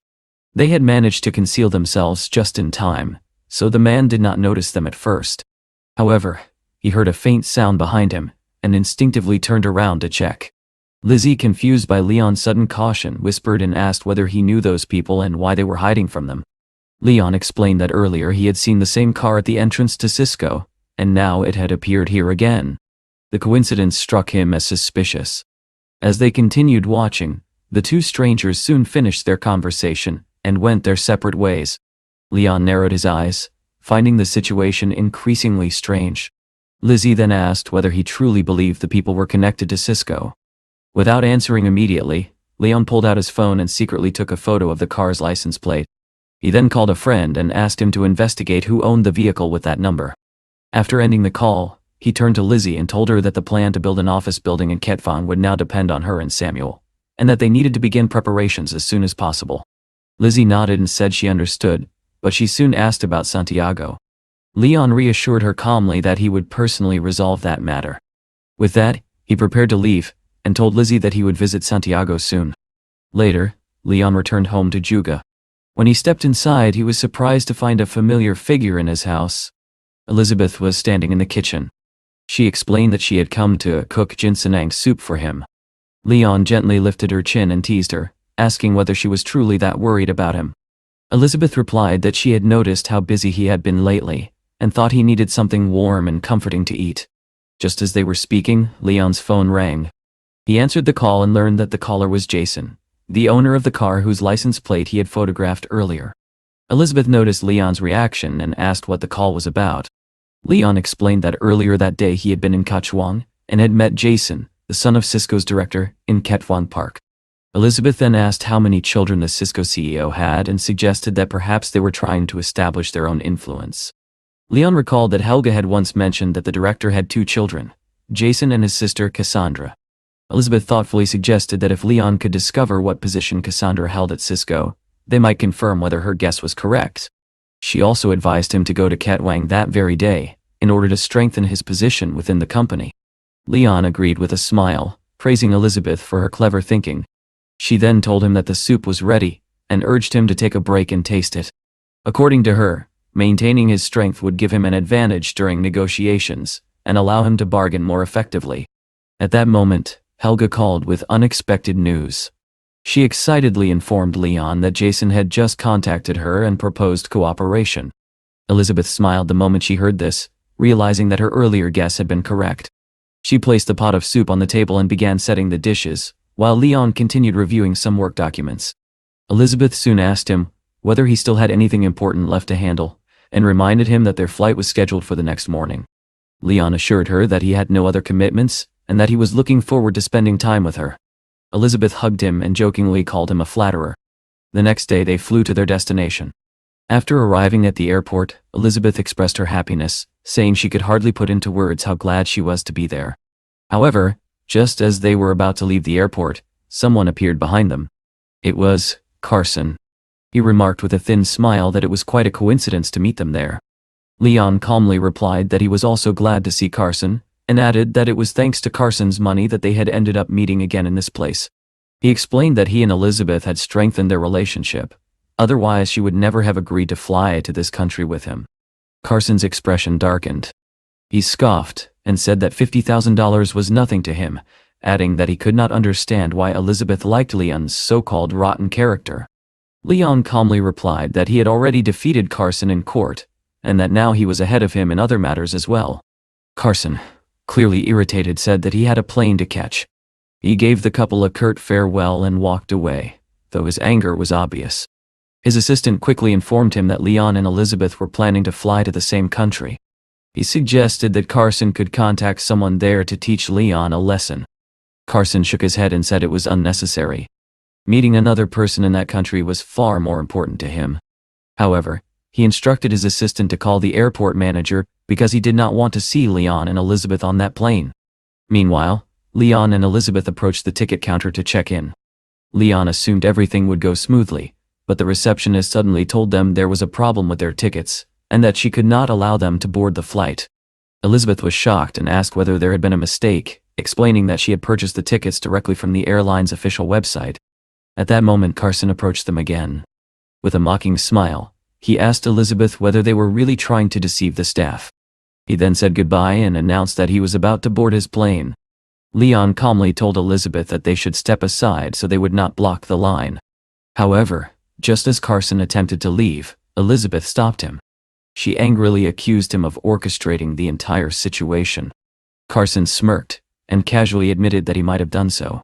He then shamelessly told Elizabeth that if she agreed to spend the night with him, he might consider letting her board the plane with him. Elizabeth stared at him in disbelief and asked how he could say something so shameless. Carson simply shrugged and said it was time for him to leave. He added that they could not change the flight either, because he had already arranged everything. If they still wanted to reach that country, he suggested they could travel by sea, though it would take a full month. Elizabeth coldly replied that Carson had become unbearably arrogant. Leon, trying to calm the situation, gently told Elizabeth to ignore him, and joked that Carson might have rabies, which could be contagious. Elizabeth was still upset and admitted she was extremely angry. Leon hugged her reassuringly and said she had no reason to worry. He calmly declared that if he was not on board, the plane would not take off. Carson burst out laughing and asked why the plane would not depart without him. He mockingly wondered whether Leon had lost his mind. Leon simply replied that if Carson did not believe him, he could wait and see. Moments later, an announcement echoed through the airport, informing passengers that the flight had been delayed and that boarding would begin in 20 minutes. Elizabeth turned to Leon with surprise and said that what he had done was impressive. Leon then looked at Carson and asked whether he was convinced now or if he still had questions. Carson remained skeptical and insisted that Leon had nothing to do with the delay. Leon simply sat down on a nearby sofa and suggested they wait there for a while since he was not in a hurry. 20 minutes later, Carson waved his ticket confidently and said the earlier delay had only been a coincidence. He believed the plane would now depart as scheduled. However, another announcement soon followed. The airline apologized again and informed passengers that the flight still could not depart and that everyone would need to wait until further notice. Carson glanced toward Leon with a troubled expression, beginning to suspect that Leon might have been telling the truth. Leon stood up and slowly walked toward him, asking whether something was wrong. He wondered if Carson had changed his mind. Carson was about to shout at him, but the woman standing beside him quickly warned him not to cause a scene. A nearby passenger also spoke up, telling Carson that everyone was upset because of him and urging him to apologize to Leon so the flight could finally depart. Furious, Carson demanded whether the man knew who he was. He declared that he would never apologize to Leon. Yet he soon noticed that many people around him were glaring in disapproval, and several of them openly supported Leon. His assistant approached nervously and suggested that he calm down and quickly change airlines. Still, the crowd continued urging Carson to apologize. At that moment, Loris arrived at the airport. Many people immediately recognized him as he was a highly respected and influential figure in the country. Leon greeted him and briefly explained the situation. Loris then turned toward Carson and said firmly that, as the CEO of the airline, the plane should have taken off already. If Carson was responsible for the delay, he needed to apologize. Under the pressure of the crowd and Loris' authority, Carson stood frozen for a moment. Yet instead of apologizing, he ordered his assistant to collect their luggage. The two of them quickly left the airport in embarrassment. Loris then turned to Leon with a faint smile and remarked that he had handled the situation quite well. Leon thanked him and asked if he could have the staff check their tickets so they could finally board the plane. Loris agreed without hesitation and happily arranged everything for his friend. Later, Leon bowed slightly toward Elizabeth and asked whether she was still upset with him after all that had happened.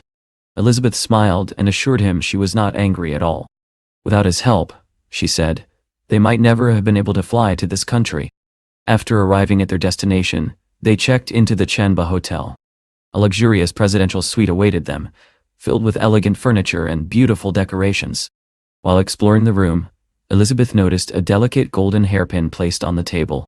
Curious, she picked it up and tried it in her hair, asking Leon how it looked. Leon smiled and replied that his girlfriend, as always, looked the most beautiful.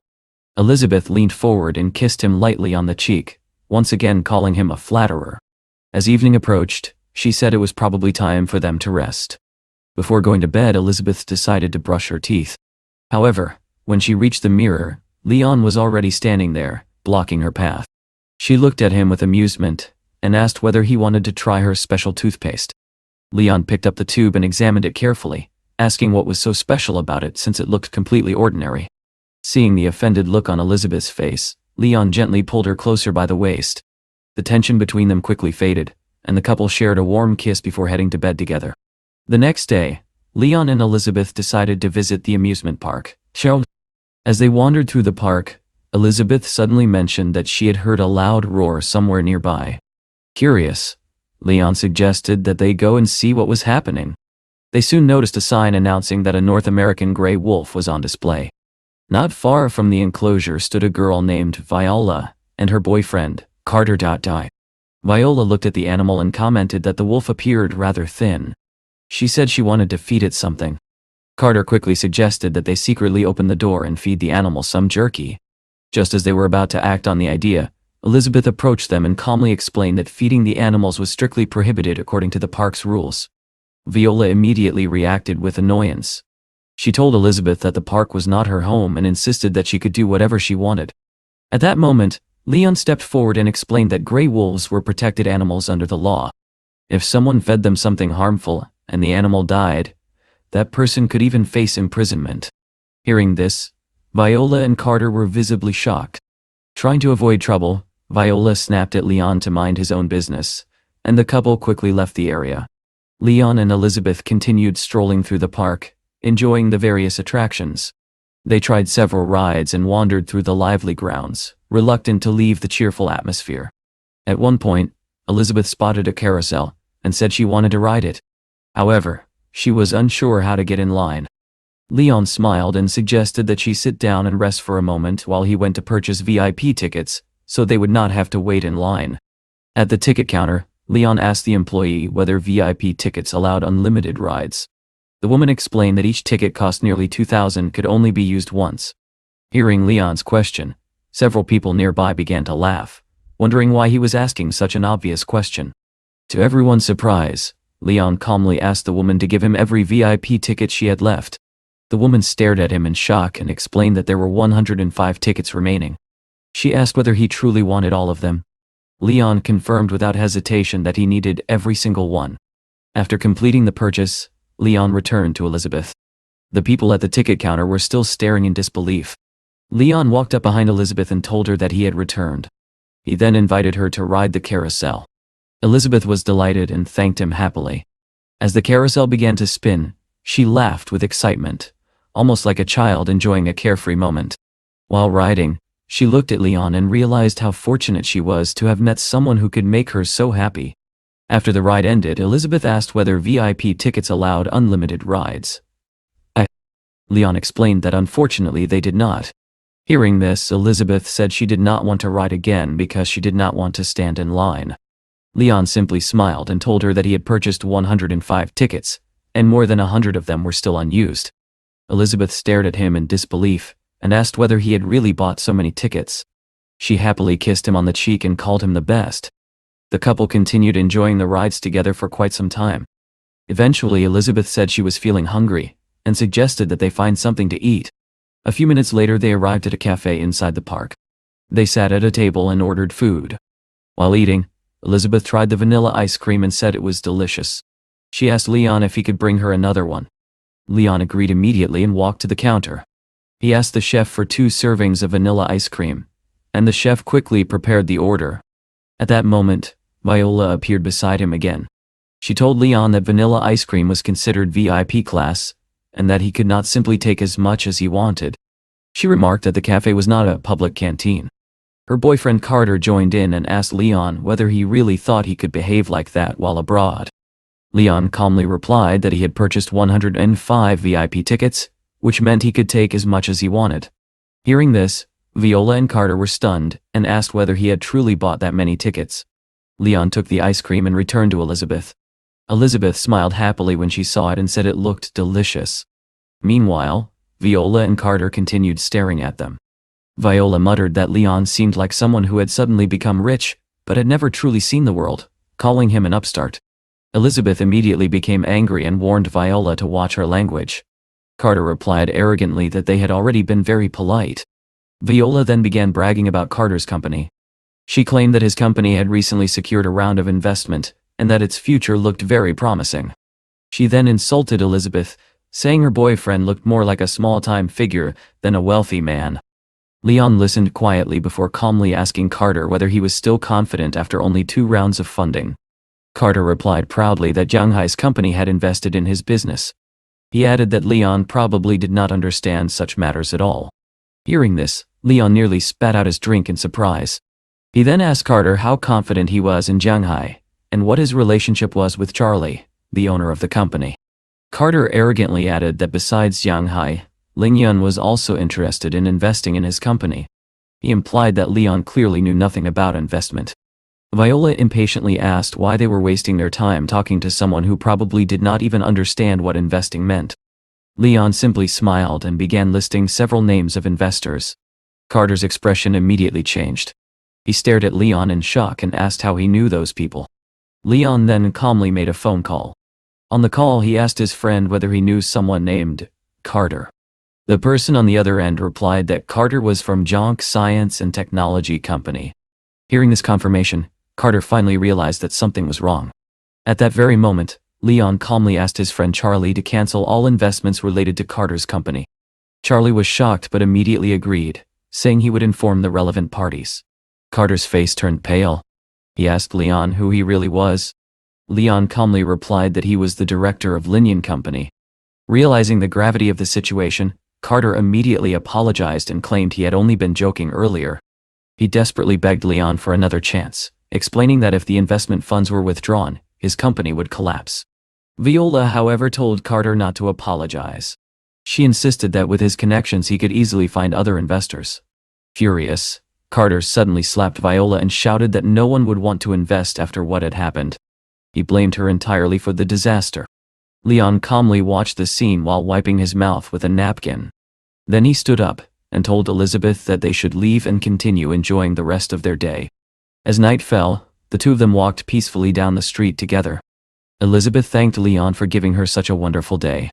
Just then, Leon received a message from Helga. She informed him that she had gathered everything she could about someone named Jasper. Leon thought she had done an excellent job. However, he decided not to mention it to Elizabeth, as he did not want her to know he was still working during their relaxing trip.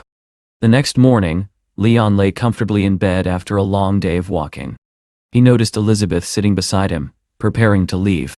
He wrapped his arms around her and asked why she had gotten up so early, especially since the circus performance they planned to see would only begin at 10 o'clock. Elizabeth apologized and explained that she could not stay with him that morning. A friend had arranged a meeting with several designers, and she wanted to meet them. Leon pretended to be offended and said she would end up working all day again. Elizabeth promised that she would make it up to him that evening. Leon smiled and said he would think carefully about how she should apologize. Elizabeth laughed softly, said goodbye, and reminded him not to get bored. 20 minutes later, Leon got dressed and left the hotel to handle his own matters. He soon arrived at the headquarters building. Many people were gathered outside, waiting for their turn to enter. Leon walked inside, greeted the receptionist at the front desk, and asked whether there were any application forms to fill out. The receptionist handed him a form and told him to complete it and wait for further notice, assuring him that it would not take long. Leon began filling out the form. When the receptionist glanced at it, she was stunned. She asked whether he was seriously applying for the position of deputy director and requesting a salary of 3.5 million. Leon calmly confirmed that this was exactly the position he wanted. The woman shook her head and said she would not even submit the form to management. She explained that many liars like him came there every day. While they were speaking, 2 other women approached the desk. One of them, Jessica, was the director's secretary. The other, Carmen, was a mid-level engineer in the technical department. Kelly, the receptionist, explained that Leon was trying to apply for the deputy director position and that she was attempting to send him away. Jessica looked at Leon's profile and said that considering his age, it was difficult to take him seriously. Leon asked in surprise whether a company of such scale truly cared about someone's age. Jessica paused for a moment, realizing that arguing with him would not be easy. She eventually told him that because of his unusual request, he would first need to pass a simple test. If he succeeded, she would personally help submit his application. Leon smiled confidently and said he would pass the test. Carmen placed a laptop in front of him, and Jessica told him he could begin.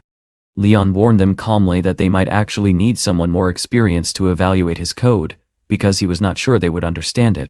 Carmen replied impatiently that he was talking too much, and reminded him that many senior engineers were present, who could easily review his work. Leon nodded and began typing rapidly on the keyboard. Lines of code appeared on the screen one after another at incredible speed. The people around him stared in confusion. One guard leaned closer and asked what kind of hidden code this was, because he had never seen anything like it before. Another guard suggested that the code might simply be incorrect. Why you? Carmen finally took the laptop from Leon and examined what he had written. She frowned and said she hoped it was not just a cheap trick. According to her colleague's initial judgment, all the code Leon had entered appeared to be wrong, and she suggested that he leave the company immediately. However, Leon simply crossed his legs calmly, and reminded them that he had already warned them that they would not understand the code. Jessica looked at the screen again and suddenly said that she recognized something about it. She recalled seeing similar code written by Mr. Santiago before, although the structure of Leon's code appeared even more refined. Carmen immediately called the receptionist, Kelly, and asked her to inform Mr. Santiago. Kelly nodded and made the call. About 10 minutes later, Santiago himself walked into the room. His sudden appearance surprised everyone. He looked around the office and asked what they were doing, demanding to know why they had called him there. Jessica explained that a young man named Leon had come to apply for the position of deputy director, and had just written a piece of code they wanted him to see. Santiago frowned and asked whether they were joking. He glanced at Leon and questioned whether they truly believed someone so young could be serious about such a position. Carmen quickly told Leon that Director Santiago had already spoken, and that he should leave. She dismissed his work, saying the code was nothing more than a meaningless string of characters. Leon calmly stood up and turned the laptop towards Santiago. He politely asked the director to look at the results before making any conclusions. Santiago leaned closer to examine the code. The longer he studied it, the more surprised he became. His expression gradually changed from skepticism to genuine admiration. Finally, he looked up at Leon and asked if he had really written the program himself. Santiago admitted that he had been struggling with the same problem for a long time, but had not been able to solve it. He praised Leon openly, calling him a genius. Jessica and Carmen were stunned. Leon looked no older than 20, and they could not understand how someone so young possessed such extraordinary skills. Leon then shook Santiago's hand and asked whether he was now qualified to apply for the position of deputy director in the company. Santiago laughed with excitement and invited Leon to his office so they could discuss the matter further. Once they entered the office, Santiago apologized for the messy room and explained that he had just finished working. He then asked Leon what he would like to drink. While looking around the office, Leon noticed a framed photograph of Santiago's family on the desk. After a moment, Leon suddenly asked if Santiago had any blueberry juice. Santiago smiled immediately. He asked Leon whether he also liked blueberry juice, and said that it was his favorite as well. He joked that the two of them might get along very well. Encouraged by Leon's talent, Santiago offered him a position in the company. However, Leon calmly asked him not to rush to conclusions. He also asked whether Santiago truly had the authority to appoint him as deputy director. Santiago paused to think. After a moment, he admitted that such a decision was not entirely within his power. Eventually, he proposed that Leon could first join the company as the deputy marketing director. Later, if everything went well, he might even become the CEO. Leon replied that he was passionate and willing to work hard, but he felt there might not be a place for him under such limitations. Santiago nodded thoughtfully. He explained that he was not a very sociable person and usually devoted most of his time to business and research. Leon then said that if there were a position without financial restrictions, and with enough freedom for research, he would prefer to return to China. Santiago agreed that such freedom would be ideal. Leon reflected quietly that although Santiago did not seem strongly attached to living abroad, he should first learn more about the environment before making a decision. Santiago then asked Leon whether he would like to see the company's current research project. Why? He turned his computer toward him and explained that they were developing a new security system, which was a major project for the company. He added that the program Leon had just written was exactly what they needed for the project. Leon quickly realized that the company was working on something very important. Santiago explained that the research direction involved computer perception and stepper control technology. The two men shook hands and Leon said they should work together to achieve the best possible results.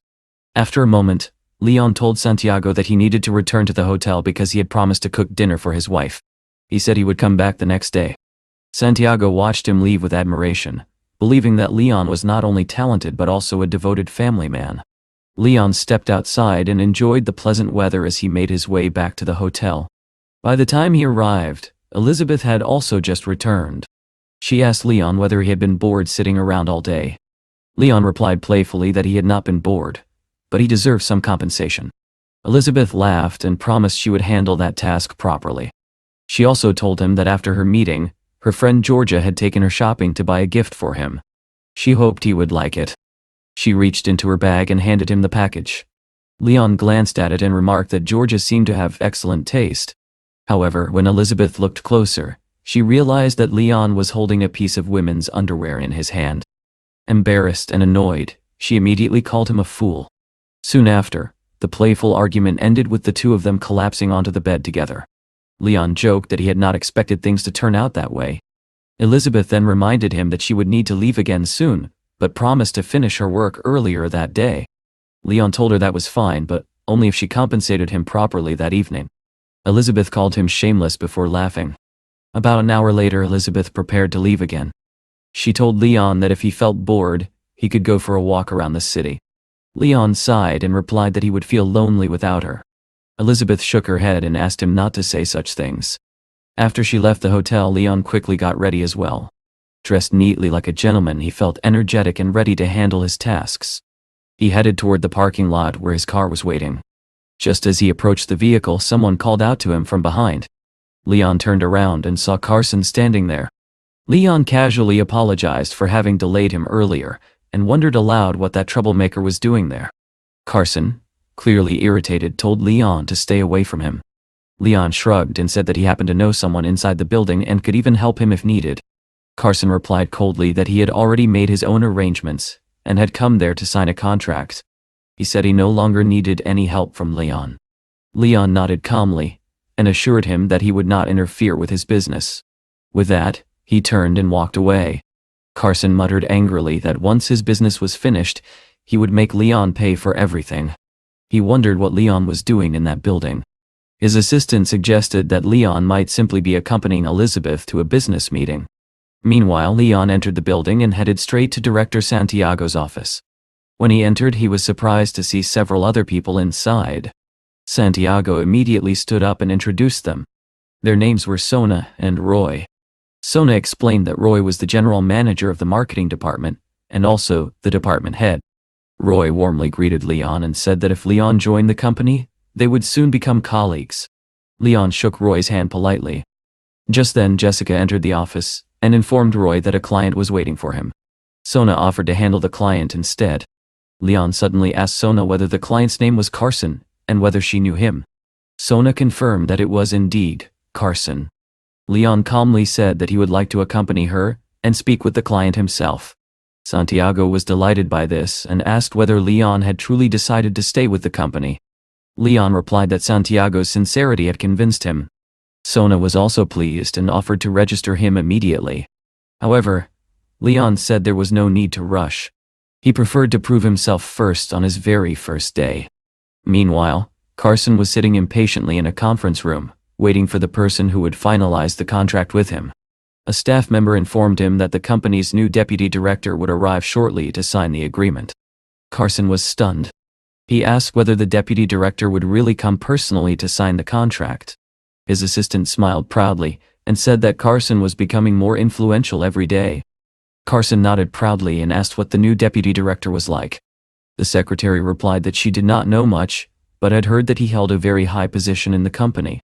Carson and his assistant were pleased, believing that such an important person personally signing the contract meant great recognition. At that moment, the door opened. Everyone stood up, expecting the deputy director to enter. Instead, Leon walked into the room. Carson froze in shock and demanded to know what Leon was doing there. Sona calmly announced that Leon was the new deputy director of their marketing department. Carson stared at her in disbelief, asking whether he had heard correctly. Leon smiled faintly and asked Carson whether he was really so surprised to see him there. Furious, Carson pointed at Leon and shouted, asking what tricks he had used to obtain such a position. Leon replied calmly that it was none of Carson's business. He reminded him that they were here to sign a contract and that someone like Carson surely had many questions. Carson became so angry that he tried to step forward, but suddenly a sharp pain shot through his body. He collapsed onto the floor. His assistant rushed to him, asking what had happened. Carson did not respond and lay motionless. Panicking, the assistant began making calls and warned Leon that Carson's family would never forgive this. Leon remained completely calm and replied that Carson's family did not have the strength to do anything to him. The employees watched the scene with astonishment and began to admire their new colleague. Sona later led Leon to his office and told him that it would be his private workspace. She said that if he needed anything, he could simply ask. Leon replied that everything was fine and that he only needed a computer to begin working. 7 hours later, Leon was still sitting at his desk, working non-stop. Director Santiago entered the room and said that it was the first time he had seen someone so talented who also worked so hard. Leon yawned slightly and said that he had already finished the project. Santiago was shocked. He admitted that his entire team would have needed at least 3 months to complete the work Leon had finished in only a few hours. He said he would report the success so Leon could receive a promotion. Leon shook his head and said there was no need. In fact, he was already considering leaving the company. Santiago was stunned and asked why. Leon calmly explained that he had decided to return to China. Santiago asked whether he had received a better offer elsewhere. Leon replied that if someone were willing to invest everything necessary to support his research and give him complete freedom without restrictions, then he would naturally choose such an opportunity. He then asked Santiago whether he would consider returning under those circumstances. Santiago laughed and said that capitalists were not fools and would never provide such unconditional support. At that moment, Leon shook his hand again and said he had something important to tell him. He revealed that, on behalf of the Lunan Institute, he was inviting Santiago to join them. Santiago was completely shocked. Leon calmly explained that he himself was the director of the Lunan Institute, one of the most advanced scientific research institutions in Lunan. Santiago was still processing everything he had just heard. Looking at Leon in disbelief, he asked whether Leon had accepted the position there simply to get closer to him. Leon calmly confirmed that it was true. He explained that 2 of Santiago's colleagues had already joined him earlier. Then he handed Santiago a set of documents containing the source code for a new chip. Leon explained that this chip could fully match the capabilities of foreign technologies. Since their country could not easily purchase the advanced steppers required for production, they would develop their own. Santiago stared at him in shock and asked whether Leon was serious or simply joking. Leon replied firmly that their country was constantly being questioned because of its technological lag. If they wanted respect on the world stage, their technology needed to become truly world-class. Santiago was deeply surprised by Leon's determination. Sensing the director's doubts, Leon reassured him further. He explained that he had already deposited 3 billion into the Institute's funds and had another billion available in his account. Money would not be a problem, and researchers would have full freedom to pursue their work. The director could hardly believe what he was hearing. Leon was still so young, yet he had somehow accumulated enormous wealth. Santiago carefully examined the documents Leon had given him. After a long moment of silence, he admitted that he needed time to think about such an important decision. Leon agreed immediately. However, he reminded Santiago not to forget about his team. He promised that the entire team would be treated properly and given the respect they deserve. Santiago smiled with relief, pleased that Leon had not forgotten the people who had worked with him for years. Leon said he would wait patiently for Santiago's decision. Once the director made up his mind, Leon would even send his private plane to pick him up. After Leon left, Santiago remained standing in front of his computer, quietly reflecting on everything that had been said. His thoughts were filled with conflict as he weighed the moral and professional implications of the offer. He eventually turned on his computer and ran the program Leon had shown him earlier. The program began working perfectly. Later that evening, Santiago returned home, hoping to rest. But when he entered his house, he suddenly froze in shock. To his amazement, Leon was already there, calmly sitting in the living room and drinking coffee with Santiago's wife. Leon greeted him warmly. Santiago stared at him, completely stunned, and demanded to know how he had found his house and what he was doing there.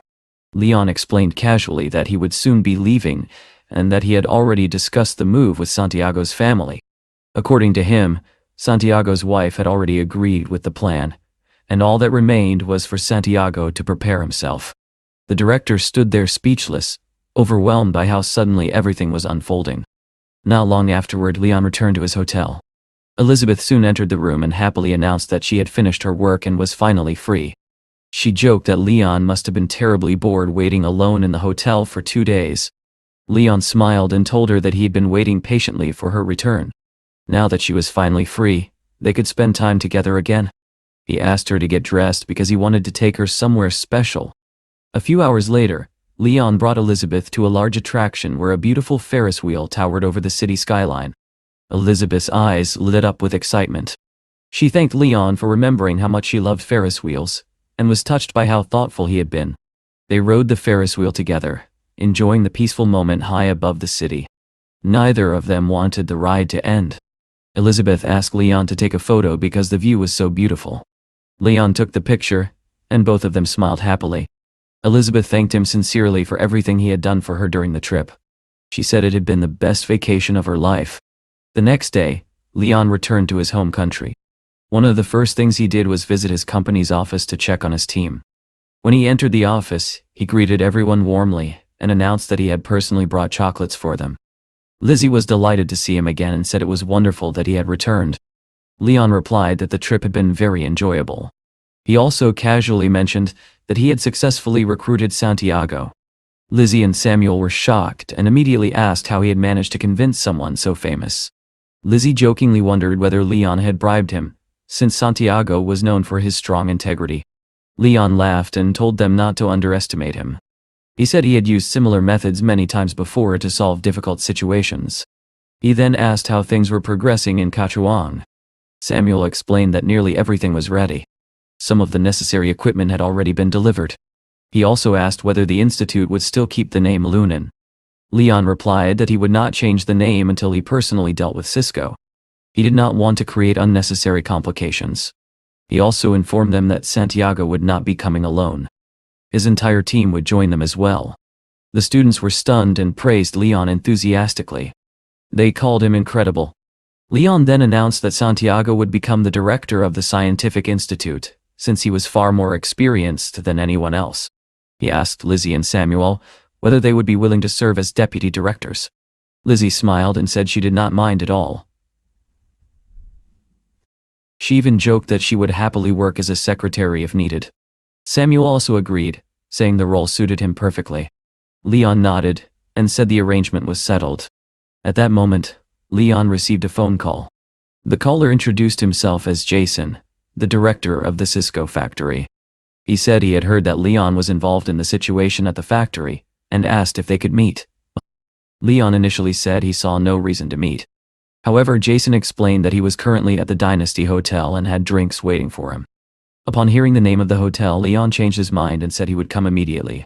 A few minutes later, Leon arrived at the Dynasty Hotel. Inside, he saw Jason sitting at a table waiting for him. Jason greeted him warmly and said he was pleased that Leon had accepted the invitation. Leon replied that he was also glad to see him. Jason invited him to sit down and assured him that he could order anything he wanted. Leon sat at the table and immediately asked the waitress to bring 4 Australian lobsters, abalone, bluefin tuna sashimi, and eel. Jason was stunned by the enormous order and remarked that it seemed like far too much food for only 3 people.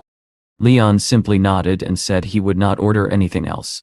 Finally, he asked the waitress to bring them the best wine in the restaurant. A few minutes later, the wine arrived. Jason then explained that he had recently taken charge of a scientific and technical factory. Since Leon's research facility would soon be nearby, they would effectively become neighbors. Leon asked what kind of cooperation Jason wanted to discuss. Jason explained that his factory's production line had temporarily stopped and there was a great deal of work to be done. He proposed donating 20% of the factory's output to Leon's research facility. Leon said the idea sounded interesting and asked how much he would earn from the deal. Jason smiled slightly and explained that the processing fee for manufacturing each chip was 80 yen. Leon immediately became annoyed and asked how anyone could seriously offer such a small amount.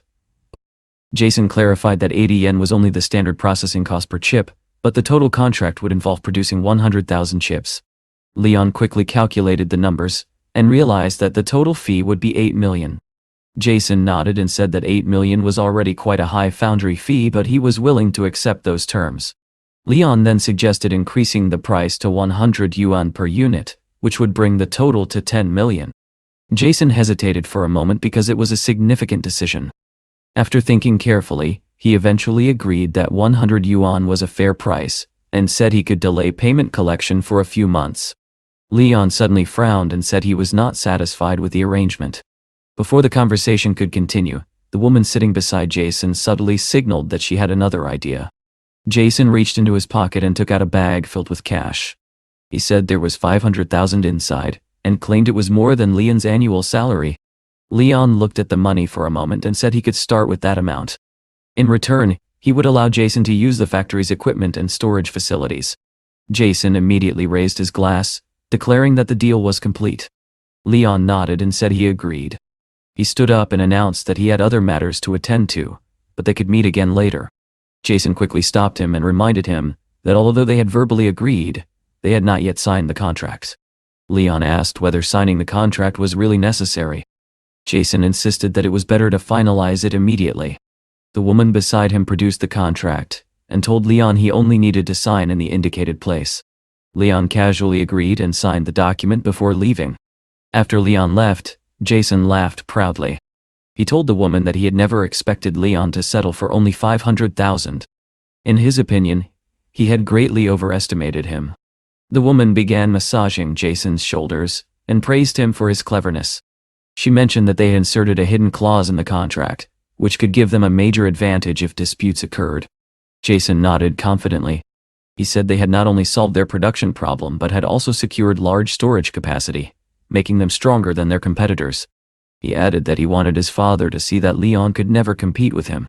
Just then, a waitress approached Jason with the bill and informed him that his total was 426,000. Jason stared at her in disbelief and asked her to repeat the number. The waitress explained that Leon had purchased 2 additional bottles of expensive red wine before leaving, which explained the enormous bill. Jason exploded with anger and shouted that Leon had tricked him in his own restaurant. He swore that he would make Leon pay for the insult.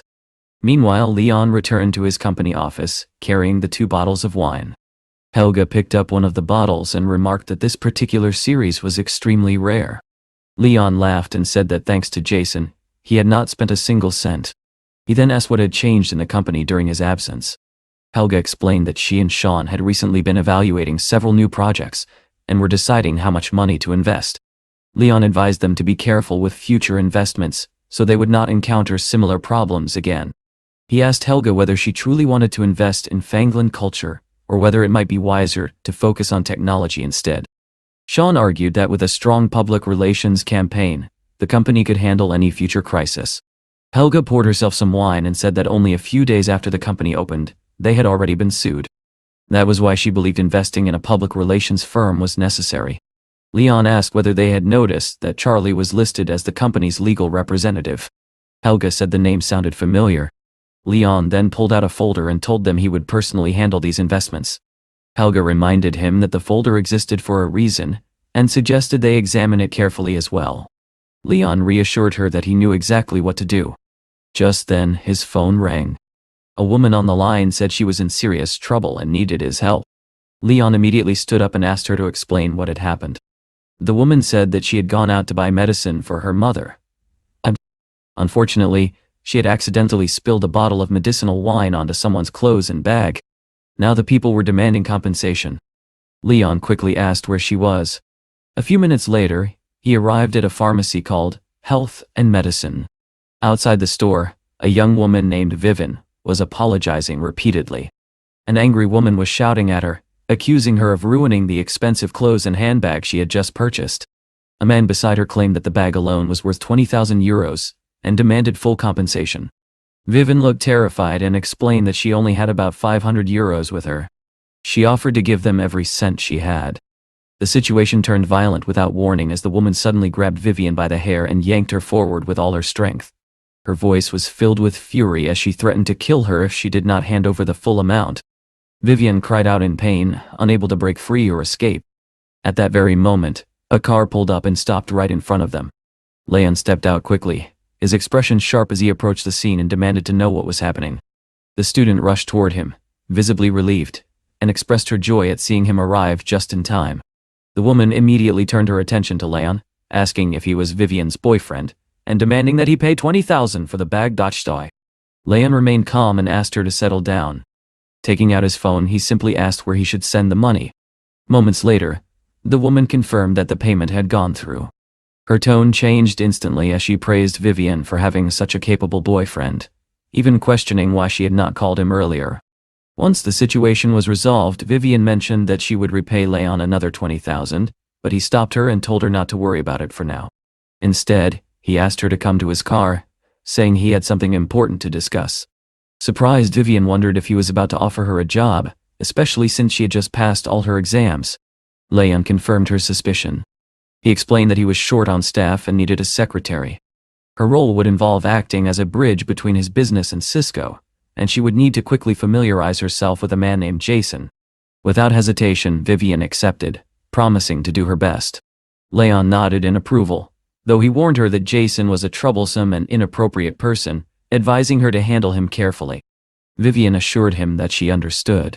Soon after, Leon dropped her off at home. Checking the time, he realized it was already 11:00, and he had promised Elizabeth to arrive by 11:30. Without wasting another second, he rushed to the building where everyone was waiting.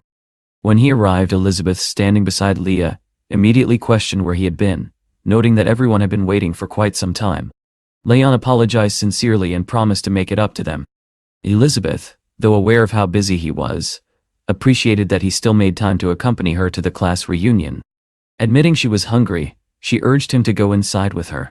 Inside, they were greeted warmly by Josie, who expressed her happiness at seeing Elizabeth and Leah together again. Elizabeth introduced Josie as her mentor and teacher, then introduced her husband, Paul, along with her former classmates, including Landon, Julian, and Victoria.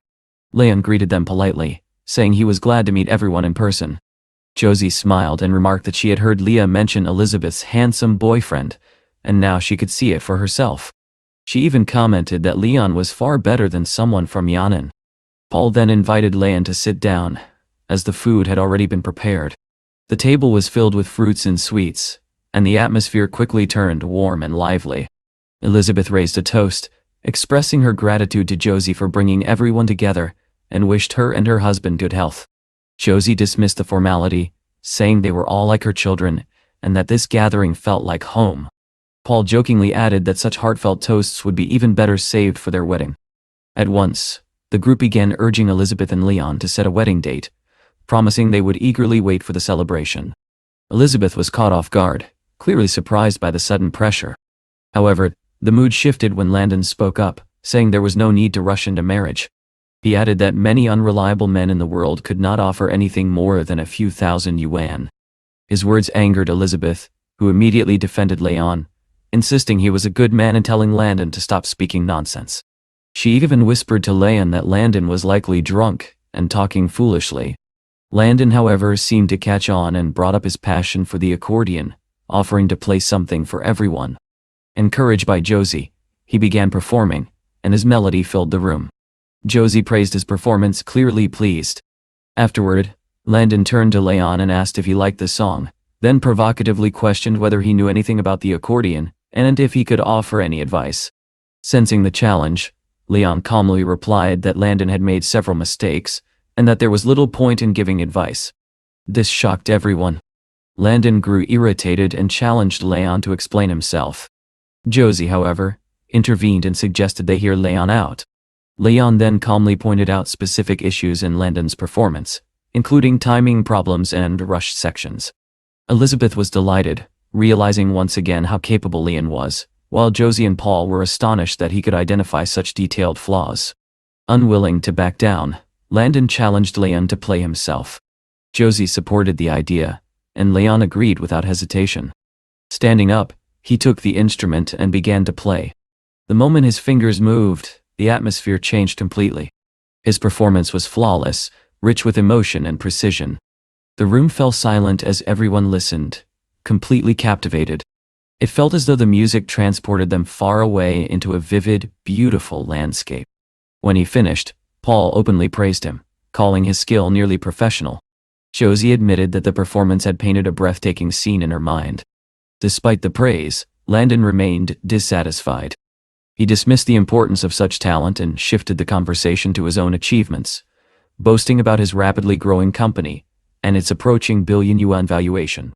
He revealed that he was currently negotiating investments with their classmate Helga. This revelation surprised both Leon and Elizabeth. When Landon then arrogantly offered Leon an opportunity to invest, even suggesting Elizabeth could help financially, Leon calmly refused, saying he had no need for such investments. Landon mocked him, questioning how foolish he must be to decline. Before the tension could escalate further, there was a knock at the door. Leah opened it to reveal Helga, who apologized for being late due to work. Landon quickly invited her to sit beside him, but she brushed it off casually. As Josie went to fetch her cutlery, Helga suddenly froze upon noticing Leon. Walking toward him, she asked in surprise what he was doing there. When he explained that Elizabeth had invited him, Landon grew curious and asked how Helga knew him. Without hesitation, Helga revealed that she addressed Leon as her boss. The room fell into stunned silence. Landon, now visibly shaken, asked if Leon was truly the head of the renowned Linian company. Helga confirmed it without doubt, adding that he owned massive assets, including the Twin Towers, and possessed wealth far beyond what anyone had imagined. She even mentioned that his cars alone were worth over 60 million yuan. At that moment, Landon finally realized the truth and was left speechless.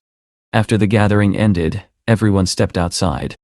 Elizabeth warmly told Josie to take care of her health and expressed hope that they would meet again soon. Landon, trying to recover his composure, approached Leon and invited him to play golf after lunch. Leon simply smiled, pulled Elizabeth and Helga close, and dismissed the idea, saying he had far more interesting things to do. With that, he left, still holding both of them. As they walked away, Leon turned to Helga and asked her directly about Fenglin Company, wanting to know everything she had discovered so far. Helga explained to the protagonist that Cassandra had contacted her earlier that day with an offer. When asked whether she intended to invest, Helga had already agreed. Hearing this, Leon immediately decided to take control of the situation and instructed her to arrange a meeting with Cassandra the very next day at the Bandau Hotel, where they could discuss everything in detail. Elizabeth, however, grew impatient with the constant talk of business. She lightly complained about how long they had been discussing work and suggested that they should relax and enjoy themselves instead. Helga, sensing the atmosphere, joked that she did not want to be a third wheel and said it would be better if they all went out to have some fun together. Elizabeth teasingly asked if Helga meant going swimming, which caught her off guard. Realizing she might be intruding on their time together, Helga quickly changed her mind, saying they would be better off without her. Not wanting to interfere with their relationship, she excused herself and hurried away. After Helga left, Leon and Elizabeth made their way to the pool. Without hesitation, Elizabeth dove into the water. After swimming for a while, she climbed out, her movements graceful and unguarded. Leon remained watching her, which made her slightly self-conscious. She asked why he was looking at her like that, but instead of answering directly, he gently pulled her closer. In that quiet moment, Leon made an unexpected proposal. He asked Elizabeth to become his CEO, explaining that he wanted to integrate all his resources before the end of the year and needed someone he could trust. He admitted that having her by his side in that role would make him truly happy. Elizabeth hesitated. She explained that Xiaoyang's company had not performed as expected, and she worried that switching companies so suddenly might damage her reputation. Leon reassured her calmly, promising that if she ever felt overwhelmed, he would support her unconditionally and help her through anything. Though still uncertain, Elizabeth said she would think about it. The next day, Leon took her to the Chaoyang company. After dropping her off, he silently hoped for the day she would choose to work alongside him. As he turned to leave, Hannah appeared behind him. Surprised, he asked where she was headed. Hannah reminded him about the Qingfang project, explaining that the company still owed them more than 10 million yuan. She added that Lily had been causing trouble, and that the situation had dragged on for far too long. Leon frowned, clearly dissatisfied that the debt had remained unpaid. Without hesitation, he decided to go with her and settle the matter personally. Hannah felt relieved, saying she would feel much more at ease with him there. Leon then made a call, instructing his men to gather at the gate of the company. Half an hour later, Leon and Hannah arrived. Another car soon pulled up, and Cole stepped out, greeting Leon and asking for instructions. Leon calmly told his men to wait outside while he and Hannah went in to demand repayment. Inside the building, the receptionist stopped them and asked whether they had an appointment. Hannah introduced both of them and stated firmly that the company owed them 11 million yuan from months ago. She requested to meet Director Lee. The receptionist apologized and said that Director Lee was currently busy with guests and could not meet them, insisting they leave. Leon's expression hardened. He replied that if things could not be resolved the easy way, they would do it the hard way, and he began heading toward the office himself. The receptionist, alarmed, threatened to call security.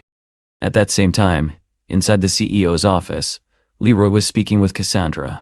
He handed her a check for 600,000 yuan, assuring her that everything was proceeding smoothly. Cassandra accepted it, noting his efforts and encouraging him to continue. The atmosphere was calm until the office door suddenly opened. Leon walked in. He greeted Leroy casually, remarking that it had been a long time since they last met. The receptionist rushed in behind him, apologizing for failing to stop them. Leon ignored the interruption and directly asked Leroy if he was ready to repay the 11 million yuan debt. Leroy attempted to stall, claiming financial difficulties and asking for more time. Leon sat down beside him, his tone turning cold. He gave him 10 minutes to gather the money and warned that failure to repay would cost him his company.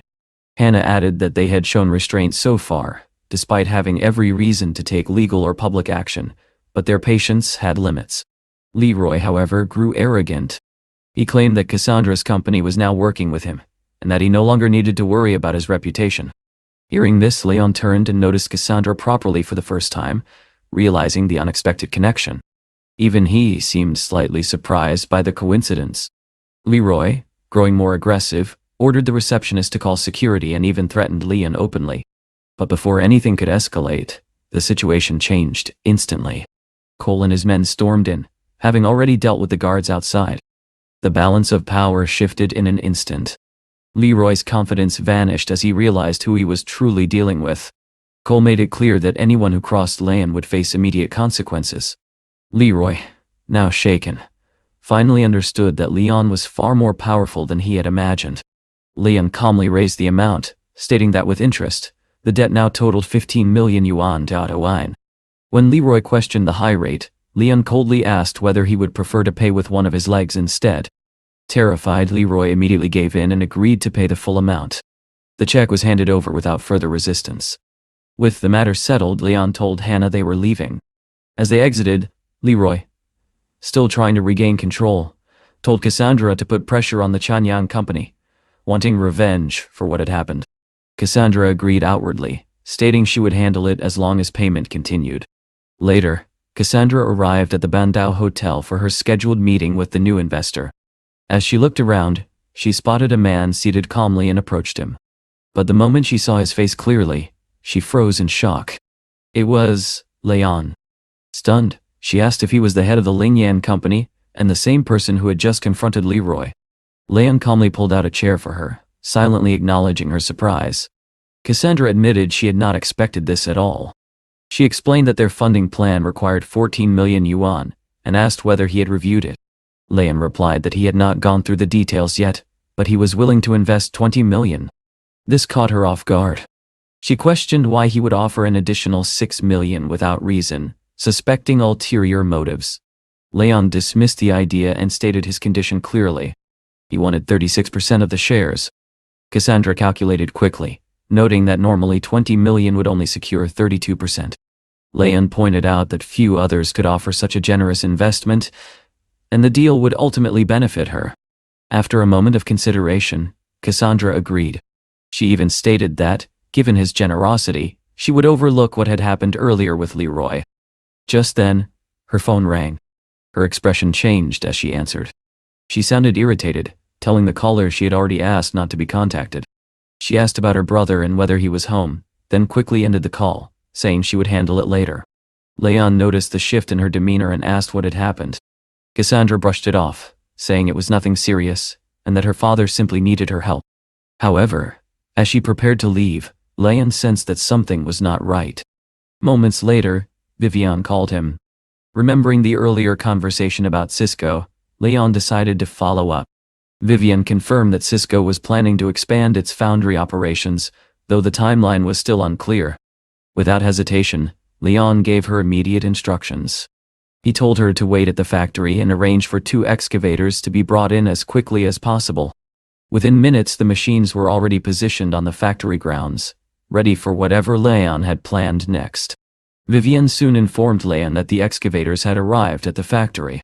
Without hesitation, he gave a shocking order, telling her to instruct all the drivers to demolish several internal warehouses immediately. Vivian was stunned and could not understand why he would destroy perfectly good facilities, but Leon simply told her to follow his instructions and assured her that everything would make sense soon. Reluctantly, Vivian passed the order along. The drivers were equally confused, pointing out that the warehouses were in excellent condition and that demolishing them would be a complete waste. Leon, however, cut their doubts short and offered an incentive, promising an extra 500 yuan per day if they worked quickly. That was enough to change their attitude, and they eagerly got to work. Leon calmly sat nearby, eating sweets while watching the demolition begin. At that moment, his phone rang, and a faint smile appeared on his face. His plan had worked. When Vivian mentioned that Jason was calling, Leon chose not to answer. He suspected there was an informant feeding Jason information, which explained how he always seemed to know what was happening. Just as the excavators were about to begin tearing down the warehouses, Jason suddenly arrived and immediately ordered the drivers to stop. Leon greeted him warmly, as if nothing unusual was happening. Jason, however, was furious. He demanded to know why there were excavators on site and what Leon was planning. Leon casually explained that he intended to demolish the warehouses and dig a large pond to raise koi fish for transport. He even added that he had already spent the money he was given in just 2 days. Jason, eager to take control, offered him another 200,000 yuan, on the condition that Leon hand over management of the warehouses. Leon pretended to hesitate, pointing out that such a deal would effectively make Jason the director of the factory.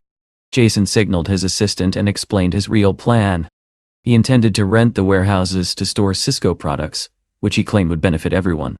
Feigning agreement, Leon added that if Jason took over the warehouses, then any future problems would also become Jason's responsibility.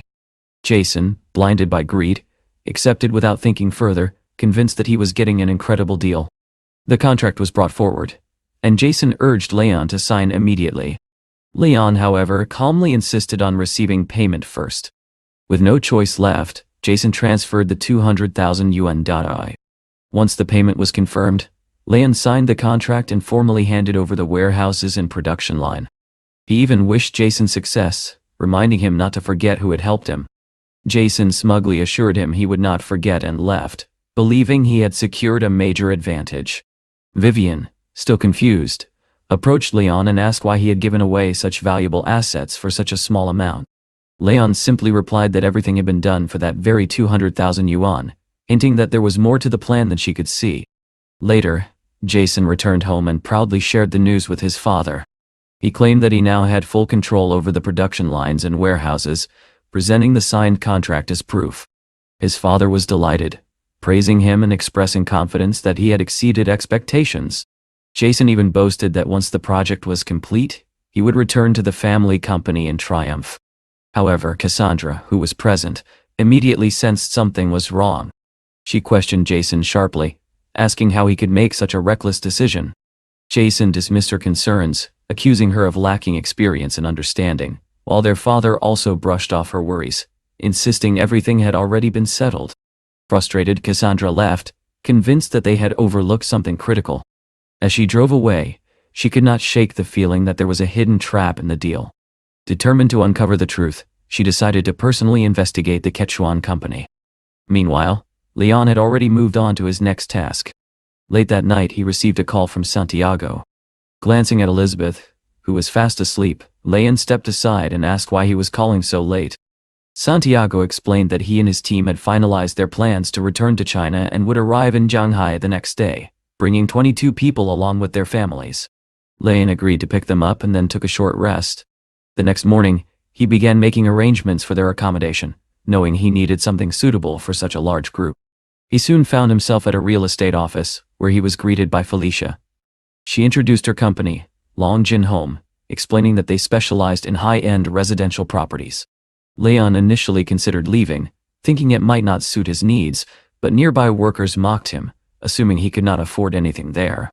Felicia, however, remained professional and offered to show him available villas. Despite the ridicule from others, she patiently presented the options, mentioning that the most luxurious villa cost around 360 million yuan. Without hesitation, Leon stated that he wanted the most expensive villa and would pay the full amount up front. The room fell silent. Felicia was stunned, and the workers who had mocked him realized their mistake. Quickly regaining her composure, Felicia confirmed his intention and rushed to process the payment and prepare the contract. Within minutes, everything was ready, and Leon completed the purchase without difficulty. The staff member who had mocked him was immediately reprimanded and fined for his behavior. Later, Leon arrived at the airport to receive Santiago. As he entered, his attention was drawn to a strikingly beautiful woman standing nearby. There was something unusual about her presence that made her hard to ignore. The woman, whose name was Rosalind, noticed Leon looking at her and became slightly uncomfortable, assuming he was following her. She distanced herself and pointed him toward the exit. Leon calmly explained that he was there to meet someone as well. Moments later, Santiago appeared, and both Leon and Rosalind moved toward him at the same time. Rosalind greeted Santiago respectfully, revealing that she had come personally to welcome him back to China. Leon overheard their conversation and was surprised to learn that she held an important position, possibly even that of a mayor. Rosalind spoke highly of Santiago, saying his return would have a significant impact on the country's technological development. She invited him and his team to a banquet she had prepared in their honor. However, Santiago politely declined, explaining that he already had plans with someone else. Then, with a faint smile, he revealed that the person he was referring to was standing right behind her. Rosalind slowly turned around, and the moment her eyes fell on Leon, she froze in place, clearly not expecting to see him there.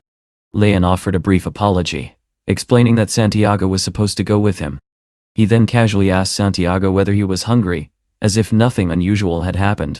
Rosalind, still processing the situation, replied that she had no choice but to go along with them. The three of them headed to the parking lot, got into the car, and began their journey. During the ride, Santiago asked whether Rosalind and Leon had met before. Taking the opportunity, Rosalind introduced herself properly, explaining that she was responsible for the city's economy and political affairs. Leon responded in kind, calmly stating that he was the director of the Lunan Institute. Her surprise was immediate and unmistakable. She admitted that she had never expected someone so young to lead such an important institute, nor had she imagined that he would be connected to someone like Santiago. Leon replied with equal composure, noting that he too had not expected someone so young to become the mayor. He then revealed the reason behind Santiago's return. He explained that the two of them had been planning in secrecy to develop their own lithography machines, aiming to break dependence on foreign technology. Rosalind questioned whether they truly understood the risks, asking if they were prepared for the possibility of failure. Leon answered confidently, saying that he had carefully calculated every step and managed his resources wisely from the very beginning. He even suggested that their efforts might one day inspire a new generation. Rosalind quietly reflected on his words, clearly intrigued. Santiago then added that Leon was not only a capable leader, but also an expert in computer chips, someone whose skills rivaled his own. Hearing this, Rosalind smiled faintly and remarked that she finally understood why Santiago had chosen to return to China. Not long after they arrived at the Bandao Hotel, Rosalind mentioned that she had not been able to properly invite Leon earlier, but she would arrange accommodations for him. Leon stopped her with a smile and explained that there was no need, as the hotel belonged to him. This revelation caught her completely off guard, and she could only stare at him in disbelief. Recovering quickly, she invited them to the restaurant instead. Inside, Manager Wang welcomed them and confirmed that everything had been prepared, including the banquet hall and guest rooms. They were soon joined by Lizzie and Samuel, who greeted Santiago warmly. Santiago reassured everyone, telling them not to be nervous, as they would soon be working together. He expressed his belief that, with their combined efforts, they could usher in a new era of lithography technology. Leon then invited Rosalind to say a few words. She hesitated, unsure if it was appropriate, but Leon insisted, handing her the microphone and emphasizing that her leadership would guide everyone in the right direction. Though slightly embarrassed, Rosalind eventually agreed and expressed her support for the technological development of the industry. Hours later, as the gathering came to an end, Leon offered to take her home. Rosalind declined politely, explaining that arriving in a luxury car might attract unnecessary attention. After saying goodbye, she left on her own. Back at home, Rosalind spoke with her father, who was reading the news. She informed him that Santiago would be staying, and explained the significance of the lithography project. Her father immediately recognized the importance of such an endeavor, and praised the ambition behind it. Rosalind assured him that she already had a plan, and that everything was under control. Meanwhile, Leon returned and reflected on the progress he had made. With one major matter settled, he felt ready to move on to something new. At that moment, Lena appeared before him, prompting him to begin a new career path within the system. He accepted and learned that this new path was in clinical medicine, with the reward being 80% ownership of Baba's shares. Pleased with the reward, Leon soon discovered a box in his car containing all of the tools necessary for his new role as a clinician. Although impressed, he acknowledged that knowledge alone would not be enough, and that he would still need to grow. Shortly after, he received a call from the head of the HR department at Hashan Hospital. The caller congratulated him on passing the selection process, and informed him that he was expected to report for duty in 2 days. Soon after, Leon arrived at the Linen Corporation. Helga, surprised to see him, asked what he was doing there. Leon calmly revealed that he had acquired the remaining 80% of Baba's shares, effectively making the company his subsidiary. Both Helga and Sean were stunned, struggling to believe what they had just heard. Leon instructed them to prepare all important company data, as he planned to relocate the headquarters to Shanghai. While Sean quickly agreed to handle the arrangements, Helga jokingly complained that working under Leon was overwhelming, as he constantly made unpredictable moves. Still, she admitted that he was the best boss she had ever had. Later, Leon went to see Elizabeth. She greeted him warmly but immediately noticed the smell of alcohol and questioned whether he had been out all night. Leon smiled and explained that it had been a day worth celebrating, as he had successfully acquired Baba's company. He went on to outline his plans, explaining that most aspects of his life and business were already in place, with only a few remaining details to handle. Elizabeth advised him not to rush, suggesting that he observe how other companies would react to his sudden rise. Leon agreed, acknowledging that his rapid expansion might provoke competitors to unite against him. Satisfied with his reasoning, Elizabeth showed her approval. She then brought up her own plans, mentioning a piece of government land she intended to acquire through a tender. She revealed that a competitor named Carson from Hong Kong would also be participating and insisted that Leon accompany her. Leon agreed and immediately asked for more details about the competing bids, understanding that such information would be crucial for their success. Elizabeth explained that the Hanhai and Yuandong companies from the Qin family would also be competing in the tender. With these powerful players involved, she admitted that their chances of winning seemed very slim. Leon listened calmly and reassured her that it did not matter, because they possessed something their competitors did not, a decisive advantage in pricing. The next morning they arrived early at the tender center. Carson was already there, and the moment he saw Leon, his expression darkened. Leon simply smiled in return, unfazed. Carson, no longer interested in provoking him directly, instead warned him not to participate, claiming they had no chance of winning. Leon responded calmly that the outcome would be decided soon enough. As he turned to leave, Carson's assistant mockingly told him to wait and enjoy what would come after the competition. Carson, however, cut him off and said they had more important matters, mentioning that he was scheduled to meet Mayor Rosalind. The assistant spoke admiringly about her beauty and influence, noting that her family's power was immense. Carson agreed, adding that it was only natural for someone so young in such a position to command great respect in Shanghai. Meanwhile, Leon and Elizabeth entered the waiting room, where many participants had already gathered. Charlie approached them enthusiastically and offered to take them to a VIP room to rest before the tender began. Leon declined politely, saying they were no different from anyone else. Charlie teased him lightly, suggesting he was just unaware of such privileges. Soon after, Harvey, the deputy director of Yuandong Company, noticed Leon and greeted him warmly. He joked that he had expected no real competition that day, but seeing Leon made him reconsider. Leon clarified that he was not the one participating, but that Elizabeth represented her company. Harvey praised her reputation and talent, while Elizabeth, smiling, asked him to show mercy during the bidding. Leon added casually that sometimes the older generation should make room for the younger one.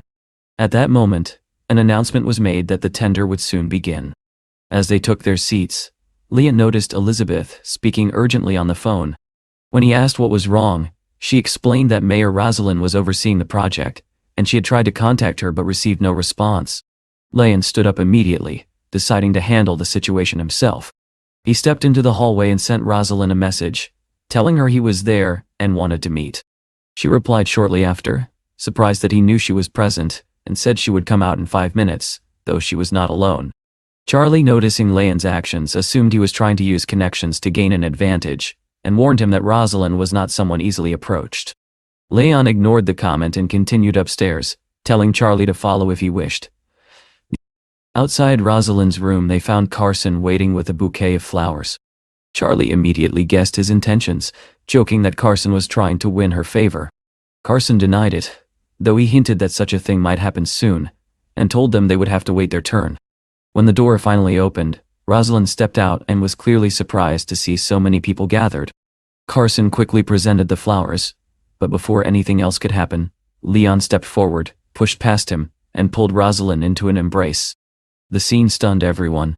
Leon declared that Rosalind had come out specifically to see him, leaving Carson speechless.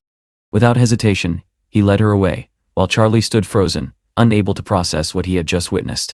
Convinced that Leon had already secured the project through influence, Charlie even called his father, claiming the tender was meaningless. Once they were alone, Rosalind immediately grew angry and demanded an explanation. Leon calmly told her that Carson had been trying to harass her, and that he had only intervened. She then asked why he had sought her out, and whether he expected her to misuse her position to favor him. Leon replied that he simply wanted a fair chance for the Choyong company, emphasizing that they were fully qualified and had managed their resources responsibly. Rosalind challenged him, implying that he was asking for preferential treatment. Leon, however, hinted that he understood her true reasons for coming to John High, and that there was more beneath the surface. His words caught her off guard, but before she could respond, he left, leaving her frustrated and unsettled. Back in the waiting area, Carson approached Elizabeth and attempted to provoke her, claiming that Leon was using improper means to gain favor with the mayor. Elizabeth, angered, dismissed his words and defended Leon, insisting he did not even know Rosalind. At that moment, Leon returned and asked what they were discussing. Elizabeth quickly changed the subject and pulled him along, saying it was their turn to present. Soon, Elizabeth took the stage. She spoke confidently, presenting her proposal as the audience listened attentively. After her presentation, other companies followed, including Manhwa. Once everything was completed, she and Leon stepped outside, and she expressed relief that it was finally over. She suggested celebrating, but Leon declined, explaining that his first day at work was the next morning, and he preferred to stay focused. Elizabeth agreed and decided to relax at a spa with Helga instead, while Leon prepared for the next phase of his journey. The following morning, Leon arrived at the hospital for his first day. Outside, he noticed a distressed young woman seeking help for her grandfather, who was suffering from severe stomach pain. A doctor nearby quickly diagnosed the condition as acute appendicitis and urged immediate hospitalization, warning that delay could be fatal. The girl panicked, but before the situation escalated, Leon stepped forward and questioned the diagnosis. The doctor, offended, insisted he was correct. Leon, however, calmly reassured the girl, explaining that her grandfather was not in danger and that the issue was likely caused by something he had eaten. Ignoring the doctor's protests, Leon wrote down a simple prescription and asked the girl to buy the medicine. She returned shortly after with everything he had listed. Leon then examined the elderly man, and within moments the grandfather began coughing and regained consciousness. The girl was overjoyed, asking how he felt, and he replied that he was much better. Leon explained that the symptoms had been misinterpreted, and that it was never appendicitis. The doctor, now confused, questioned the outcome, while the grandfather scolded him angrily for his misdiagnosis. With the situation resolved, Leon excused himself, saying he was already late. Before leaving, he reminded the girl to take good care of her grandfather's health. The young woman hurried after Leon and asked him to wait, realizing that she had not even asked his name or paid him for helping her grandfather. Leon simply reassured her that there was no need for payment. His calm refusal left her deeply surprised, and she quietly concluded that he was not an ordinary person, but someone truly noble. Soon after, Leon entered the hospital and knocked on the office door. When he stepped inside, he immediately recognized a familiar face. It was the same doctor who had misdiagnosed the old man earlier. The doctor introduced himself as Jasper, and he stood beside a girl named Sasha. Jasper looked at Leon with disbelief, and asked if it was really him again. Leon replied calmly that he too was a doctor now, so there was nothing surprising about his presence. At that moment, Dr. Shell addressed them, confirming that they were all newcomers. Jasper quickly introduced himself as a cardiac surgeon, and mentioned their earlier encounter. Shell explained that all of them would begin in the emergency department, and after a month, would return to their respective specialties. Leon accepted this arrangement without hesitation, stating that he had no objections and was willing to take on any role. Shell was pleased with his attitude, though Jasper remained skeptical, convinced that Leon was merely pretending. Just then, a woman named Liana entered, and was introduced as the head of the department. She instructed the new arrivals to follow her. After leading them inside, she assigned the deputy to handle their task distribution. However, the deputy, noticing Jasper, chose to step back and leave the responsibility to Liana instead. Liana then explained that two of them would need to take night duty together. Jasper immediately tried to stay close to her, suggesting they work together, but Liana dismissed the idea and made it clear that he would remain behind while she took the others to the emergency room. Jasper was caught off guard, unable to argue. As they continued, Leon and the others entered a patient room. A woman inside suddenly complained of heart pain and demanded immediate examination. Leon was momentarily surprised, realizing that his first day would not be calm at all. Liana instructed the newcomers to proceed with rounds, but then unexpectedly told Leon not to participate. Confused, he asked why, believing it was part of his duty. Liana explained bluntly that she feared for the patients if he got involved, which left him taken aback. Still, he chose not to argue further. Before anything else could happen, chaos erupted. A gurney rushed in carrying a young man who had been injured. His mother shouted desperately for help, demanding that the doctors save her son. Leon quickly assessed the situation and noticed that the man had suffered a puncture wound to the abdomen. He calmly explained that the injury was not as severe as it appeared, and could be treated with stitching. The mother, however, reacted angrily, questioning his age and experience, and demanding that only the head doctor perform the surgery. Jasper stepped forward and tried to assert his credentials, but when he learned that the woman held a powerful government position, his confidence faltered. Liana turned to the group and asked who could handle the procedure. Leon stepped forward without hesitation and said he could do it. The mother immediately refused, insisting again on the head doctor. Leon, however, warned her that waiting could put her son's life at risk. Faced with no better option, the woman reluctantly agreed, though she threatened consequences if anything went wrong. Inside the operating room, Jasper tried to involve himself, hoping to impress Liana, but she dismissed him sharply, pointing out that fear had no place in such work. Instead, she instructed Leon to assist her. The procedure began smoothly. Once the deeper layers were handled, Liana asked Leon to complete the final stitching. He accepted and worked with remarkable precision, his movements steady and confident. Within minutes, the wound was perfectly sutured. Liana watched in astonishment. It was the kind of skill that usually required years of experience. Jasper, however, refused to acknowledge it, dismissing the performance out of pride. When they stepped out, the patient's mother rushed forward. Upon seeing the stitches, instead of relief, she became furious, complaining about potential scarring and questioning their competence. Liana tried to explain that such wounds inevitably left marks, but the woman only grew more aggressive, threatening to have them both fired. At that moment, Leon stepped forward and shielded Liana, calmly telling the woman that they would see who actually lost their position in the end. Enraged, she declared that she would call her husband and escalate the matter. Sasha, clearly frightened, asked what they should do. Leon turned to her and asked whether she had recorded the incident. She nodded and explained that she had done so as a precaution. Leon approved and asked her to send him the video. Without delay, he forwarded the footage to Rosalind, informing her that the woman appeared to be a high-ranking official and that the situation was escalating unnecessarily. He asked for her help in resolving it. Meanwhile, Jasper contacted his uncle, reporting the situation and expressing confidence that Leon would soon be dismissed. His uncle assured him that he was already on his way with the hospital's leadership. Not long after, the vice president of the hospital arrived alongside Jasper's uncle. The atmosphere grew tense as they confronted Liana, questioning her judgment in allowing a newcomer to perform the procedure.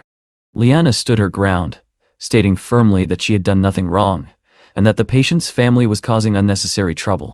Jasper's uncle dismissed her defense and suggested that Leon should be fired. The vice president, however, chose to review the case personally and asked to see the patient's file. Before any decision could be made, an unexpected scene unfolded. The same woman who had been shouting moments earlier suddenly appeared, now in tears. She rushed toward Liana, grabbed her hand and began apologizing desperately. She admitted her mistake and begged for another chance, fearing that if the matter continued, it would ruin her completely. The sudden change left everyone in the room stunned, unable to understand what had caused her dramatic reversal. At that moment, the doctor suddenly recalled how Leon had approached the young woman earlier and calmly declared that he wanted to see who would end up getting fired. The memory lingered in the air as Liana turned back, quietly reflecting on his words. She could not understand how he had predicted the outcome so confidently, and that uncertainty left her puzzled. Nearby, Leon remained seated in silence, observing everything without interruption. Meanwhile, the woman broke down in tears, pleading for forgiveness. She explained that her husband had already lost his job, and without this one, her family would have nothing left to survive on. The director, unwilling to escalate the situation, dismissed it as a misunderstanding and urged her to leave. He then addressed the medical staff firmly, instructing them that the incident must not be discussed outside the room. According to him, the patient had received the correct treatment, and that was the end of it. Shortly afterward, Lena appeared before Leon and informed him that he had earned 100,000 points for saving the patient. She added that his professional level had now reached 10% completion, granting him the ability to perform suturing at a professional standard. Leon questioned whether the technique was truly that advanced. Lena clarified that everything he had learned before consisted only of basic methods, whereas this newly acquired skill represented top-tier clinical expertise. At that moment, Liana approached him and asked what he was doing. Leon responded calmly, asking if she needed something. She then informed him to prepare himself, as he would soon undergo a test. Sasha, overhearing this, expressed concern and asked if Liana truly intended to test him on suturing nerves and blood vessels, a procedure that typically required at least 5 years of experience. Despite this, Liana instructed Sasha to retrieve an electron microscope. A few minutes later, Sasha returned with disappointing news. The electron microscope in the control room was broken. She pointed out that without it, testing such delicate procedures would not be possible that day. Liana considered waiting for a replacement, but before she could decide, Leon intervened. He calmly stated that an electron microscope was unnecessary and that he could proceed using a standard microscope instead. His confidence drew immediate skepticism. Liana questioned whether such precision work could truly be done under a regular microscope.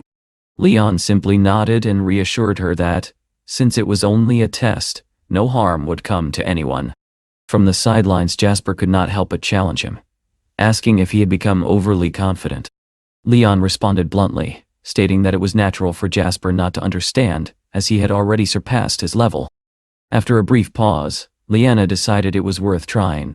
She instructed Sasha to bring a regular microscope. Soon, everything was prepared, and the doctors gathered to observe. Leon stepped forward and began the test. His hands moved with remarkable precision as he carefully handled the vessels and tissues. Within just a few minutes, he announced that he had finished. The room fell into stunned silence. Sasha, Jasper, and Liana were visibly shocked. Upon examining the sutures, Liana noticed that every stitch was even, clean, and expertly placed. The speed and precision were far beyond expectations. She looked at Leon in disbelief and asked how he managed to perform such delicate work so flawlessly. Leon simply replied that it was not particularly difficult, then asked whether he had passed. The woman who had been crying earlier now watched him quietly, her eyes filled with admiration. Liana, still astonished, declared that from this moment on, Leon would serve as her right hand. She announced that he would assist her in future operations. Sasha congratulated him warmly, praising his performance, while Jasper remained bitter, dismissing the achievement as nothing more than simple stitching. Later, Leon and Liana sat together in the office. He asked his assistant to bring lunch, and as they waited, Liana turned serious.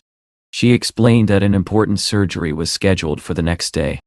Although she had already simulated the procedure multiple times, she wanted to hear his opinion. Leon found this surprising and asked whether someone with her experience truly needed his input. Liana explained that surgical risks were influenced not only by the patient's condition, but also by the personality of the surgeon involved. Her words intrigued Leon, and he asked what she meant. She replied that he would soon understand once he met the patient. At that moment, a knock sounded on the door. Donovan, the deputy head of the hospital's materials department, entered carrying food. He expressed concern that Liana had not eaten yet, and insisted on providing a proper meal. However, she declined politely, explaining that Leon had already ordered food for them. Donovan's expression darkened as he glanced at Leon, clearly displeased. He argued that takeout food could not compare to the nutritious dishes he had prepared. Yet when Leon's order arrived, it was evident that the selection was abundant and far superior. Realizing he had no place there, Donovan quietly withdrew, inwardly accepting that he had little chance of winning Leanna's favor. Once he left, Leon returned to their earlier discussion and asked who the surgery would involve. Liana revealed that the hospital's top leadership would participate. She explained that 2 chief doctors would lead the operation, while she would serve as an assistant responsible for suturing. Despite her experience, she admitted feeling nervous. She then described the case in detail. The patient had an aneurysm near the heart, along with a thick incision site that made the procedure extremely dangerous. Leon immediately understood the severity, noting that even a small mistake could cause a spike in blood pressure and potentially lead to death. He also pointed out that the patient's weight added further complications. Liana asked for his recommendations, explaining that due to the complexity of the case, no foreign specialist was available, and she wanted to give him this opportunity. Leon agreed and promised to draft a surgical plan for her to review. While Liana assumed they would eat first, Leon insisted on completing the report immediately. 6 hours later, he finally finished, exhausted but satisfied. When Liana returned and saw him still working, she initially admired his dedication. However, when he claimed the report was complete, she became skeptical and accused him of lying. Determined to verify it herself, she reviewed the document carefully. To her surprise, it was exceptionally well written and detailed. Realizing her mistake, she praised him sincerely and told him to go home and rest. Leon left the hospital feeling a quiet sense of accomplishment. Not long after, he received a call from Helga. She greeted him warmly and mentioned that she had discovered he was working with her brother. Leon explained that he had taken a break from factory work and was now practicing medicine at Hashan Hospital. He casually added that she could come to him anytime without an appointment if she needed treatment. However, his next request revealed a different side of him. He asked Helga to locate a database containing corporate information and hack into it to gather intelligence. He also instructed her to transfer the legal ownership of their company from his name to Charlie's. Elsewhere, Jason was in his office, distracted by personal indulgences with his secretary, Chloe, when an unexpected visitor entered. Cassandra walked in unannounced, immediately demanding his attention. She warned him to terminate his cooperation with Ketfang at once. Jason, confused and irritated, questioned her reasoning, pointing out how much effort he had invested in the partnership. Cassandra insisted that continuing would lead to unnecessary losses, and urged him to withdraw before it was too late. Reluctantly, Jason admitted that Leon was no ordinary individual. He revealed that his pursuit of the factory had been driven by ambition and a desire for greater power. However, Cassandra pressed further, asking whether he truly understood Leon's background. She revealed that Leon was connected to a powerful corporation tied to Chief Ling Yun, proving that he was far from a simple wealthy youth. This revelation unsettled Jason. Struggling to process the information, he immediately ordered Chloe to gather every detail available about the corporation and its leadership. Without hesitation, she began searching for answers, as the true scope of Leon's identity slowly began to unfold. Jason stared at the computer screen in disbelief, his expression shifting from confusion to shock as he processed what he was seeing. After a long pause, he turned to Cassandra and told her coldly that he was deeply disappointed in her. Without another word, he rotated the screen toward her. Cassandra frowned, not understanding his reaction, but as her eyes fell on the display, her expression froze. The Ling Yun Corporation was no longer registered under Leon's name. Instead, it now appeared under Charlie's legal entity. She immediately protested, insisting that she had personally seen Leon's name listed on the website earlier that very day. Jason's suspicion deepened.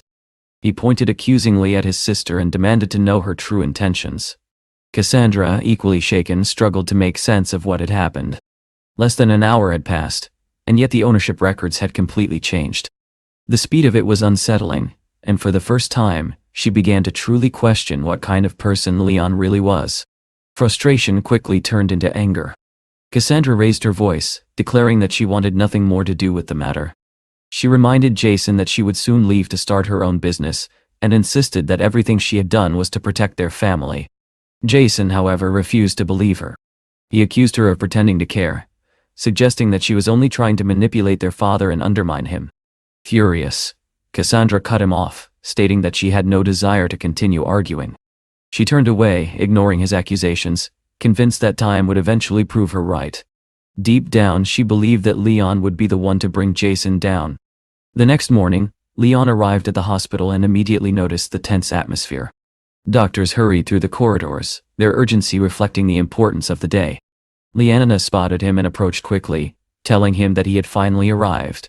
She informed him that she needed to head to the operating room, and asked him to remain available. Meanwhile, the senior doctors gathered in the meeting room for a final discussion. They outlined 8 major risks associated with the upcoming surgery, emphasizing that each one could be critical. Among them, the most challenging was the suturing of artificial blood vessels, a task requiring extreme precision. Dr. Mateo, the chief physician, asked whether there was a reliable solution. Dwayne, the head of surgery, responded confidently, dismissing the concern. He assured everyone that the risks had been minimized and expressed full confidence in his own abilities. Mateo nodded, preparing to conclude the meeting, but before he could do so, Leanna stood up. She asked him to wait, stating that there were issues with the suturing plan. The room fell silent as the other doctors looked at her in confusion. Dwayne immediately challenged her, questioning whether she was doubting his expertise. Calmly, Leanna explained that the alternative plan had been designed by Leon, and could reduce the risks by 20%. The reaction was immediate. Dwayne was incredulous, asking if she was serious. He pointed out that Leon had only joined the hospital the previous day, and dismissed his work as insignificant. Mateo, however, showed interest. He examined the report and asked if it had truly been written by the intern. Without hesitation, Leanna activated the projector and presented the details. The plan outlined 14 precise stitches, and identified risks that had not even been considered before. She confidently stated that Leon was capable of assisting her in the operation. Dwayne slammed his hand against the table, unable to accept the idea. He argued that a few successful stitches in the emergency room did not qualify Leon for such a high-risk surgery. Mateo turned to the others, seeking their opinions, but no one offered a decisive answer. After a moment of contemplation, he made his decision. Leon would assist Leanna, and the operation would begin in 30 minutes. As the meeting ended, the doctors began to leave. Outside, a woman approached them and asked why the discussion had taken so long. The situation was briefly explained, and Leanna reassured her that the risks were under control. The woman, Rosalind, nodded quietly, hoping for the best.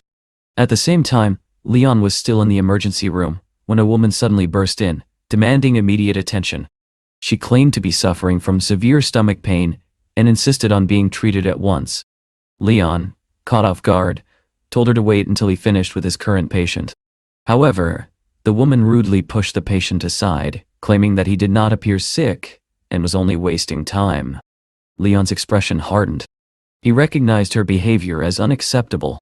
Just then, the patient he had been treating spoke up, saying he trusted Leon and was willing to let the woman go first. Leon agreed, but only under proper procedure, asking the woman for her medical records. She hesitated, admitting that she had not registered due to the long queue. She expected to be treated without an appointment. This crossed the line. Leon pointed toward the door and firmly told her to leave. Without entertaining further argument, he called in the next patient. A young woman entered, visibly embarrassed. Leon calmly asked her to describe her symptoms. She apologized, explaining that she had hoped to see a female doctor. Leon asked if her condition specifically required a gynecologist. After a moment, she admitted that it did not. Sasha reassured her, explaining that for a doctor, every patient was the same, and that Leon's expertise was more than sufficient. Encouraged, the woman hesitantly described her condition, though her voice was so low that neither Leon nor Sasha could hear her clearly. When asked to repeat herself, her embarrassment only deepened. Sasha then noticed signs of heightened sensitivity and gently confirmed her suspicion. The woman nodded. Leon proceeded with the examination, asking her to position herself properly. As soon as he began, the woman reacted strongly, unable to suppress her discomfort. Leon calmly asked her to lower her voice, reminding her that others could hear from outside. After the examination, the woman was nearly unconscious from the intensity of the experience. Sasha turned to Leon and asked what diagnosis to record. Leon briefly stated that the patient had a special physical condition. Sasha, surprised, suggested that they might encounter similar cases again, and proposed working together more closely. Leon agreed, remarking that they would make a good team. At that moment, Leon received a call from Liana. She instructed him to come to the 13th floor immediately to assist in the operation. Unsure but determined, Leon informed Sasha that Liana needed him and quickly made his way to the elevator. Upon arriving, he headed straight to the operating area, where he unexpectedly encountered Rosalind. She was surprised to see him and asked what he was doing there. Leon introduced himself as a cardiac surgeon currently assisting Liana. His answer left her puzzled. Nearby, a man approached and greeted Leon warmly. He introduced himself as Glenn, stating that he had already heard about Leon.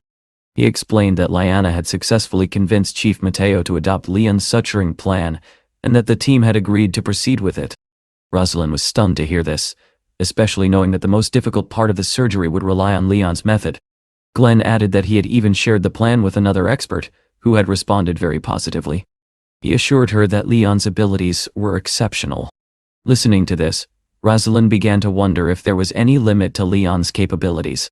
Soon the surgical team began to assemble. Liana approached Leon and told him it was time. As he prepared to enter, Rosalind suddenly grabbed his hand tightly and told him that she was counting on him.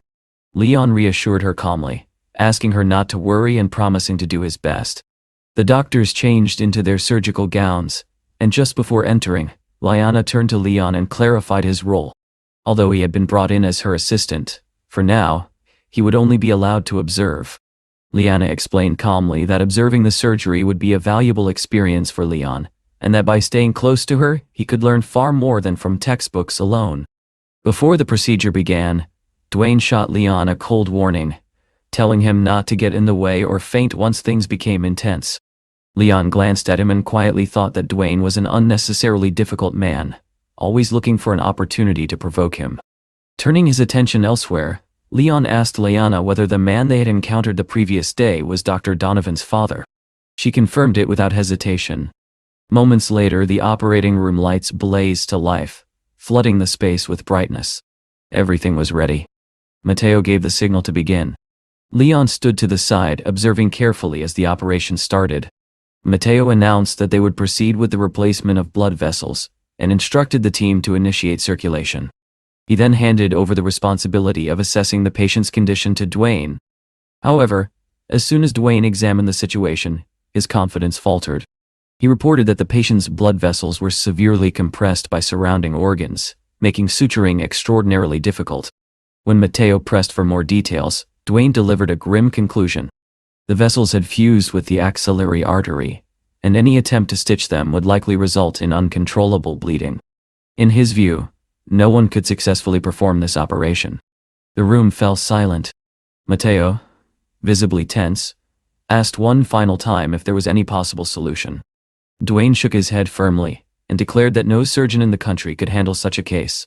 After a long pause, Mateo made the difficult decision to stop the operation. He stated that there was no way to save the patient and spoke solemnly, saying that Austin had lived a good life and would be remembered kindly. The doctors began to withdraw. Outside, Rosalind approached them anxiously and asked about the outcome. Mateo explained that the patient's condition was beyond their ability to treat and that the operation had been halted. Glenn's composure shattered instantly. He demanded answers, his voice rising as he accused them of downplaying the risks earlier. Mateo could only apologize, explaining that they had done everything possible, but the limitations of current medical knowledge had made success impossible. Unable to accept it, Glenn pushed past them and rushed toward the operating room, with Rosalind close behind, pleading for him to remain calm. Just as he reached the door, Leon's voice came from inside, firm and steady. He told them that no one should enter. Then, with quiet certainty, he added that there was still a chance to save the patient. Those words stopped Glenn in his tracks. Rosalind urged her brother to trust Leon, while Dwayne, still outside, insisted that the situation was hopeless and demanded entry. At that moment, Glenn made a decisive move. He locked the door from the outside and declared that no one would interfere unless Leon allowed it. Dwayne protested angrily, reminding him of their authority, but Glenn remained unmoved. Inside the operating room, Leon turned to Lyanna and admitted that he was not entirely sure his method would work. Still, he had to try. Lyanna met his gaze and responded without hesitation. If there was even the slightest chance, she would stand by him through the entire procedure. However, she added one condition. If things went wrong, she would leave the hospital with him. Leon gave a faint smile, surprised by her trust. Realizing that this was their only opportunity, Leon activated his final advantage. The system responded immediately, confirming the activation. Without wasting another second, he instructed the team to begin artificial circulation, noting that the patient's condition required a double circulation setup due to his weight. Time became their greatest enemy. Leon moved with intense focus, his hands steady as he navigated the impossibly delicate structures. Lyanna stood beside him, silently assisting and wiping the sweat from his forehead as the pressure mounted. Gradually the most dangerous phase passed, and after 3 long hours, Leon completed the final stitch. He exhaled deeply, knowing the operation had succeeded. Lyanna looked at him with undisguised admiration, recognizing the magnitude of what he had accomplished. Soon after, the operating room indicator signaled completion, and Leon stepped outside. Rosalind rushed forward immediately, her voice trembling as she asked about the result. Leon reassured her calmly that the surgery had been successful, and that the patient would live for many more years. Relief washed over both Rosalind and Glenn as they expressed their gratitude. When Rosalind turned to thank Lyanna, she gently corrected her, explaining that Leon had been the chief surgeon, while she had only assisted. The revelation stunned everyone present. Even now, Dwayne struggled to accept it, insisting that such a procedure should have been impossible. Yet, the truth stood before him. Without Leon, the patient would have died. Later, back in his office, Leon received confirmation from the system. He had earned master-level points for completing an extremely complex operation, along with a prestigious internal medicine reward. A flood of knowledge surged into his mind, almost overwhelming him. Lena appeared beside him, helping him endure the process and explaining that the ancient knowledge he had received was invaluable. Soon after, a new task was issued. He needed to cure multiple patients. Leon accepted casually, thinking it would not be too difficult, but exhaustion quickly overtook him. He lay down and fell asleep almost instantly. 5 hours later, he woke to find Rosalind sitting beside him. She remarked that he must have been extremely tired. Leon responded lightly, saying he had not felt that exhausted since childhood. When he yawned, Rosalind teased him about his lack of manners, and he replied with a relaxed smile that there was no need for formality between them. She had brought him a gift, but instead of focusing on that, Leon handed her a document and asked her to sign it. As she read it, she realized it was a contract related to business operations. He reminded her of a promise he had made in the past, assuring her that she would not lose anything under his arrangement. Trusting him, she signed. After she left, Leon stepped outside and found Lyanna waiting near a car. She invited him to dinner, saying she wanted to celebrate the day's success. Leon agreed without hesitation.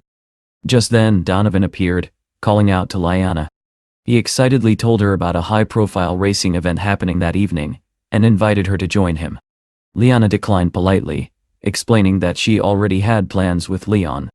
Donovan's expression darkened as he realized Leon was once again interfering. Trying to regain control, Donovan described the race as a rare duel between elite racers from powerful families. Leon, intrigued, asked for more details. When Donovan mentioned names like Charlie and Carson, Leon immediately recognized them. Seeing an opportunity, Leon suggested to Lyanna that they could attend the race first and have dinner afterward. She agreed, leaving Donovan momentarily stunned as he realized he had been completely sidelined. Soon, they arrived at the international circuit. Lyanna pointed out the available seating, but Leon dismissed the distant view and proposed going closer, into the repair area. Without hesitation, he led her toward the VIP section, where luxury cars were lined up. Lyanna hesitated, unsure whether they were allowed to enter, but Leon assured her confidently that it would not be a problem. Moments later, Donovan called, asking where they were. When Lyanna told him they were already inside the VIP area, he was alarmed. He warned her that they could face serious consequences, and urged her to leave immediately. She relayed his concern to Leon, but he remained completely unconcerned. Pouring himself a glass of wine, he told her not to worry and asked her to trust him. Just then, Donovan rushed in, visibly anxious. He insisted once again that they leave at once, warning that staying in the VIP area without permission could lead to punishment or heavy fines. Leanna remained calm despite Donovan's warning and replied that Leon himself had allowed them to stay, assuring him that there would be no consequences. Donovan's patience snapped. He demanded to know why she was listening to Leon, insisting that access to the VIP area was strictly limited to individuals with assets exceeding $1 billion. He added that once the four masters of Janhai arrived, anyone unauthorized would be thrown out immediately. Leon, however, showed no concern. He reassured everyone that there was nothing to worry about, his confidence unshaken. Soon, the race began. The roar of engines filled the air as the drivers displayed their extraordinary skills, drawing cheers from the crowd. Among the spectators, Carson noticed Leon and remarked with a smirk that the protagonist had even brought another woman along. Leon stepped onto the track, his gaze sweeping across the lineup of elite racing cars. For a brief moment, he wondered which one among them belonged to him. Just then, Charlie emerged from one of the vehicles and greeted him warmly, clearly pleased to see him. Leon explained that Lyanna had an interest in racing, which was why he had brought her along. Donovan was stunned. He could not comprehend how Leon knew someone like Charlie. Carson, amused by the situation, pointed out that since Leon and Charlie were friends, they might as well turn the race into something more entertaining. He proposed a competition where the loser would be eliminated. Leon, without hesitation, raised the stakes. He suggested that the loser should burn their car. The boldness of his words stunned everyone. Charlie immediately understood that Leon's confidence was absolute, while Lyanna and Donovan were left completely confused by his sudden escalation. Carson, intrigued rather than intimidated, accepted the challenge with a grin. He added that the winner would take possession of the loser's car, noting that Leon's vehicle was a rare limited edition. In his eyes, victory was already his. The terms were set. However, as preparations continued, Charlie grew uneasy. He recognized the other drivers Carson had brought in. They were not ordinary racers but champions and award-winning professionals. Even Lyanna quietly pointed out that defeating them would require deep familiarity with the track. Frustrated, Charlie accused Carson of making the bet unfair. Carson simply mocked him, suggesting that if he was afraid, he should withdraw instead of wasting time. As tension rose, Carson suddenly noticed Leon standing behind him, calmly listening. He told Leon not to just stand there, but Leon responded with a laugh, asking if Carson had lost his senses. He reminded him that the entire track belonged to him, making Carson's arrogance seem absurd. The statement left Carson momentarily stunned. Charlie quickly pulled Leon aside, suggesting they focus on strategy, but Leon surprised him again. He calmly announced that he would not be driving. Instead, he would give his position to Lyanna. The decision shocked everyone. Lyanna stared at him in disbelief, asking if he truly trusted her with something so important. Leon met her gaze steadily, and told her that he believed in her abilities. He reassured her that she only needed to handle 2 laps, and that the car itself would support her performance. Charlie interrupted, telling Leon to stop wasting time and focus on the race. He admitted that he could not afford to lose his reputation. Leon, however, remained composed. He outlined the positions without hesitation. Carson would go first, Charlie second, Lyanna third, and he would take the final position. 10 minutes later, all the drivers were lined up. At the signal, engines roared as each racer pushed forward with full force. Meanwhile, Lyanna sat in the car, preparing herself. One of Carson's drivers approached her, attempting to flirt and offering to teach her how to drive.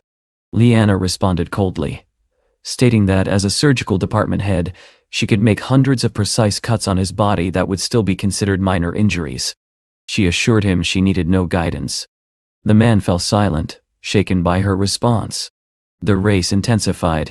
Charlie observed that Lyanna was performing impressively, clearly capable of competing at a high level. Carson, however, remained confident, stating that once his top driver became serious, the outcome would be decided quickly. Leon disagreed, reminding him that every second in the race mattered. He even proposed that each second of difference should equal the value of 1 car. Carson scoffed, questioning whether such a gap was even possible. Then, Leon made his move. Activating his car's full potential, he accelerated with astonishing speed. The sudden surge shocked the audience as his vehicle surged ahead. Lap after lap, he closed the gap with incredible precision. Charlie watched in amazement as Leon erased an 8-second difference within a single lap. Liana, observing closely, described his speed as almost inhuman. Despite Carson's confidence, the outcome became inevitable. Leon overtook his rivals and continued to widen the lead. Carson attempted to reassure himself, believing that such strain would destroy Leon's engine. He was certain the car would fail before reaching the finish line. But it did not. In a decisive moment, Leon crossed the finish line, securing victory with a massive lead. Silence fell over Carson as disbelief took hold. Charlie broke into a smile, announcing that Leon had won by 11 seconds. The crowd erupted, demanding that Carson honor the bet. Defeated and humiliated, Carson handed over the keys to his car. Leon accepted them calmly and declared that Carson no longer deserved the title of the fourth master of Jonhai. Furious yet powerless, Carson left with his men, while Leon casually remarked that it had been an enjoyable day. Nearby, Donovan stood frozen, unable to comprehend Leon's true identity. He could not understand why someone like him would choose to work at a hospital. Soon after, Leon contacted Rosalind, instructing her to prepare for the next day. She informed him about a shipment of imported medicine that required inspection, insisting that she trusted only him for the task. Though tired from surgery, Leon agreed. Elsewhere, events were unfolding in parallel. Jenny, the marketing director of a pharmaceutical company, was preparing her own strategy. She discussed pricing with her assistant, revealing that negotiations had already involved numerous experts and significant expenses. Confident in her approach, she planned to maximize profits while maintaining control of the situation. At the same time, Felix, the head of Dongchang Pharmaceuticals, scolded his son for failing to understand their business model. He explained that higher prices meant greater profits, and instructed him to study Jenny carefully, recognizing her as a formidable negotiator. The next morning, Leon met Rosalind as planned. She brought him breakfast, explaining that he would need his strength for the upcoming negotiations. As they traveled, she revealed her target price for the medicine. Leon listened carefully and assured her that he would do his best to achieve it. When they arrived, Leon immediately noticed a familiar face among the attendees, which caught him off guard. The negotiations began. Jenny confidently announced a price of 459 yen per box each. Both Leon and Rosalind were taken aback by the figure. Rosalind was about to react, but Leon subtly signaled her to remain calm. Understanding his intent, she restrained herself. The discussion grew tense. Jenny gradually lowered the price to 398 yen, claiming it was the absolute minimum. Warren, representing Rosalind's side, rejected the offer outright, stating that anything above 300 yen was unacceptable. The negotiation reached a temporary deadlock. Jenny attempted to shift the focus, arguing that health should take priority over costs. However, Rosalind firmly countered, declaring that if their terms were not met, they were prepared to walk away. Sensing the pressure, Jenny made another move. She reduced the price to 299 yen per box, presenting it as a final concession. Even then, the tension did not ease. Rosalind pointed out that the reduction was minimal and accused Jenny of playing negotiation tactics. Warren then revealed their true target price, stating that they expected 279 yen per box.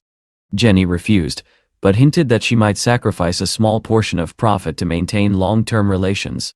The negotiation continued, each side carefully testing the other, as the outcome remained uncertain. Rosalind turned to Leon, seeking his opinion on the negotiation. To her surprise, she found that he had fallen asleep in his chair. Gently nudging him, she woke him up. Leon blinked and, still half-dazed, asked if the negotiations had already concluded.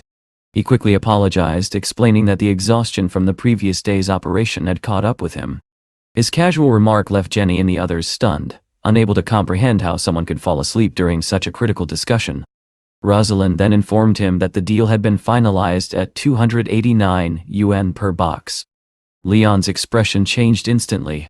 He stood up, clearly dissatisfied, and asked if she had truly agreed to such a price.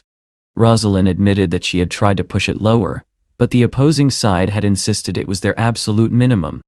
Leon did not accept that explanation. He stepped forward and directly questioned Jenny, asking why the price had been inflated so drastically. To him, it was obvious that profit, not fairness, was driving their decision. Jenny maintained her composure and responded that rising costs of raw materials and logistics justified the pricing. Leon, however, was unconvinced. He walked up to the board and began laying out the details himself. He explained that the core components of ibuprofen were relatively inexpensive, and that the total cost per box should not exceed 6 yuan.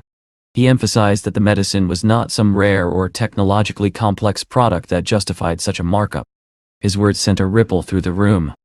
Jenny and her assistant Mike exchanged stunned glances, unable to understand how Leon had such precise knowledge.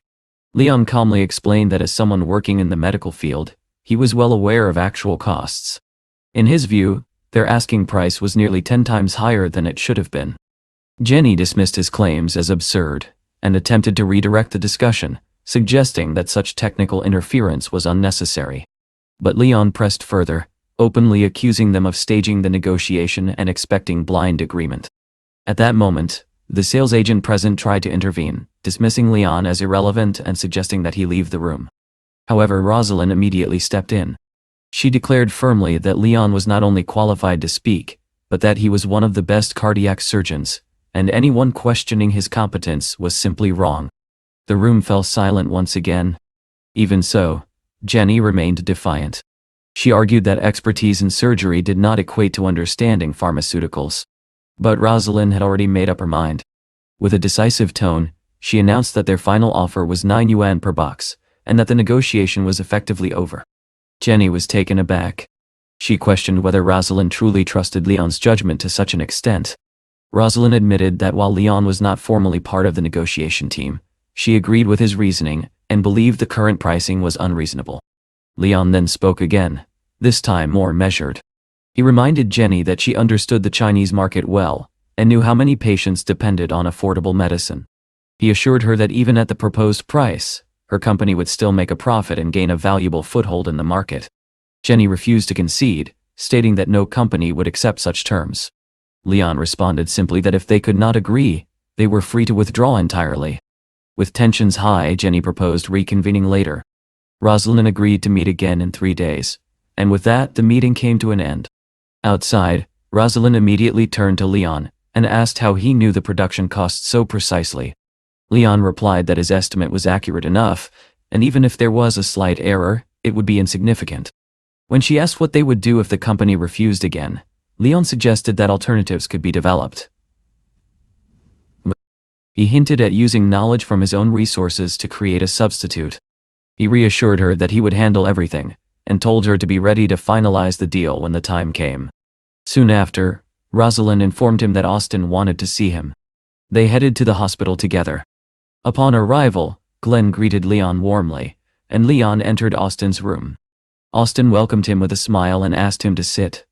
After a brief exchange, he unexpectedly suggested that Leon consider a promotion within Hashan Hospital. Leon politely declined, explaining that he was satisfied with his current role. Curious, Austin began asking about his background. Leon revealed that he had grown up in an orphanage and did not know his true origins. This revelation surprised those present, especially Rosalind, who could not reconcile this with Leon's wealth and influence. Austin, however, seemed intrigued rather than doubtful. He remarked that such talent was rare and suggested they share a drink once he had fully recovered. Leon agreed with a smile and advised him to focus on rest. After Leon left, Austin turned serious. He asked his assistant whether Leon resembled a certain man from the past. The assistant confirmed that while their appearances were similar, their personalities differed. Austin recalled a story of a man from the Northeast who had once killed a black bear with his bare hands, a figure both feared and respected. Sensing something deeper, Austin ordered a quiet investigation into Leon's background, instructing that it remain completely confidential. Later, Leon waited on the street for Elizabeth. Checking his watch, he wondered why she was late. Suddenly, she appeared behind him, teasing him lightly. Leon noticed how elegant she looked and casually took her hand, suggesting they head off. On the way, he mentioned that a professor they were about to visit had strong connections in the pharmaceutical field, which could prove useful. Elizabeth reminded him that they should not arrive empty-handed, but when they reached the house, they were warmly told that gifts were unnecessary. Inside, their host Josie asked about their business situation and whether there were any issues with their company. Leon reassured her politely, then explained that he had come to consult Professor Paul about something important. A misunderstanding quickly arose when Paul assumed Leon had health issues and insisted on examining him immediately. Leon had to clarify that he was not there as a patient, but as someone seeking help with a pharmaceutical matter. He explained that he wanted to apply for a patent for a medicine and needed proper documentation. Paul hesitated, pointing out the legal requirements, but Leon reassured him that it would not cause trouble. Eventually, Paul agreed to help and suggested they visit a hospital together. They soon arrived at a traditional Chinese medicine hospital, where Vice President Selena greeted them warmly. Leon explained that he had a prescription he wanted to turn into a finished medicine and asked for her assistance. Selena examined the formula and was immediately intrigued. She noted that it resembled an extremely rare and complex classical method, one that had largely been lost. Leon explained that it had been passed down to him, and that he wished to fulfill his ancestors' wishes by bringing it into use. Elizabeth, listening from the side, was puzzled. The story did not align with what she knew about Leon being an orphan, adding yet another layer of mystery to his identity. Selena then explained that even with resources, developing the medicine would require extensive testing and could take up to a year. Leon countered confidently, saying that once the preparation was complete, testing would not be a problem. He added that he intended to donate a large sum to support the hospital. Hearing this, Selena's attitude shifted immediately. She assured him that they would accelerate the process as much as possible. Leon smiled, thanked her sincerely, and shook her hand. As everything unfolded, Elizabeth watched quietly, beginning to realize that Leon was far more complex and calculating than she had ever imagined. Elizabeth dropped onto the sofa, clearly exhausted, and looked at Leon with disbelief. She told him she could not believe he had managed to deceive everyone so effortlessly. Leon, however, remained calm, and replied that he had done nothing wrong. Seeing how tired they both were, he suggested they take a bath and relax. Elizabeth shook her head, saying she was too tired to even move. Before she could protest further, Leon lifted her into his arms and carried her toward the bathroom, telling her that if she did not want to walk, he would take care of it himself. Inside, as the water filled the tub, Leon casually asked about her project and how things were progressing with the relocation. Elizabeth explained that some people were refusing to move, and the process could not be rushed. He adjusted the water temperature and asked if it was comfortable. Embarrassed, Elizabeth thanked him but insisted she would manage on her own. At that exact moment, Leon lost his footing and slipped into the water, breaking the tension. A few minutes later, Elizabeth stepped out of the bathroom, reflecting quietly that what she had expected to be a simple bath had turned into something entirely different. Not long after, her phone rang. It was Vanessa, Leon's adoptive mother. She spoke in a lowered voice, asking Elizabeth to keep what she was about to say a secret. She revealed that two people had visited the shelter earlier that day, asking about Leon and whether anyone had ever met his biological parents. Elizabeth was immediately alarmed and urged Vanessa not to share this information with anyone else. Vanessa agreed, promising to keep it between them. After the call ended, Elizabeth found herself deep in thought, wondering why anyone would suddenly take interest in Leon's past. Meanwhile, Vanessa stood alone, searching through old belongings. She eventually found a box and opened it carefully. Inside was a letter, and as she looked at it, memories surfaced of a young girl who had once brought Leon to the shelter as a baby. For a moment, she hesitated, then firmly closed the box, deciding that some truths were better left buried. The next day, Leon arrived at Haoshan Hospital. Near the reception area, he overheard a distressed conversation. A young man was pleading with his elderly mother to accept treatment, explaining that she needed medication to survive. The woman, however, refused, saying that the money should be saved for her grandson's education. Sasha approached them and asked what was happening. The young man explained that his mother had been diagnosed with a heart condition, but the prescribed medicine was too expensive, and she refused to buy it. Leon stepped in and asked to see the medical report. As soon as he read it, his expression darkened. He realized that the condition was not severe, but the prescribed medication would place unnecessary strain on her heart. Furious, he demanded to know which doctor had made such a decision. The man hesitantly answered that it was Dr. Duane. Leon immediately explained that the treatment was inappropriate, and suggested a safer, simpler alternative. He advised them to consult Liana in the future. Relieved, the mother and son thanked him sincerely. When they learned that the correct medication cost only a small amount, the woman finally agreed to proceed with treatment. As they left, more patients began approaching Leon, asking for his advice. He gently asked them to remain orderly and directed them to consult Liana if needed. His actions quickly earned him their gratitude. However, once he returned to his office, his frustration surfaced. He told Sasha that too many patients were being mistreated under Dwayne's influence. Sasha tried to calm him, explaining that such practices were an unspoken rule in the hospital, where doctors often receive commissions from prescriptions. She warned him not to get involved. Leon could not accept that. In anger, he kicked a chair and demanded to know what had gone wrong with the hospital. At that moment, Liana entered and immediately sensed the tension.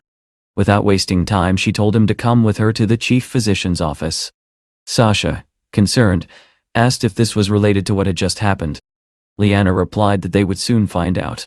Inside the office, the chief physician criticized Leon, calling him impulsive and warning that his actions could damage the hospital's reputation. Leon remained firm. He argued that he had simply corrected a harmful prescription and done what any responsible doctor should do. The discussion escalated quickly. The chief accused him of disrupting the team while Leon openly challenged the system itself. Liana supported Leon, stating that he had acted correctly. This only angered the chief further, who warned them both that they would regret their defiance.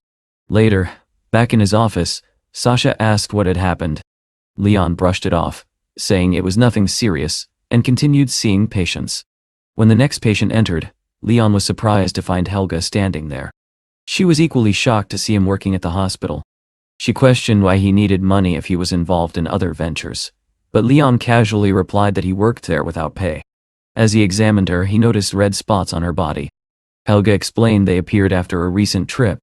Leon quickly diagnosed the issue as minor and recommended a simple ointment. When she heard how inexpensive it was, she was surprised. Leon, unable to resist, made a teasing remark about needing more ointment due to her condition. Helga immediately snapped back, annoyed by his tone, reminding him not to joke like that anymore. At that moment, Lena appeared and informed Leon that he had successfully completed another task. His professional progress had reached 35%, and he had been granted a significant reward involving company shares. Leon realized that this opportunity required careful consideration. Before he could think further, Rosalind called. She informed him that 6 major pharmaceutical companies had simultaneously raised prices on 25 essential drugs. The situation was urgent, and she asked him to meet her at a nearby cafe within 10 minutes. Leon immediately handed his responsibilities to Sasha and left. When he arrived, Rosalind was already waiting. Despite the seriousness of the situation, Leon greeted her casually, teasing her about maintaining her composure. She quickly brought the conversation back to the issue at hand, explaining that several companies were interconnected through shared investments and partnerships. Leon understood the implications immediately. If prices rose across all these companies, the impact would be severe. He acknowledged the danger and began outlining a plan. First, he suggested cutting off cooperation with the companies. Rosalind explained that this was difficult due to regulatory constraints, but Leon continued. He proposed increasing purchases through major hospitals to stockpile supplies before further price hikes. Even then, he admitted this would not be enough. He revealed a more aggressive strategy. Since a large portion of the supply was currently held at Yonghai Port, they could exploit delivery timelines. By threatening to disrupt contracts and releasing strategic information, they could create pressure and destabilize the company's position in the market. Rosalind was taken aback by the scale of his thinking. Still, she trusted him. Leon asked her to gather detailed information on all 6 companies and their products. She agreed without hesitation. As they prepared to leave, Rosalind admitted that countless lives depended on this decision, and that she was relying on him. Leon reassured her that they would handle everything correctly. After she left, Leon immediately contacted Cassandra, asking if she was at the company and available to assist him with something important. On the other end, Cassandra hesitated. Given everything that had happened, she could not help but feel wary of Leon, and wondered what he was planning next. Leon told Cassandra that he had already sent her the necessary document, and needed her to mobilize online communities to spread the information quickly. Cassandra immediately grew cautious. She warned him that using domestic servers for such actions would be extremely risky, especially given the seriousness of the situation. Leon stepped closer and calmly reassured her. He explained that he could route the data through multiple foreign servers, masking the origin and ensuring anonymity. By redirecting the traffic through carefully selected addresses, they could release the information without exposing themselves. Cassandra stared at him in disbelief and asked if he truly possessed such advanced technical skills. Leon simply pulled out a chair and sat down, casually asking if spoofing an address was really that difficult. When she pressed him further, he unexpectedly revealed that he was currently working as a cardiac surgeon at Hashan Hospital, and even invited her to visit if she doubted him. The contradiction left Cassandra frozen. She could not reconcile how someone involved in high-level corporate strategies could also be a practicing surgeon. 2 hours later, Leon informed her that everything was ready. He advised her to release the information in spaces with higher engagement to maximize its impact. Cassandra nodded, saying she would coordinate with the marketing team to ensure the best possible reach. Leon waved his hand dismissively, telling her that the rest was up to her. At that moment, Cassandra fully understood that Leon was not someone to be underestimated. Elsewhere, Mike reported to Jenny that their headquarters had already erased sensitive data. Once prices increased, everything would fall into place. Jenny remained confident, convinced that Rosalind had miscalculated. She believed her own department was far from weak, and was already preparing for the next round of negotiations. Soon, her phone rang. It was Director Roy. Jenny immediately composed herself and answered. Roy informed her that 6 major companies had reported that John Hai had already begun purchasing large quantities of drugs before the price increase. Jenny understood the implication instantly. She assured him that she would finalize the deal in the next negotiation round. Roy praised her performance, and even hinted at a promotion upon her return. Jenny accepted the praise with satisfaction, convinced that everything was under her control. The next morning, Leon arrived at the urgent care center, where he encountered Selena. She handed him a folder containing important documents, and warned him not to create unnecessary trouble. Leon reassured her calmly, saying he understood the importance of caution. Selena then mentioned that their internal review of the new drug had been highly promising. She asked whether they should proceed with further testing. Leon agreed without hesitation, and offered to grant her full authorization to handle the process independently. Grateful, Selena promised they would not take all the credit and thanked him sincerely. After parting ways, Leon headed to the tender center where Rosalind was already waiting. The moment she saw the documents in his hands, she asked if he was truly prepared. Leon simply told her to watch carefully. Inside the conference room, Jenny and her team were already seated, waiting. As soon as Leon and Rosalind entered, Jenny reiterated her position. After further evaluation, she insisted that the price would remain at $289. Before anyone could settle in, Leon stopped Rosalind from sitting. He made it clear that there would be no prolonged discussion. If the price was not lowered, there was nothing to negotiate. Jenny's patience wore thin.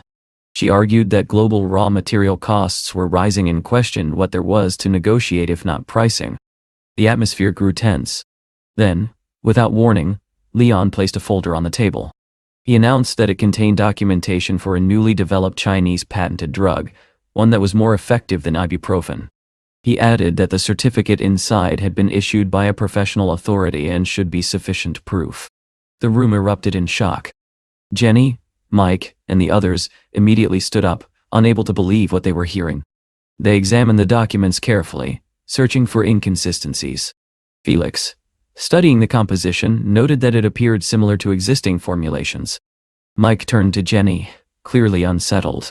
Jenny tried to regain control, dismissing the material as mere laboratory data without clinical validation.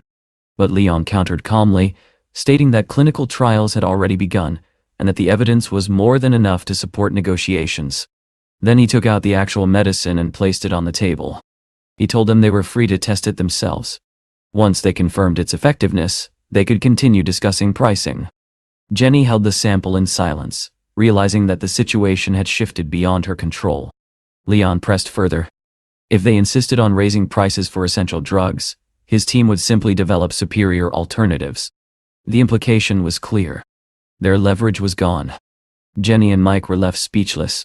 After leaving the room, Rosalind admitted that she had been nervous throughout the exchange.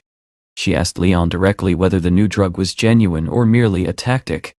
Leon looked at her calmly and asked if she truly believed he would rely on deception. She then asked if the drug could truly replace ibuprofen.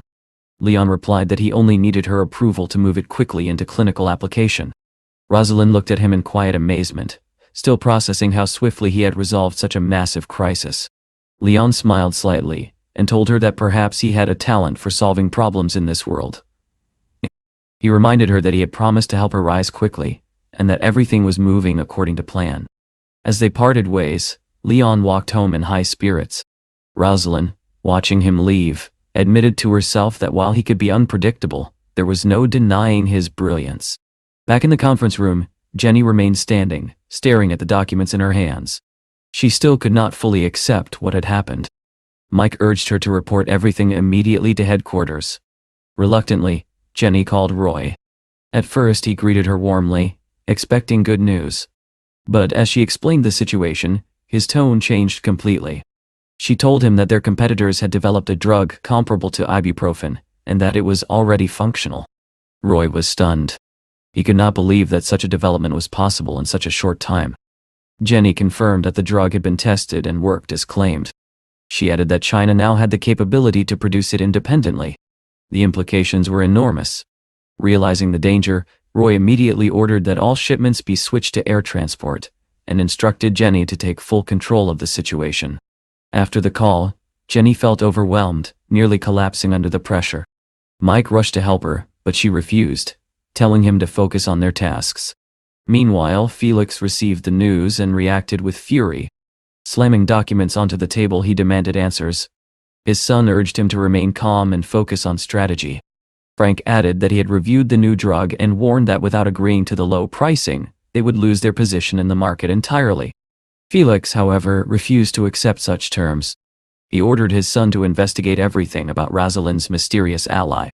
He wanted to know exactly who Leon was. Frank suddenly stood up and stopped the discussion. He declared that there was no need to investigate Leon any further, as he already knew enough. According to him, Leon was closely connected to Charlie, and that alone was sufficient. With quiet confidence, he added that he would deal with Leon personally. The next morning, Leon arrived at the hospital as usual. Sasha greeted him warmly and asked if he had eaten.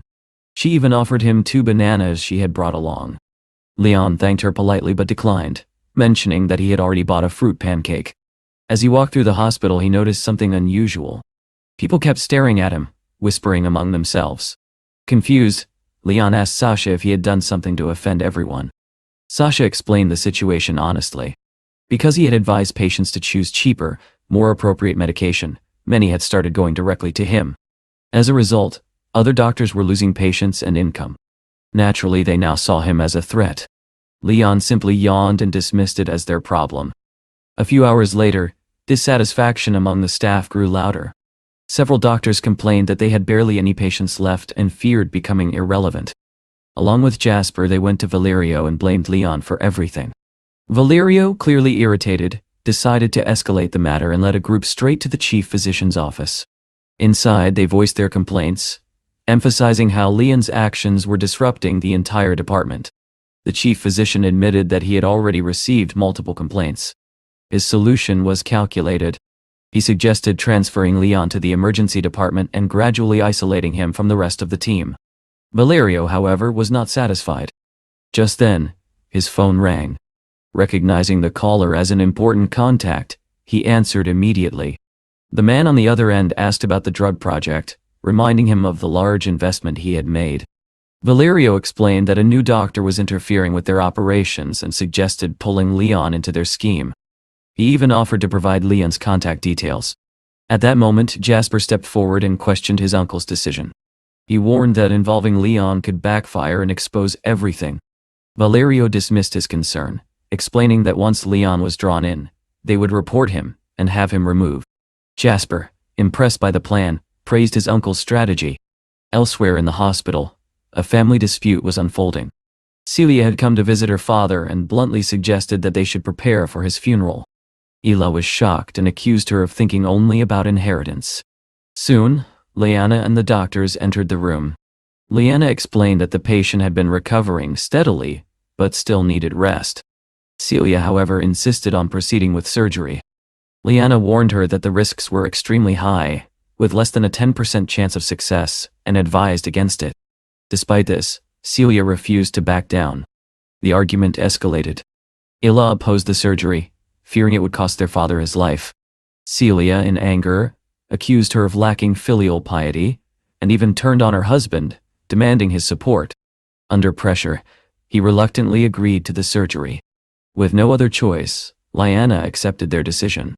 She instructed Sasha to prepare the patient for surgery after lunch and arrange the necessary documents. Meanwhile, Leon arrived at the Center for Disease Control, where Rosalind was waiting. She apologized for calling him on short notice and asked if he had eaten. Leon replied casually that he had not yet had breakfast, but suggested they eat after the meeting. Inside the conference room, several experts were already gathered. Selena noticed Leon and subtly signaled for him to keep their connection discreet. The meeting began, and discussions quickly turned to the origin of Leon's prescription. When asked, Leon stated that it came from the ancient pharmacopoeia of the Yellow Emperor. This immediately drew skepticism. One of the experts challenged him, pointing out that such texts had long been lost, and suggesting he take the matter more seriously. Leon, unimpressed, stood up and stated that there was no need for further debate. He emphasized that the medicine should move into clinical trials as soon as possible, and then walked out, unwilling to argue further.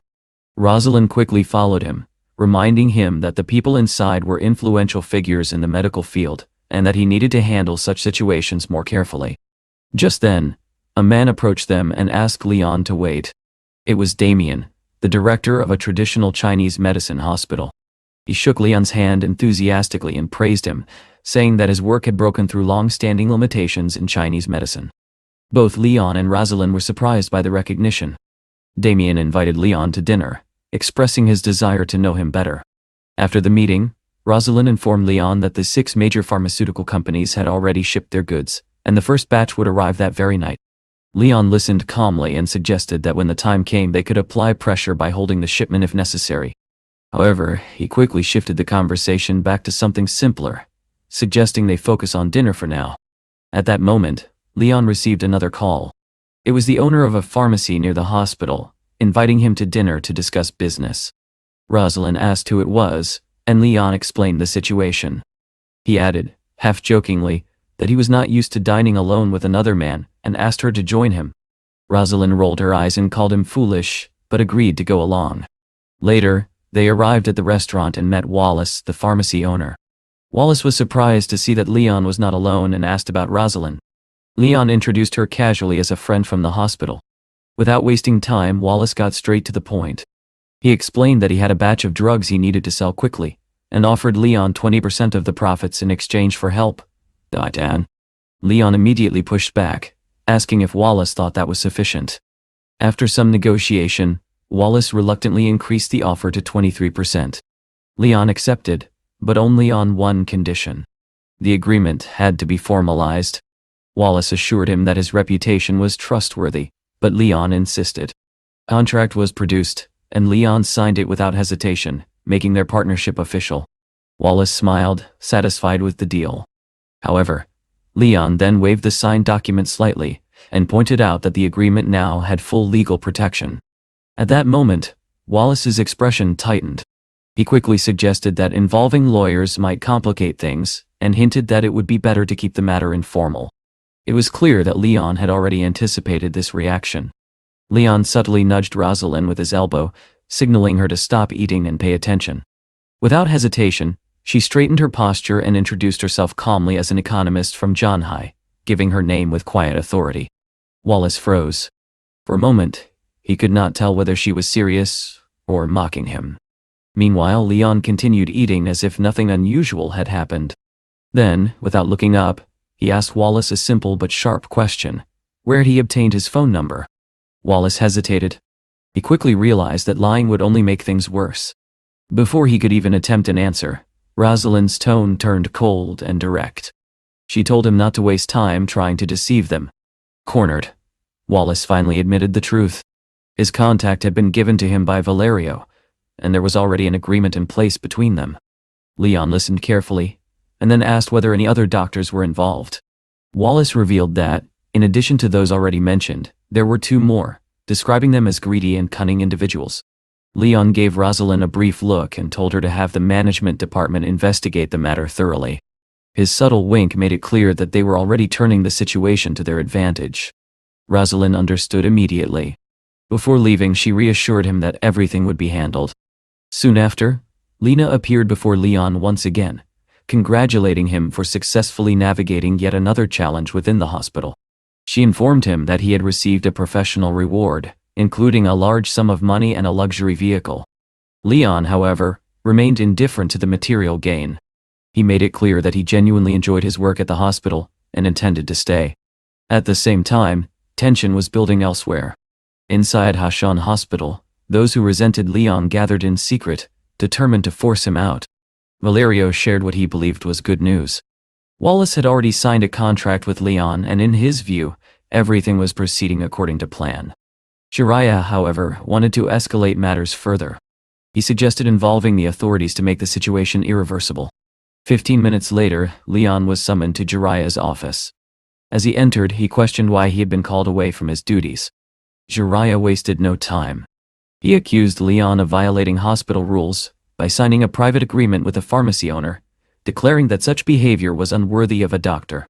Leon remained calm. He pointed out that accusations without evidence meant nothing. In response, Jiraiya presented a phone displaying what he believed was proof. Valerio added with feigned regret that their time as colleagues had come to an end. But before they could press further, the door suddenly swung open. Police officers entered the room. Jiraiya, thinking his plan had succeeded, immediately pointed at Leon and accused him of colluding with the pharmacy for illegal profit. He demanded that the officers take action. However, the situation turned in an instant. The officer informed him that they had not come for Leon at all, but for him. Jiraiya was stunned. An arrest warrant was presented, and the officer calmly stated that the evidence had already been provided. When Jiraiya tried to protest, accusing Leon in return, the officer made it clear that the investigation had uncovered their own misconduct. It was Leon who had submitted a complete report exposing their actions. Valerio stood speechless as the reality set in. Leon, maintaining a composed demeanor, remarked that although he had only been at the hospital for a short time, he had already seen enough. He even feigned a hint of regret, saying he had grown attached to his colleagues, despite everything. Elsewhere, Sasha was searching for him, worried about his sudden disappearance. Jasper approached her and claimed that Leon had likely been arrested, suggesting that his meeting with the pharmacy owner had sealed his fate. Liana immediately rejected this, stating firmly that Leon would never act out of greed. Sasha agreed, unable to believe such accusations. Just then, Leon appeared. Jasper froze, confused by his presence. Moments later, he noticed Jiraiya and Valerio being escorted by the police behind him. At first, he assumed Leon had been caught, but the truth became clear when the officers ordered the two doctors to accompany them for questioning.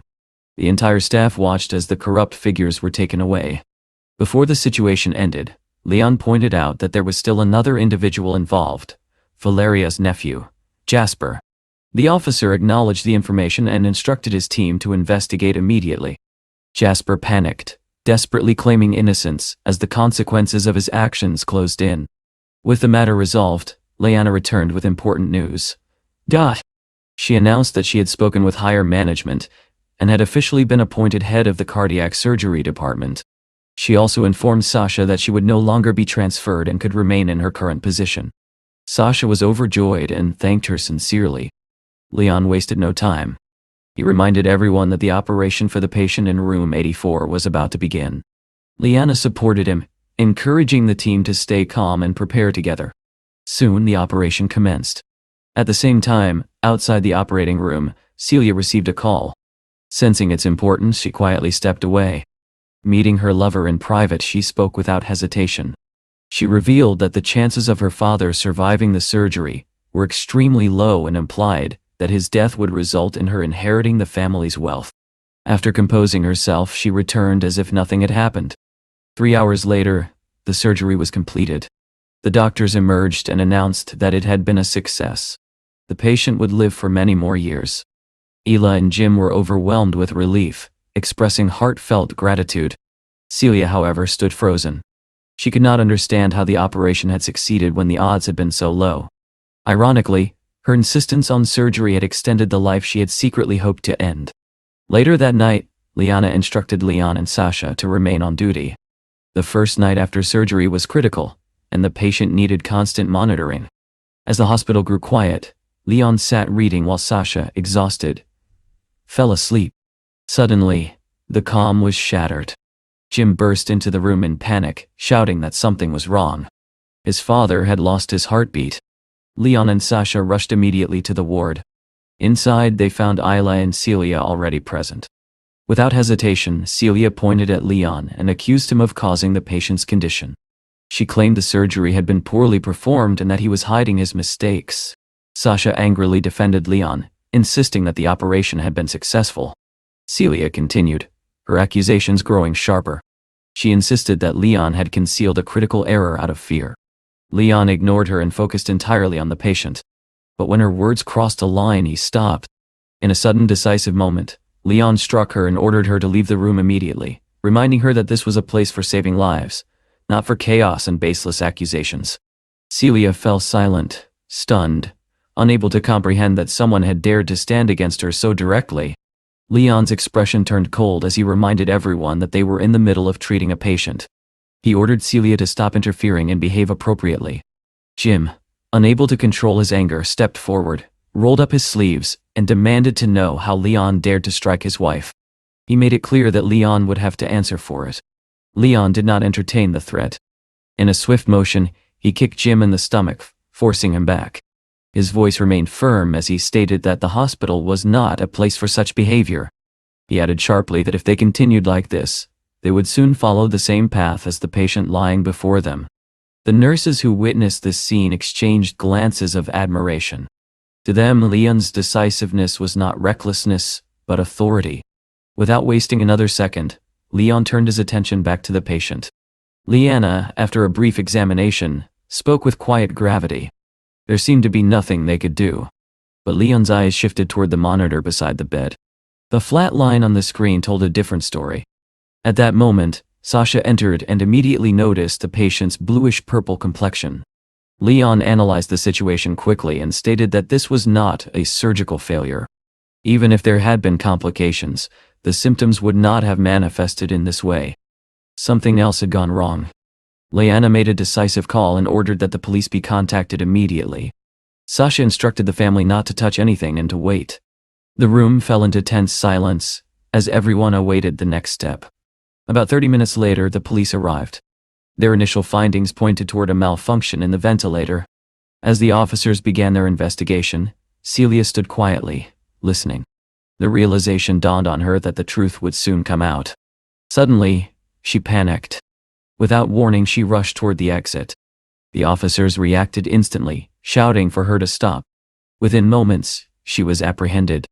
As she struggled, Isla ran forward, unable to contain her grief and anger. Through tears, she struck Celia, demanding to know why she had done such a thing to the father who had raised her.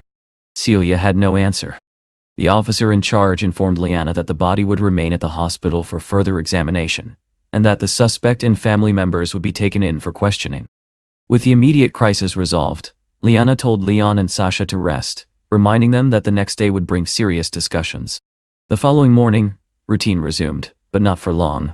Jenny suddenly appeared in the consultation room, bringing unexpected news. She revealed that major hospitals across China had already signed contracts with her company, even after the price increases. For a moment, Leon listened quietly, absorbing the implications. Then Jenny received a call from Mike. There were delays in the supply chain. The goods had not arrived as expected. Leon immediately pointed out the consequences. According to the contract terms, failure to deliver on time constituted a breach, and all associated losses would fall on their side. The weight of the situation hit Jenny instantly. Her expression changed.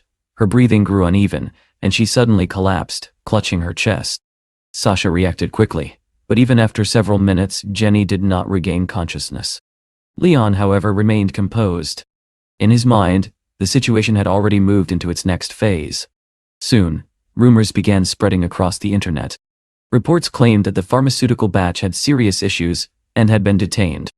Leon read the news with quiet satisfaction, recognizing Cassandra's work. When Sasha later informed him that Jenny was showing signs of emotional distress, Leon nodded. He understood exactly what was happening. He decided to examine her personally. Inside her room, Jenny looked at him with resentment. She accused him of coming only to flaunt his victory. Leon, however, calmly informed her that her company's shares had already dropped and would likely continue to fall. The news struck her like a blow. She demanded proof, trying to grab his phone, but Leon kept it out of reach. He added that the company's situation had gone viral online, drawing massive attention. Overwhelmed, Jenny began coughing violently, convinced that everything was collapsing. Leon immediately called for assistance. Sasha soon joined him and later confirmed that Jenny had stabilized. The next day, Leon returned to check on her. Jenny, still bitter, told him she had been fine until he arrived. She asked for a cigarette, but Leon refused, reminding her that smoking was not allowed. Eventually, the conversation turned to business.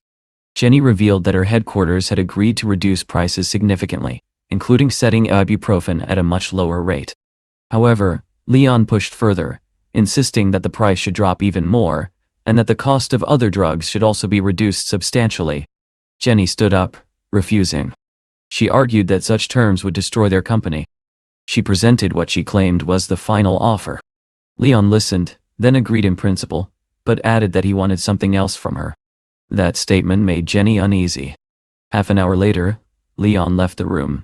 When Sasha asked what had happened, he simply replied that Jenny was stable and would be discharged soon. The nurses, overhearing this, praised his skill, joking that they would not mind being his patients. Later, Leon called Rosalind and invited her over for dinner. By the time she arrived, he had already prepared everything. She teased him lightly, asking if he felt no shame in making her bring groceries. Leon welcomed her in and explained that he would handle the grill and the setting, while she could take care of the food preparation. As they settled in, Rosalind asked directly whether there was any new development regarding their situation. Leon confirmed that there was. Instead of answering immediately, he guided her outside toward the pool, maintaining an air of mystery. Frustrated but curious, Rosalind eventually gave in and went to change. When she returned in a swimsuit, Leon could not hide his admiration. She carried herself with quiet confidence, her composure contrasting with the tension of their recent battles. After a brief swim, she sat by the pool, and Leon finally handed her an envelope. Inside were documents detailing the financial collapse of 6 companies. Leon explained that their shares were already falling and that they were now desperate to avoid further losses. Prices for ibuprofen had already dropped significantly, and the cost of other drugs would follow. He added that the documents also contained a list of individuals involved in bribery, though the investigation was not yet complete. Rosalind listened carefully. She admitted that she needed time to think and would consult her grandfather before making any decisions. As the evening grew late, Leon suggested that she stay, noting that there were plenty of rooms available. She agreed but mentioned that she needed to shower first. Later that night, as they prepared to rest, Rosalind, slightly affected by alcohol, pulled him closer and asked him to stay with her. Leon hesitated, realizing her state. He gently resisted, pointing out that she had been drinking. Rosalind insisted that she was fully aware of her actions, and confessed that her feelings for him were genuine. For a moment, Leon was caught between instinct and restraint. But ultimately, he chose to step back, unwilling to take advantage of her condition. Sometime later, as he lay in bed, Rosalind suddenly remembered the documents and asked him to send her a copy. Leon agreed and sent the file to her phone without hesitation. After receiving the documents, Rosalind decided it was time to leave. She mentioned that she needed to wake up early the next day and could not afford to stay any longer. Just as she was about to go, her grandfather called. His tone was serious. He asked where she had obtained such sensitive information and whether she could guarantee its authenticity. Rosalind responded confidently, explaining her reasoning. Her grandfather listened carefully and then agreed with her conclusions. He urged her to act immediately, stressing that there was no time to waste. At that moment, Leon noticed that she was struggling with the zipper of her dress and stepped forward to help. Hearing a man's voice on the other end of the call, her grandfather immediately became suspicious and demanded to know who was with her. Thinking quickly, Rosalind said her phone battery was about to die and ended the call. Meanwhile, in Yanjing, her grandfather Samvel and her father Gregory stood in the living room, both visibly concerned. It was already past 1 in the morning, and they could not understand where she was. Gregory grew increasingly anxious, questioning whether his daughter might be with someone before her arranged marriage. Her mother, Therese, tried to calm them, suggesting that they were overthinking the situation. She believed their daughter was simply spending time with friends. Gregory, however, focused on the documents in his hands, realizing how dangerous such information could be. In contrast, Cherise saw opportunity. She pointed out that this could be a rare chance for their family to rise. Sanvel agreed. He emphasized that the list could help them avoid many future obstacles.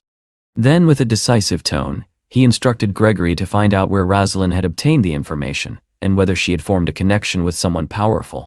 When Cherise mentioned Leon and his recent medical achievement, Sanvel asked a strange question. Did they remember the man who once killed a black bear with his bare hands in the northeast? Gregory froze, immediately recognizing the implication. Back at Leon's house, Rosalind finished adjusting herself and told him that her grandfather would know how to handle the documents. Before leaving, she leaned in and kissed him on the cheek, quietly admitting that although no one else would ever know how much he had helped her, she would never forget it. Leon responded calmly. To him, it did not matter. What mattered was that she understood his intentions better than anyone else. The next morning, Leon arrived at the hospital and immediately noticed unfamiliar faces. A man approached Liana with a gift and introduced himself as a new colleague, expressing his desire for a good working relationship. Liana acknowledged Leon's arrival and introduced the newcomers as the new deputy heads of the department, Valentine and Benedictoy. Valentine quickly brought up Leon's recent surgical achievement, clearly testing him. Leon responded with a cold expression, showing no interest in engaging. Sensing the tension, Sasha stepped in and redirected the conversation, mentioning that Jenny was being discharged and suggesting Leon check on her. Leon agreed and went to her room. Jenny was already packing when he entered. She greeted him with hostility, asking whether he had come to humiliate her again. Leon responded with mild irony, pointing out how much she had spent during her stay. Jenny admitted she understood the gap between them but could not understand why he kept coming back. Leon reviewed her medical results and noted that while she openly disliked him, he found it almost amusing. Still, he advised her to rest and avoid stress, explaining that her heart condition would stabilize if she remained calm. Jenny, however, snapped back, insisting she was leaving and did not want to see him again. Leon then instructed Sasha to present the bill. When Jenny saw the amount, she was stunned. Sasha explained that Leon had ordered imported medication due to her status. This only deepened Jenny's frustration, and she silently cursed him. Back in the office, Leon told Sasha that everything was settled, and that it was time to return to work. Liana soon entered with a folder, explaining that it contained the case details for the next day's surgery. Before they could begin discussing it, Valentine interrupted, announcing that he would treat the entire department to lunch to celebrate his first day. Sasha was delighted, though she pointed out that feeding everyone would be costly. Soon, the food arrived. Valentine distributed it with deliberate care, but when it came to Leon, he casually claimed that he had forgotten to order anything for him. The intention was obvious. Liana and Sasha both noticed it immediately. Sasha offered her own meal, saying she was on a diet, but before Leon could respond, the door opened. Elizabeth walked in. Her presence drew everyone's attention. She politely asked for Leon, and when he saw her, he was genuinely surprised. She explained that she had some free time and had brought him food. Without hesitation, Leon told Valentine to enjoy the meal without him, and left with Elizabeth. Valentine watched them go, unable to hide his irritation. In the break room, Leon opened the containers she had brought. He asked her directly why she had come. Elizabeth admitted that they had not spent time together in a while, and that she simply wanted to see him. They spent some time talking, sharing everything that had happened recently. Eventually, Leon walked her to the elevator, promising to pick her up later. She smiled, blew him a kiss, and told him she would be waiting. When Leon returned, Sasha teased him, asking if Elizabeth was his girlfriend. Leon joked that she was just another admirer, and that he was too popular to keep track. Valentine overheard this and reacted with quiet dissatisfaction. Sasha, however, noticed Elizabeth's outfit and commented on how expensive it was. Leon casually mentioned that she owned a company, making such things normal. Sasha was left amazed, unable to believe he had such wealthy connections. Liana soon brought everyone back to focus, reminding them of the upcoming surgery. Later, as Leon walked outside, he unexpectedly ran into Hannah. She seemed to be in a hurry, and he asked where she was going. She was surprised but happy to see him and asked what he had been doing. Leon explained that he was now working as a doctor. Hannah then revealed that she was heading to deal with a suburban project where residents were refusing to relocate. Leon commented that such negotiations were always difficult and mentioned that he was currently free. However, Hannah cautioned him. She warned that his approach might be too forceful, and that the situation required a more delicate touch. After this, the hero and his girlfriend got into her car, and Leon immediately called Charlie, ordering him to urgently send 10 trucks to the Huihi slums. He explained that some people there were refusing to leave and needed a little push to make a decision. About an hour later, Leon and Hannah arrived at the Jianghai slums. After carefully observing the surroundings, Leon realized that they would have to proceed cautiously, as the locals would clearly not welcome their presence. Soon, one of the men approached Leon and respectfully asked if he was their boss's superior. He explained that his boss had sent a photo in advance and instructed him to wait there. Leon acknowledged this and ordered him to make sure that no one left the area, but strictly emphasized that no one should be harmed. Following his instructions, the workers quickly blocked the road with trucks. Almost immediately, a crowd of locals gathered around Leon. One of them stepped forward and declared their condition. They wanted 100,000 yuan for the apartment, otherwise they would not move. Hannah was surprised by the sheer number of people and quietly asked Leon where they had all come from. Leon also noticed that there were far more people than usual. Hannah agreed and suggested that something unusual was happening, offering to investigate the reason. At that moment, Ivan, the negotiator from Chaos Company, approached them and greeted them enthusiastically. Hannah demanded an explanation, asking why such a large crowd had gathered and what they were trying to achieve. Ivan explained that normally there were far fewer people, but today a rumor had spread that someone was willing to pay 100,000 yuan for apartments. Leon quickly concluded that many of these people were opportunists trying to create chaos, and he decided to handle the situation personally. He stepped forward and loudly asked what all the commotion was about and who was in charge, demanding that the leader come forward. One of the men replied that they had only one condition: money, and they would not move without it. Leon calmly dismissed their threats, warning them not to try to intimidate him, as he had seen far worse and would not be shaken by empty words. The man grew irritated and said there was no point in talking, but Leon simply smiled and declared that no one would leave without his permission. Another man, smoking casually, mocked him and asked if he was being threatened. Leon responded coolly that he was free to test it and see what would happen. At that point, the man ordered his bald companion to attack Leon, promising to pay him 5 times the damages. The large man confidently stepped forward, thinking it would be easy money. However, as he charged, a truck blocked his path. Enraged, he tried to push through at full speed, only to slam into the truck and realize he had greatly overestimated himself. The impact knocked him to the ground, leaving him unable to get up. Instead of helping, his companion laughed and recorded the incident on his phone. The group quickly dragged the injured man aside, and once he regained consciousness, they backed down, saying they would leave, for now, but warned that this was not over. Watching them go, Leon remarked gloomily that these people would not leave them in peace. He immediately warned Ivan that Elizabeth must not find out about what had happened. Later at the parking lot, Leon told Hannah that he would go to pick up Elizabeth and asked her to stay alert and avoid drawing attention. When Leon entered the office, he froze upon seeing Elizabeth standing there in a stunning dress. Noticing his reaction, she smiled and said she had spent a long time searching for the perfect outfit and had finally found it. Leon teased her slightly, saying it was not as perfect as she thought, but then added that she would look even more beautiful without it. Elizabeth accused him playfully of being inappropriate, and in response, Leon kissed her. The next morning, Elizabeth arrived early at Xiaoyan Company and immediately instructed her secretary to inform the deputies and the project department that a meeting would begin at 10:00 a.m. Just then, she received a call from an unfamiliar number. At first, she did not understand who it was, but then a photo appeared on her screen showing Leon allegedly beating someone.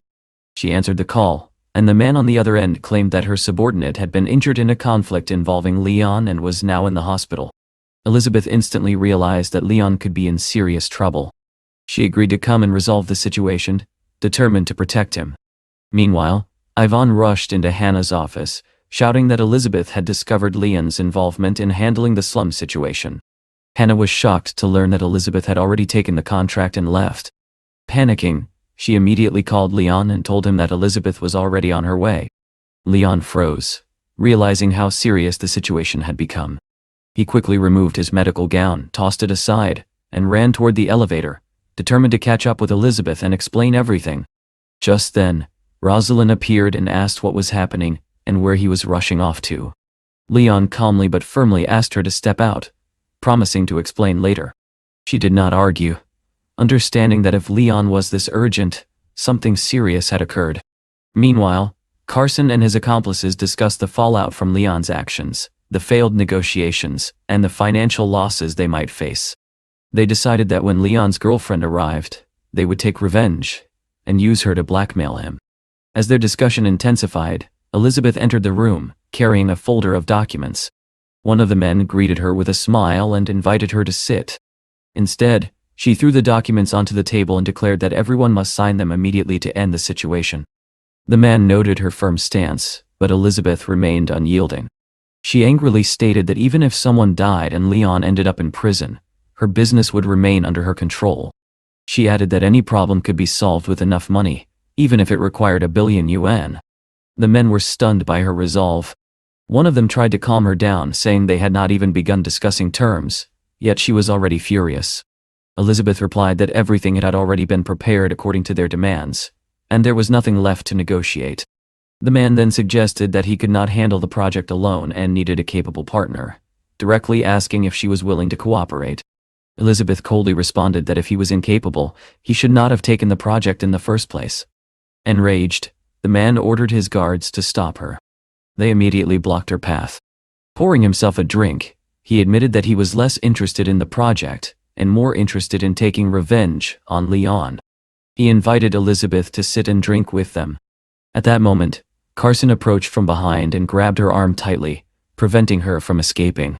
The man insisted she try their special wine, while Carson smugly revealed that he was recording everything so Leon would see it and lose his composure. Elizabeth resisted, warning them that Leon would make them pay if anything happened. Suddenly, the man grabbed her face and threatened her, attempting to force the wine into her mouth. At that exact moment, the door burst open with a loud bang, and everyone froze. Elizabeth turned and saw Leon standing there. His expression was cold, filled with controlled fury, as he declared that none of them would leave the room unharmed. Carson tried to assert dominance, asking if Leon even knew whose territory he had entered. But before he could finish, Leon kicked him in the face with such force that he was sent flying. The man shouted for his subordinates to stop Leon, but Leon advanced without hesitation. Grabbing him by the stomach, he struck him repeatedly, ignoring his desperate pleas for mercy and his offers to surrender everything. Leon continued until the man was completely incapacitated. Then he stepped forward, pinned the man's hand to the ground with his foot, and coldly asked if that was the hand he had used to touch Elizabeth. Terrified, the man begged for forgiveness, promising anything in exchange for mercy. But Leon did not listen. He pressed down harder, forcing the man to scream in agony as his punishment continued. After this, Leon turned to Carson and coldly asked why he had interfered, and whether he truly believed he could handle someone like him.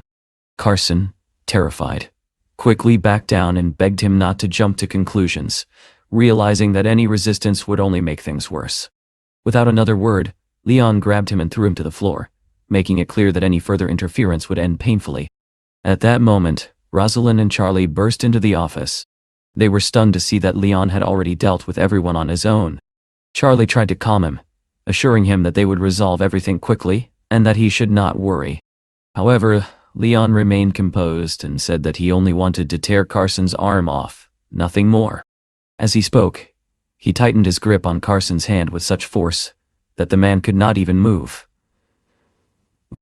Everyone present was left speechless, unable to process the sheer intensity of the scene. One of the onlookers stared at Leon and suddenly realized that he looked exactly like his father. Another man, sensing the danger, nervously tried to explain that it was not his fault. Leon was about to deal with him as well, but Rosalind stepped in and stopped him, asking him to leave and promising that she would handle the rest herself. At that moment, Elizabeth ran to Leon and begged him to leave with her. Leon nodded and agreed without hesitation. Taking her by the arm, he led her out of the room. Once they were outside, Elizabeth anxiously asked if he had been hurt during the fight. Leon cut her off and instead questioned why she had come alone to such a dangerous place. Elizabeth explained that she had received a call from a stranger claiming that his subordinate had been injured, and that she feared Leon might end up in prison. Leon sternly pointed out that she should not trust strangers so easily, and that she had put herself in serious danger by not informing him beforehand. Realizing her mistake, Elizabeth apologized and promised that it would not happen again. Leon then softened, embraced her, and told her to call him first next time. Without wasting any more time, he took her back to Xiaoyan Company. Elizabeth admitted that she understood he had saved her, but asked him not to create such terrifying situations again. Back at the company, Leon began to wonder who had called her, and why. He immediately contacted Rosalind, who explained that Charlie had already sent demands to the responsible families, and that Wang Yang had taken over the matter. She assured him that the man behind it would soon disappear from Zhanghai. Elizabeth then suggested that Leon visit the port the next day to oversee the next phase of reconstruction.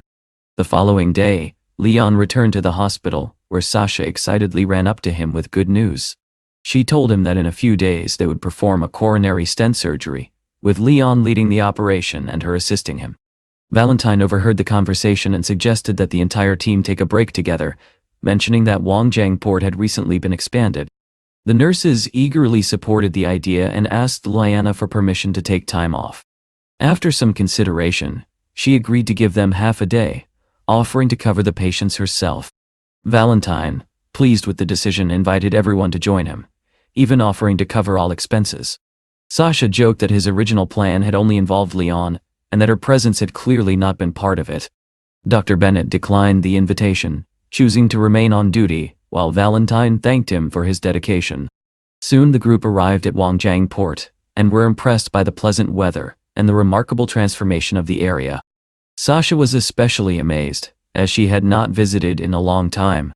Valentine proudly explained that the new owner had invested 800 million into the port, and that further phases of reconstruction were already underway. He claimed to know these details through a friend in a yacht club and encouraged everyone to enjoy the day. Meanwhile, Leon walked calmly with Sasha and Liana, which confused Valentine, who had expected to be the center of attention. Sasha cheerfully asked Leon if he knew where they could buy a swimsuit, as they wanted to pick one out for Liana. Although Liana felt shy and hesitant about the more revealing options, Sasha insisted on choosing something that would highlight her figure. Eventually, Liana agreed to try one on, provided she could wear a cover-up. After making their selections, Sasha ran to Leon with the bags and cheerfully told him it was time to pay. Leon simply nodded and covered all the purchases, even picking up some clothes for himself. Soon, they left the store, while Liana discreetly changed into her swimsuit and covered herself with a coat. Valentine, watching from a distance, was surprised by Leon's physique, but Liana quickly noticed his gaze, and wrapped herself more tightly, sternly telling him to mind his own business. The nurses then gathered around Leon and teasingly questioned why he was hiding his figure under a t-shirt. Despite his reluctance, they playfully pulled off his shirt, leaving everyone stunned by his well-built physique. They joked that he could easily become a model or actor, but Leon simply replied that he had no interest in such things. Later they headed to the beach, where the nurses played volleyball while Liana relaxed on the sand. After lunch, Leon decided to take a walk and explore the surroundings. Entering the port's operations center, he was greeted by the manager, who offered him a yacht ride. Leon thanked him but said he would choose the yacht himself. As he sat down, Leon reflected on finally having a moment away from hospital duties to focus on other matters. The manager informed him that the first phase of the port expansion was nearly complete, and that it was already becoming the largest port in the country. He added that they would seek Leon's input once new designs were ready. Leon jokingly mentioned building an artificial island in the sea, which shocked the manager before he realized it was said in jest. Leon then assured him that they would discuss everything once the plans were finalized. Back on the beach, Sasha wondered where Leon had gone, while Valentine claimed he had already arranged a yacht through his connections. However, Leon soon returned and lightly remarked that Valentine's efforts meant he would arrive just in time to join them. Trying to recover his image, Valentine warned that their belongings might be stolen during the yacht trip, but Leon calmly pointed out that Valentine himself had organized the trip, and now seemed eager to stay behind. Embarrassed, Valentine quickly tried to explain himself. At that moment, a man appeared nearby, immediately catching Valentine's attention. The man greeted them confidently, and to everyone's surprise, referred to Liana as his daughter-in-law. Valentine pretended to be confused, but the man bluntly stated that if he thought money gave him authority here, he was mistaken, because the port belonged to his brother. Shocked, Valentine questioned whether that was true, but the man firmly confirmed it. Sasha, observing everything, began to realize that Leon was hiding far more influence than she had imagined. Leon then stepped forward and calmly asked the man not to say anything unnecessary. He suggested taking everyone out for a ride, and the man happily agreed. Leon then asked him to contact manager Benjamin and prepare the yacht. Within minutes, a massive and luxurious yacht arrived. Sasha noticed that Valentine had chosen to stay behind and asked if he wanted to join them, but he declined, saying he would watch over their belongings. The rest of the group boarded the yacht, immediately struck by its grandeur as they prepared to set out to sea. Liana stood at the edge of the deck, completely absorbed in the vast beauty of the sea. Her gaze lingered on the endless horizon, unable to pull away from the calming rhythm of the waves. Leon approached her quietly and suggested that they go diving, mentioning that there was full equipment on board. Liana hesitated and admitted that she had never tried diving before. Leon reassured her in a calm and steady tone, promising that he would stay by her side the entire time and that she would be safe. Trusting him, Liana agreed. Leon helped her put on the diving mask, then gently pulled her close before they both slipped into the water together. At first, Liana felt a wave of fear, but as she followed Leon deeper, that fear slowly gave way to wonder. Beneath the surface, a vibrant underwater world unfolded before them, filled with colorful fish and delicate corals swaying with the currents. Suddenly, Liana moved closer to Leon and gestured nervously toward her swimsuit. He quickly understood that her bra had come undone. Without hesitation or embarrassment, Leon calmly fixed it for her, ensuring she would not feel uncomfortable. Liana's face flushed instantly, though she tried her best to hide it. Despite her efforts, she felt a quiet sense of happiness and trust in that moment. After some time, they resurfaced. Sasha immediately noticed Liana's flushed face and asked what had happened. Liana explained that it was her first time diving and that she had been a little nervous, but everything had gone well. Leon then reminded everyone that some still had work to return to, and it was time to head back. Soon they returned to the beach, where Valentine greeted them. Sasha excitedly commented on how impressive it had been to watch Leon and Liana dive together. Leon raised an eyebrow, wondering if she was deliberately trying to provoke Valentine. Liana gently stepped in and suggested that everyone should return, reminding them that there was still work to be done the next day. Back at the hospital, their day took an unexpected turn when Liana heard someone call her name. She turned and saw her Uncle Wei standing there with relatives. Surprised, she asked why they had come. Wei explained that they needed her help, while Lena added that they had heard about her reputation and believed she could treat him. Liana remained composed and offered to recommend a suitable doctor, but her relatives insisted that she personally handle the case. They reminded her, with thinly veiled pressure, that she owed them for raising her. Though clearly uncomfortable, Liana chose not to argue. Instead, she calmly directed them to register under Dr. Bennett and go to room 306. At the registration desk, Wei was shocked to learn the consultation fee. Complaining about the cost, he hesitated, but eventually agreed. Meanwhile, Liana apologized to Leon for having to witness such an unpleasant scene. Leon reassured her, but also warned that indulging such behavior would only encourage more disrespect. Ow. Liana, however, simply wanted to resolve the situation quickly, so they would leave without causing further disruption. When her relatives entered the consultation room, Wei described symptoms of chest pain radiating to his arms and neck. Liana immediately suspected angina and recommended an electrocardiogram to confirm the diagnosis and proceed with treatment. However, when they returned, they began loudly complaining about the cost of the test, demanding cheaper alternatives, and even suggesting that she provide medication for free. Liana was stunned by their shameless demands. Leon stepped in, his tone firm, and made it clear that medical care required proper procedures. He bluntly told them that they could either follow the necessary steps or leave. Offended, Wei declared that they were no longer her family and stormed out, while Dawson issued a final threat before leaving. As the room fell silent, Liana let out a deep breath of relief. Leon stepped closer and quietly assured her that she had nothing to fear, promising that he would always stand by her. Liana responded with a grateful smile. The next day, Valentine was seen walking down the hallway with a box in his hands. Sasha noticed and asked what was happening. He explained that he had decided to go to the United States to further his studies. Before the conversation could continue, the police arrived.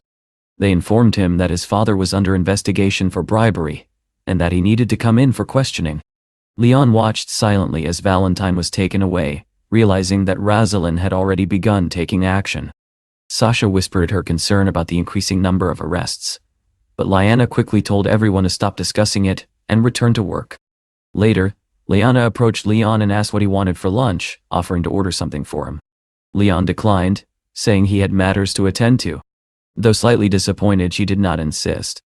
Soon after, Leon returned to his company, where Helga and Sean greeted him warmly. He immediately asked about the situation with Baba's company. Helga reported that the data center relocation had been completed, though there were still personnel issues. Leon instructed her to resolve them quickly, stating that he would personally handle things after dealing with Cisco. She also informed him that a 3 billion order had already been processed and would be delivered within a week. Leon approved and emphasized the importance of keeping the plan on track. When Helga brought up the Foundation's progress, she mentioned that they had funded 74 orphanages, but the results had been limited. She suggested shifting focus to underdeveloped regions by building primary schools. She proposed 2 cities in need, and when Leon heard the name Bo, he recalled Liana's past. Without hesitation, he chose that location.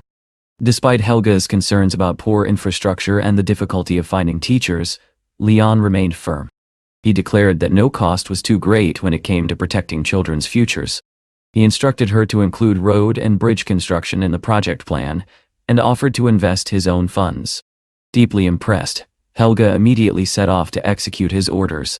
Afterward, Leon went to John High Normal University to address the issue of staffing. He met with Finn and explained his plan to support the school. Finn assured him that teachers would be honored to participate, and that the challenges could be overcome. Satisfied, Leon agreed to discuss details later, and prepared to leave. As he stepped outside, he noticed Rosalind standing nearby, engaged in a conversation. A playful thought crossed his mind, and he decided to approach her quietly from behind, intending to surprise her. However, before he could even reach her, Rosalind reacted with incredible speed. She spun around, crouched, and drew her weapon in one swift motion, aiming directly at him. Leon froze, genuinely impressed by her reflexes. When Rosalind recognized him, she lowered her weapon slightly and asked, with a mix of irritation and concern, why he had approached her like that. Leon let out a breath and smiled, admitting that she had genuinely startled him and remarking that carrying a gun so casually was dangerous. He explained that he had come to speak with her, reminding her that she had once helped him as an assistant at the company. Rosalind listened, then mentioned that she was on her way to a university reception and invited him to join her. Leon agreed without hesitation, and soon they arrived together at the venue. As they entered the hall, Finn immediately noticed Leon and warmly welcomed him, expressing his delight that the deputy director had found time to attend. Rosalind was visibly surprised to learn that Leon held such a position. In that moment, she realized once again how many abilities and roles he had quietly kept hidden. When the event began, the guests took their seats, and the host announced the start of the program. Rosalind leaned slightly toward Leon, and told him that if he had something important to say, she was ready to listen. Leon spoke to her about the impoverished town of Baya and his plan to build a school there, along with proper roads to support it. He asked if she would help him make it happen. Rosalind was genuinely taken aback. She had not expected him to personally undertake such a large and demanding project. Although she admitted she was still new to Jianghai and unfamiliar with many local connections, she assured him that she was willing to help. Leon thanked her sincerely. She then added that if he managed to handle the event successfully, she would immediately reach out to the foundation and begin arranging funding. Leon gave her a faint, amused look and asked if she intended to put him on the spot. Rosalind calmly reminded him that such ambitions required money, and money never appeared on its own. At that moment, Leon stood up. The host approached him and asked if the deputy director would be willing to perform a short piece for the students. Without hesitation, Leon walked onto the stage and sat at the piano. He announced that he would play a song, and soon a gentle melody filled the hall. When he began to sing, his voice carried through the room with quiet strength.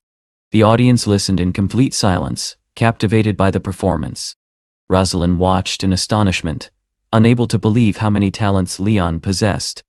When he finished, she asked him how many more surprises he was hiding and promised again that she would handle the funding.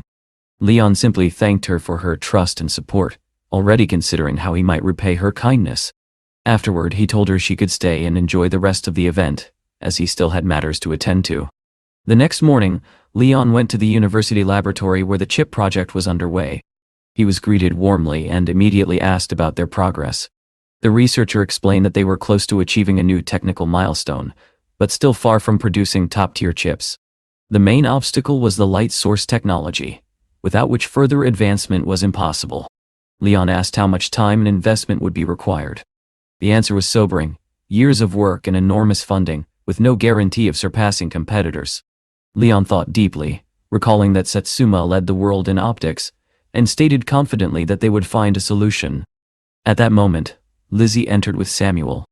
Leon explained that their research could have been released earlier, but all 20 patents had been stolen by Cisco.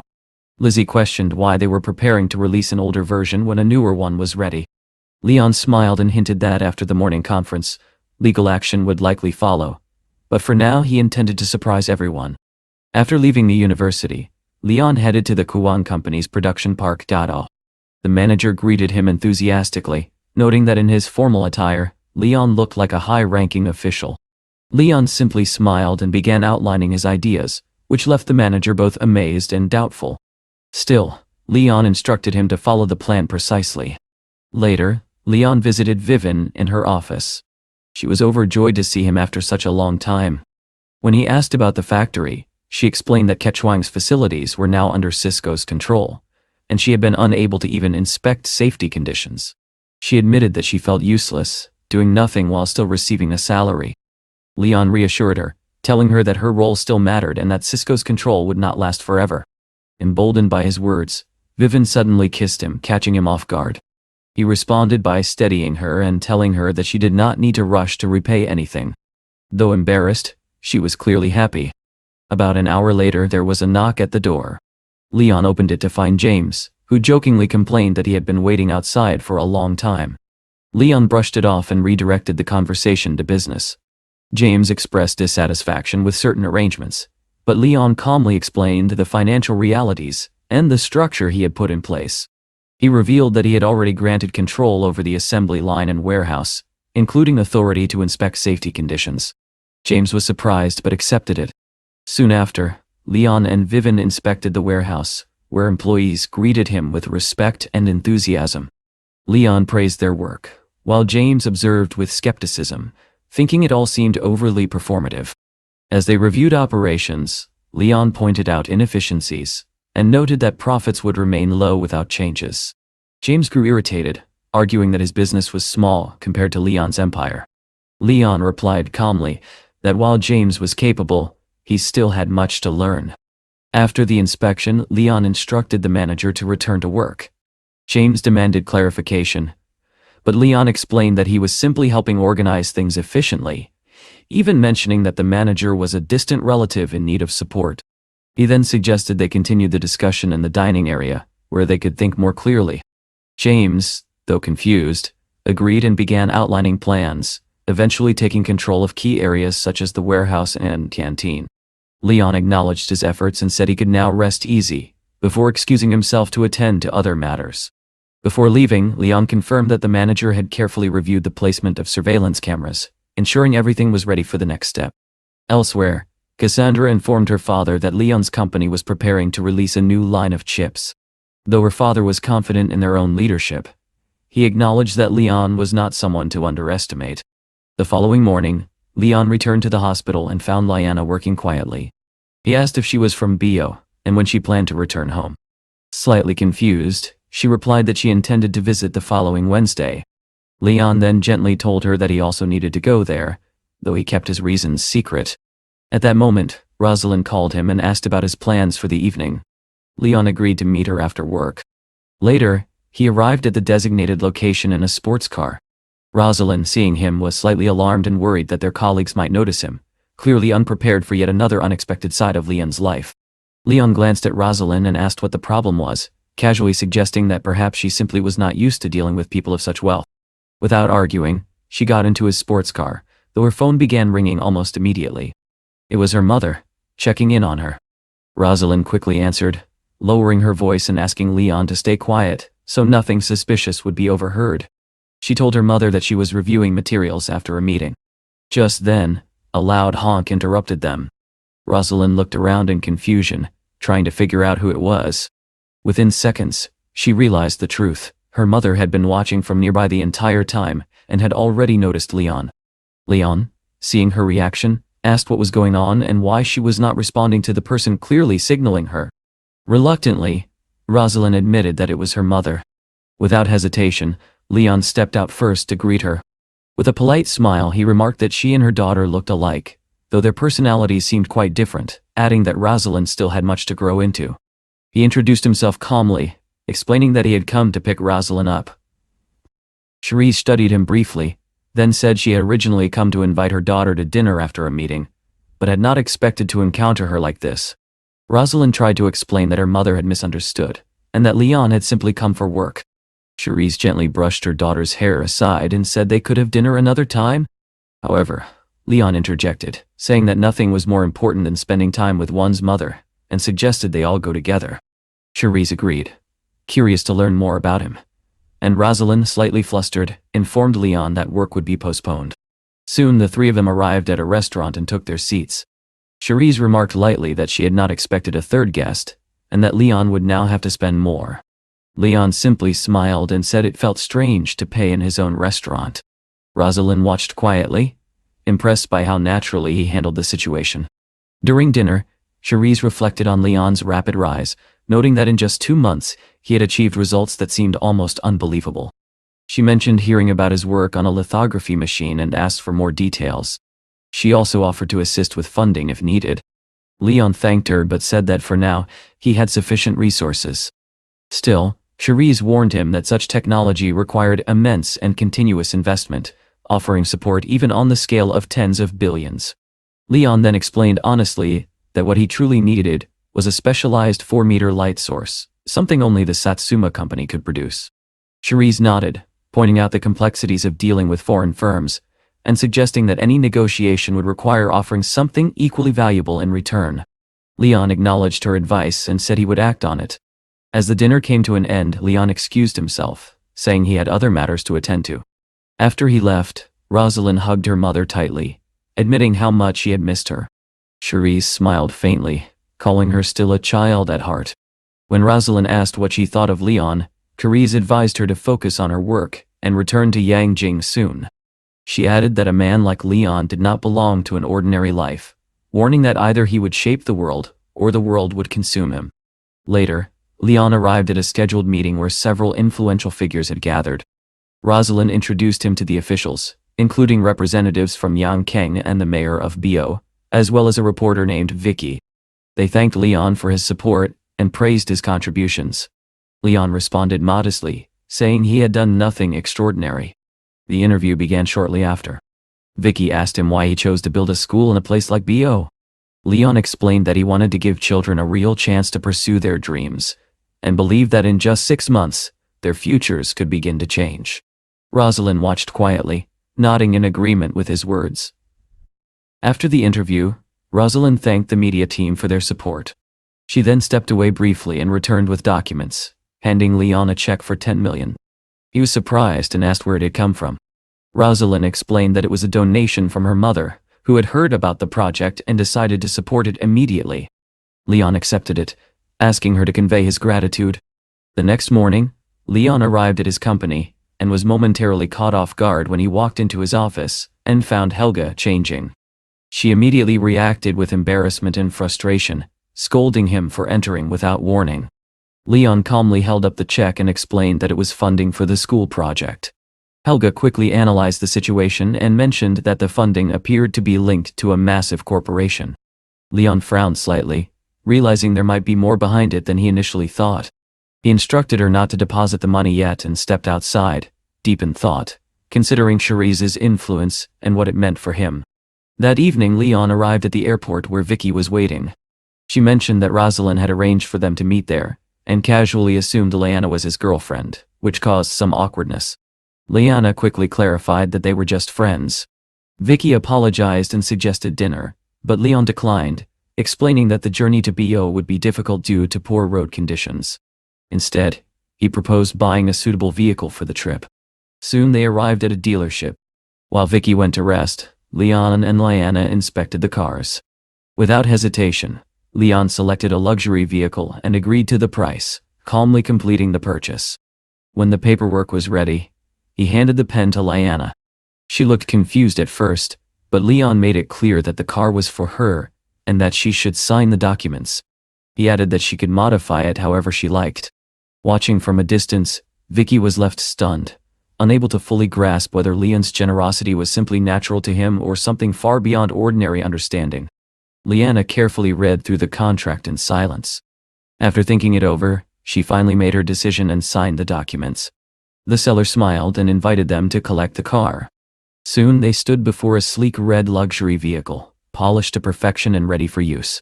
Liana was encouraged to try it, and when Leon asked if she wanted to drive, she nodded with visible excitement.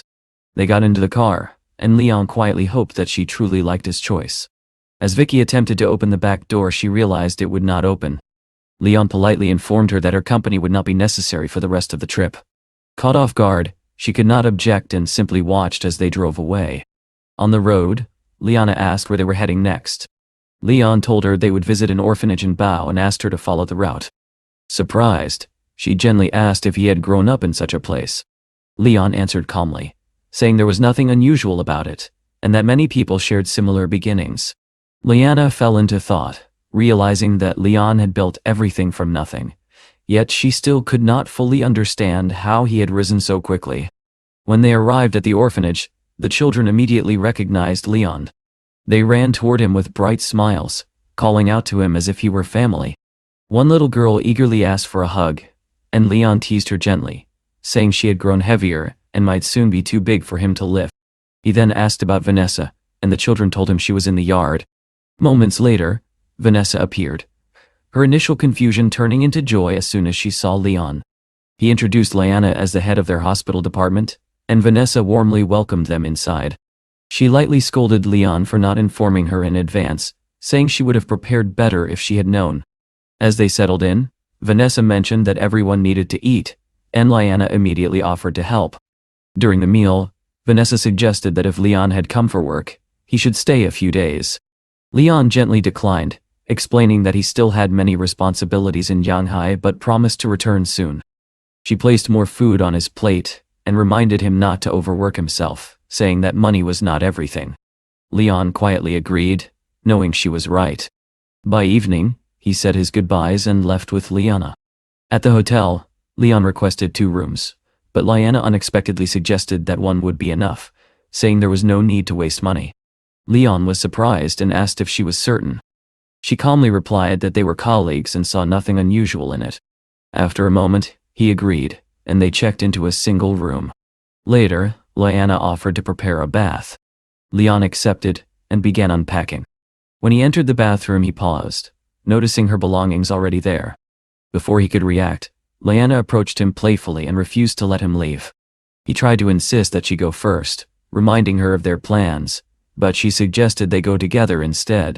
Caught off guard, Leon found himself pushed into the filled bathtub.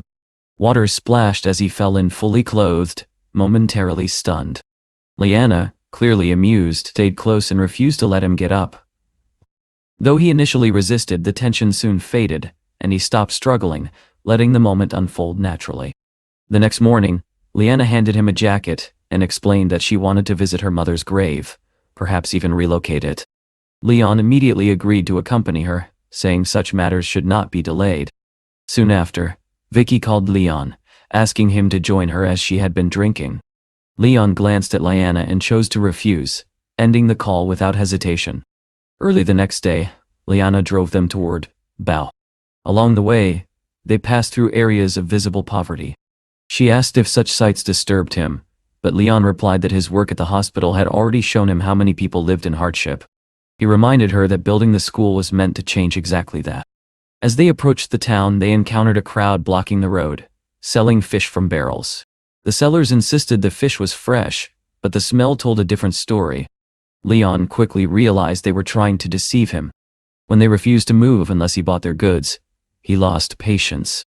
He told Liana to switch seats and took the wheel himself. Calmly giving them 3 seconds to clear the way, he pressed the accelerator when they refused. Startled, the sellers scattered, abandoning their goods as the car moved forward.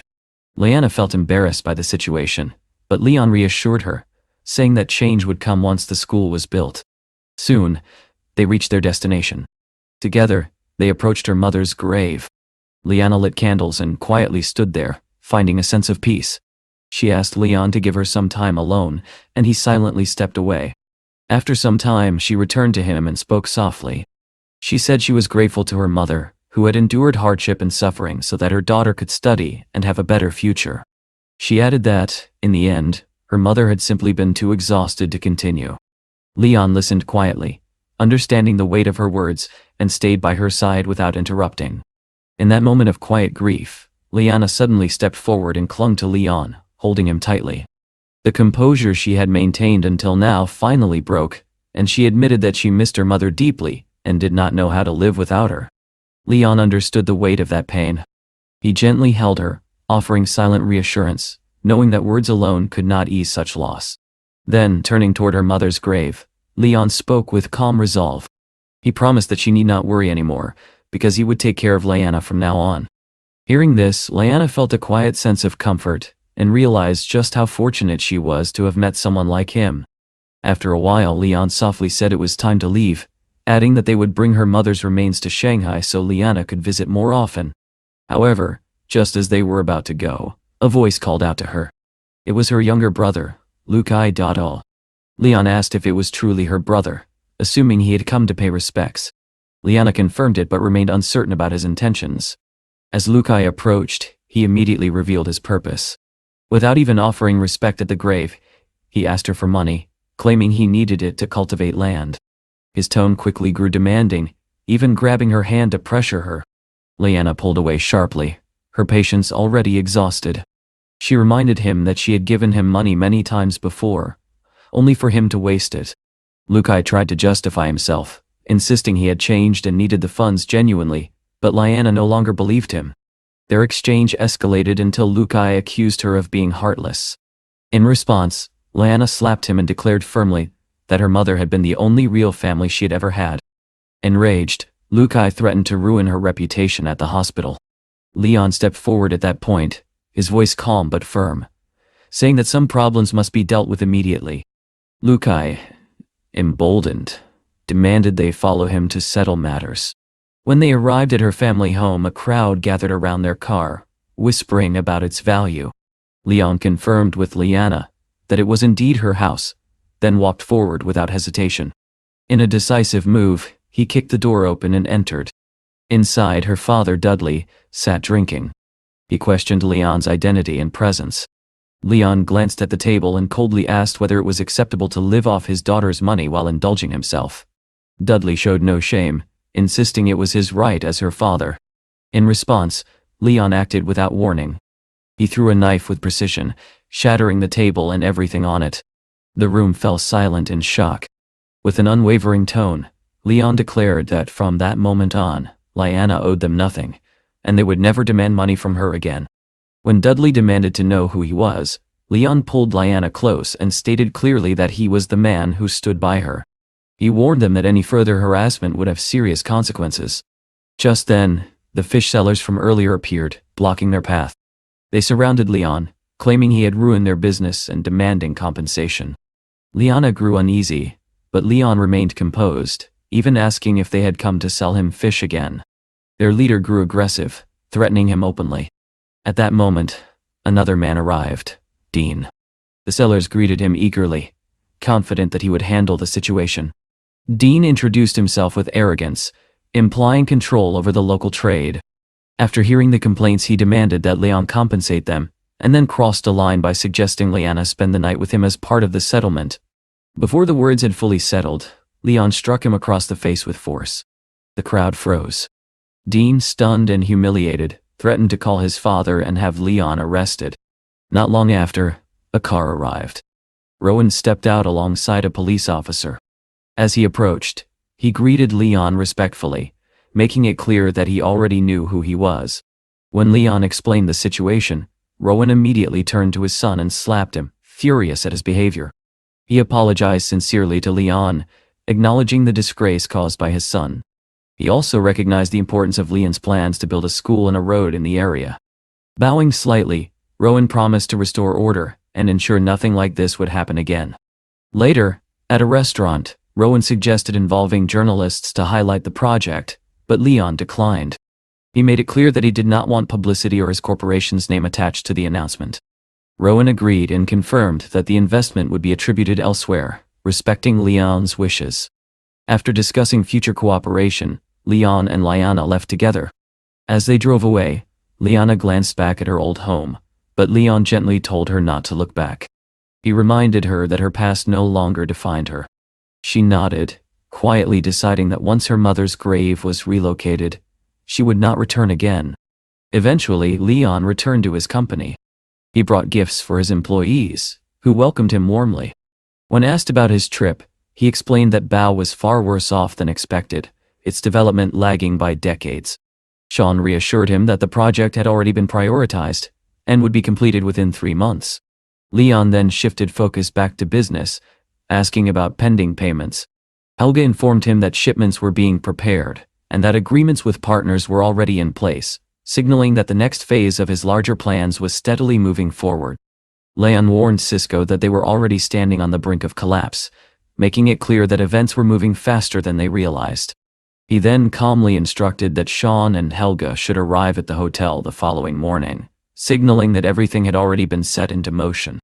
At the same time, inside the Cisco building, James and his father were carefully discussing their plan for the next day. James informed him that the Lunan company was preparing to hold a press conference and asked whether they should invite reporters. His father, visibly satisfied, reassured him that everything had already been arranged and that no complications would arise. James laughed confidently, remarking that Laosan had only just developed its first series of chips, yet they had already been outmaneuvered. However, his father quickly interrupted this confidence with a stern warning, reminding him that he must not make a single mistake.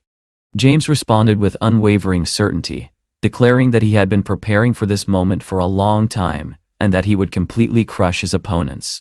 Meanwhile, in Yanjing, Gregory realized that he and his wife needed to visit his father, Samvel. When they arrived, they found that all the guests had already gathered and were waiting for them.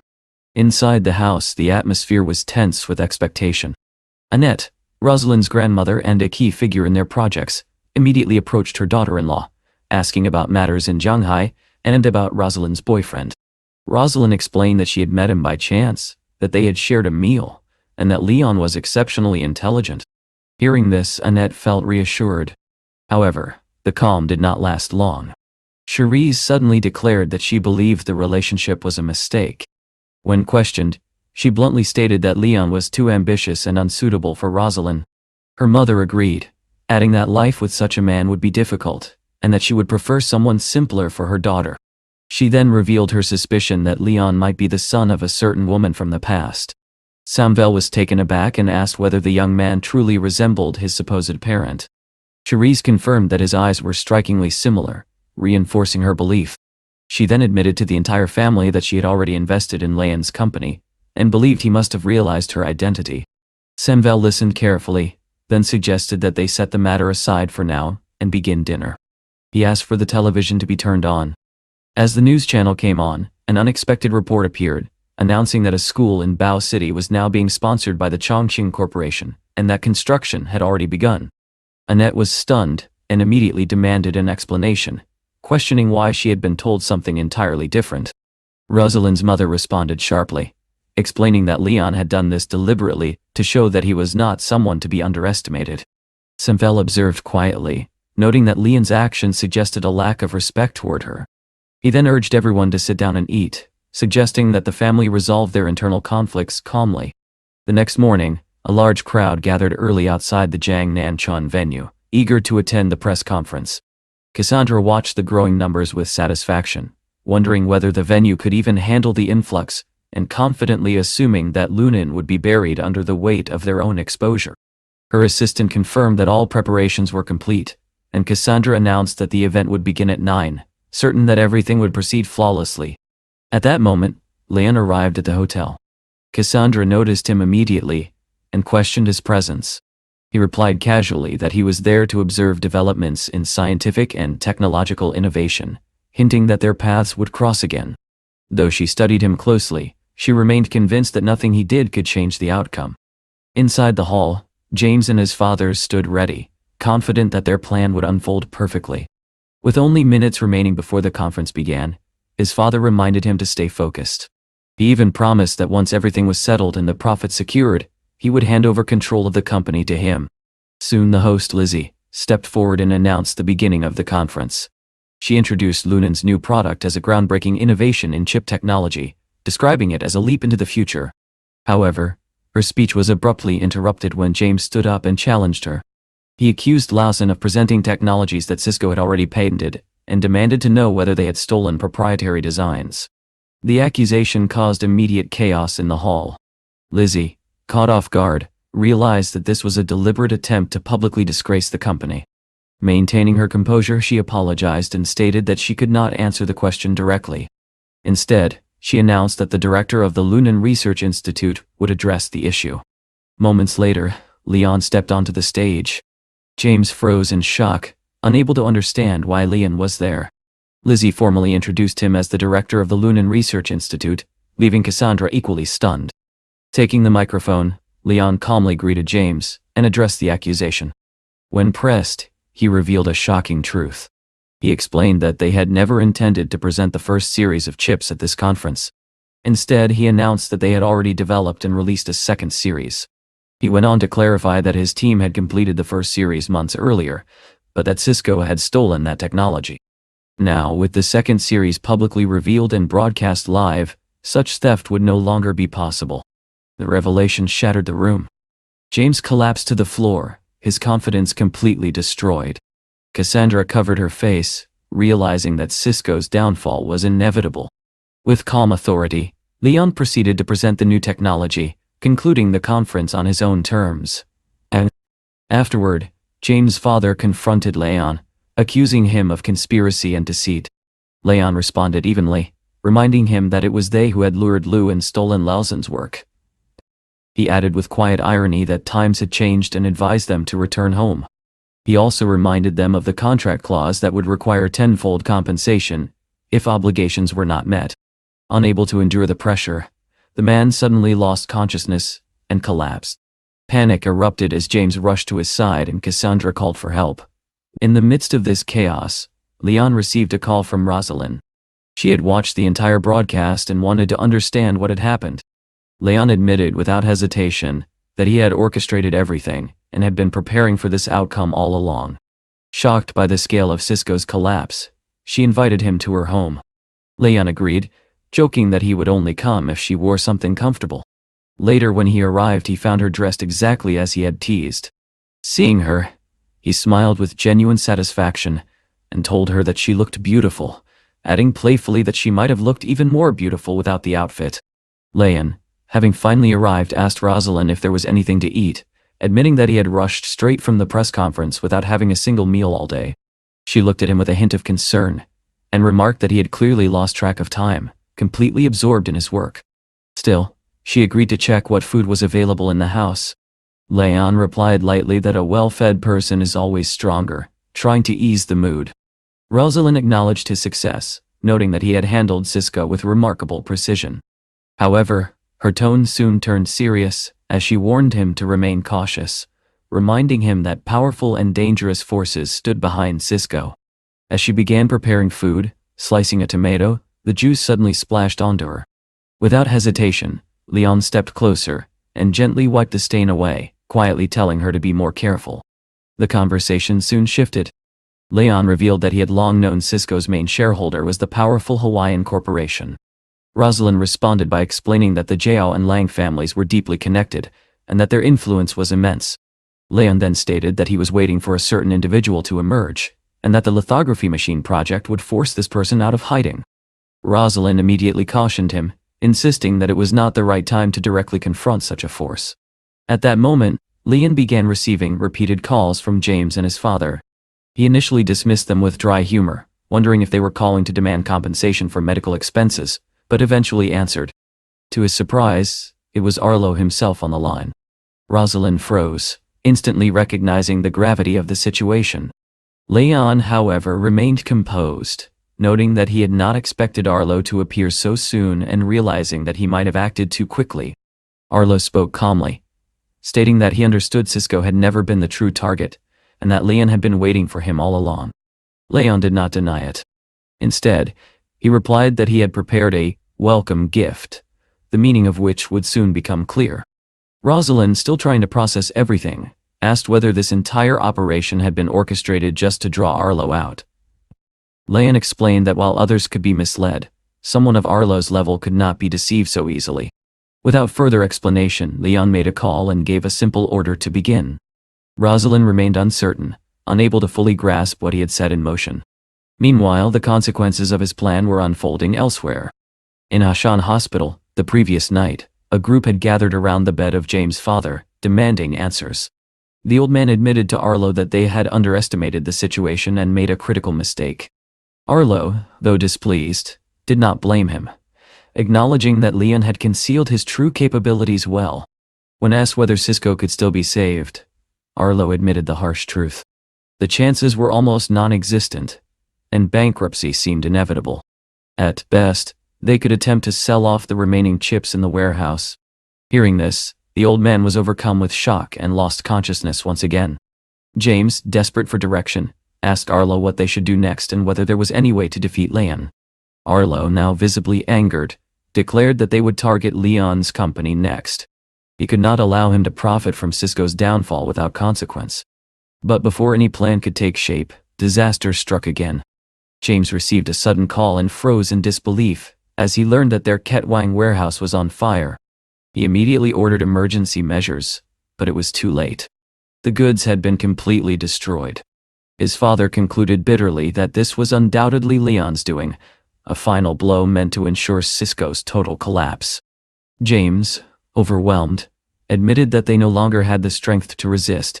At that same time, James's father was in intensive care, fighting for his life.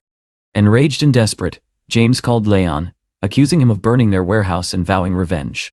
Leon responded coldly, reminding him that the warehouse had been legally handed over to him under their agreement. He then added that if they did not act quickly to extinguish the fire, everything would be lost. With that, he ended the call, leaving James powerless. Elsewhere, Cassandra could only reflect on the situation, realizing that saving Cisco was now almost impossible. Back at Rosalind's home, Leon remained focused, while Rosalind, exhausted, remarked that she seemed to be constantly helping him deal with his affairs. Leon, however, firmly told her not to interfere, insisting that he would handle everything himself. Later, he got up to bring them water while Rosalind rested on the sofa. Just then, her mother called. Rosalind sighed, noting that the timing was as inconvenient as ever, but answered nonetheless. Her mother was surprised to find her still awake at such a late hour and asked what she had been doing, as well as whether she had heard about Cisco's situation. Rosalind explained that Arlo's involvement meant trouble was unavoidable. Her mother reassured her, saying that if Leon could withstand this, everything would eventually settle. At that exact moment, Leon walked into the room and casually asked how his girlfriend was doing, admitting that he had begun to miss her. Rosalind froze in shock, suddenly realizing she was still on a video call with her mother. Trying to recover, she quickly insisted that everything was fine. Her mother, though slightly suspicious, simply reminded her to stay warm before ending the call. In Yanjing, Gregory and his wife discussed what had just happened. She explained that their daughter was not working late but was instead with Leon. Gregory reacted strongly, unable to understand how the younger generation could live together before marriage. His wife calmly replied that times had changed and such things were now common. She then informed him of the larger situation, explaining that Leon had nearly destroyed Cisco, a company backed by Arlo himself. Gregory acknowledged that powerful figures like Dongqing would not remain passive if Arlo were completely crushed. They agreed that the situation was escalating and might require direct involvement from the family. The following morning, Leon arrived at the hospital. As he entered, Sasha immediately stopped him and explained that a critically ill patient had been admitted the previous night and required urgent heart surgery involving a stent. She added that Liana had specifically requested Leon to perform the operation. Handing him the medical records, she urged him to review them carefully. Leon opened the file and froze. The patient was Aiden, James' father. Sasha mentioned that the man was extremely wealthy and warned that without surgery, he faced a high risk of a myocardial infarction. Leon found it ironic that out of all the hospitals in the city, the man had been brought here. After a brief pause, he declared that he would personally carry out the operation. At that moment, outside the operating room, Cassandra and James were waiting anxiously. When Leon appeared in the corridor wearing a white coat, James was stunned and demanded to know what he was doing there. Sasha sharply rebuked him for his tone. Leon then calmly pointed out that he was already dressed as a doctor, and stated plainly that he would be the chief surgeon for their father. Cassandra and James were left speechless. They could not comprehend how the man who had just destroyed their company was now the one holding their father's life in his hands. To Cassandra, it felt as though this was not merely coincidence, but the final decisive move in Leon's relentless strategy. Leon calmly informed James and Cassandra that the upcoming operation carried significant risk and that there was a real possibility their father might not survive. His words struck them like a blow. James, already overwhelmed, snapped and declared that if anything happened, it would be nothing less than murder caused by the doctor's negligence. Leon responded without emotion, reminding him that all necessary documents had been signed in advance, and that any outcome of the surgery held no legal consequences for him. James clenched his fists, anger rising inside him, but he forced himself to stay silent, fully aware that this was the very man who now held his father's life in his hands. Suddenly, Cassandra swayed. Her vision blurred, and within seconds she collapsed to the floor, losing consciousness. Panic spread instantly. James rushed to her side, calling her name in desperation. Leon, however, reacted with sharp authority. He turned to the nurses and demanded to know why they were standing idle, ordering them to act immediately. He instructed that Cassandra be taken for urgent care, that only the best imported medications be used, and that no expense should be spared. Then, without another word, he approached James and told him coldly to step aside. Moments later, Leon and Sasha entered the operating room. Inside, everything was prepared. Aiden lay unconscious, surrounded by surgical equipment, his life hanging in the balance. As Leon looked at him, a brief thought crossed his mind, whether he would save this man or whether fate had decided otherwise. But there was no time for hesitation. The operation began. 2 hours passed in tense silence outside. Cassandra and James remained near the door the entire time, unable to leave even for a moment. When the light above the operating room finally turned on, signaling the end of the procedure, both of them rushed forward. Sasha stepped out first and calmly informed them that the surgery had been successful and that the patient would soon recover. Relief washed over them, though the emotional weight of everything that had happened still lingered heavily. Leon followed shortly after, walking past James without saying a single word. James sat down beside his sister, his voice trembling as he admitted that if Leon was guilty of anything, he would never forgive him. Cassandra, however, looked at him with quiet resignation. She said that it no longer mattered. The contract had already been signed, their situation had worsened beyond repair, and there was nothing left to change. Overcome with emotion, James finally broke down, calling himself a fool as tears streamed down his face. Later, Lane went to visit his old friend Charlie. As soon as he entered the restaurant, he saw that everyone had already gathered and was waiting for him. Charlie greeted him enthusiastically and introduced him as the leader among the 4 young masters of John High. The atmosphere was lively, and some of the girls present remarked that Leon seemed far more refined than the typical wealthy heirs they were used to seeing. Charlie invited him to sit, joking that no one would leave sober that night. However, before the celebration could begin, Leon raised his hand and said he had something important to discuss.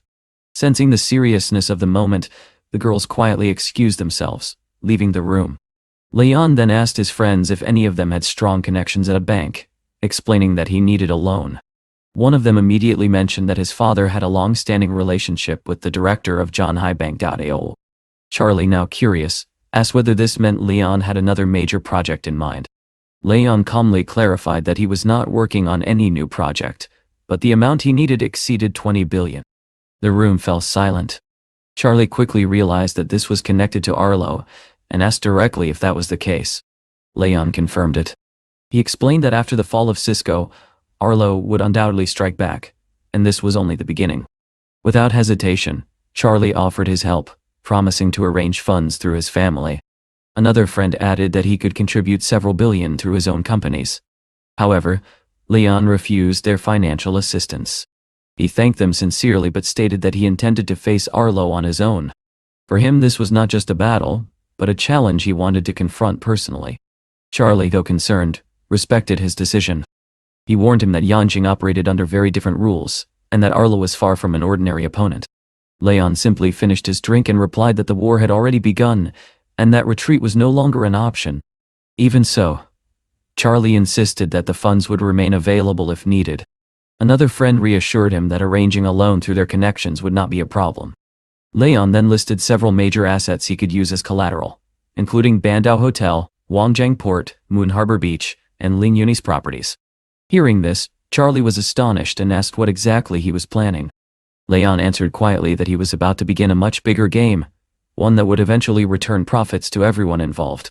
By the end of the discussion, they estimated that he could secure between 40 and 45 billion.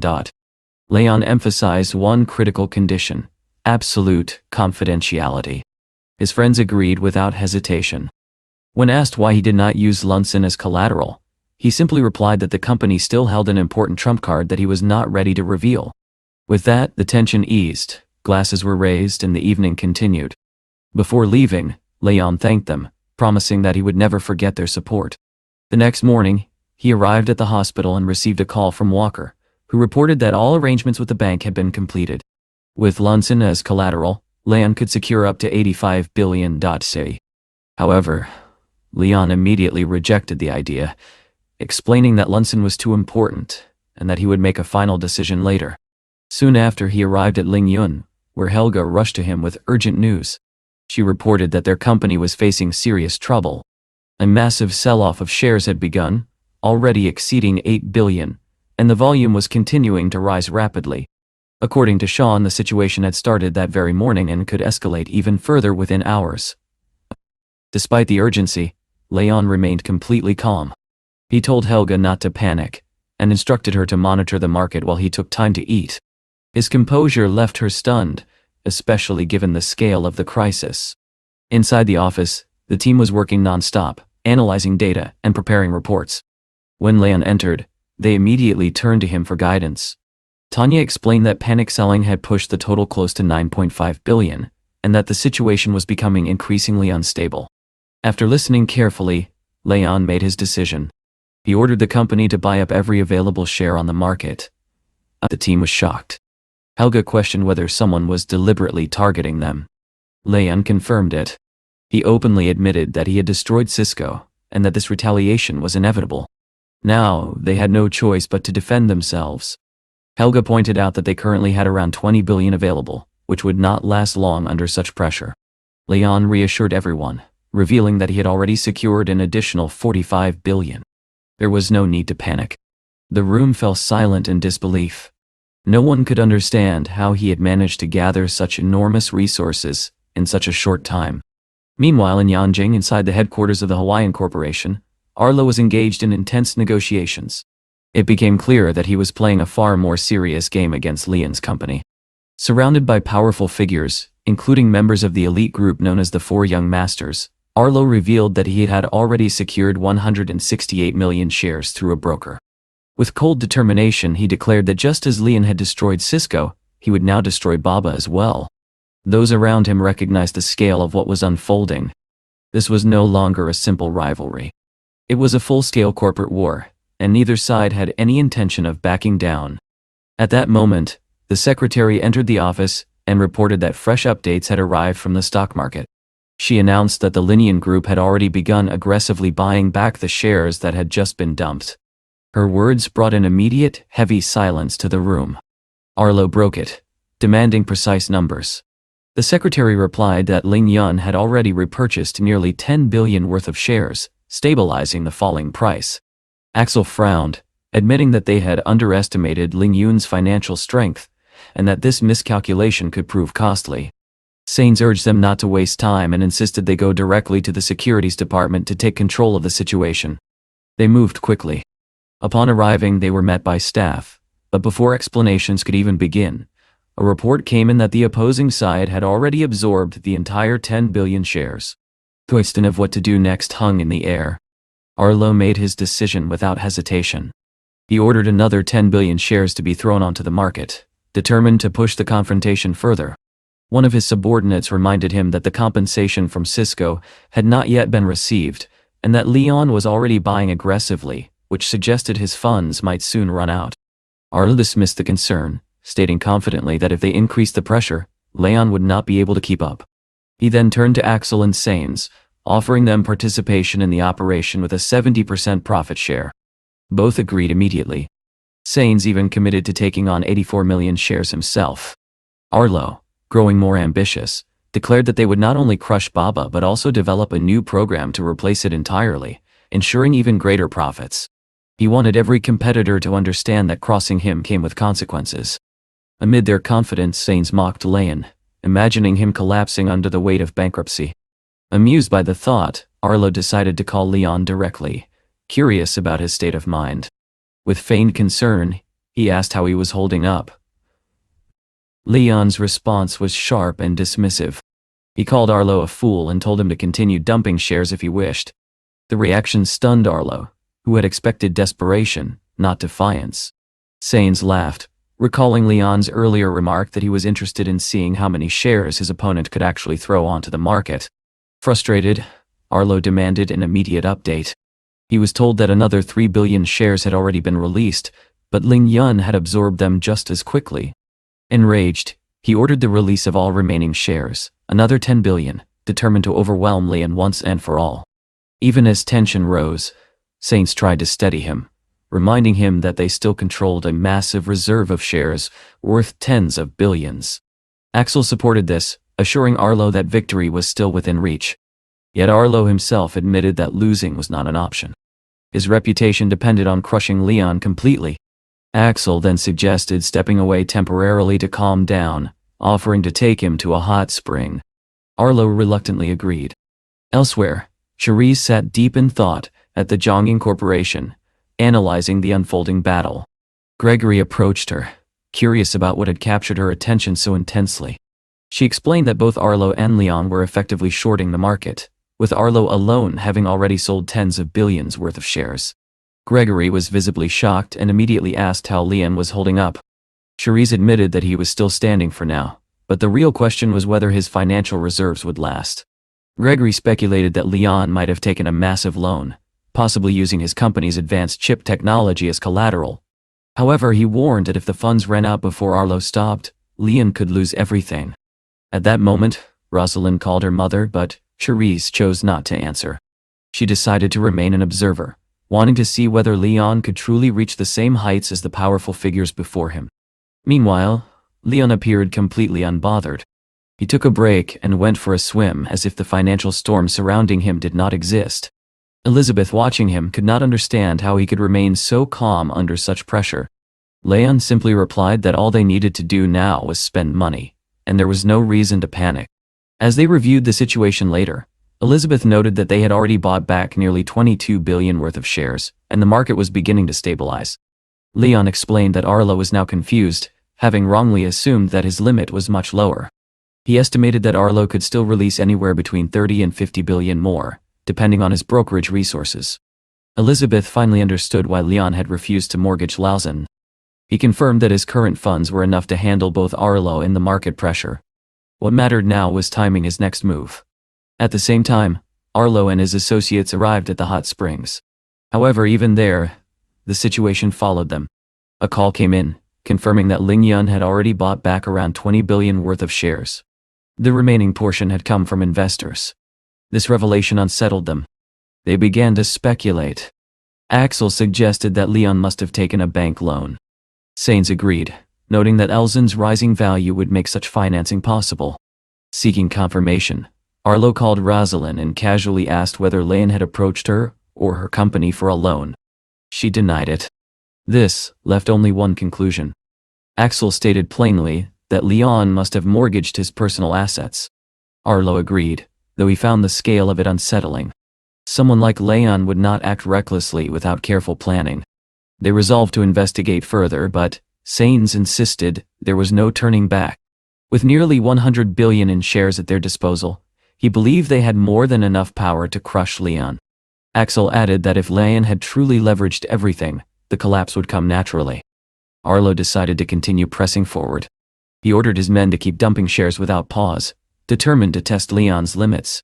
Despite the intensity of the situation, his companions eventually relaxed, convincing themselves that Leon was still far from their level. They poured drinks and tried to treat the crisis as manageable. The next morning, Leon returned to the hospital. There, he met Rosalind, who approached him with quiet urgency. She revealed that Arlo had contacted her, asking whether Lalzin had been mortgaged. Leon simply took her hand and suggested they go eat, remarking that Arlo was likely in complete confusion by now. At the hospital cafeteria, Rosalind was surprised by how good the food looked. Leon casually remarked that the pork ribs there rivaled those from the Bandau Hotel. After tasting them, she had to agree. Still, concern lingered. She asked whether he felt any worry at all.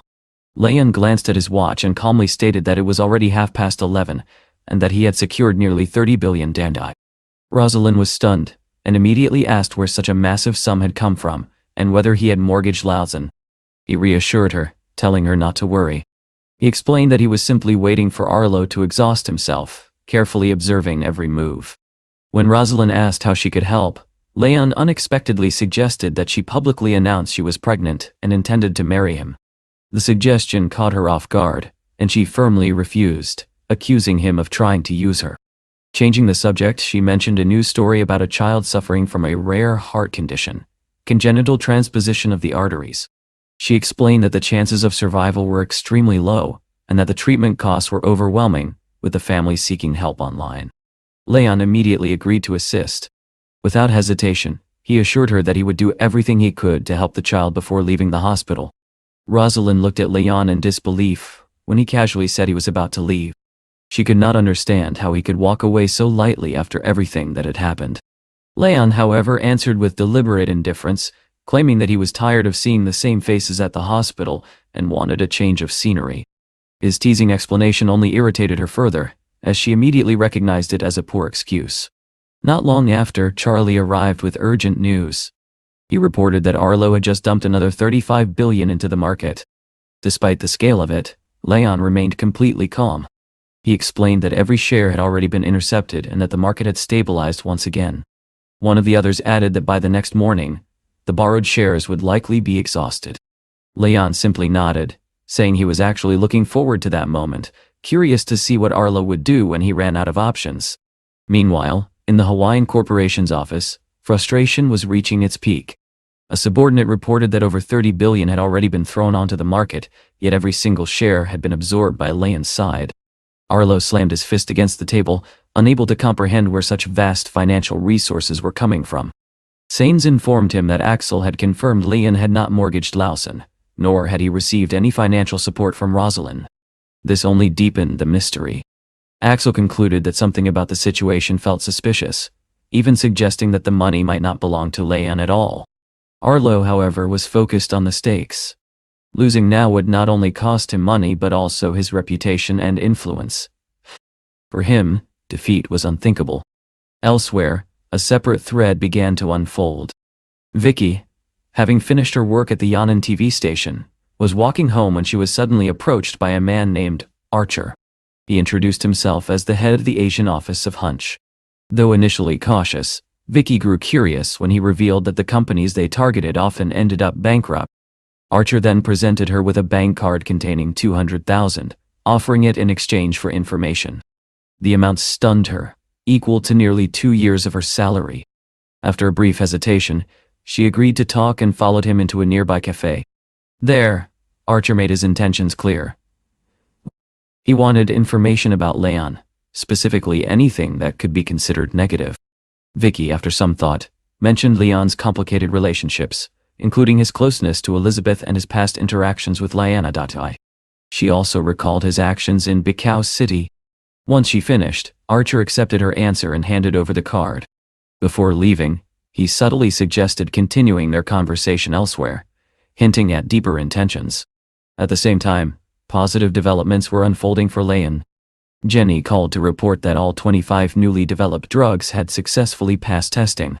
Moreover, several major firms had expressed interest in cooperation and were already on their way to Shanghai. When Jenny arrived with representatives including Frey and King, tension quickly surfaced. Frey openly criticized Leon's arrogance, pointing out that no one had even come to receive them at the airport. Jenny countered sharply, reminding him that Leon's work spoke for itself and that he had no need to cater to them. Frey remained skeptical, arguing that developing 25 drugs in such a short time seemed unrealistic.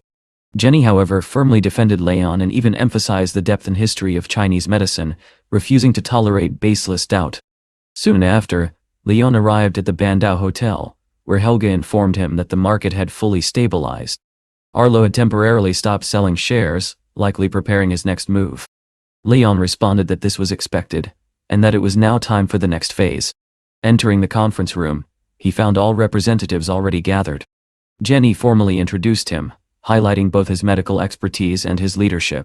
Without wasting time, Leon announced that all 25 patented drugs would soon begin clinical trials. Then, with calculated precision, he raised a critical question. Did they need a reliable international representative? The room fell silent. Jenny expressed her support, recognizing the strategic brilliance behind his proposal. Frey, however, grew cautious, realizing that Leon was far more perceptive than he had initially assumed. King then suggested establishing a research laboratory in Minsu, but Leon immediately challenged the idea, questioning why it should not be located in Zhanghai instead.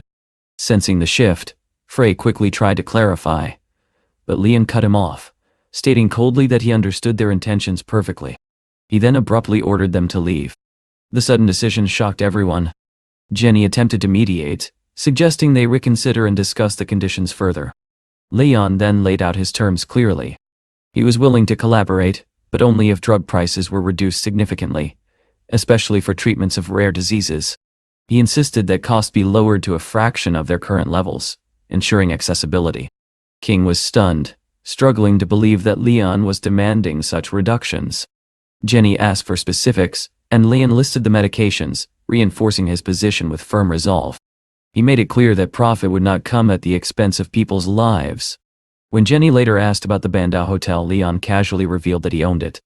He added that if they accepted his terms, they would be free to stay there without restriction. As discussions continued, opinions began to diverge. Frey acknowledged that while negotiation was possible, Leon's conditions posed serious challenges. Jenny observed that he was deliberately leveraging their own profit-driven nature against them. King, on the other hand, felt cornered, believing Leon had left them with no easy options. Yet Jenny saw it differently. To her, Leon's approach was not surprising. In a world driven by money, morality often became secondary, and each side chose its own path. Leon, she believed, had simply chosen his. Frey finally suggested that they revisit the discussion with a clearer strategy and consult their superiors before making a final decision. As Leon walked down the corridor, Helga called with urgent news.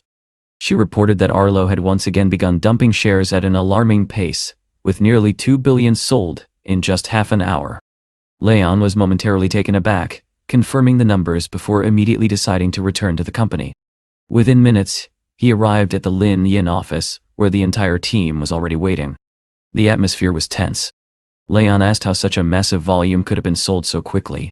Helga explained that an additional 500 million had already been added, and the speed of the sell-off was highly unusual. She suspected that other investors might have begun panic selling, following the trend. Sean, however, disagreed.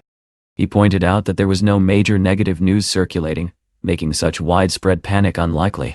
Leon's expression darkened as he realized the implications. If the situation continued at this pace, their funds could run dry, and they could lose everything. Helga added that they had around 26 billion remaining, but even that would not last long under such pressure. Silence filled the room as everyone understood the gravity of the situation. After a moment of thought, Leon exhaled and calmly declared that nothing critical had happened yet. He instructed the team to continue buying back shares as planned. Then, to everyone's surprise, he stepped away to rest, leaving Helga stunned at his composure. Later, Leon contacted his friend and gave a decisive order. He was ready to mortgage Lunson and go all in. That night, he gathered with his friends at Charlie's establishment. There, Walker brought troubling news. Another powerful force had entered the game, likely the 4 young masters of Yanjing, backing Arlo. Leon admitted he had not been aware of them, but Charlie explained that figures like Axel and Sains were now involved, significantly increasing the scale of the conflict. They quickly calculated the numbers. With additional funding, Arlo's side could command up to 100 to 130 billion. Leon, however, revealed that his own capital had already reached over 120 billion, enough to sustain the battle. Charlie still offered more support, But Leon refused, determined to face this challenge alone. Charlie, frustrated, called his decision reckless, questioning whether he truly believed he could stand against such powerful opponents. Before the tension could escalate further, Elizabeth called Leon and asked him to wait for her. Soon, she arrived, drawing attention from everyone present. However, her arrival quickly led to trouble when a man approached her and began behaving inappropriately. Despite her clear refusal, he persisted, eventually trying to touch her. Elizabeth reacted instantly, slapping him across the face. At that moment, Leon and his friends stepped in. Charlie made it clear that the man had crossed a dangerous line. Realizing who he was dealing with, the man panicked, apologized, and fled. Afterward, the mood shifted. Elizabeth approached Leon, and after confirming she was unharmed, he pulled her into a brief embrace. She explained that she had come because Helga had informed her of the situation. Without hesitation, she offered him 3 billion to help. Leon was genuinely surprised and questioned whether she had gone as far as mortgaging her own company. She admitted that she was prepared to do even more if necessary. Her determination moved him, though he scolded her gently for acting on her own. She, in turn, insisted that she would not stand by while others tried to destroy him. Seeing her sincerity, Leon softened. He reassured her that everything was under control and that he already had a plan to defeat his opponents. Walker and the others supported this, reminding her that they had already secured significant funds. Eventually, the group convinced Leon to set aside business for a moment and simply enjoy the evening with them. The next morning, Leon returned to Hashan Hospital. Leanna was reviewing the surgical plan and warned him that although the chances of success were high, the risks were still significant. She also mentioned that his family situation was being widely discussed online. Leon, however, remained confident in his abilities. At the same time, in Yanjing, Arlo and his allies gathered once more. A subordinate reported that even after dumping nearly 50 billion in the second round, Ling Yun had absorbed everything. The realization weighed heavily on them. Arlo began considering his next move, while Sane suggested that Leon's resources must be nearly exhausted. Axel agreed that there was no turning back now. Arlo added that once their broader plan succeeded, Leon's reputation would inevitably collapse. Meanwhile, Leon returned to Ling Yun to personally oversee the market. Helga reported that the situation had temporarily stabilized, and that Arlo had paused his actions. Leon assumed they had reached their limit and instructed the public relations team to release the appropriate information. He then reminded everyone that he had an important surgery scheduled and should not be disturbed unless absolutely necessary. Back at the hospital, a large crowd had gathered outside. A blogger was broadcasting live, drawing attention to the child's rare condition. Inside, Leon prepared for surgery while Sasha informed him about the reporters outside. Leon immediately ordered strict security measures, insisting that no outsiders be allowed in. Sasha was surprised, noting that many were simply curious or concerned. Leon, however, firmly rejected this view. He stated that such people were often more interested in attention and spectacle than genuine concern, and that exploiting someone's suffering for visibility was unacceptable. Sasha understood and moved to enforce his instructions. Soon the child's parents arrived, desperate and emotional. Leon and Liana reassured them, promising to do everything possible. Leon gently comforted the child, preparing him for the operation. Overcome with gratitude, the parents fell to their knees, thanking the doctors. Leanna quickly helped them up, urging them not to do so. Just as everything seemed ready, chaos erupted. A group of outsiders forced their way inside, demanding access and accusing the hospital of hiding something. Leon's patience finally broke. He demanded to know who had allowed them in, and why the situation was not under control. Sasha tried to manage the crowd, ordering them to leave, but one of the bloggers began shouting, threatening them with exposure and claiming influence. At that point, Leon stepped forward. Without hesitation, he grabbed 2 of the intruders and physically threw them out of the hospital. The bloggers, still shouting, warned that everything had been broadcast live and threatened legal consequences. But Leon did not waver. At that moment, nothing mattered more than the life waiting for him in the operating room. Leon, still irritated by the disturbance, ordered security to remove the intruders immediately. He had no intention of allowing chaos to interfere with something as critical as the operation. Once the corridor was cleared, he turned to Liana and calmly said that it was time to begin. Inside the operating room, everything was prepared. Leon asked Sasha for a final update, and was informed that the anesthesia had already taken effect, and they could proceed at any moment. Without hesitation, he gave the signal, and the operation began. Time passed in tense concentration. The team worked in silence as Leon carefully guided each step. But as he moved to apply sutures, something felt wrong. The sight of the boy's blood made his expression change instantly. He realized that the situation had suddenly become far more dangerous than expected. The other doctors noticed it too. Internal bleeding had begun. Leon reacted immediately, ordering a clamp and electric scalpel. The room grew tense, as every second became critical. Despite the chaos, he remained focused, using his skill to locate the source of the bleeding even through the heavy flow. Liana watched in disbelief, unable to understand how he could identify the wound so precisely under such conditions. Within moments, Leon stabilized the situation. He confirmed that the bleeding had been controlled and instructed the team to proceed with closing the wound. Gradually, the tension in the room eased as the operation moved toward completion. While this life or death struggle was unfolding, a different kind of attack had begun elsewhere. Elizabeth arrived at Leon's company, trying to reach him, only to learn that he was still in surgery. Helga explained that their financial reports were stable, but before they could continue, a staff member rushed in with alarming news. Reports about Leon had already spread across the internet. They quickly checked the platform and found a flood of accusations. Articles claimed that the director of the Lingen Corporation was involved in numerous inappropriate relationships. Helga was furious, calling it blatant defamation. Sean immediately suggested contacting the legal department, but Elizabeth stopped him. She insisted that reacting emotionally would only benefit their enemies. Instead, she proposed a strategic response, using the public relations team to clarify the truth and dismantle the rumors. However, the situation escalated further. New reports emerged, accusing Leon of violence in Baikal City. It became clear that this was a coordinated attack aimed at destroying his reputation. Helga slammed her hand on the table, realizing that Arla was now targeting Leon personally. Elizabeth remained composed, stating that they would handle the crisis properly and began organizing a response before returning to her office. At the same time, Jenny was still at the Bandau Hotel with her partners, continuing negotiations. Though King signed the agreement, he hesitated and revealed that Leon was now facing serious trouble. Jenny, surprised, checked the news herself and quickly understood the situation. Frey explained that such tactics were common, exploiting moments of vulnerability for profit. Jenny paused, thinking carefully. She decided not to proceed immediately and suggested consulting higher management before finalizing anything. After further discussion, they agreed to move forward cautiously, sending the contract while keeping the situation under review. Soon after, Jenny went to the hospital, hoping to speak with Leon directly. She waited outside the operating room, where she met Rosalind.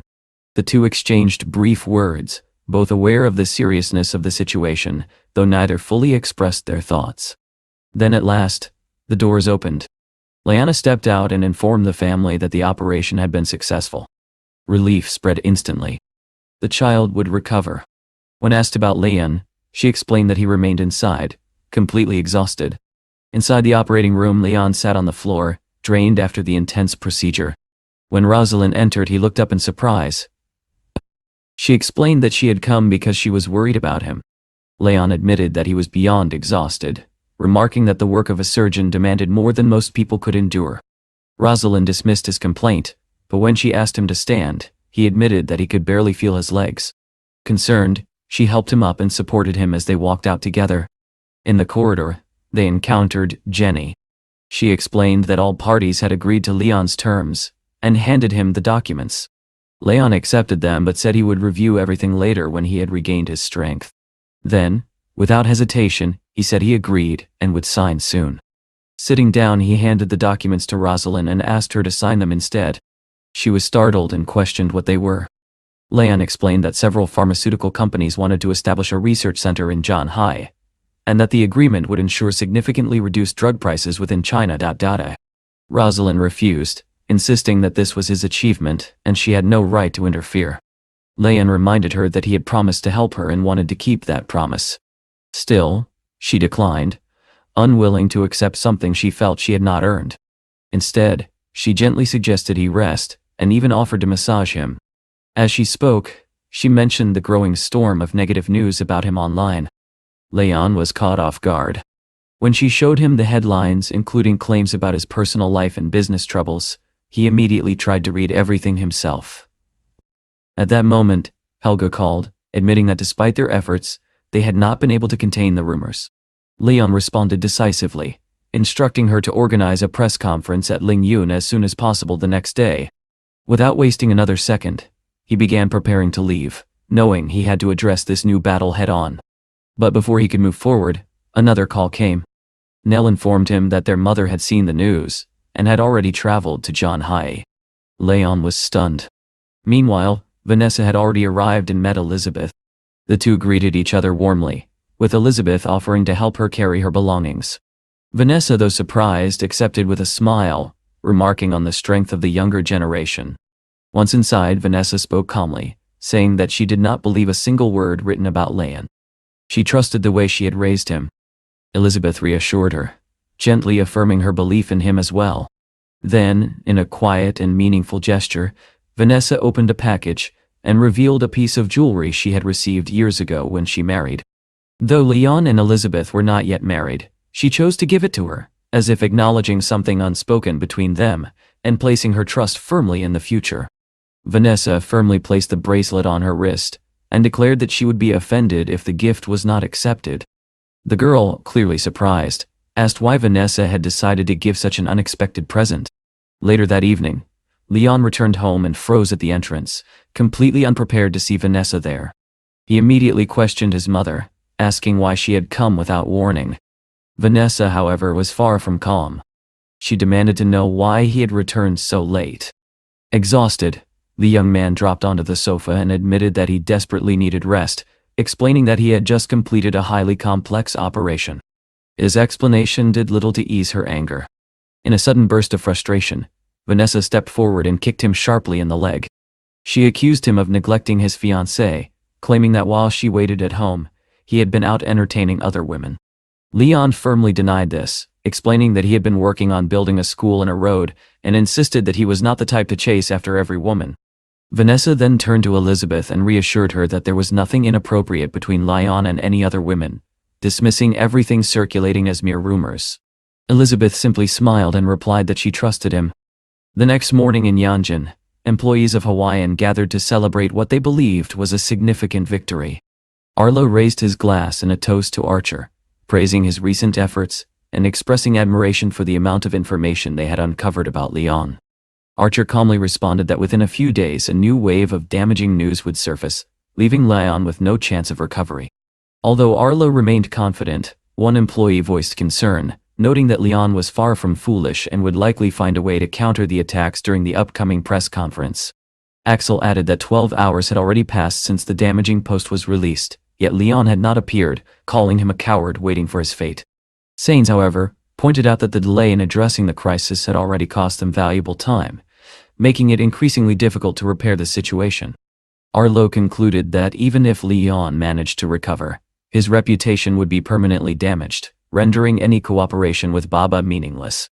He then suggested that Archer join them at a nightclub in Yanjing, but Archer declined, explaining that he needed to focus on preparing the second phase of their plan. After calling a taxi and bidding farewell, he left, promising to return with good news. During the ride, Archer reflected on Leon, dismissing him as an unremarkable opponent. However, his thoughts were interrupted by an unexpected phone call. As he listened, his expression changed. He acknowledged the information and stated that he would attempt to meet the necessary people. Immediately afterward, he instructed the driver to turn toward the airport instead of the hotel. On the way, he began to wonder who Leon truly was. The following morning, Leon arrived at the Bondo Hotel, where reporters were already waiting. One journalist confronted him with allegations about his relationships with multiple women. Leon calmly asked for clarification, then stated that while many women had approached him with inappropriate intentions, the rumors were exaggerated. The reporters continued, accusing him of treating the heirs of the Hong and Dongqing companies unfairly. In response, Leon explained that he had acted deliberately after discovering how poorly those individuals treated their mothers, choosing to punish them for it. His blunt honesty stunned the reporters into silence. At that moment, Charlie and his friends arrived, clearly displeased to see the journalists crowding him.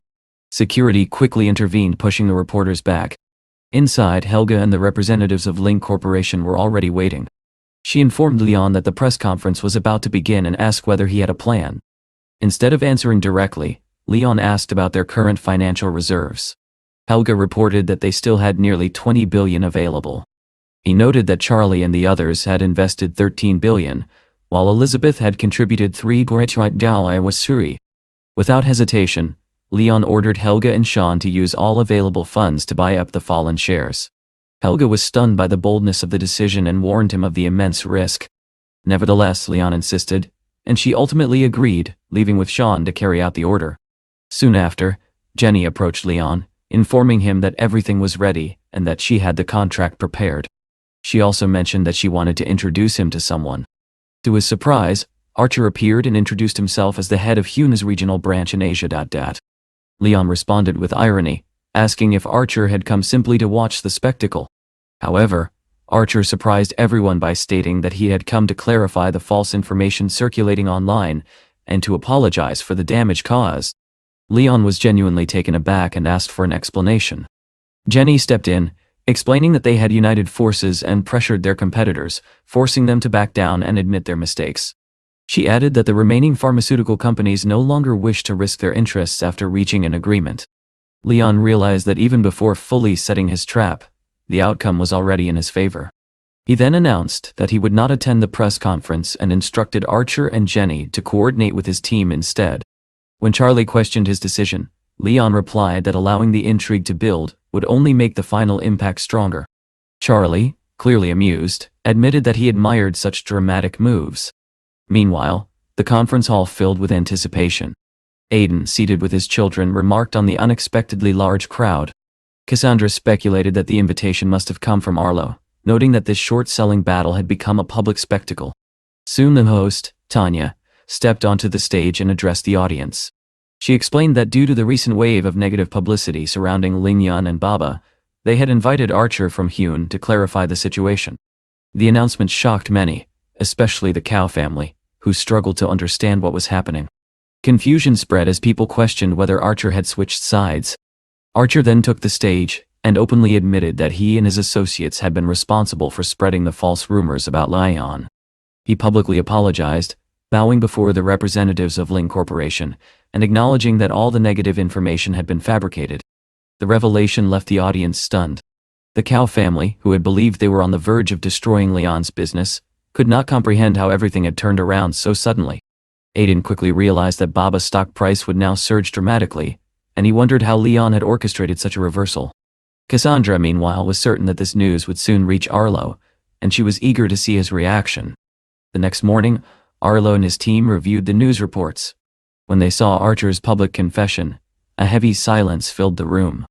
One employee recalled that just the previous day, Archer had been fully committed to bringing Lyon down.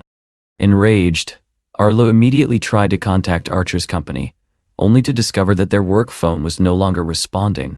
Axel suggested attempting to recover losses by buying back shares from retail investors, but before any action could be taken, an employee rushed in with urgent news. Trading had been suspended due to an extreme surge in stock prices. Arlo and his associates stood frozen in shock, unable to process the sudden collapse of their plan. The director demanded clarification, insisting on knowing exactly why trading had been halted and when it had occurred. The employee explained that immediately after the press conference, people began buying shares in massive volumes. The index rose steadily, and the momentum became impossible to stop. Hearing this, Arlo finally lost control. He lashed out, kicking the table with all his strength and shouting that it was all a conspiracy, that someone had deliberately set him up. Sainz tried to calm him, stating bluntly that they had simply been outplayed. The employee added that only a small number of shares remained in free float, and it was now practically impossible to buy them back. Arlo and his associates stood in stunned confusion, unable to grasp how quickly the situation had spiraled beyond their control. Sainz quietly asked what they were supposed to do next, but no one had an answer. At the same time, Rosalind and her mother were watching Archer's press conference. The girl remarked that the outcome had exceeded even their expectations. Cherise observed that Leon had taken decisive and risky actions, which ultimately led to the complete collapse of Arlo's bearish strategy. Rosalind then pulled out a set of documents and asked her mother to guess what they contained. She revealed that it was an agreement between 6 companies in Lyon to establish a world-class research center for drug development. Cherise noted that this explained why Hunshui had suddenly changed its position, and she asked whether Rosalind had discussed this with Uncle Chen. Rosalind replied that she had, adding that he could not stop laughing and openly admitted that he liked Leon very much. This reaction surprised Cherise. Her tone turned serious as she warned her daughter that if matters escalated too far, even she might not be able to intervene. Rosalind, confused by her mother's sudden harshness, asked for an explanation. Cherise simply said they would return to that discussion later and requested Leon's phone number, as she intended to speak with him directly. She called immediately, but there was no answer. Her frustration grew and she demanded to know how Leon could ignore her call. At that very moment, however, Leon had already switched his phone to airplane mode, ensuring that nothing would distract him from his work. Meanwhile, Charlie suggested checking the current stock prices, hoping they might still have a chance to acquire the remaining shares. Leon, however, remained calm. He stated that the outcome was already determined. Losses were inevitable, and the only uncertainty was the scale of those losses. Charlie disagreed, insisting that they needed to push the stock price even higher. Leon reassured them that everything was unfolding exactly according to his plan, and that the final stage was approaching. When Helga asked what their next move would be, he instructed her to announce a series of major initiatives. They would cooperate with the Zhanhai Circuit to launch the Baba sports car project. They would also formalize their partnership with Wanjiang Port and announce the opening of a restaurant, in collaboration with the Bondo Hotel. Charlie added that he would publicly declare his intention to invest in the company, allowing all three infrastructure sectors to be integrated. Leon listened, approved the plan, and then stated that he needed to leave, as he still had important matters to attend to at the hospital. Soon after, he arrived at the hospital and headed straight to the HR department. Sitting down, he calmly informed the staff member that he wished to resign. The woman was visibly shocked and asked him to confirm his decision. Leon explained that he intended to change his line of work, as he was exhausted from the constant pressure and demands of hospital life. Eventually, she agreed to process the paperwork, and he signed his resignation. Walking through the corridor, Leon realized that he could not leave without saying goodbye to his colleagues. He asked a nurse where Liana was and was told she was likely in rooms 8 and 12. He made his way there and found Liana and Sasha standing beside a young patient, with the boy's parents nearby. Sasha noticed him first and warmly greeted him. Leon approached the child, checked his temperature, and asked about his condition. Sasha reported that the boy had stabilized and that all vital indicators had returned to normal. The parents, overwhelmed with gratitude, thanked Leon repeatedly, admitting that without the operation, they might have lost their son. Leon responded modestly, saying that he was simply doing his job and that the child's recovery was what truly mattered. At that moment, the head doctor, Mateo, rushed into the room. He demanded to know why Leon had decided to leave, assuming there must have been some dissatisfaction with the hospital. As the news spread, everyone present was shocked, viewing his departure as a major loss. Leon explained that he had other important responsibilities to handle, and for now he needed to step away from his medical work. Sasha struggled to hold back her tears, asking why he was leaving so suddenly.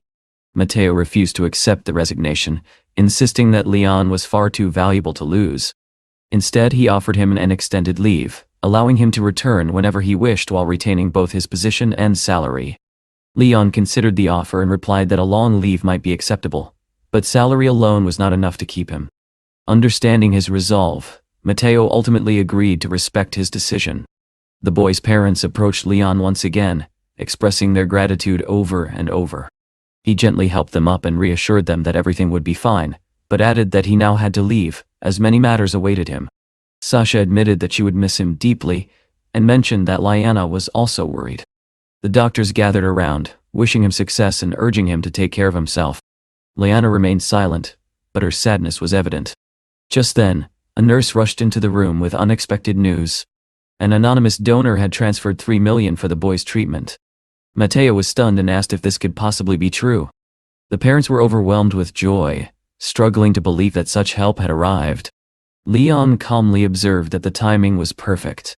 Since the operation had already been completed, the funds would ensure that the boy could now receive full treatment without delay.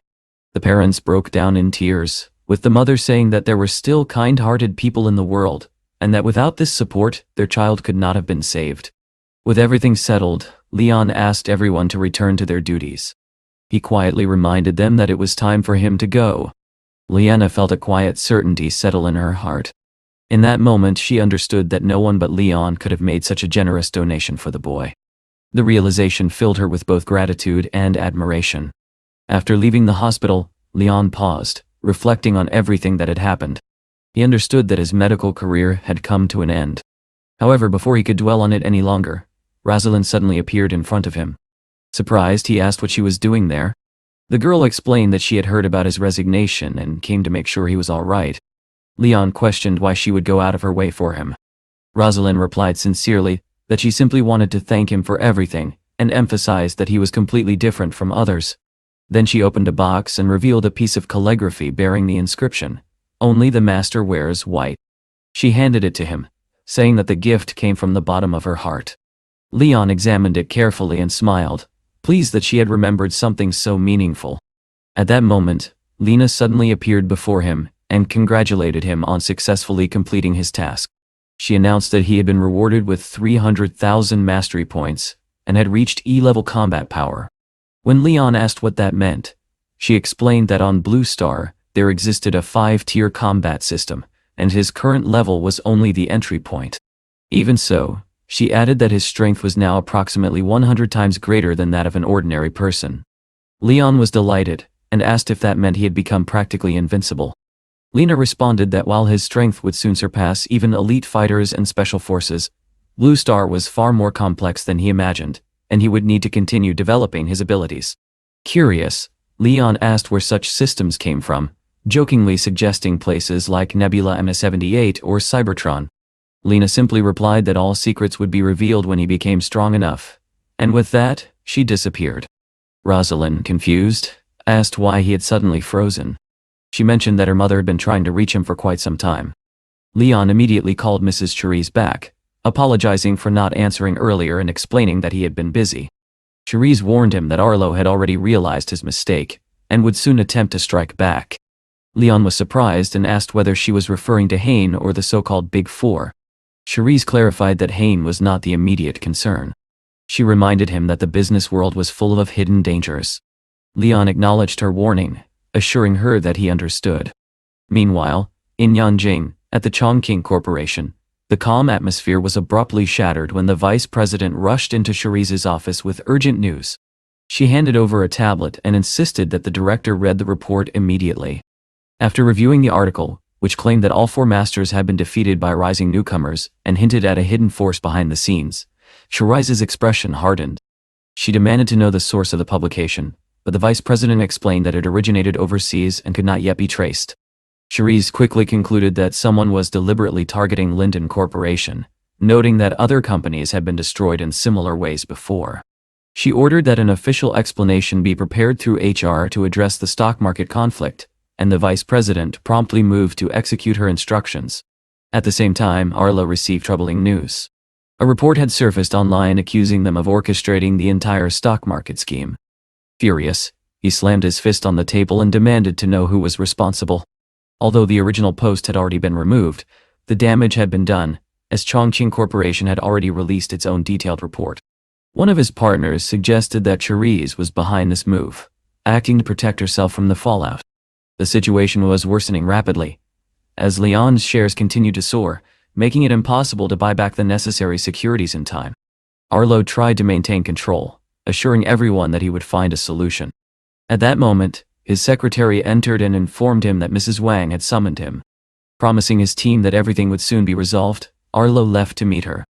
Inside the office, he was immediately confronted. Mrs. Wang questioned his reckless actions.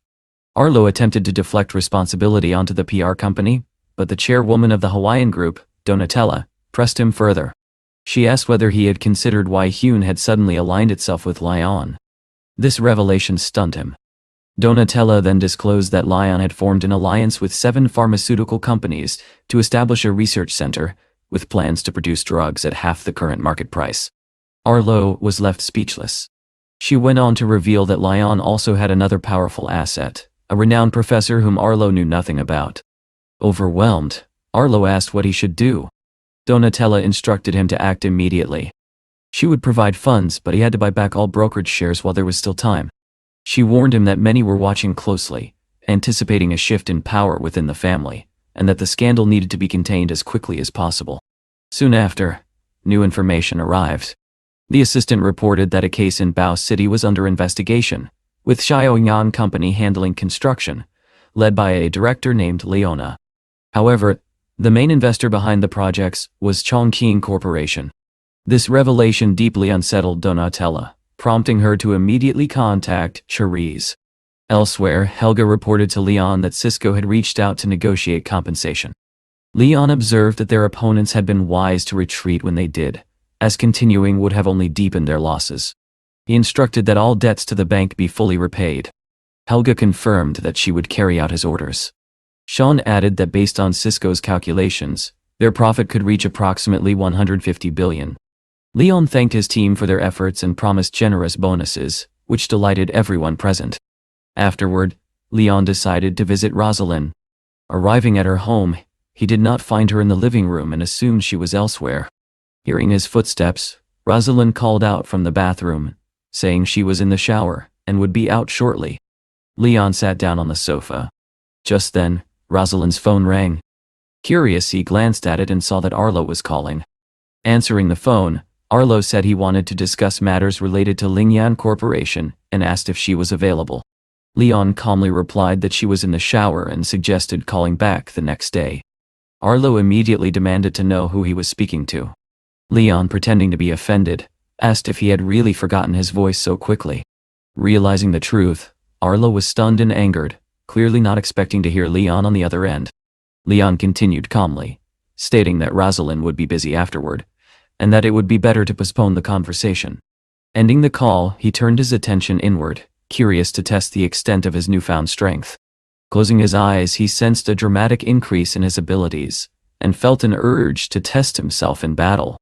He concluded that among ordinary people, there was no longer anyone capable of defeating him.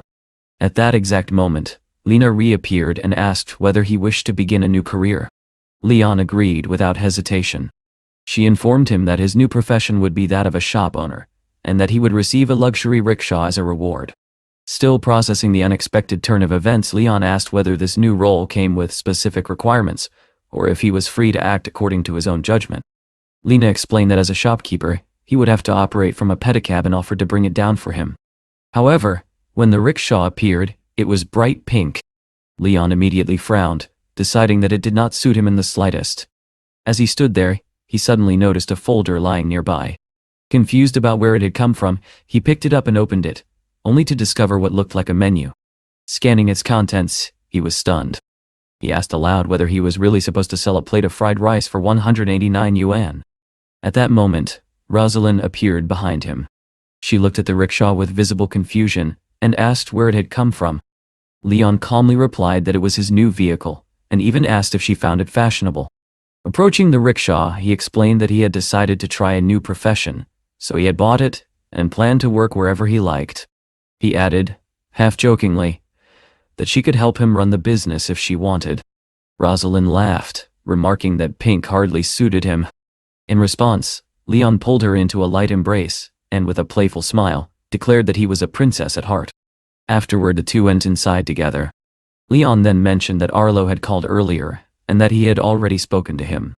Rosalind sighed, and asked how much longer he intended to provoke Arlo, admitting that the entire situation had been exhausting for her. Leon sat beside her and gently offered her a massage, noting that she had worked hard and deserved some rest. The next day, Leon arrived at Lingyun Corporation in high spirits. Helga, noticing him, admitted that she had not even heard him enter. Taking a seat, Leon asked if there was any news about Arlo. Helga reported that, just as expected, there had been no further action, suggesting that their opponent had effectively surrendered. She added that after repaying the loan, the bank would still hold more than 80 billion, which could be returned. Hearing this, Leon concluded that the matter with Arlo and Hain Company was essentially resolved, and no longer worth revisiting. However, he immediately shifted focus. At this stage, he said, it was time to begin merging the Lunan and Kachuan companies. They also needed to prepare for a listing as soon as possible, and, once on the stock exchange, attract investments from major technology firms. With company matters settled, Leon stepped outside and reflected that he could now devote himself to his new venture. Climbing onto his pedicab, he set off into the streets, noting that the job did not seem particularly difficult. Eventually he arrived at Zhongjiang Street, a place he had not visited since his graduation. Stopping at house number 89, he realized he had found the location he was looking for. However, upon entering, he was met with complete disarray. The place was in terrible condition. Turning to Lena, he remarked that the space was far too neglected and asked her to arrange for a new sign. Lena agreed, and reminded him that he needed to complete all renovations within 24 hours to receive a reward. Leon asked if he could seek help. Lena replied that assistance was allowed, but all key decisions had to be made by him alone. Accepting the challenge, Leon decided to begin immediately. He planned to contact his assistant and request additional manpower from the hotel, knowing he could not manage everything alone. Just then, someone called out his name. Turning around, he was surprised to see Elizabeth. She explained that she had gone to his office, where Helga informed her that he had come to the shopping street, so she came looking for him. Looking around, Elizabeth asked if this chaotic place was truly his new establishment. Leon confirmed it, assuring her that after proper cleaning and preparation, it would become a functioning business. Excited, Elizabeth offered to help. Leon agreed but asked her to focus on the interior design rather than the cleaning. She happily accepted, noting that decorating was her strength. After stepping out briefly, Elizabeth returned with everything needed for registration and preparation. Within a few hours, the transformation was remarkable. The once neglected space now looked polished and inviting. However, when she reviewed the menu, Elizabeth was stunned. She pointed out that the price of fried rice was far too high, especially compared to other places. Leon explained that this was precisely what would make the establishment unique. She would be allowed to eat for free, but everyone else would have to pay the listed price. Elizabeth argued that most customers would likely be students who could not afford such expensive dishes. Leon admitted she had a point, but explained that he could not alter the prices without violating the system's rules. Half-jokingly, he remarked that if things went poorly, he might have to sell her instead. This immediately angered her, and she accused him of becoming far too bold. Realizing his mistake, Leon quickly changed tone and asked for her advice. Elizabeth suggested that if the prices were high, then the restaurant itself should be positioned as an upscale establishment, making the cost seem justified. Leon instantly recognized the brilliance of the idea and praised her for it. As he grew overly enthusiastic, Elizabeth told him to stop, complaining that he was ruining her makeup. At that moment, Leon's assistant arrived outside with the manager. Seeing the scene inside, the assistant hesitated and quietly asked if they should enter. The manager stopped him, suggesting they wait until the boss had finished. Inside, Elizabeth asked Leon to stop, noting that her face was already covered from his playful affection. Leon switched on the lights, expecting everything to look normal, but both of them froze in surprise. He muttered that while he could tolerate the pink rickshaw, he could not tell whether the place now looked like a restaurant or a nightclub. Elizabeth tried to reassure him, saying that pink was not so bad. Leon, however, urged her not to jump to conclusions, and suggested they inspect the kitchen. Following her inside, they found that everything there was perfectly organized, with all utensils and ingredients neatly arranged. Elizabeth then suggested placing some cute collectible dolls at the entrance to attract attention. Leon immediately objected, pointing out that this was supposed to be a restaurant, not a kindergarten. Elizabeth teased him, asking whether he was rejecting the idea simply because it did not match his personal taste. Slightly irritated, Leon explained that the design should reflect the establishment's concept, not his own preferences. She laughed and agreed, telling him not to get so worked up. At that moment, the front door opened, and the manager along with his team entered. Leon introduced the place as his new business, and stated that the overall style had already been decided. The manager assured him that they would help bring his vision to life, and promised that the establishment would soon become the best restaurant around. Satisfied, Leon ended the discussion and stepped aside with Elizabeth. She asked whether he planned to hold a grand opening ceremony with invitations and a ribbon cutting. Leon declined, saying he preferred to skip formalities and begin operations immediately. Elizabeth smiled and remarked that his approach to business was certainly unconventional. Yet, with someone like him in charge, she believed the venture would only grow more valuable. Leon paused for a moment, mentally calculating how quickly he could bring the restaurant to life. Elizabeth watched him closely, unable to understand what was going through his mind. Suddenly he stepped toward her and pointed a finger in her direction, prompting her to protest that it was not funny at all. Despite her words, the tension quickly dissolved into laughter as the two playfully pushed each other. A little later, the manager approached to report on the completed work. After reviewing everything, Leon praised the team, stating that they had done an excellent job. He promised each assistant a bonus of 1,000 yuan for their extra effort, and the manager sincerely thanked him. The restaurant was now fully prepared to open, and Leon made it clear that he was completely satisfied with the result. Just then a man entered and asked if Leon was present. The protagonist confirmed his identity, and the visitor explained that he represented Hunga Company and had delivered the sign that had been ordered earlier. Leon removed the covering and saw the words, "Very tasty," displayed prominently. It would become the slogan of his restaurant. He found the name almost too simple, wondering if the system was playing a joke on him. At that very moment, the system notified him that the task was 20% complete and rewarded him with a specialization in recipes. He also learned that his establishment would use premium quality rice. Leon felt confident that with such advantages, no restaurant on Zhenjiang Street could rival his. Soon after, Helga and Elizabeth arrived. Leon was surprised to see them so early, pointing out that the restaurant was not officially open yet. Helga explained that she had not intended to come, but Elizabeth had insisted, joking that while some people acted like directors, she was left carrying dishes. Elizabeth brushed off the complaint, saying it was a perfect opportunity to prove themselves, and that they should get to work instead of complaining. Outside, two students, Daniel and Tiffany, noticed the restaurant's unusual name. Curious but hesitant, they decided to step inside. At first the place seemed cozy, but uncertainty quickly crept in. Tiffany quietly suggested they leave and find somewhere else. Just then, Elizabeth greeted them warmly and invited them to sit, assuring them they would be served shortly. Daniel felt that the place had potential and insisted they stay. Tiffany hesitated, warning that it looked expensive and might be beyond their budget. However, Daniel replied that sometimes it was worth trying something new. At that moment, Leon approached their table and asked what they would like to order, confidently stating that the chef could fulfill any request. Tiffany was momentarily distracted by his appearance, while Daniel focused on the menu. When Helga handed it to them, he was stunned to see that a simple egg fried rice cost 189 yuan. Despite the shock, Daniel decided to order 2 portions of the signature fried rice. As Elizabeth noted down the order, he realized he had made the decision almost impulsively. 10 minutes later, Helga returned with the dishes. The presentation was impeccable, and the aroma alone was enough to impress. Daniel took the first bite and immediately noticed the depth of flavor. Tiffany initially doubted him, assuming he was exaggerating, but after tasting it herself, she froze in astonishment. The dish was unlike anything she had ever experienced. What seemed like ordinary rice carried an extraordinary taste. They quickly finished their meals, savoring every bite. Daniel thanked Leon, admitting that while the price was high, the quality more than justified it. Leon responded that he was glad they enjoyed it, and hoped they would return. At that moment, Lena appeared, tossing confetti toward him and congratulating him on serving his first satisfied customers. The system informed him that his skill progress had reached 50% and rewarded him with a bone-strengthening pill.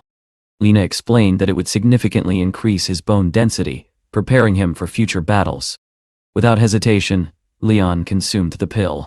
Instantly, a surge of powerful energy spread throughout his body. He could feel a profound transformation taking place, and concluded that his physical condition had now reached the level of a cultivator. 5 hours later, as evening approached, Helga suggested to Elizabeth that they should wrap up for the day. Elizabeth agreed, noting that it was already 7 o'clock, and the lunch rush had long passed. It seemed unlikely that any more customers would arrive. However, just as they were preparing to close, a man entered the restaurant. Realizing they would have to continue working, the two greeted him. The visitor looked around with interest before taking a seat and asking for a description of the available dishes. His gaze lingered on the waitresses, clearly impressed by their appearance. Helga, however, remained indifferent, and informed him that the restaurant offered only 2 signature dishes, egg fried rice and vegetable noodles. The man ordered the fried rice and asked for a drink, preferably something bottled. Though clearly displeased, Helga fulfilled the request and suggested a bottle of ancient castle wine from the 1982 vintage, noting that only 2 bottles were available, each priced at 280,000 yuan. The customer was stunned and asked if he had heard correctly. Helga calmly replied that he had asked for a recommendation, and that the wine was frequently ordered. The man coughed awkwardly and remarked that she clearly did not understand wine, pointing out that such a drink would be more suitable in a Western restaurant. He added that red wine did not pair well with fried rice and instead demanded a glass of milk tea. Then, shifting his tone, he asked Helga if she was from the countryside, commenting on her beauty and questioning why she worked as a waitress. Helga responded coldly that it was none of his concern. The man introduced himself as Dabi, stating that he was a lecturer in a directing department, and added that someone with her appearance was truly rare. Helga's patience finally snapped. She shot back at the man, asking if he had nothing better to do than concern himself with strangers. Dabi, however, only smirked, remarking that she was far too straightforward. He leaned in slightly, and hinted that if they were interested in cooperating with him, they could discuss matters in more detail elsewhere. That suggestion only made things worse. Helga's anger flared, and for a moment, it seemed she might strike him. Instead, she pulled out her keys, holding them up and calmly stating that they were the keys to her car. Then she asked him how much he thought a date with her would cost. The question caught Dabi completely off guard. He stared at her in disbelief, and asked how an ordinary waitress could possibly afford such things. At that moment, Leon stepped into the hall. Noticing Helga's expression, he immediately sensed something was wrong and asked what had happened. Meanwhile, Dabi took a bite of the food. His expression changed instantly. The irritation vanished, replaced by genuine amazement. He admitted that he could barely find words to describe the taste. Within minutes, he finished the dish and declared that it was exceptional. However, when it came time to pay, the atmosphere shifted again. He casually handed over 100 yuan, but Helga informed him that the total was 257. Dabi froze, then asked in disbelief whether he was really expected to pay that much for fried rice and tea. Helga replied calmly that the prices were clearly listed on the menu, and there was no reason to argue. Dabi glanced at the menu and scoffed, convinced that the staff had lost their minds. He demanded to know what kind of establishment this was, and warned that if they did not adjust their prices, he would file a complaint. This time, Leon lost his patience. In a sudden burst of anger, he kicked the man and demanded that he pay the full amount immediately. Elizabeth rushed forward, urging Leon to stop before things escalated further. Under pressure, Dabi paid in silence. As he rushed out of the restaurant, he turned back and threatened that Leon and his team would soon face consequences for their behavior. No sooner had he left than Lena appeared again, announcing that a special task had been completed. As a reward, Leon received an essence for processing food. Curious, he asked whether this meant he could absorb energy simply by touching food. Lena smiled and replied that he was close to the truth. Pushing the idea further, Leon jokingly asked why he even needed a mouth anymore. Lena looked at him in surprise and countered that surely he did not use it only for eating. She then explained that the ability had a broader application. For example, if he had 2 chestnuts, he could transfer energy from one to the other, effectively doubling its strength. Leon found the idea fascinating and wondered whether such an ability could extend beyond food. Before he could explore the thought further, Elizabeth approached and advised him not to dwell on unpleasant customers. At that moment, the door opened again, and 2 women entered. One of them was his former teacher, Giselle. She asked what he was doing these days, and Leon casually replied that he had started a small business. Her companion, Ariel from Dongai Media, looked at him with curiosity. After introductions, Ariel quickly grew interested and asked if he would consider entering the entertainment industry, even offering sponsorship. Leon appeared slightly uncomfortable, and Giselle remarked that if he had been interested, he would not have opened a restaurant. She then suggested they eat first, explaining that she had not had anything since morning. They placed their order, and Leon headed off to prepare it. As they waited, Ariel quietly asked Giselle whether Leon was her young lover. Giselle dismissed the idea and teased her in return, asking if she was the one interested, reminding her that her company was full of handsome men. When Leon returned, Ariel handed him a business card and invited him to contact her, promising to accelerate his career. With a hint of irony, Leon asked whether such help would require personal favors in return. Ariel answered without hesitation that it might, casually mentioning that her income had already reached an impressive level. Giselle immediately criticized her bluntness. Just then, Elizabeth entered and informed Leon that they had already withdrawn 80 billion from the Ling Yun account. Ariel was stunned into silence, while Giselle admitted that although she knew Leon was successful, she had not realized the extent of his wealth. Soon after, Giselle stood up and asked for the bill, insisting on paying. Leon jokingly asked whether her friend might be interested in investing in him instead, but Giselle quickly shut down the idea, reminding him that he already had a girlfriend. With that, the two women left. The system then notified Leon that he had received another reward, a lucky card valid for 10 minutes. He recalled that a similar reward had previously lasted only 5 minutes, and was pleased by the improvement. Elizabeth, smiling, teased him that he was so charming that women were willing to support him financially. Leon replied with mock pride that it was simply his natural appeal. She rolled her eyes and told him to stop daydreaming and get back to work. He then reminded her about her interest in investing in the high-tech automotive sector. Elizabeth confirmed that she had already discussed it with the director, and that they had identified several promising companies. Leon proposed starting with an investment of $1 billion, and suggested gathering the team to discuss the plan in detail. About an hour later, everyone assembled. Leon addressed them, encouraging open and honest discussion. Helga presented a list of potential companies, noting that despite the challenges, there was still strong potential for success. She explained that key components for lithography machines were restricted from export, creating a major obstacle since most suppliers were located abroad. Lizzie responded that the situation was not entirely bleak, pointing out that some domestic companies were capable of producing original components. Helga countered that even strong players like Cherise had already been restricted internationally, limiting their capital and influence. Lizzie reminded the team that they had already discussed this, and concluded that focusing on domestic investment would be the wiser path. She added that Cherise's familiarity with foreign companies allowed her to strategically limit their progress. After listening carefully, Elizabeth expressed concern that following Lizzie's approach might not yield sufficient benefits, and could even lead to serious losses. Leon studied the group thoughtfully, recognizing that their current plan was far from perfect, and that a better strategy would be needed moving forward. At that point, Tanya admitted that she had overlooked several critical details and had not fully thought the situation through. Leon's expression hardened. He demanded that the entire plan be withdrawn for revision, warning that if serious flaws were found, both Tanya and Helga would face demotion. Helga immediately accepted responsibility, assuring him that she understood the gravity of the situation and would work with Tanya to correct everything. The atmosphere grew tense until Samuel spoke up. He explained that his team was currently developing a fully environmentally friendly system, and had already achieved some progress.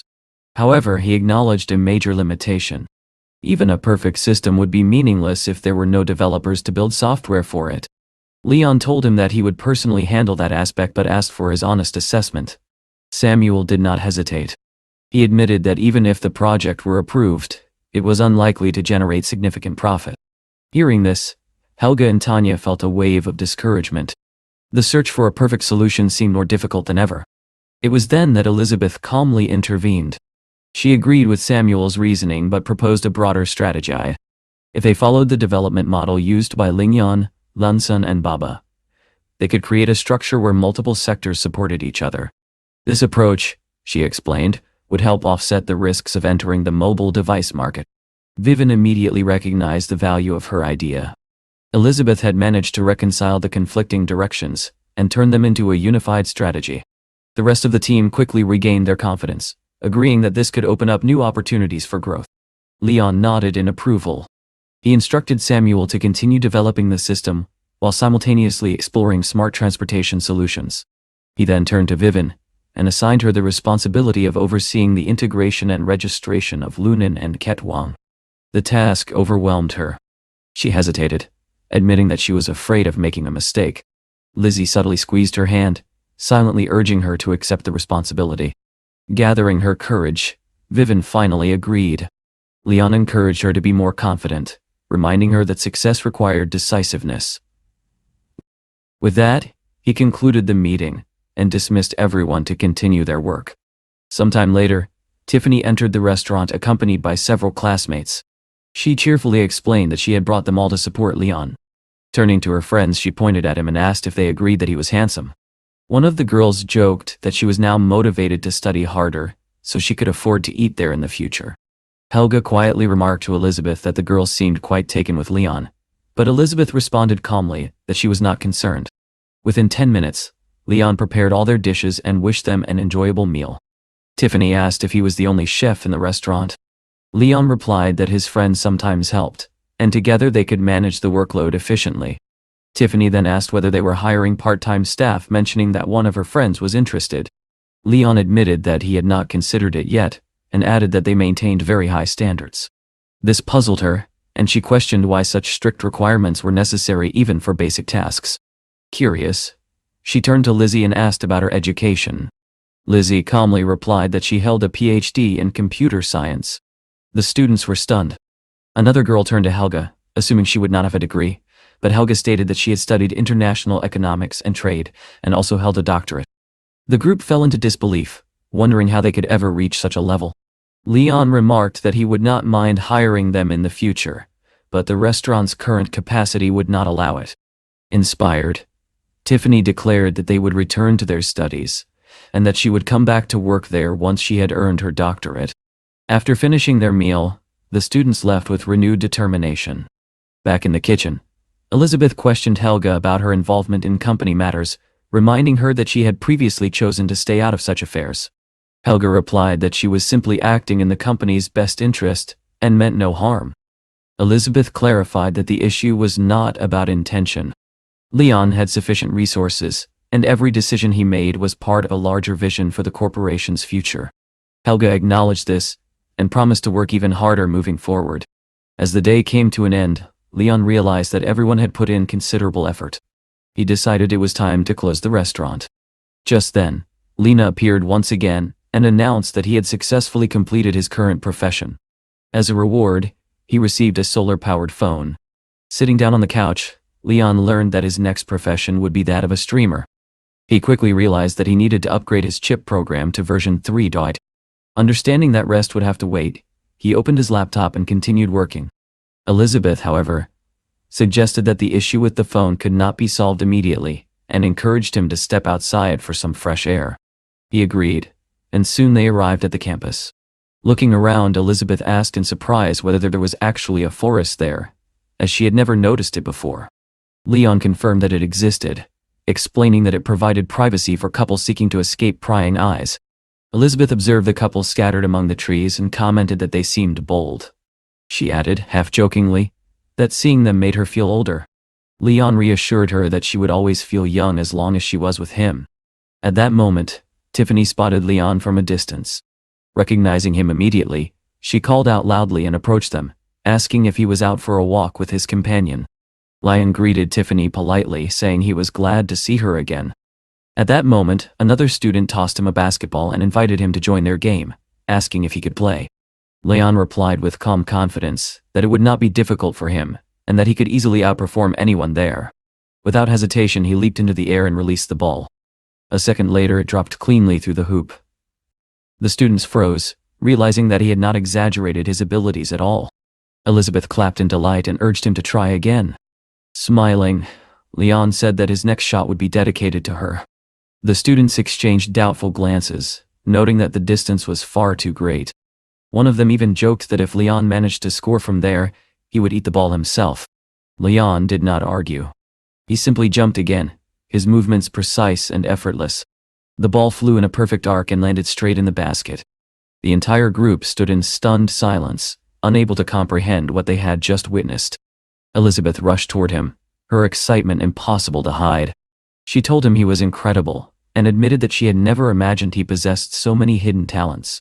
Leon responded lightly that he was capable of much more, and would continue to surprise her. Encouraged by the spectacle, one of the students approached and suggested playing a proper game instead of simple throws. Leon replied that his girlfriend wanted to watch him finish his shots first, after which they could play together. Then, in one final display, he sprinted forward, jumped high into the air, and reached the hoop itself, sending the ball cleanly through with absolute control. The students erupted into disbelief, murmuring that such a feat seemed beyond human ability. Elizabeth ran up and hugged him tightly, declaring that he was the best. Leon then tossed the ball back to the student who had challenged him, and asked if he still wanted to play. The student quickly backed away, claiming he suddenly felt unwell, and suggesting they play another time. Leon simply smiled and agreed, reminding him that he would still defeat him when they did. Later, he returned home with Elizabeth. Sitting in the room, he casually played a video game. Elizabeth watched him with admiration, saying that the students must have been overwhelmed with envy. Leon brushed it off, calling them ordinary throws, and added that she might view him differently as time passed. Elizabeth, however, insisted that no matter what happened, even if he grew old and weak, she would still consider him the best. Leon looked at her in surprise, asking if she really believed he would become frail with age. She laughed and explained that it was only a figure of speech, meant to express her feelings, even joking that she would hire the best doctors for him if necessary. Leon responded more seriously, saying that if his life were ever sustained only by machines, he would rather leave this world. Elizabeth shook her head, thinking he was taking things too literally. Then, without warning, she walked over to the router and pulled out the cable, cutting off the Wi-Fi to stop him from playing games.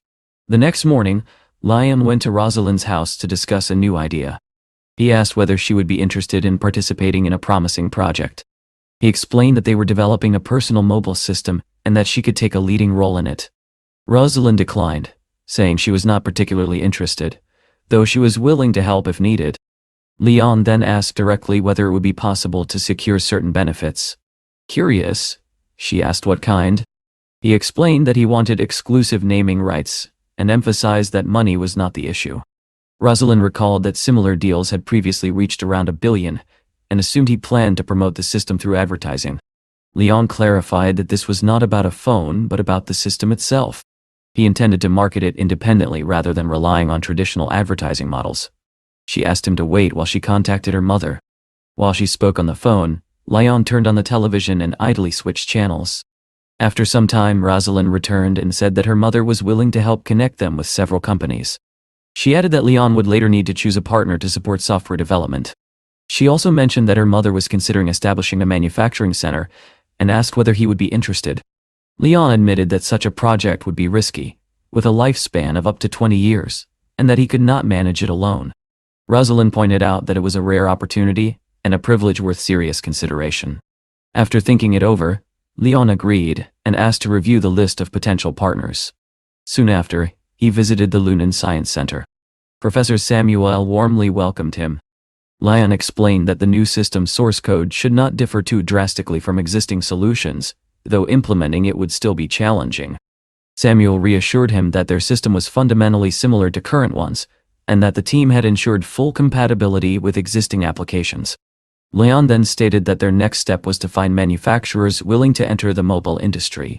He emphasized that the device should remain affordable, within a reasonable price range, and that special attention should be given to camera quality. After concluding the discussion, he returned to his restaurant and began tidying the kitchen. Helga asked whether he was ready to close for the day. Leon replied that he wanted to try something new, and asked her not to put the establishment up for sale. Just then, a group of customers entered and called out, asking if anyone was there. Leon apologized and explained that they were about to close. However, as he looked closer, he froze in surprise. Among them was Gail, his former classmate. Gail stared at him and asked if he was really Leon. Another classmate questioned whether he was now working as a cook, recalling that he had once been involved in real estate. Leon calmly replied that he had left that field long ago. Gail shook his head and remarked that Leon should find a more respectable job, implying that being a chef lacked prestige. Leon responded evenly, asking since when the profession of a chef had become unworthy of respect.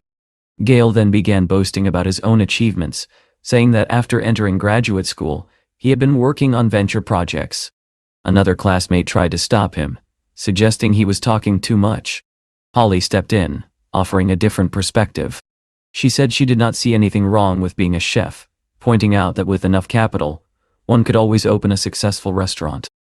Gail dismissed this, arguing that in a competitive city like Shanghai, even a small mistake could lead to total failure. Holly, however, turned to Leon and said that if he ever decided to expand or open his own restaurant, he should let her know, as she would be willing to invest. The hero calmly replied that he did not think the plan was a good idea, and had no intention of following through with it. Gail, clearly frustrated, could not understand his reasoning and argued that drifting along without purpose would lead to nothing. In response, Leon placed a reassuring hand on her shoulder, and said that he understood her point, but urged her to stop putting on an act. He then suggested that everyone drop the argument and order food, noting that they were all likely hungry. When Leon entered the kitchen, Helga looked surprised and asked why he had returned, especially since the establishment was already closing. Leon simply smiled, and explained that it was not every day one had the chance to meet old friends. 2 hours later, the group of former classmates had finished eating, their plates completely empty. Holly asked how much they owed and even offered to cover the entire bill, but Leon insisted on paying for everyone. Gail, however, remarked that the meal was too expensive, and warned him to be more careful with his spending. Watching the scene unfold, Helga quietly thought to herself that Leon was remarkably skilled at pretending. At that moment, Leon received a message from Rosalind. She informed him that they needed to discuss the community center project. Leon immediately told Helga that they were closing up and that he had to leave on business. The group began to disperse, still talking about how delicious the food had been. Holly noticed that Leon was also heading out and approached him, asking if his workday was over. She mentioned that she had recently bought a car and offered him a ride, but Leon politely declined, explaining that he had his own vehicle. Helga then mentioned that she too was heading back to work and would call him later. Gail, overhearing this, was surprised that Helga referred to Leon as director, and wondered how an ordinary cook could hold such a position. Holly asked if Helga worked under him, and Leon clarified that she was actually an assistant director at his financial company. He went on to tell Holly that once she entered her doctoral program, she could consider applying for a job there as well. Downplaying his success, Leon added that he had only recently started a company, earned some money, and did not see himself as anything special. After saying his goodbyes and mentioning that they could talk another time, Leon left. The remaining classmates were left stunned when they saw the luxury car waiting for him, worth an astonishing sum. They could not comprehend how their former class president had acquired such wealth, and gradually realized that he had been hiding his true status all along. Holly reflected that some people study their entire lives without achieving much, while others manage to secure great opportunities. Gail remained silent, unable to respond, eventually acknowledging the truth in those words. Later, Leon arrived at Rosalind's company, and examined the tall building before him, noting that it was impressive. Although he admitted it was not quite on the level of Lin Yun, it was still comparable. He soon noticed a large crowd gathered at the entrance and wondered what had caused such a commotion. Rosalind explained that John Hai was full of sharp-minded entrepreneurs who reacted instantly to changes in the business world, adding that many of them worked even harder than he did.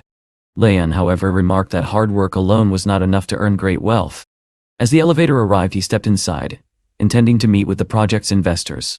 Nearby, someone mentioned that all the documents were ready, and that the place was to be transformed into the city's best business center. Sensing the presence of others approaching, Leon discreetly stepped aside. Rosalind quietly noted that they were fortunate not to be caught off guard and questioned what people might think if they saw them together. Soon, a wealthy student from Shanghai University named Juno approached them and asked if they were planning to rent office space. Leon countered by asking why he was so interested. Juno explained that they were also considering starting a business there and believed their paths would likely cross again. Leon, however, firmly stated that he did not think they would meet again. He added that he liked the entire floor and suggested they explore other levels instead. As Leon walked away, Juno watched him closely, convinced that the man would eventually regret his attitude. Meanwhile, Leon remarked to Rosalind that the design of the place was excellent, and that only office furniture remained before everything would be ready. Juno, on the other hand, grew irritated, convinced that Leon was merely putting on a show, as renting an entire floor was far beyond what most could afford. Emmy tried to calm him, suggesting that Leon might simply be having a bad day, but Juno dismissed her, claiming she was too naive. He pointed out how Leon and Rosalind had adjusted their clothes earlier, implying something inappropriate. Emmy was shocked by the suggestion, but Juno only grew more intrigued, already forming a scheme in his mind. She urged him to stop imagining things and focus on business, suggesting they check other options downstairs. Juno, however, scoffed at the idea, noting that most spaces there were suited for small companies and that very few could afford an entire floor. Laughing, he declared that he would call his father to handle all rental arrangements and formalities. Afterward, Leon returned to Ling Yun Company to review progress. In the meeting room, he gathered with Helga and the team, and asked about the listing of Lunan and Ketwine. Helga reported that all necessary regulatory approvals had been secured, meaning the company would soon officially enter the market. Leon then announced that a new production center had been built in the city, and that the company's legal address would be located there. Helga asked if he meant the center at 190 South Street, noting that she had heard about it but expressing doubts, as such locations were typically occupied by smaller companies and might not be profitable for them. Leon agreed with her concerns but emphasized that they needed to utilize every available resource, especially since he was the owner of that center. This revelation shocked Helga, who questioned when he had managed to acquire such a property, given that all company funds were accounted for. Leon clarified that he had not formally purchased the center outright. Instead, he explained that they had secured rights to use it for 20 years, which would be more than sufficient to execute their plans with Lunan. However, he noted that once that period expired, the center would have to be returned. Helga, however, responded with confidence, pointing out that 20 years was more than enough time to achieve significant results, and that Lunan's entry into the market would become much smoother. Leon agreed with her optimism, stood up, and concluded that the only thing left now was to accelerate their progress and push the work forward. Later that evening, he arrived at Charlie's bar, hoping to relax and reconnect with his friends after a long time apart. He asked about their plans, and they replied that they intended to eat, drink, enjoy themselves, and at the same time discuss business matters. Leon shared that he had recently begun working on a new phone system, but had encountered several challenges, and he was counting on their support. Charlie, somewhat skeptical, asked whether he truly planned to produce his own smartphones, noting that the market was already oversaturated. Leon clarified that his initial goal was not the hardware itself, but to first develop a unique operating system, and only afterward release a phone built around it. One of the friends pointed out that building a strong ecosystem was crucial in today's world, as it represented the future of the entire industry. Leon agreed, emphasizing that this was precisely why the matter needed to be approached with utmost seriousness. Walker suggested focusing on social and gaming applications to attract users, while Charlie added that if one were to check any young person's phone, it would almost certainly include a dating app. Building on that idea, they proposed creating their own browser as well. Walker explained that such a browser could avoid unnecessary restrictions and provide strong support for online functionality, giving them a clear advantage. Leon appreciated the idea, calling it both unconventional and clever. Charlie, however, cautioned that such an approach might be perceived as unfair, and stressed the importance of offering tangible benefits to users, such as exclusive discounts, even suggesting perks like yacht discounts at Wanjiang Port. Leon found this line of thinking appealing, acknowledging that while such strategies would require investment, they could provide a powerful competitive edge. The group then raised their glasses, expressing confidence in the plan. Leon proposed a toast to success, and Charlie assured him that they would stand by his side and help bring the vision to life. Afterward, Leon stepped out into the parking lot, preparing to leave. At that moment, Vivian called him with an update, informing him that all the office equipment had already been delivered to the new company, and asking if he wanted to inspect it personally. Without hesitation, Leon agreed and soon arrived at the Lunan Center to review everything himself. At the same time, Juno approached Emmy with important news. He revealed that he had successfully rented an office on the top floor, and urged her to pay attention to the building's name. Emmy was surprised to learn that the building was now called Lunan. Juno explained that the top 3 floors were occupied by the Lunan Company, and insisted that he was not as foolish as he might have seemed before. Emmy suggested that they go upstairs and greet the staff, and Juno recalled seeing equipment being moved in the previous day, concluding that everything must already be fully prepared. He opened his car trunk and took out gifts, including flowers and a Maneki Neko figurine, commenting that its charm would surely be appreciated. As they headed toward the building, they suddenly encountered Leon walking directly toward them. Emmy noticed that this time he was alone, unlike before. Juno dismissed him arrogantly, claiming that wealthy women would never waste time on someone like him. The two then entered the building and introduced themselves as representatives of Chuntian Technology, located on a lower floor. Tanya accepted their gift and thanked them. Moments later, the office door opened, and Leon stepped out alongside Vivian. Emmy was stunned and immediately asked what he was doing there. Leon calmly replied that he was the owner of the company, and questioned where else he should be. The students were left in shock, asking if he truly owned Lunan and whether it was connected to Ling Yun. Leon revealed that not only Lunan, but the entire Ling Yun Corporation belonged to him.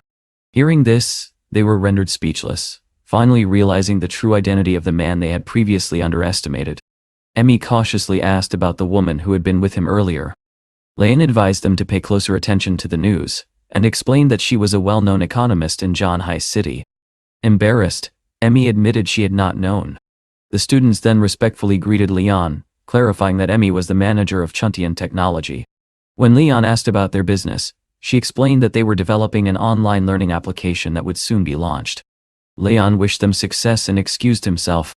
Stepping outside, Leon looked up at the Lunan building and told his assistant that it was time to bring Lunan fully into the market. He then got into his car and drove off. Shortly afterward, he arrived at Xiaoyang Company to visit Elizabeth. She was surprised by his sudden appearance and asked why he had come without warning. Leon gently explained that the next day was a holiday and asked if she would like to visit the orphanage with him. Elizabeth happily agreed, admitting that she missed Vanessa. The following day, they arrived at the Lantan Social Institution. The children immediately recognized Leon and rushed toward him with excitement, embracing him warmly. Vanessa welcomed him back and encouraged the children to head inside, as the food was already prepared. She also mentioned that Nell had come to the shelter and would soon meet them. Nell was overjoyed to see her brother and his fiancée. She admitted that she had missed him dearly and playfully remarked on Elizabeth's growing beauty, joking that she envied her. Vanessa soon called everyone inside so the meal would not grow cold. During their conversation, Elizabeth asked Nell what she had been doing recently. Nell explained that she had started working as a streamer and had already earned over 2,000 yen in just half a month, expressing confidence that her income would continue to grow. Elizabeth gently warned her that streaming could be unstable and suggested that she could join her company if she wished. Nell thanked her but declined, explaining that she did not want others to think she relied on her brother's influence. In response, Leon waved his hand with a playful smile and jokingly declared that he would now show her what it truly meant to be worthless. Vanessa, however, remained calm and pointed out that they were all adults now. With a thoughtful tone, she asked Nell when she planned to introduce her own boyfriend. To everyone's surprise, Nell suddenly announced that she did in fact have a boyfriend, and promised that she would introduce him soon. Vanessa was taken aback and immediately questioned when this had happened, and why Nell had kept it a secret. She gently reminded her that although the orphanage had become prosperous thanks to Leon, it was still, at its core, an orphanage. Uncle supported her words, adding that Nell should not be dazzled by wealth, and that what truly mattered was finding a kind and reliable partner. Nell reassured them, asking everyone not to worry. She explained that her boyfriend already knew about her background and situation. Confidently, she repeated that she would bring him to meet everyone soon. Leon then told her that he would stay to help if needed, but since Elizabeth was very busy, certain matters would need to be discussed with her separately. Nell turned to Elizabeth and, understanding how occupied she was, still asked her to stay at the shelter for another day. She hugged her warmly and suggested that they could go for a walk the next day, and in the evening have dinner together with her boyfriend to properly introduce him. Elizabeth agreed to stay, but made it clear that the final decision about the relationship was Nell's alone, and that they would only offer advice. Nell nodded, admitting that she had learned from her past mistakes and would listen more carefully this time. Leon reassured her that they would support her. Later that evening, Leon arrived at the Bandao Hotel. Sitting down, he quietly instructed the system that he wanted to begin a new venture. Lena responded by informing him that the system owner was launching a streaming career, and that a starter kit worth 10 million would be required. However, before he could process this, someone knocked on the door. A stranger entered, claiming she had come to personally deliver a parcel and asked him to sign for it. Leon found the situation unusual, especially given the late hour and her demeanor. The girl, noticing his confusion, casually remarked that he was amusing, then abruptly turned and left. Left alone, Leon tossed the box onto the floor, wondering what it could contain. At that moment, Elizabeth approached him and questioned what was going on. She was clearly upset, asking who would deliver packages in the middle of the night, and noting that she had heard a woman's voice. Suspicious, she demanded to see what he had ordered. Leon handed her his phone, and she quickly noticed that it was not broken, questioning why he would need a new one, and suggesting he might have bought it to communicate with someone else. In response, Leon gently but firmly held her hand and reassured her, saying he could not imagine needing anyone else when someone as beautiful as her was by his side. His words eased the tension between them. The next morning, Leon woke up in the hotel room and looked at Elizabeth sleeping peacefully beside him, realizing how fortunate he was. He informed her that it was already 8 in the morning and time to get up, but she lazily replied that he could go ahead while she rested a little longer. As Leon went to wash up, there was a knock on the door. It was Nell, teasingly asking where the bride was. Leon replied that Elizabeth was still asleep, but would wake soon. Nell joked about how long they planned to sleep, comparing them to carefree students. Leon laughed it off, explaining that the comfort of the hotel made it difficult to wake up early. Soon, Elizabeth joined them and playfully told Nell not to scold her brother. She said she would freshen up, and then they could all go for breakfast together. Nell then suggested going for a walk afterwards since the weather was pleasant. However, Leon admitted that he was tired of John High for the moment, and preferred to return to the shelter first, to check if any help was needed. He promised to join them later and meet Nell's boyfriend in the evening. Nell agreed, and said she would call him to arrange the meeting. Shortly after, Leon arrived at the Lantan Social Institution. Vanessa was in her office, busy with paperwork. When he entered, he told her that he was free that day, and had come to help. He asked if any families had come regarding the children, noticing how occupied she had been since morning. Vanessa replied that 3 families had already expressed interest in adoption, all of them unable to have children. It seemed like good news. As Leon reviewed the documents, Vanessa pointed out one particular family who owned a business, but whose wife was reportedly infertile. Noticing Leon's focused expression, she grew concerned and asked if something seemed wrong. Leon admitted that he did not fully trust the family and decided to investigate further.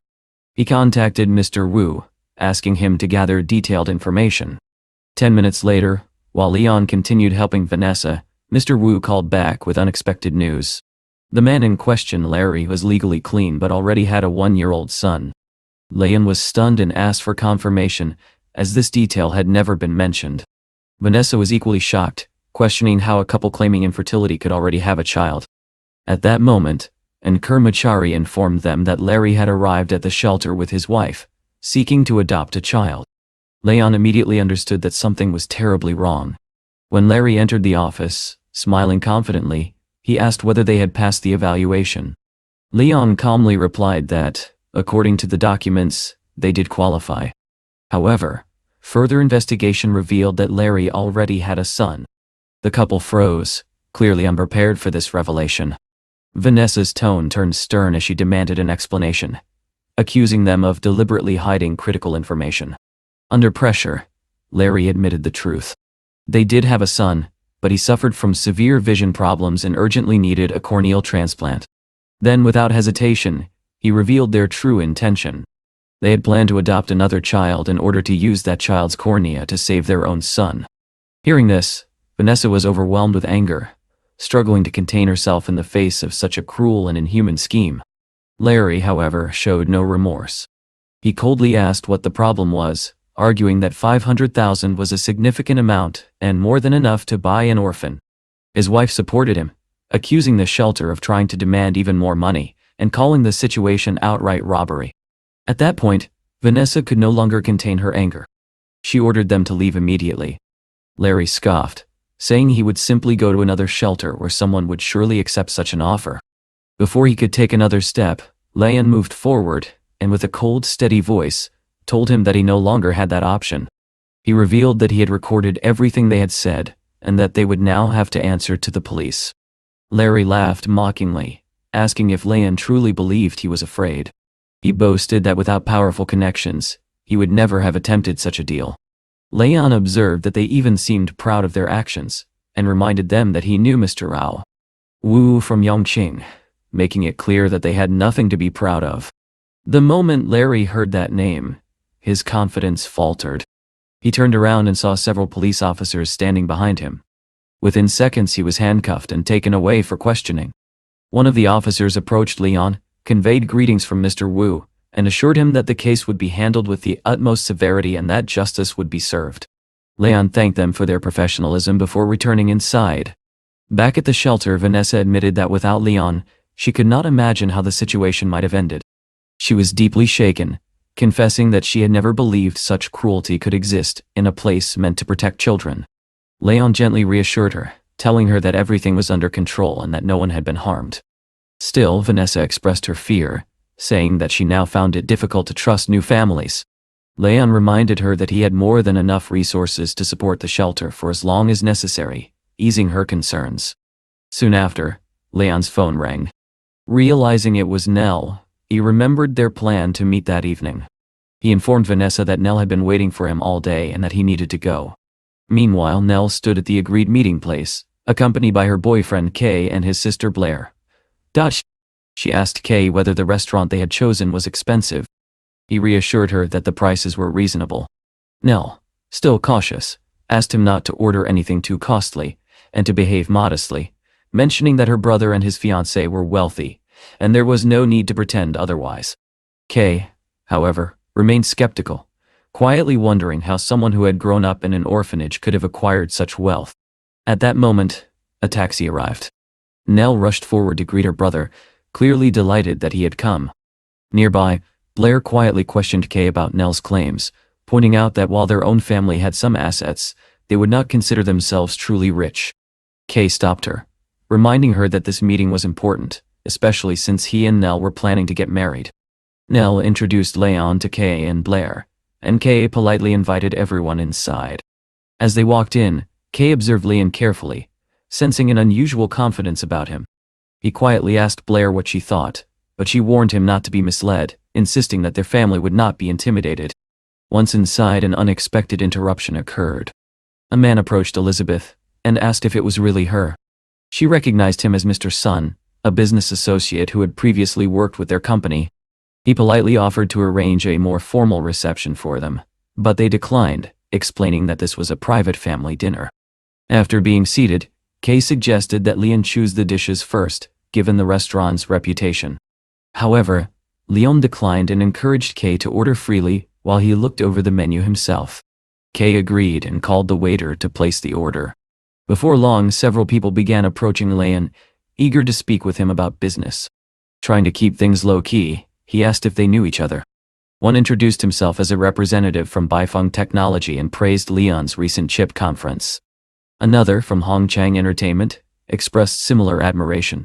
Hearing this, Kay was stunned, realizing that Leon had been involved in massive investments. Blair, too, was left speechless, beginning to question just who Nell's brother truly was. Leon politely excused himself from the conversations, explaining that he was currently having a family dinner and would discuss business matters another time. The businessmen understood, wished them well, and left. A heavy silence settled over the table. Kay and Blair both realized that they were sitting with the director of a powerful corporation, someone far beyond what they had imagined. At that moment, a system task suddenly appeared before Leon. He was instructed to reward a streamer with 1 million yuan tat. Confused by the requirement, he nevertheless took out his phone, deciding to complete the task as instructed. He entered a live stream hosted by a streamer named Little Kitty, who was thanking her viewers. Leon made a bold and inappropriate request, but the girl reacted sharply, demanding that he leave the stream. Slightly surprised by her response, Leon exited and moved on. He then joined another stream, this time hosted by a girl named Mi. She was enthusiastically interacting with her audience, and mentioned that if viewers sent her rewards, she would perform certain actions. Leon began sending gifts in rapid succession, fulfilling the system's requirement. Demi froze in shock as the rewards flooded in. Within moments, she had received an enormous sum, including hundreds of premium gifts, totaling 1 million yuan.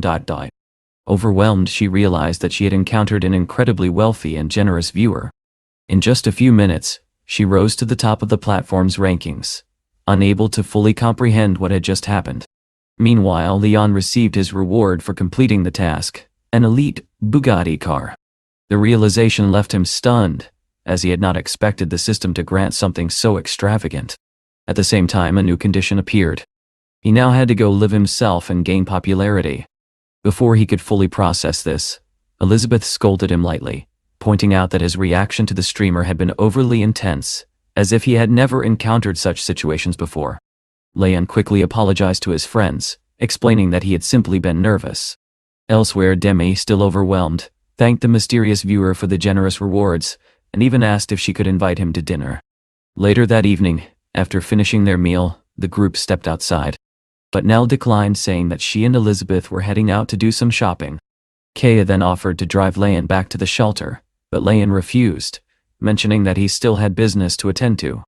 Placing a hand on Kay's shoulder, he quietly asked him to take good care of Nell. Not long after, Leon arrived at a cafe where Demi was waiting.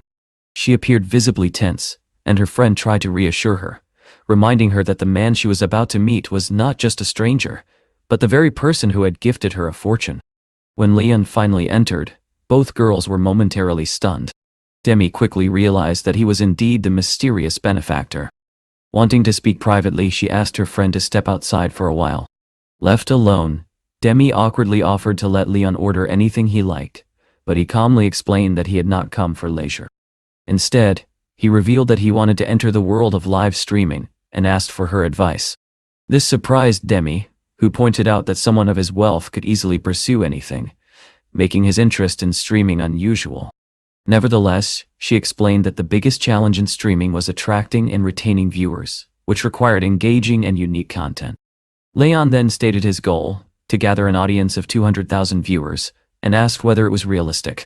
Demi admitted that such numbers were extremely difficult for a beginner to achieve, but she agreed to help him, at least for that day. Soon they arrived at a filming location. A crowd had already begun to gather, curious about which influencer would be recording there. Among them were manager Ellen and director Aiden, who had come to observe the event. They had initially expected Demi to lead the broadcast.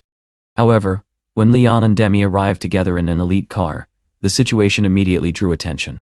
Demi informed the organizers that she would be working alongside Leon.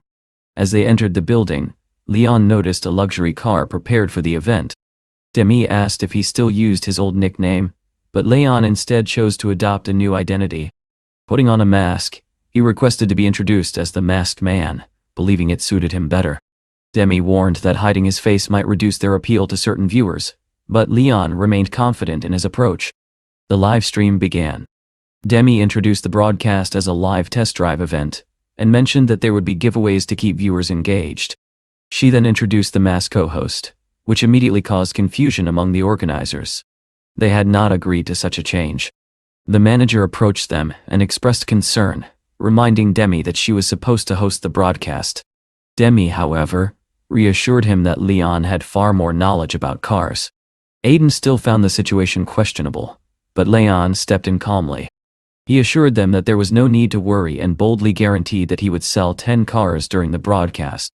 If he failed, he would personally purchase all of them. This declaration shocked everyone. Ellen reminded him that each car cost over 100,000, questioning whether he truly understood the scale of his promise. Leon remained composed and confirmed that he was prepared to take full responsibility. Seeing his confidence, Ellen chose to step back and allow the broadcast to proceed. Within minutes, the live stream began attracting attention. The viewer count quickly surpassed 10,000 and continued to rise. Leon confidently described the car in detail, explaining its manual transmission, performance capabilities, fuel efficiency, and dynamic handling. His explanation was precise and convincing, leaving both Aiden and Ellen surprised by his depth of knowledge. As the broadcast continued, some viewers began expressing doubts in the comments, questioning whether the car's performance truly matched his claims. Demi relayed these concerns to Leon. Without hesitation, he proposed a live test drive to prove everything in real time. Demi agreed, recognizing that this would be the most effective way to silence skepticism. Leon asked for the keys, emphasizing that the audience wanted action, not just words. Although Ellen remained doubtful, believing the car would not meet the expectations he had set, the decision was made.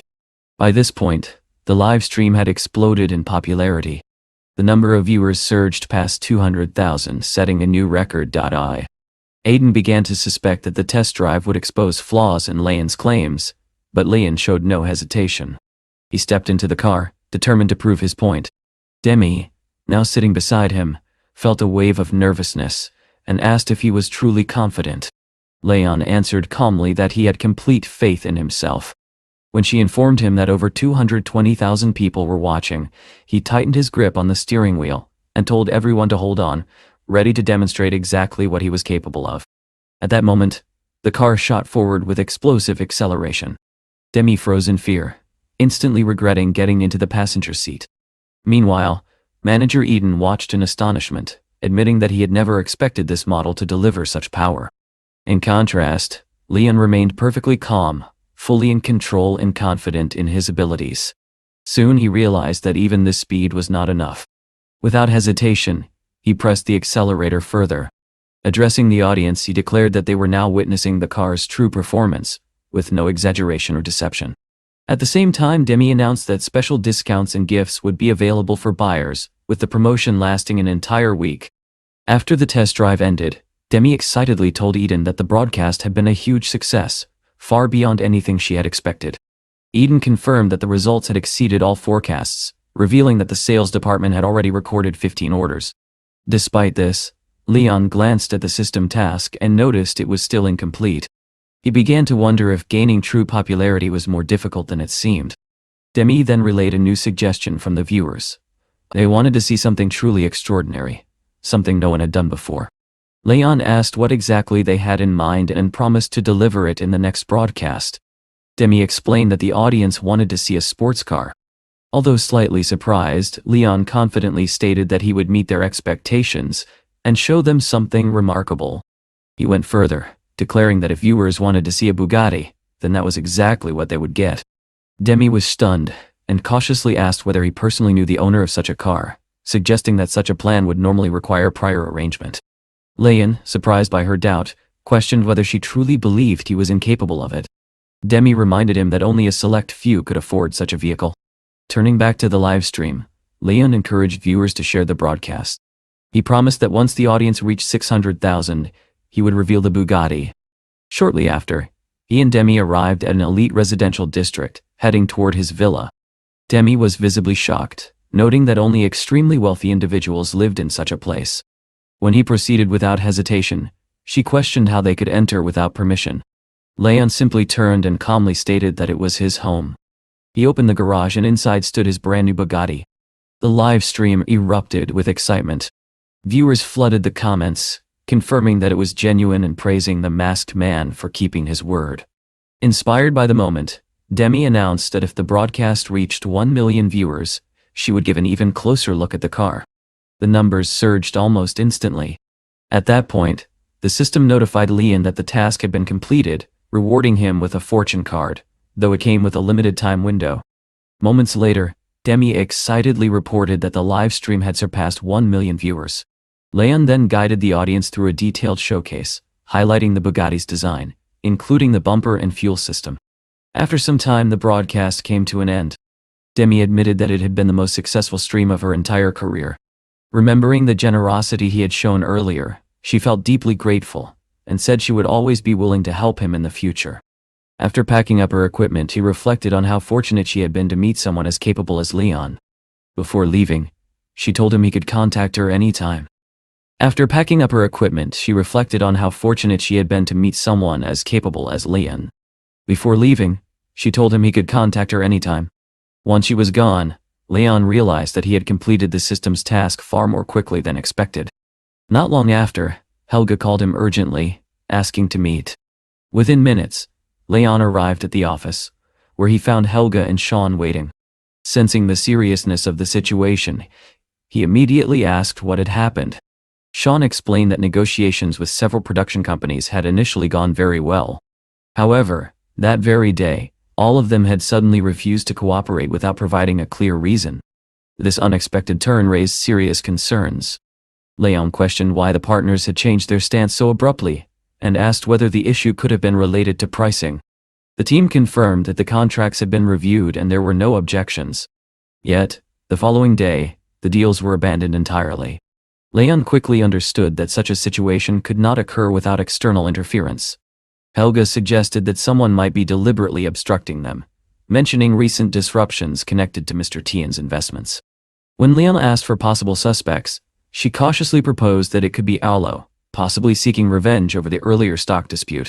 Without hesitation, Leon stood up and ordered the team to immediately contact other manufacturing companies and gather detailed information about their status. He emphasized the importance of understanding every development and identifying any hidden obstacles. Reflecting on the situation, he noted that chip technology would play a decisive role in the market, especially with major players like Tidon dominating the field. Their opponents were clearly calculating every move in advance, making the path forward increasingly challenging. Yet, instead of discouraging him, this realization only strengthened his resolve. Afterward, Leon shifted his attention to Sean's room, observing that it would be an ideal setup for streaming. He announced that he intended to go live from there. Helga and Sean were both surprised, admitting they had never expected their boss to become a streamer. Leon simply put on his black mask and explained that it was just a way to pass the time. As he started the broadcast, He noticed that he was already ranked second among newcomers and became curious about the ranking system. Addressing his viewers, he encouraged them to write in the comments what they wanted to see next, promising to try fulfilling their requests.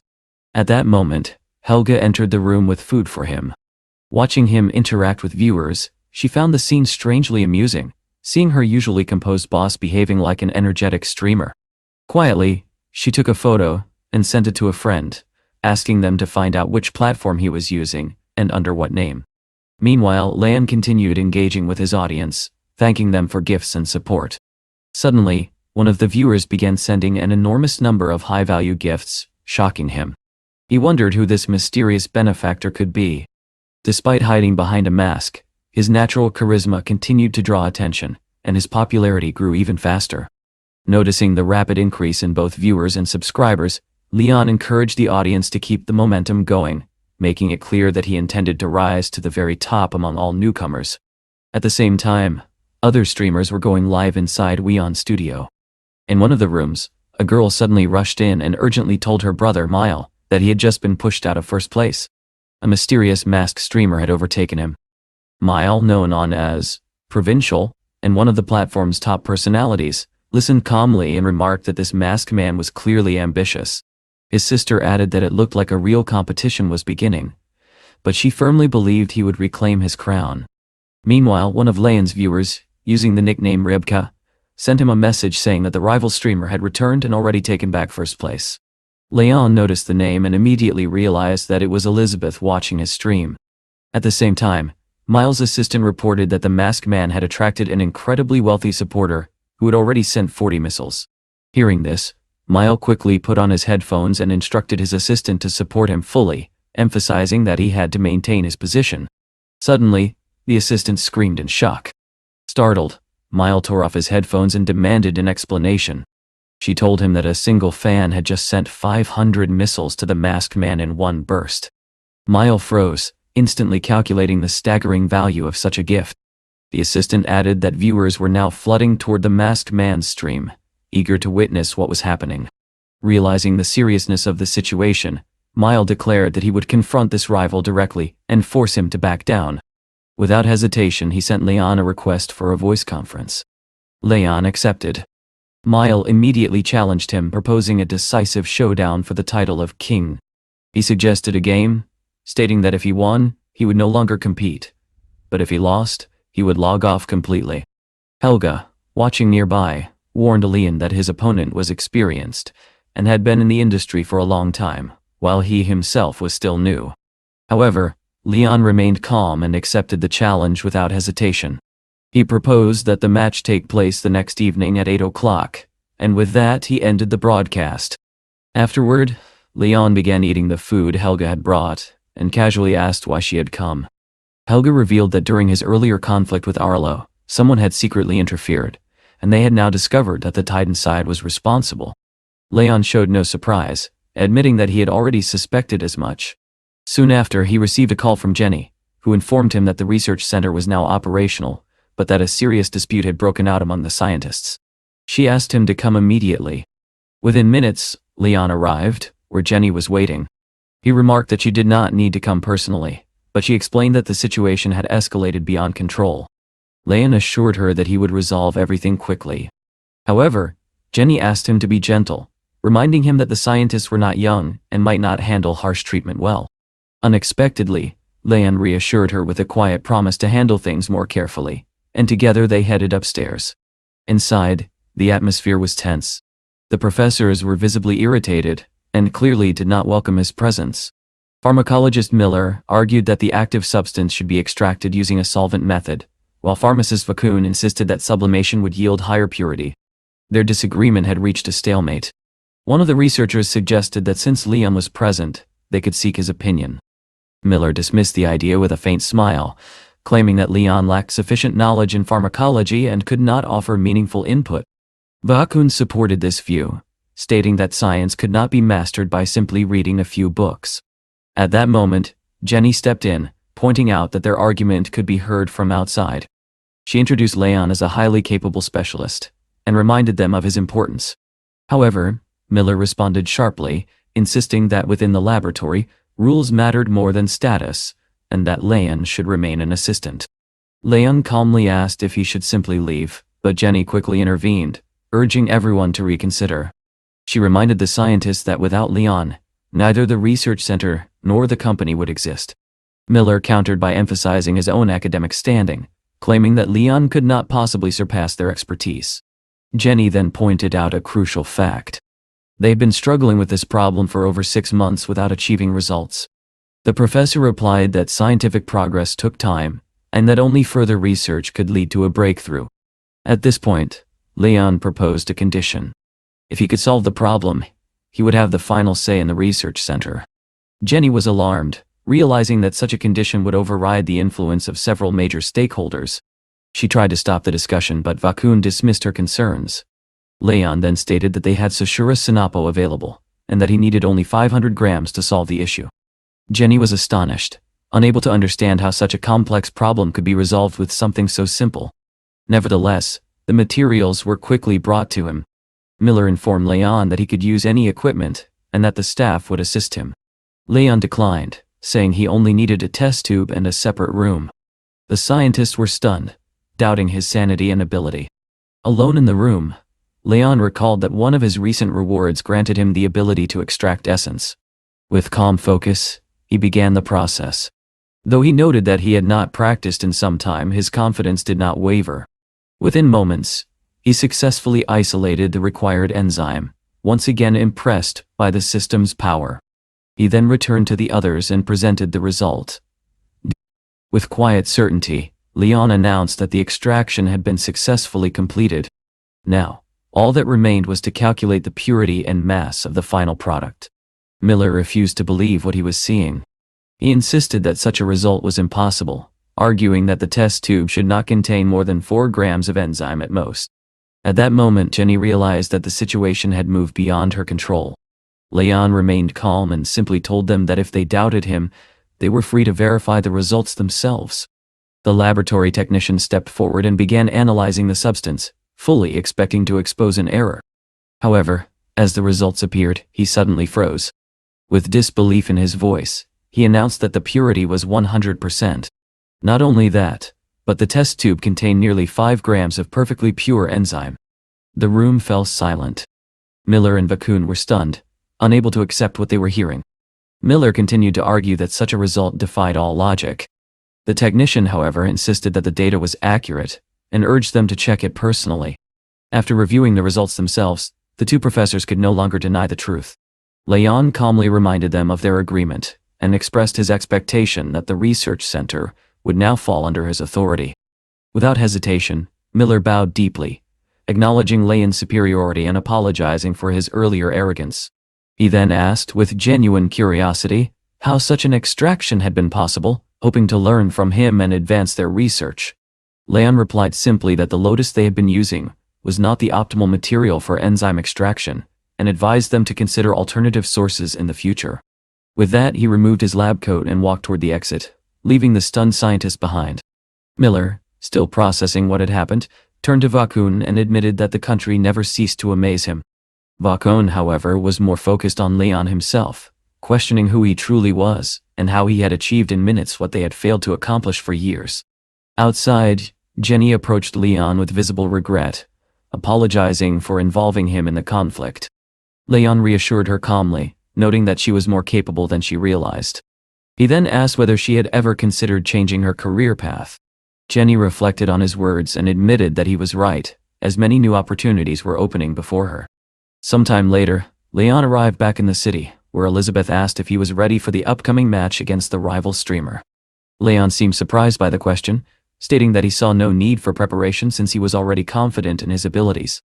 Elizabeth, however, insisted that preparation was essential, especially if they wanted to defeat such an arrogant opponent. Taking her words into account, Leon opened his laptop and began preparing.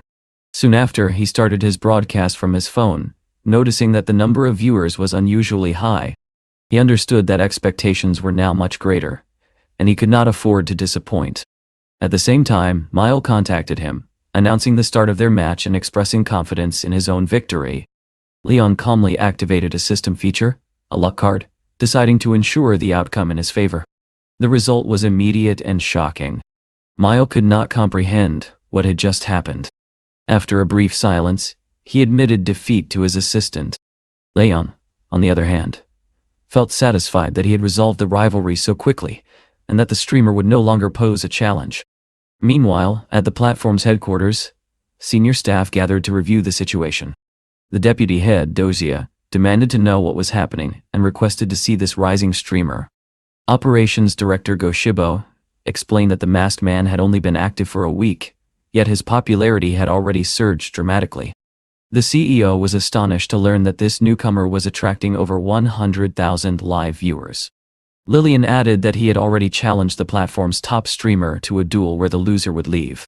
Finding the statistics unusual, the manager ordered that the broadcast be displayed immediately. As they watched the match unfold, the staff were deeply impressed. It became clear that Provincial was losing. Recognizing the significance of this moment, the manager instructed that Leon be contacted without delay. He also mentioned Lunan's new mobile system project, suggesting that after signing the masked man, they should discuss potential investment opportunities. Back in the stream, viewers excitedly asked Leon whether he would take them along to future events. He responded playfully, promising that he would invite everyone. After the broadcast ended, the system congratulated him on his growing audience and rewarded him with a muscle density potion. Leon noted that he had received yet another enhancement and concluded that the system was steadily strengthening him beyond normal limits. Curious, he decided to try the potion. As soon as he consumed it, a powerful surge of strength coursed through his body, leaving him convinced that he had become far stronger than before. Soon a new task appeared. If his broadcast could reach 10 million views, he would receive another reward. Leon paused, realizing the difficulty of such a challenge, especially since even the platform's most popular streamer had not reached that level. At that moment, his phone rang. A woman introduced herself as Lillian, the marketing director of the platform, and expressed the company's desire to sign a contract with him. Leon initially replied that he was not planning to commit permanently, but when he learned that they were willing to offer full support and favorable conditions, he recognized the opportunity. Understanding that this could significantly boost his popularity, he agreed to proceed and shared his address. The next day, Demi reminded him to be more mindful of his tone during broadcasts, explaining that the people he was about to meet were highly influential and not easily impressed. Leon acknowledged her advice and assured her he would keep it in mind. As they approached the meeting location, they stopped at the entrance and waited. Suddenly, Leon froze. Standing before him was someone he had not expected to see at all. Austin had come in person to meet the platform's rising star. With a laugh, Austin admitted that he had heard about the streamer's visit, but never imagined that the masked man would turn out to be Leon himself. At that moment, someone abruptly shoved the protagonist aside and demanded that he make way. A woman stepped forward, introducing herself as Ivy, the host of Explore and Discover, before turning her attention to Mr. Austin. Austin greeted the television crew politely and inquired about the purpose of their visit. Ivy thanked him for his contributions and support, yet he dismissed her gratitude, insisting that there was nothing worth thanking him for. Meanwhile, Demi lightly nudged Leon with her shoulder, clearly expecting him to step in. However, the hero failed to grasp her intention, and instead asked what she was waiting for, suggesting that she greet Austin herself. Taking this literally, Demi approached Austin, bowed respectfully, and addressed him as her grandfather while wishing him a good day. In that instant, Leon realized with quiet dismay that she had completely misunderstood the situation. Confused, he questioned when Austin had ever become Demi's grandfather, pointing out that they were not related at all. Embarrassed by her mistake, the girl quickly bowed again and corrected herself, saying it was an honor to meet him. Austin merely laughed, reassuring her that she could call him grandfather if she wished, as he did not mind in the slightest. Soon, an assistant arrived and informed them that the interview location was ready. Austin instructed him to escort the television staff on a tour, adding that he was curious to see how they would conduct their broadcast. When Ivy asked whether he would participate in the program, Austin declined, explaining that media visits were frequent and that he preferred not to appear this time. Afterward, Austin turned to Leon and remarked that there were no outsiders present anymore, so he could remove his mask and glasses, even though he admitted feeling slightly awkward about it. Demi was astonished to see how familiar Leon and Austin were with each other. Leon noted that it had been a long time since their last meeting and expressed relief at Austin's improved condition. In response, Austin admitted that it was all thanks to Leon, for which he would remain forever grateful. With that, Austin suggested they proceed, and Demi eagerly asked if they could begin streaming immediately. Leon agreed, and together they turned on their cameras and started a live broadcast. Once it concluded, Austin instructed a security guard to escort them to the training grounds. Though the guard hesitated, Austin explained that he had heard of Leon's extraordinary fighting skills and wanted to witness them personally. At the training grounds, several fighters were already sparring in the ring. One of them was facing Ivy's assistant. Austin observed the match closely, questioning why the man was participating. Ivy explained that it was part of their program, a demonstration of skill through comparison. Austin then ordered the guard to warn the fighter to be cautious with the television representative, and the message was promptly delivered. Watching the match, Austin noted with satisfaction that Ivy's colleague was quite skilled.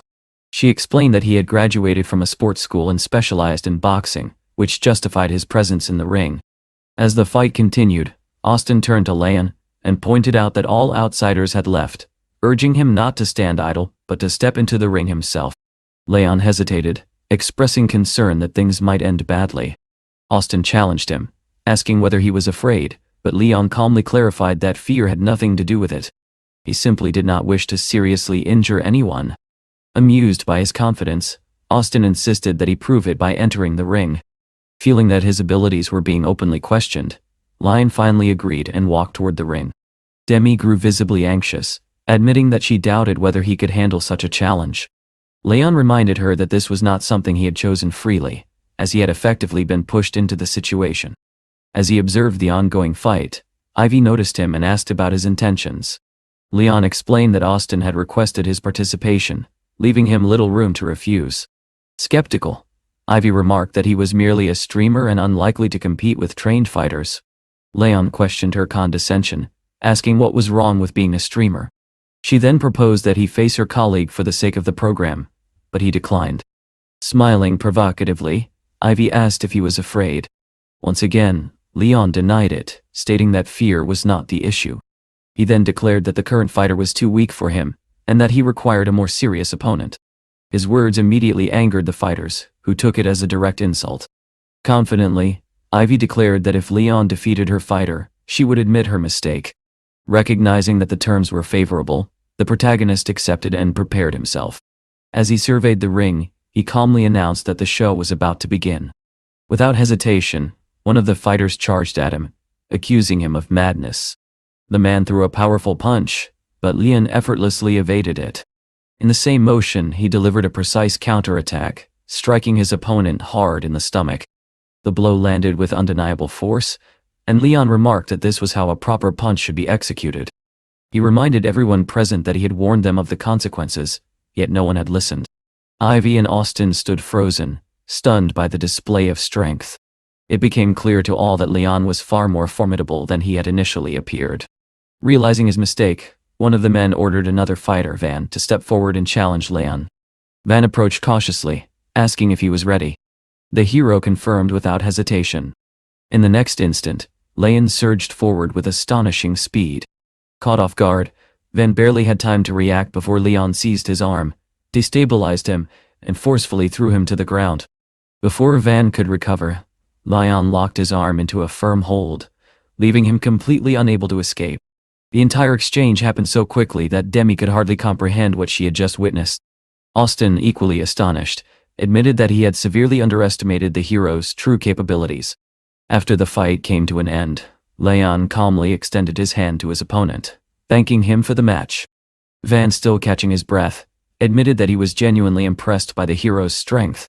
Nearby, the guard turned to Austin and confessed that they had seriously underestimated Leon, acknowledging that what they had just witnessed was nothing short of a masterclass. Determined to restore some pride, the guard ordered Zhao to step into the ring himself. Zhao agreed without hesitation, intent on proving that Leon was not invincible. Climbing into the ring, he invited Leon to fight and exchange experience. Facing each other, both men prepared for a serious confrontation. Confident in his abilities, Zhao suddenly rushed forward, attempting to catch Leon off guard with a powerful punch. However, Leon reacted instantly, blocking the attack with precision. The strike missed its target, and Leon calmly remarked that the blow had been well placed. Zhao did not relent and followed up with a rapid series of strikes, pressing the attack. In response, Leon shifted his stance and launched a sudden kick, catching Zhao off guard with its unexpected angle. Although Zhao managed to block the first strike, the surprise was evident. In the very next moment, Leon struck his opponent's leg, disrupting his balance and forcing him down onto one knee. Austin watched in complete disbelief. Zhao was considered his strongest fighter, yet he had been outmaneuvered with apparent ease. As Zhao steadied himself, Leon spoke calmly, stating that there was no need to shed blood. Zhao, understanding the gesture, thanked him with visible relief for allowing him to retain his dignity. At that moment, Demi climbed into the ring, her admiration impossible to hide. She told Leon that he looked nevertheless impressive, and quickly asked him to wipe off his sweat so they could resume the broadcast without delay. Afterward, Leon approached Austin and remarked that he had been fortunate today. Austin, still astonished, asked where he had learned to fight like that and who had trained him.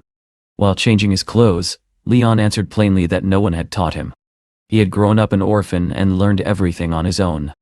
Austin chuckled, unconvinced, suggesting that Leon was simply choosing not to reveal his secrets. With that, Leon announced that he would be leaving, adding that they would surely meet again. Austin personally saw him off, walking outside alongside Zhao and the security team. He asked Gao whether he had suffered any serious injuries, and whether he needed medical attention. Zhao was surprised by such concern, but Austin explained that although Zhao had done his best, he had stood no chance against someone like Leon. He also noted that Leon had deliberately ended the fight early. Zhao reported that while there were no severe injuries, his entire body was covered in bruises. He admitted that an ordinary person could never have inflicted such damage. Hearing this, Austin finally became convinced that Leon was far from ordinary and possessed extraordinary physical strength. Taking out his phone, Austin called a friend and shared what had just happened. He explained that Leon had fought flawlessly, not missing a single blow, and had even defeated Zhao. His friend was shocked and wondered whether Leon had mastered some ancient martial art passed down through generations. He even speculated whether a man named Lin had secretly returned and trained him. Austin dismissed the idea, saying that Lin could never be found unless he wished to be. He added that Lin possessed many ancient martial techniques, and suggested that he might not even be aware of having a son. Nearby, two men overheard the conversation. One asked if they were referring to Lin, while the other realized they were speaking about his son, the very man who had defeated Zhao. Another voice remarked that if Leon truly was Lin's son, then his strength was hardly surprising, as such talent would naturally run in his blood.